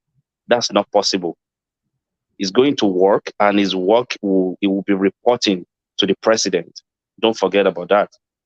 It might be his portfolio, but everything that he does within that his jurisdiction, he still has to report back to the president. So I don't believe anything religious or whatever will affect him in performing his duty. That's my own take. My own take about El-Rufai. So I don't know which other topic you want me to speak on. All right. Do you want to speak? This wasn't actually one of our talking points, but it was in the course of Ayo speaking that I just remembered it. But the speculation by Goldman Sachs, but that by 2075, Nigeria will be the 5th largest economy in the world, with a $15.3 trillion GDP. Can you see that in the trajectory of the country? Are we headed in that direction by your reckoning? Yeah, thank you, woman. You see, I always say this to people, like, Nigeria is a blessed country. The only natural disaster that we don't even have any natural disaster, but the only one we have, it's our own self, the leadership. If Nigeria should get its way, like its self right, we get all our things right, I believe even this fifth is not where we're supposed to be. We might even be the first or the second. We have lots of people that are smart, that are innovative. Look at all this ECN that I'm just, or ENC or whatever they call it. I'm just hearing it for the first time. So, like, see how people think so fast just to make sure they find a solution to problems. Interesting. I've often argued that Nigerians have the best brains in the world. I believe so. Yes, there are two spaces that I think Nigeria is in contention with in terms of brain and thinking, and that's the Chinese and the Jews. So right. I think we're in that mix of trilogy of having the just in terms of the ability to intuit correctly, to think in the right way and in a quick way. Oh man, the Jews not race of people. It's just a religious organization. Oh well, yeah, you know what I mean though. But the Israelis or whatever, how do you want to bracket them? But you know what? Those people. I think that the Israelis and the Chinese, and I think Nigerians are in the mix as well. I don't want to go too ethnical, but yes, I think Nigerians are in that mix. That's true. What you just said is true, because Nigeria, I even believe Nigeria are way, way smarter, and we can. I think so too. We can adapt to any circumstances, any situation. I think we're the smartest people in the world by my own. Yeah, we have some advantages over those countries. That's why I said even the fifth one is like still belittling us if we get our things right. In Nigeria in our weather is even one of the like it put us on more edge than those other countries. We have the best weather that we can do anything day, night. Our weather is so good. In maybe Canada or some Russia, all those countries that are very cold, there are some things that are difficult to do in winter season. But Nigeria, we have all this good weather. We can even plant all year round, just like somebody mentioned. Nigeria is the only place that I know that maybe you can just eat any fruit and throw it before you know that seed starts growing. And anytime I travel to Nigeria, I just look at all our wasted land. Like you're traveling from one state to another. On both sides of the road, you hardly see anything like cultivation. But in this part of the world, like America, when you travel from one place, you'll be seeing all those farms where they have animals, where they have like crops. Those are the things that will help the economy. And I believe if we get our things right in Nigeria, we'll be ahead of those countries. So this trajectory that Tinubu is bringing, I believe it will lay the foundation for it. And every subsequent government that will come, hopefully they'll have the same mindset if they can work tirelessly, like just to make sure they engage Nigerians, they provide job for them. I believe it might not be up to that year before Nigeria reach that level. Who would you like to see succeed, Tinubu? Interesting. Who would you like to see succeed, Tinubu? Well, I believe the next after Tinubu is going to be is going to the north. Yes, but who?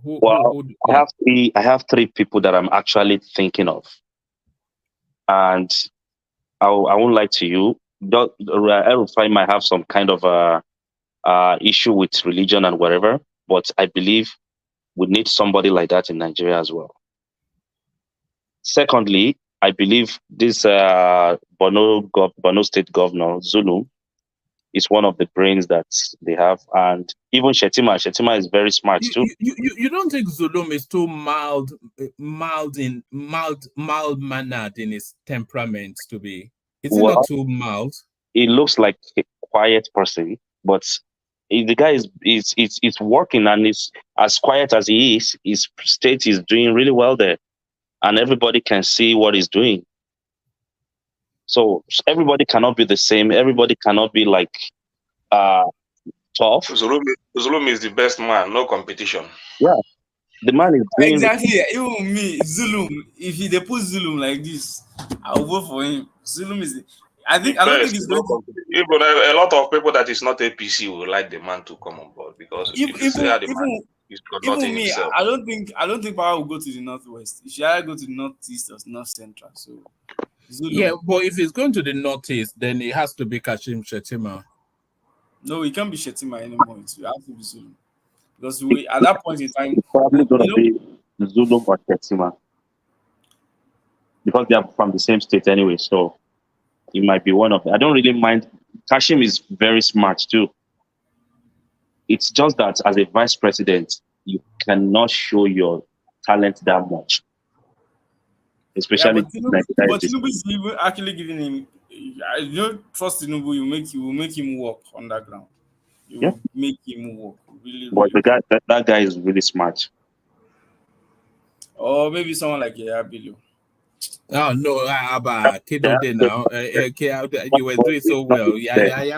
No, see, the thing is, what we don't know is this thing is. We don't like that. Or someone like Nuru Ribadu, NSA. Where's Nuru Ribadu from? Is he from the northeast or northwest? He's from northeast. Yeah. So someone like Nuru Ribadu can also put the challenge. Nuru Ribadu is from Adamawa now. Wait. Adamawa is northeast now. Adamawa is northeast. You know, whoever comes out of the north is going to be performance led. So you know, if El-Rufai can deliver on electricity, he will be your next president. The thing is, if I suspect Wike will be in this government, right? The thing is, you have to be in government, and people have to see your track record of performance to have a chance at your party, to be nominated by your party.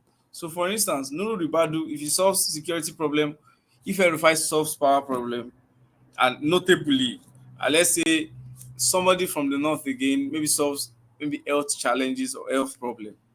So those guys will be in running at the primaries. Like, okay, let me drop, since I have a track record, let me drop out and start. I believe that the person that will be the president will only work with Tinubu for 4 years, notably. When Tinubu's second term, the person might not really want to work with him, because we will need to plan well and consult and have a lot of stakeholder engagement before he can make an attempt towards the party contesting at the primaries, so that the person can win. Because from the experience politicians gathered in this election is, if you don't plan well, if you need to plan well for presidency, even governorship is getting to that point that if we want to win governorship, gubernatorial elections, you need to plan well. The system is getting tight, that you cannot easily manipulate.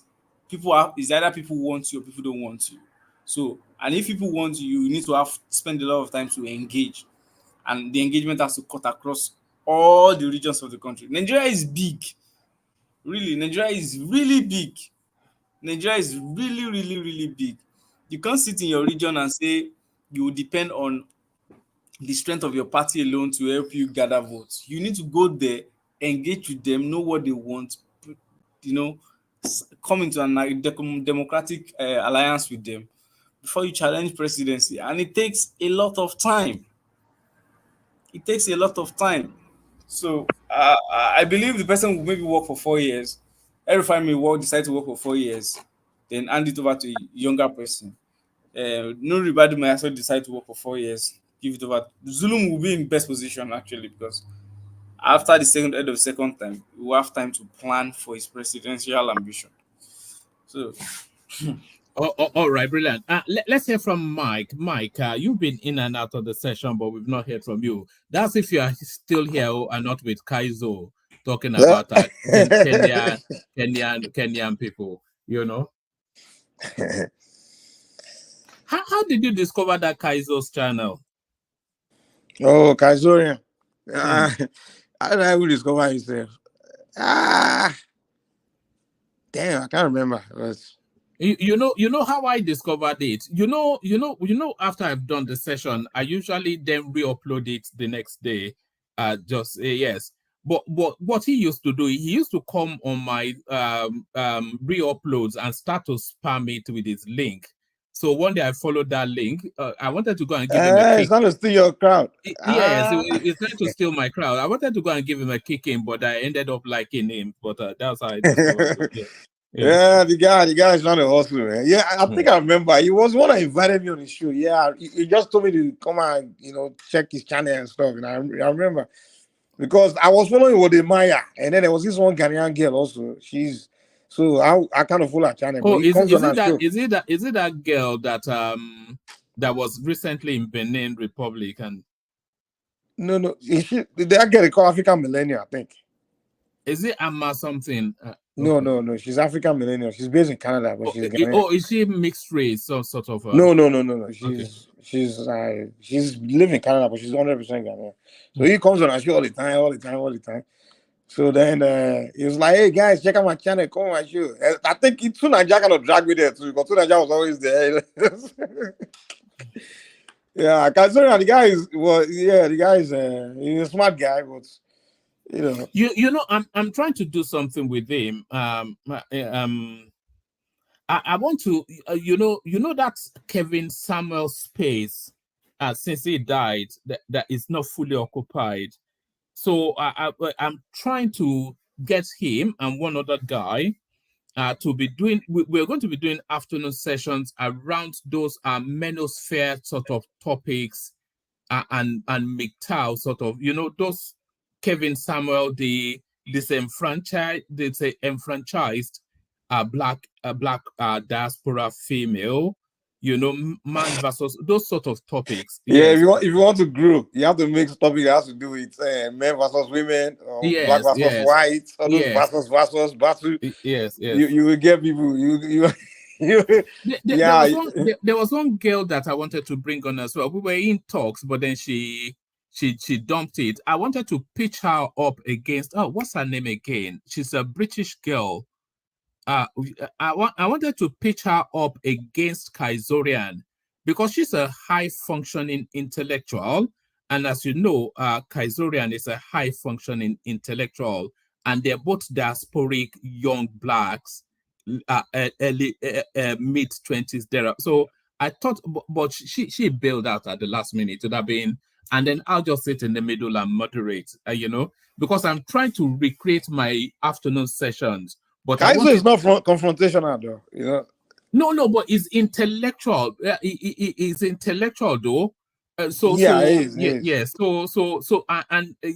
you can argue in the nuance, and I wanted that nuanced, academic sort of undercurrent, sort of, that space. Because that's more international rather than Buhari is a fool, Obi is a it's a limited space. I want to break out from our yaba DB. If you make your channel like mix, maybe Nigeria, and then you also mix it with a diaspora kind of like topics, where maybe talk about the United States, the UK, Black, Caribbean, those kind of things. You can actually go beyond the Nigerian space. You understand? Because what I want to be doing are evergreen videos. All of the videos that we did on who was going to win the APC presidential ticket. From now till the world comes to an end, nobody is going to watch it again because we already know who won it. So those are time barred sort of sessions, but evergreen topics, man versus woman, the struggles of life, those sort of things. That one you will get a lot of women. Forever, people will be watching it because it's always a relevant topic. But it's better. We're going to win the court case in 2 months' time. Nobody will watch that anymore because they know who won the court case and who lost it. Yes. Also, season is over. You got to switch you because in the next year now, by a year and a half, I know when we won't be talking about this will be this thing. Yeah, the Biafran one. That one went on for a while, but it cannot die down. Because I remember the Biafran one was that was the Biafran will always be an evergreen. Well, that one is still around. It's still around. Yeah, yes. You used to get a lot of crap back then. Those were the Morris days. You remember Starman Alpha, Morris, all those guys. Those guys, they want to tell me to anti-Igbo. I didn't have problem with Igbo people before. Do you remember Freeman, some guy that used to... Do you remember when a guy brandished a gun on this platform? I'm not sure if you remember, and the AK. I might have missed that one. Yes. I think I remember Freeman. I know Freeman, Starman, Morris... Yeah, all those names. We've been through some weird characters, haven't we? Some real, but the weirdest one, you are still here. Look at this guy. I was just the only opponent against those guys. I gave them a war. I think I was the one that ran them away. So I don't know. Yes. I was looking at some old clips and I saw clips of when Morris actually first came onto this platform. And when he tried, I actually saw the moment he got on there and he turned. He says, "Oh, I don't think you're fair to the Igbos." And I was still trying to be reasonable with him. And then very quickly, he just turned into what he turned into. It was a real, we've gone through characters, haven't we? You were consistent, man. I think the consistency is what makes any channel grow or stay alive, Because I know people that started, even Tuna just started his own channel. Can you imagine? Tuna just has a channel, but it doesn't. No. I've been there. I told him to post since he spends his whole life online. So why not spend it on his channel? That's the funny thing. I think it was people like Kaiser encouraged him because Tuna just spent time all day on everybody's channel. People now told him Tuna just create your own channel. They even telling him they will come on support his channel. Well, this guy will make one video every 6 months. Well, he spent all day on other people's channels, But the guy would have grown because the guy that is known in the diaspora, because he's the only Nigerian I know that goes on Black American channel. He's a crossover guy. He's a crossover guy, yeah. He goes on Sacho Uhuru, he goes on the other Black Americans. I cannot abide that Sacho. You know that Sacho Uhuru. What's your opinion on him? Dinas Moruru, I'll be working on for that. Yeah, that is a man. Yeah. He's a Yoruba one is a Yoruba man one day. He's a Sierra Leonean now. Yeah, I don't mind that. He's a Black American. He's collecting passport everywhere. He's an unbelievable guy, Collecting passport everywhere, Yeah, the thing is, it's not even. It's just people that he associates with those, I think it's just chasing money. I think that's all it's chasing, really. Yeah, it's kind of the thing about him. I don't think it's really genuine about his. I don't know. My issue was not much about him. It's more about the people he knew. Right, they're just around here. They kind of. At one point, this guy, you went to Nigeria, they made you a prince, and he came back, he started bashing us, calling us arrogant, talking rubbish. I'm like, but he chilled out after a while. The guy chilled out. That guy, there's a guy named Oshedu Jackson. That guy was the reason why I had issue with Sacho Uhuru. Because that guy because in America here, it's dying down now. There was this big issue with Black Americans about Nigerians. They just have this problem with Nigerians. They still do. They've just surrendered to the inevitable. They are doing that because Nigerians started stepping up to them because they'll be coming after us. Even for years, I want to deal with us. But Nigeria, our numbers started growing. We started dealing with them back. They started coming down. Black Americans, they had problems with Nigerians for a long time. They just hated there's one other character. He's moved to Uganda now. I can't quite the recall O'Shea him. guy now, O'Shea Duke Jackson. Yeah, O'Shea Duke Jackson. He started off with eight on like his channel. Started off with attacking anti-African movement, and all of a sudden, was he not living in Poland or something for a while? Yeah, he was in Poland, and then he was doing anti-African thing with this show. He just do show. Call his bigoted Black Americans. He just be going in on Africans, dragging Africans, insulting Africans, and they always make Nigeria the special case.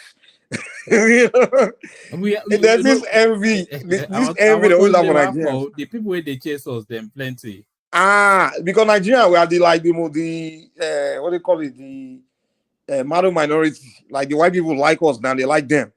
And they hate we are like the most successful Black ethnic group, like in America now. So in the world. Yeah. So they hate that thing. They don't like it at all.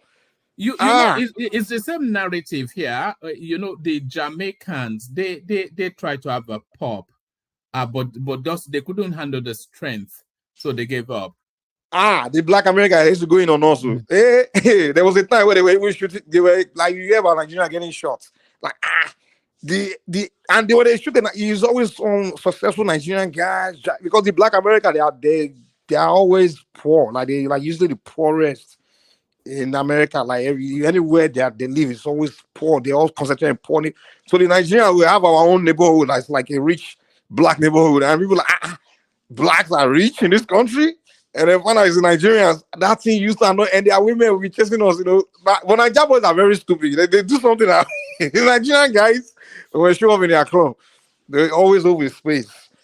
And then they will just buy bottles, they have VIP, and their women will just surround us, and their men will just be standing there. They hate that. They say Nigeria would like to be oppressed, this and that.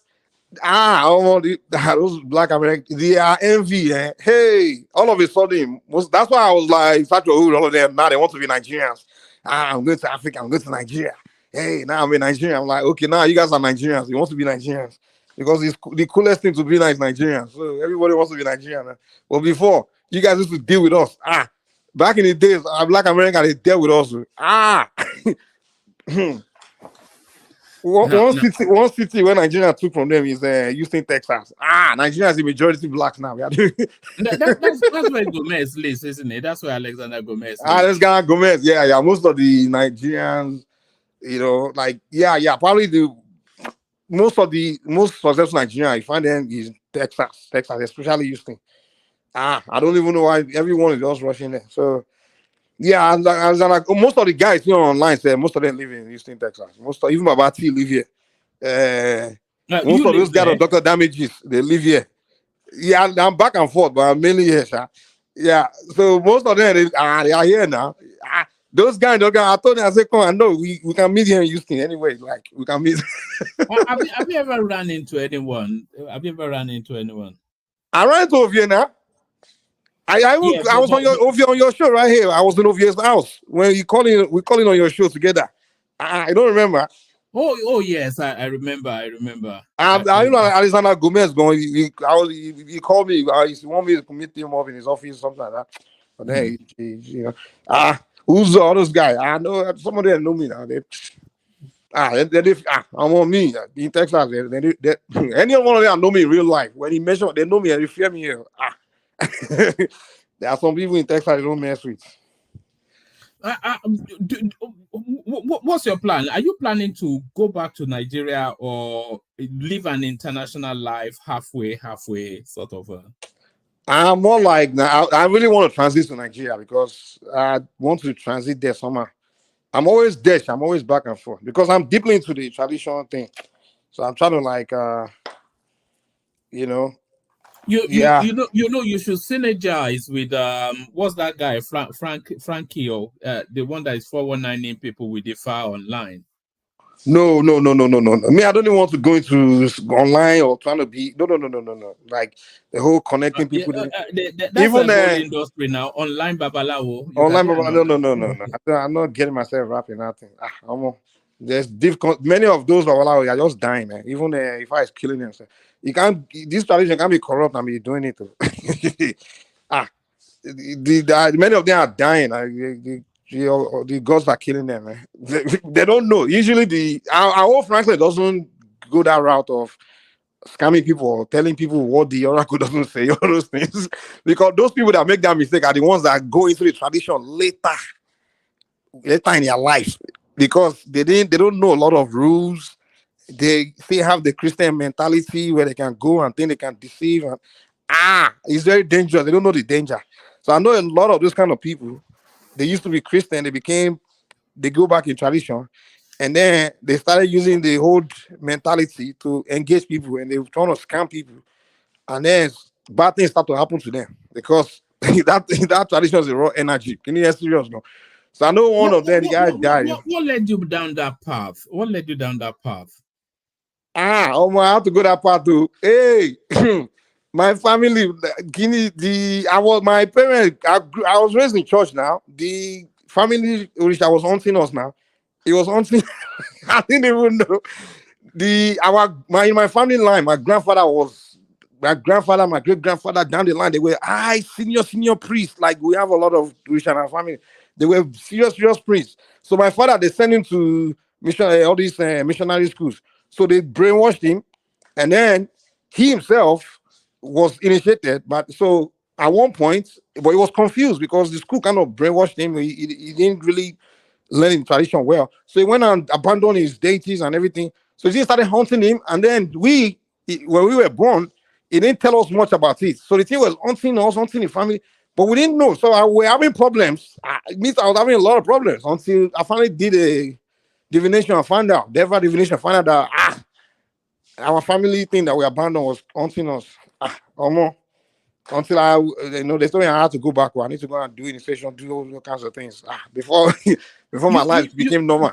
You know, a lot of people are finding their way back to, and especially young people as well, which is a curious thing. They are finding their way back to tradition, the way we used to be. Yeah, if I said it now, he said people will find their way back. He said it. It's growing rapidly. It's very growing. A lot of people are finding their way back. It was a mistake that they left in the first place. He tells the story about in the past, what's happened before, where the people left the tradition and then their life became hell, and then they went back and their life became back to normal. So what many people will tell you is that the reason why we are going through the heavy pain that we're going through in Africa is because we left the traditional ways, and then until people start going back before their life will become straight again. So that's what he said. But a lot of people don't even know that many of the problems they are going through is as a result of their tradition that they abandon. They don't know, a lot of people, because a lot of people do divination for. We find out that they don't even know. Many people are raised in the church, Christian. They don't even know. Like even me growing, I didn't know. Half of the problem is that deep down in the recesses of people's mind, they feel the whole thing is just one big scam. What do you mean the whole thing? All these Ifa divination, deities, and whatnot. Richards are real scam. You can't be a scammer and be doing that. You won't last, man. The deities, they will even haunt yourself. Like anyone that's in a tradition doing scam, all those kind of things, doing Christian, that thing is raw energy, man. You can't. If I say one thing, you're saying something else. First of all, you just be seeing yourself being like becoming poverty. You just be losing your money, losing things, you start having problems. So it's raw energy. People cannot be, that's why I don't even involve in all this too much chasing customers and all those things. I don't do that at all. I mean, I've had even the diners always they were like, why don't you do it? You're just trying to be promoting the fabric. I said, no. I don't want. I have Black Americans. I mean, here though we have a big, the community is growing among Black Americans, particularly in Atlanta. Even Baba T is an Ifa adherent, which will surprise you. A real. The way the thing is growing. The thing is growing among the Caribbeans and the Black Americans and South America. The Black Americans, city like Atlanta, Florida, New York. Hey, you see Black Americans that are heavily into our tradition. They are all going. They go to Nigeria all the time. Go to Ibadan, should go to get initiated and bring their Orisha here. They practicing it heavily. See the young ones now. Go to Atlanta now. They are going to tradition heavily. They are doing now. They pay you money to teach them Yoruba. Sir.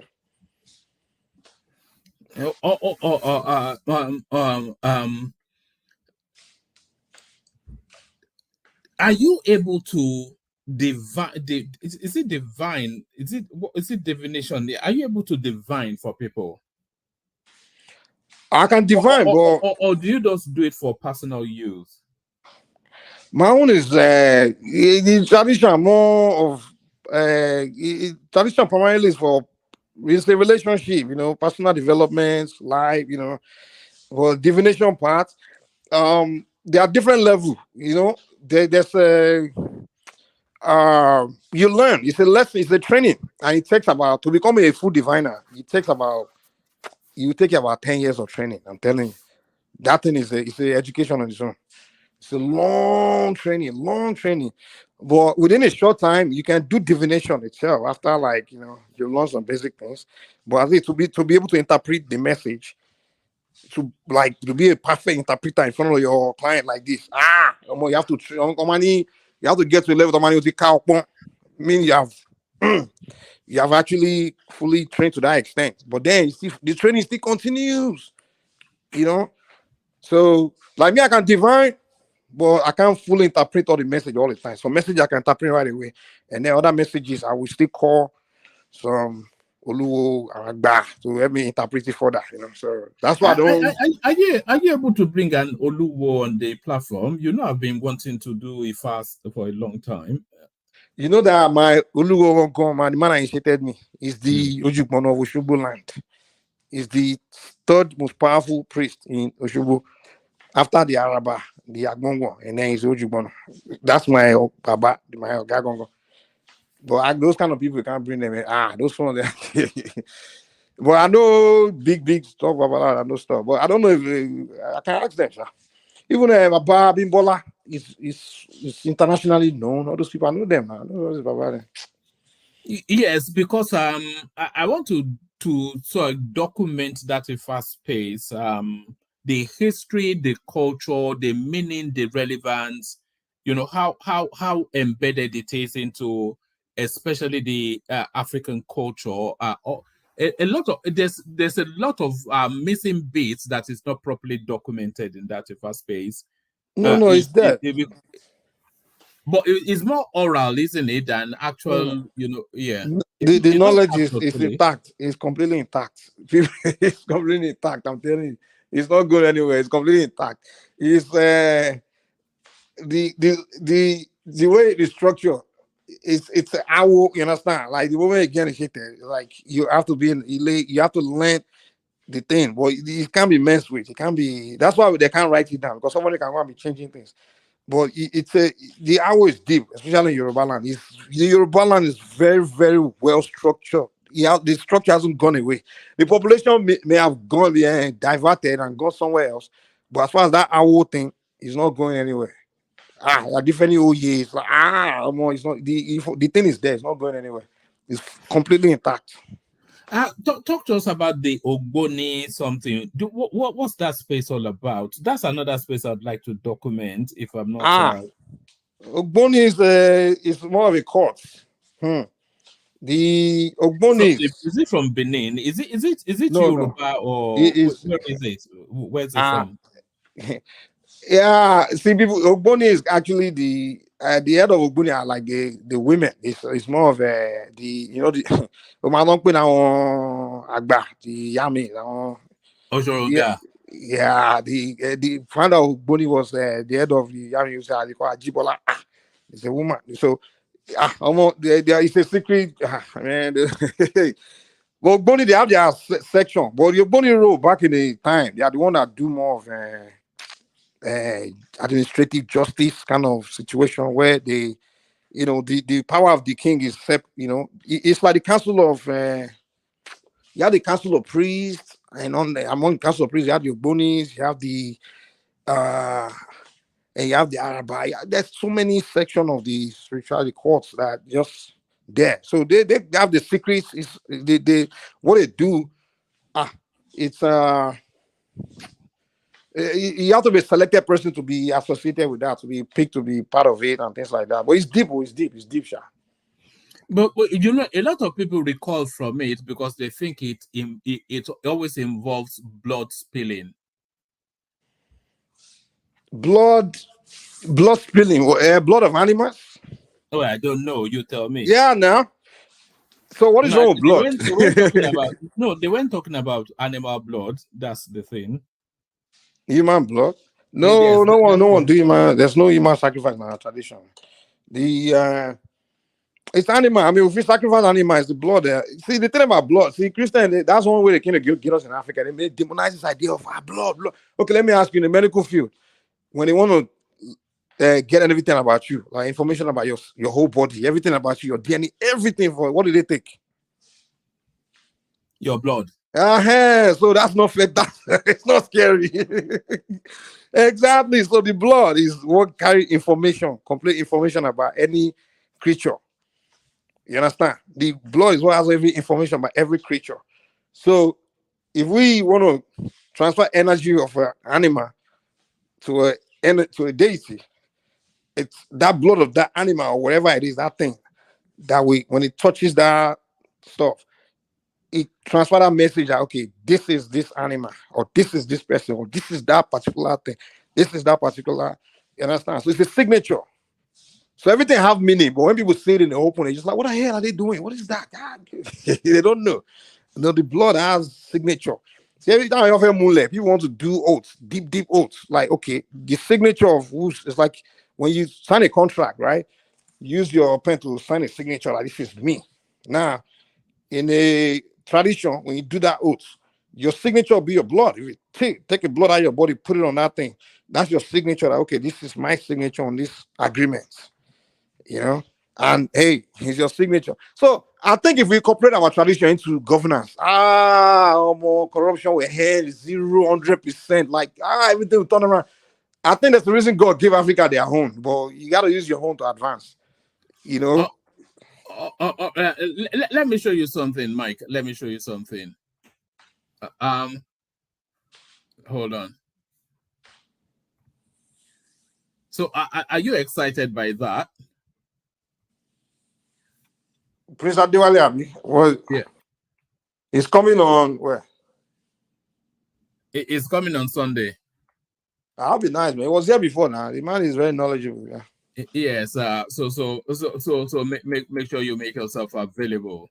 I want it to be a really interactive session with him because he's a robust personality. No, is that what I wanted to? Oh no, that's not the one I wanted to put. I want to post the link so that people can bookmark it. Yeah, he's a robust personality, so I'm sure he'll be ready to take on all questions. So I want really big personalities to be here so that because the last time he was here, Ogbeni was the one that really pushed him, and he was glad to be pushed.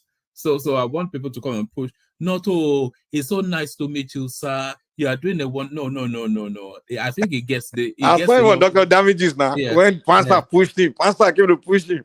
Yes. No. Pansat is if I wasn't aware of Pansat, I would not have believed that there were people like that on this planet. You know, it's so funny. That's a lot of those like Igbo men of that generation. That's the way they think, just like him. I interact with a lot of them, like especially those of them. You know, people like Pansa. If you go to Eastern Texas, you meet people like Pansa. Like that, so many of them. Many of them, they left Nigeria like right after the Biafran War, like around you know what's so funny? I found out in one Black American man was telling me, say a lot of refugees from Biafra came here to Houston. So many of them, they came here as refugees from the war. So they when they first got here, so they created this culture of anti-Yoruba, anti-North. You know, in Houston, like they create that culture. So when I came here, I was like, wow, I didn't know Igbo people were like this, you know.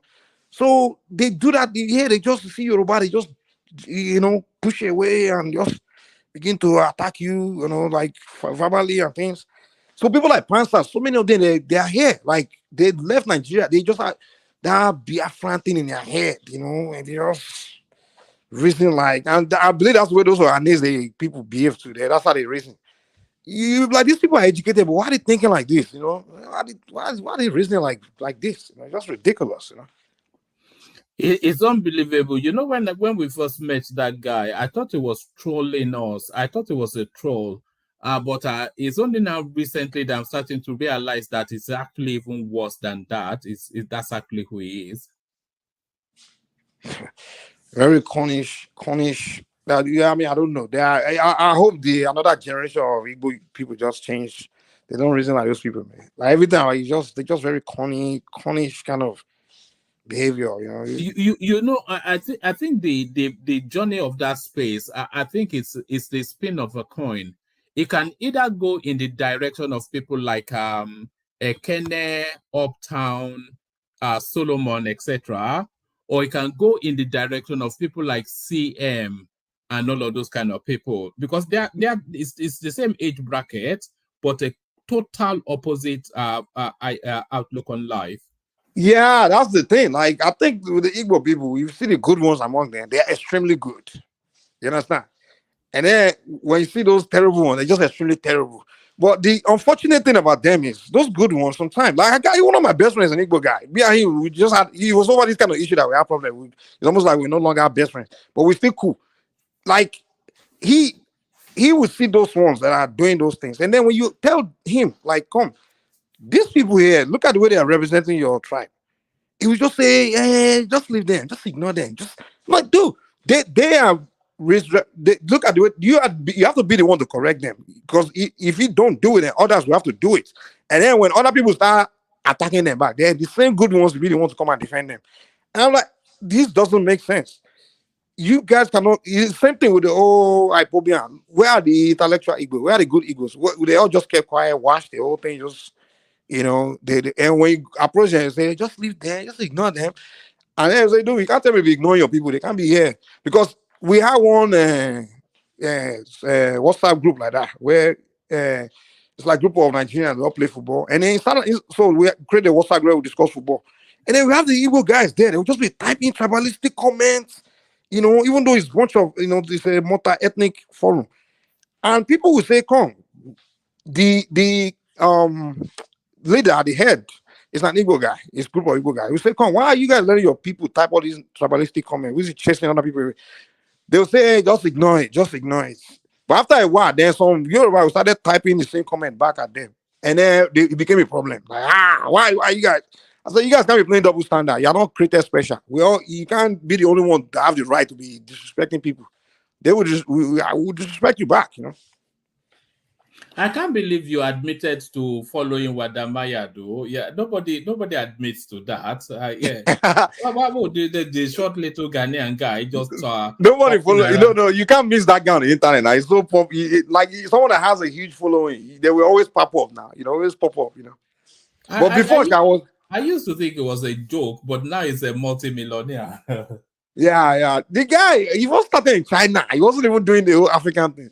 You know something funny? I'm mocking you that you're admitting. I used to watch him back in those China days when he used to go into supermarkets. And say, look, they are surprised that a black man is speaking Chinese and do all these silly little things. Yes. Yeah, that's when I was noticing him too. Like, he was speaking Chinese, doing the Chinese thing. And then the guy transited into promoting Africa, because I guess he didn't like the way they were portraying Africa in China. And I think that was what made him. That is Africa to the world something. Yeah, Africa to the world. That's what made him. Yes. If he has still continued with those, look, I'm black Chinese, something, it has just been some little joke figure, Yeah, that's what made the guy. The guy I think it was during that COVID that the guy blew up, because that shutdown, during that COVID shutdown, everybody was just on the internet. I think even me, I wasn't really into YouTube deep like this. It was during that COVID, everybody, that lockdown, everybody just glued to the internet, So that's when the guy really blew up, But that short little, is just well, I'm wondering about the DNA carryover because it's a short little fella, and the Kenyan girl that is ended up with is some tiny little girl. So I wonder how did that DNA will. Yeah. The guy didn't mind that. And the guy, he was dating the Chinese girl before when the Yes. The black Americans who were blasting the guy, were attacking him because he was dating Chinese girl. They all descended on him on the internet because the guy was popular in America too. Many black Americans were following him. But the black Americans, those one, they are very racist too. Sometimes you think they are more racist than whites. They will hunt you if you are dating outside of your race. Do you object to that? So interracial dating. That's my business. I don't Would you partake in it then? I may have dated all races. So there's no race I haven't dated. But I think I may have as well. I've dated Chinese. I've not dated Chinese, but I've dated Indian. But that's back in the day. Why would I turn down a beautiful woman? What's my those people? They are liars. The black America, they do it in private. Now they are doing it in the open now. Before they all hide it, they do it in private. Because America, there's this culture, the division, racial division. It's like something deliberately they promote. Like for people's job, different races just separate themselves, So they do all this race shaming. If you are dating someone from another race, they'll be shaming you. Look at you. You love white. You love black. But we, the African, we don't care, man. Yeah, but I think black men are starting to. There was a phase that the only thing that that black men were interested in was white women. But now that the world has gotten smaller, the black man is still desirable, but the white woman is no longer its only option because the Latino woman is also after the black man, the Chinese woman is after the black man, and then the hard-pressed black woman, she's still after the black man. So this idea now that that the first go-to, you remember when they used to, it was almost like a prize if they had like a white woman, but now it's almost a step down if you do. Yeah, step down. No, I don't. But do you know what I mean, though? Just you mean back then? Yeah, I see what you mean. It was the prize, but now is it's like it's like easy to get now. Now, if I'm walking down the road and I see a black guy with a white woman, and then I see another black man behind him with a Latino woman, I'll be more impressed with the one that got the Latino woman because I think he's gotten more, Do you get what I mean? So the Latino woman are more. No, I feel that he's breaking into newfound territories. Newfound. Yes. No, the one that was more maybe in UK is different. In America, it was more common for black and Latino to date than black and white, because the Latinos and black they typically live around the same, within the same community, and then the black. The one that would really impress me though is if a black man is dating a Japanese woman, which black world peace is doing, by the way, because in Japan you see a lot of it. In Japan, you see a lot of it. In Japan, especially those U.S. servicemen, they left a lot of babies behind. A lot of babies. Even when I was in Japan now, back during my service days, you see a lot of children, black, half Japanese. They don't even know their fathers. They just there. Especially go to island like Okinawa, where those military bases are. Man, they left a lot of babies there. you know, one of those babies became Miss Japan. I think it was a year or so ago when some interracial girl she won the crown Miss Japan, part black, and that became a national issue in that country. But the Japanese are very, very nice, are very liberal, they are very welcoming, man, to be honest. They are very conservative. You would never know what goes on in their mind. They are very insular in their minds. That's more the thing. Maybe, but to be honest, I would say probably some of the greatest people I've met in my life are the Japanese, man. They're so simple and very, you know, like very humble, and they don't care. They're very welcoming, no matter what your color is, just always smile, always man. I was like, these are very classy people. If there are people that ever heard my respect in this life, I would say it's Japanese. They're very, very down to earth, very humble people who are very classy. Everything they do is a very classy manner. You know, I'm like, we have lots to learn from there. Remember that World Cup, the one in Russia?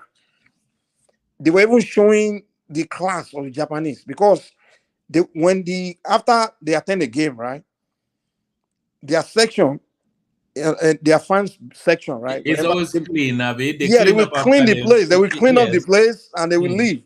And then also, when their players lost, when it's time for them to pack and leave, they clean their locker room, clean the whole place, and they put a thank you note. So I thank you for hosting us. And I'm like, these people are just so classy, man. And you know, I learned so much from their society, where they are so organized. I say, man, I have to take Nigeria. Just need to go. See, Nigerian government just send some people to some countries, go and see how they do things, and then come back and you know. We have to pick from other cultures. That's the one thing that we never do as a people, because we're so wrapped up in ourselves. We have to pick if a culture, like you're saying now, if there's goodness in Japan, you don't have to adapt yourself to act like you're Japanese. Just take one or two good things, like you said now.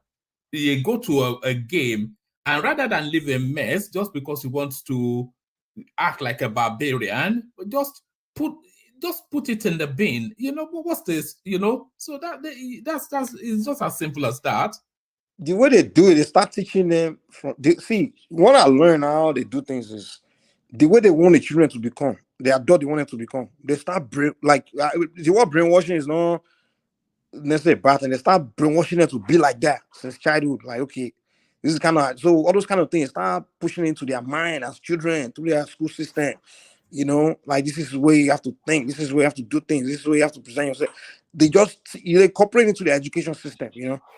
So that's one thing I learned. I'm like, okay, if we want to change things in Nigeria, maybe that's one easy way we can do it. Rather than just sending children to school to go and learn English, man, then do read your own work and go home. You start some things, practical things. You start making them exercise it, practice it. They actually demonstrate it, they act it out. You know, you teach. That's what education really is about, to be honest. So when those people grow up, they'll become those kind of people, those kind of adults. You know, they become those kind of people in society, and that's what the Japanese do. You know.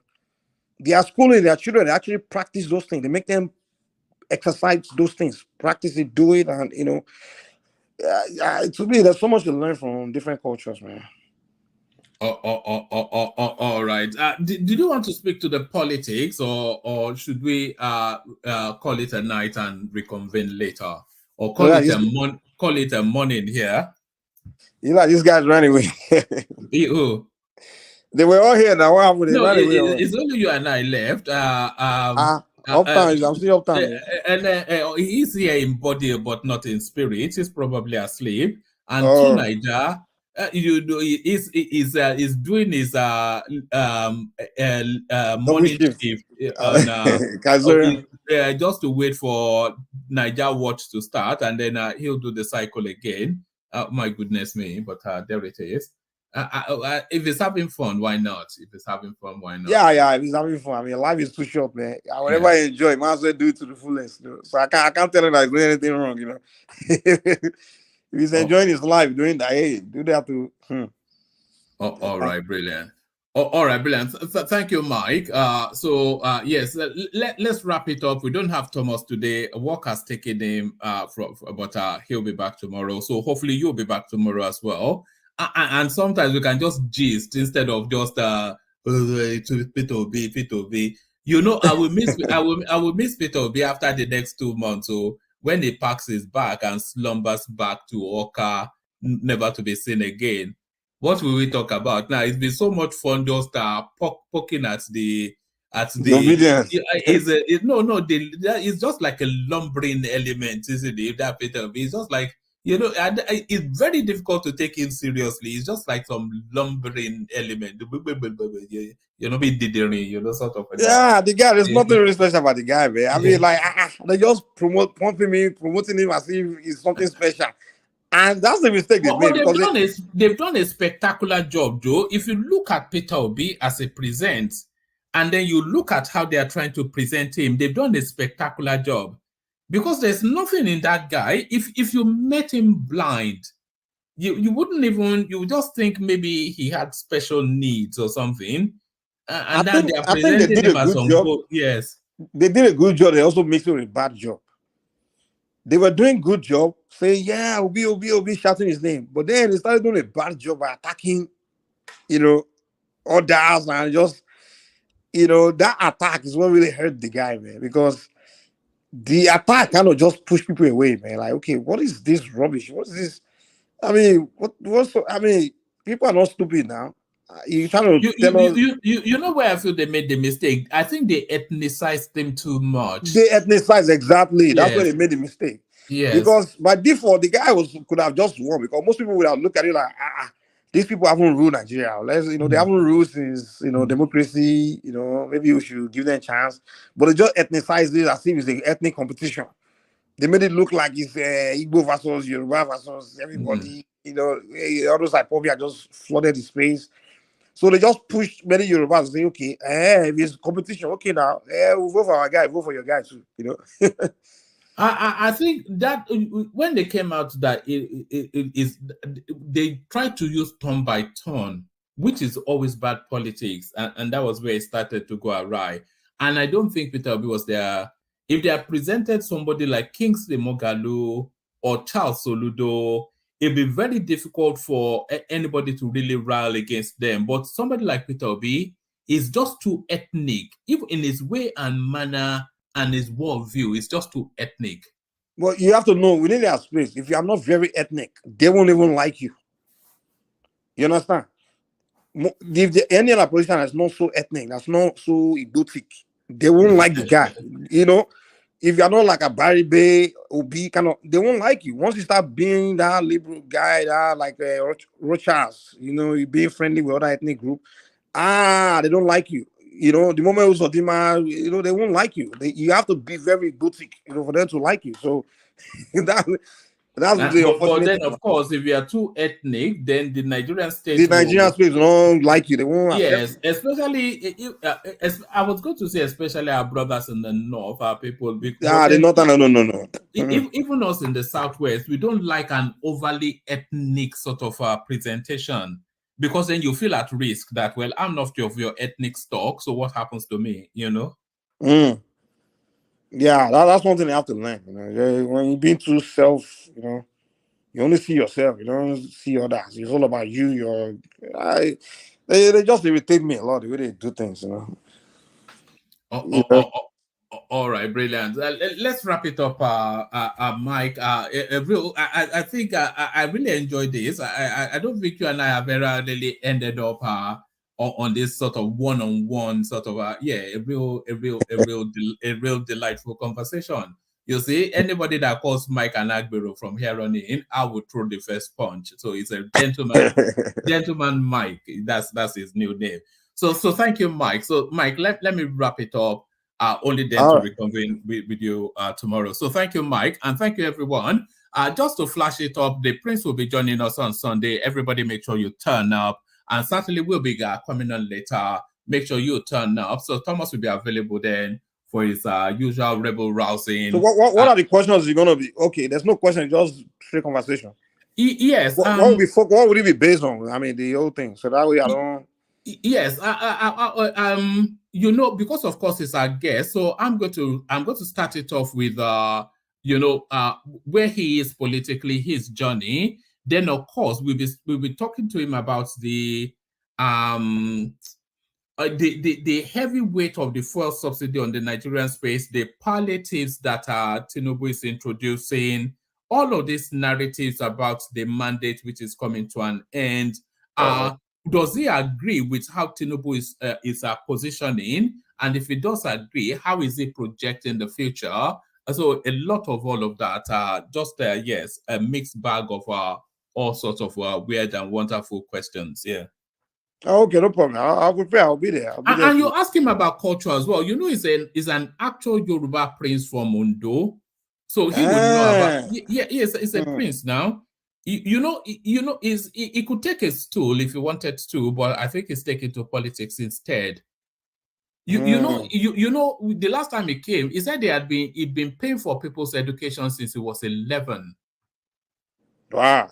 Yeah, so he comes from deep, long-standing wealth and privilege and prestige, you know, all in Yoruba culture. But in between, I'm going to have to research where his stool is because I'm not quite clear on, which royal household is coming out of. Yeah. But yeah, he'll be joining us. All right, Mikey Mike. So we'll round it off. Hopefully we'll see you tomorrow, and we'll pick it up from where we were. So thanks a lot, Mike, and thank you to our listeners. And we'll do it again. And peace.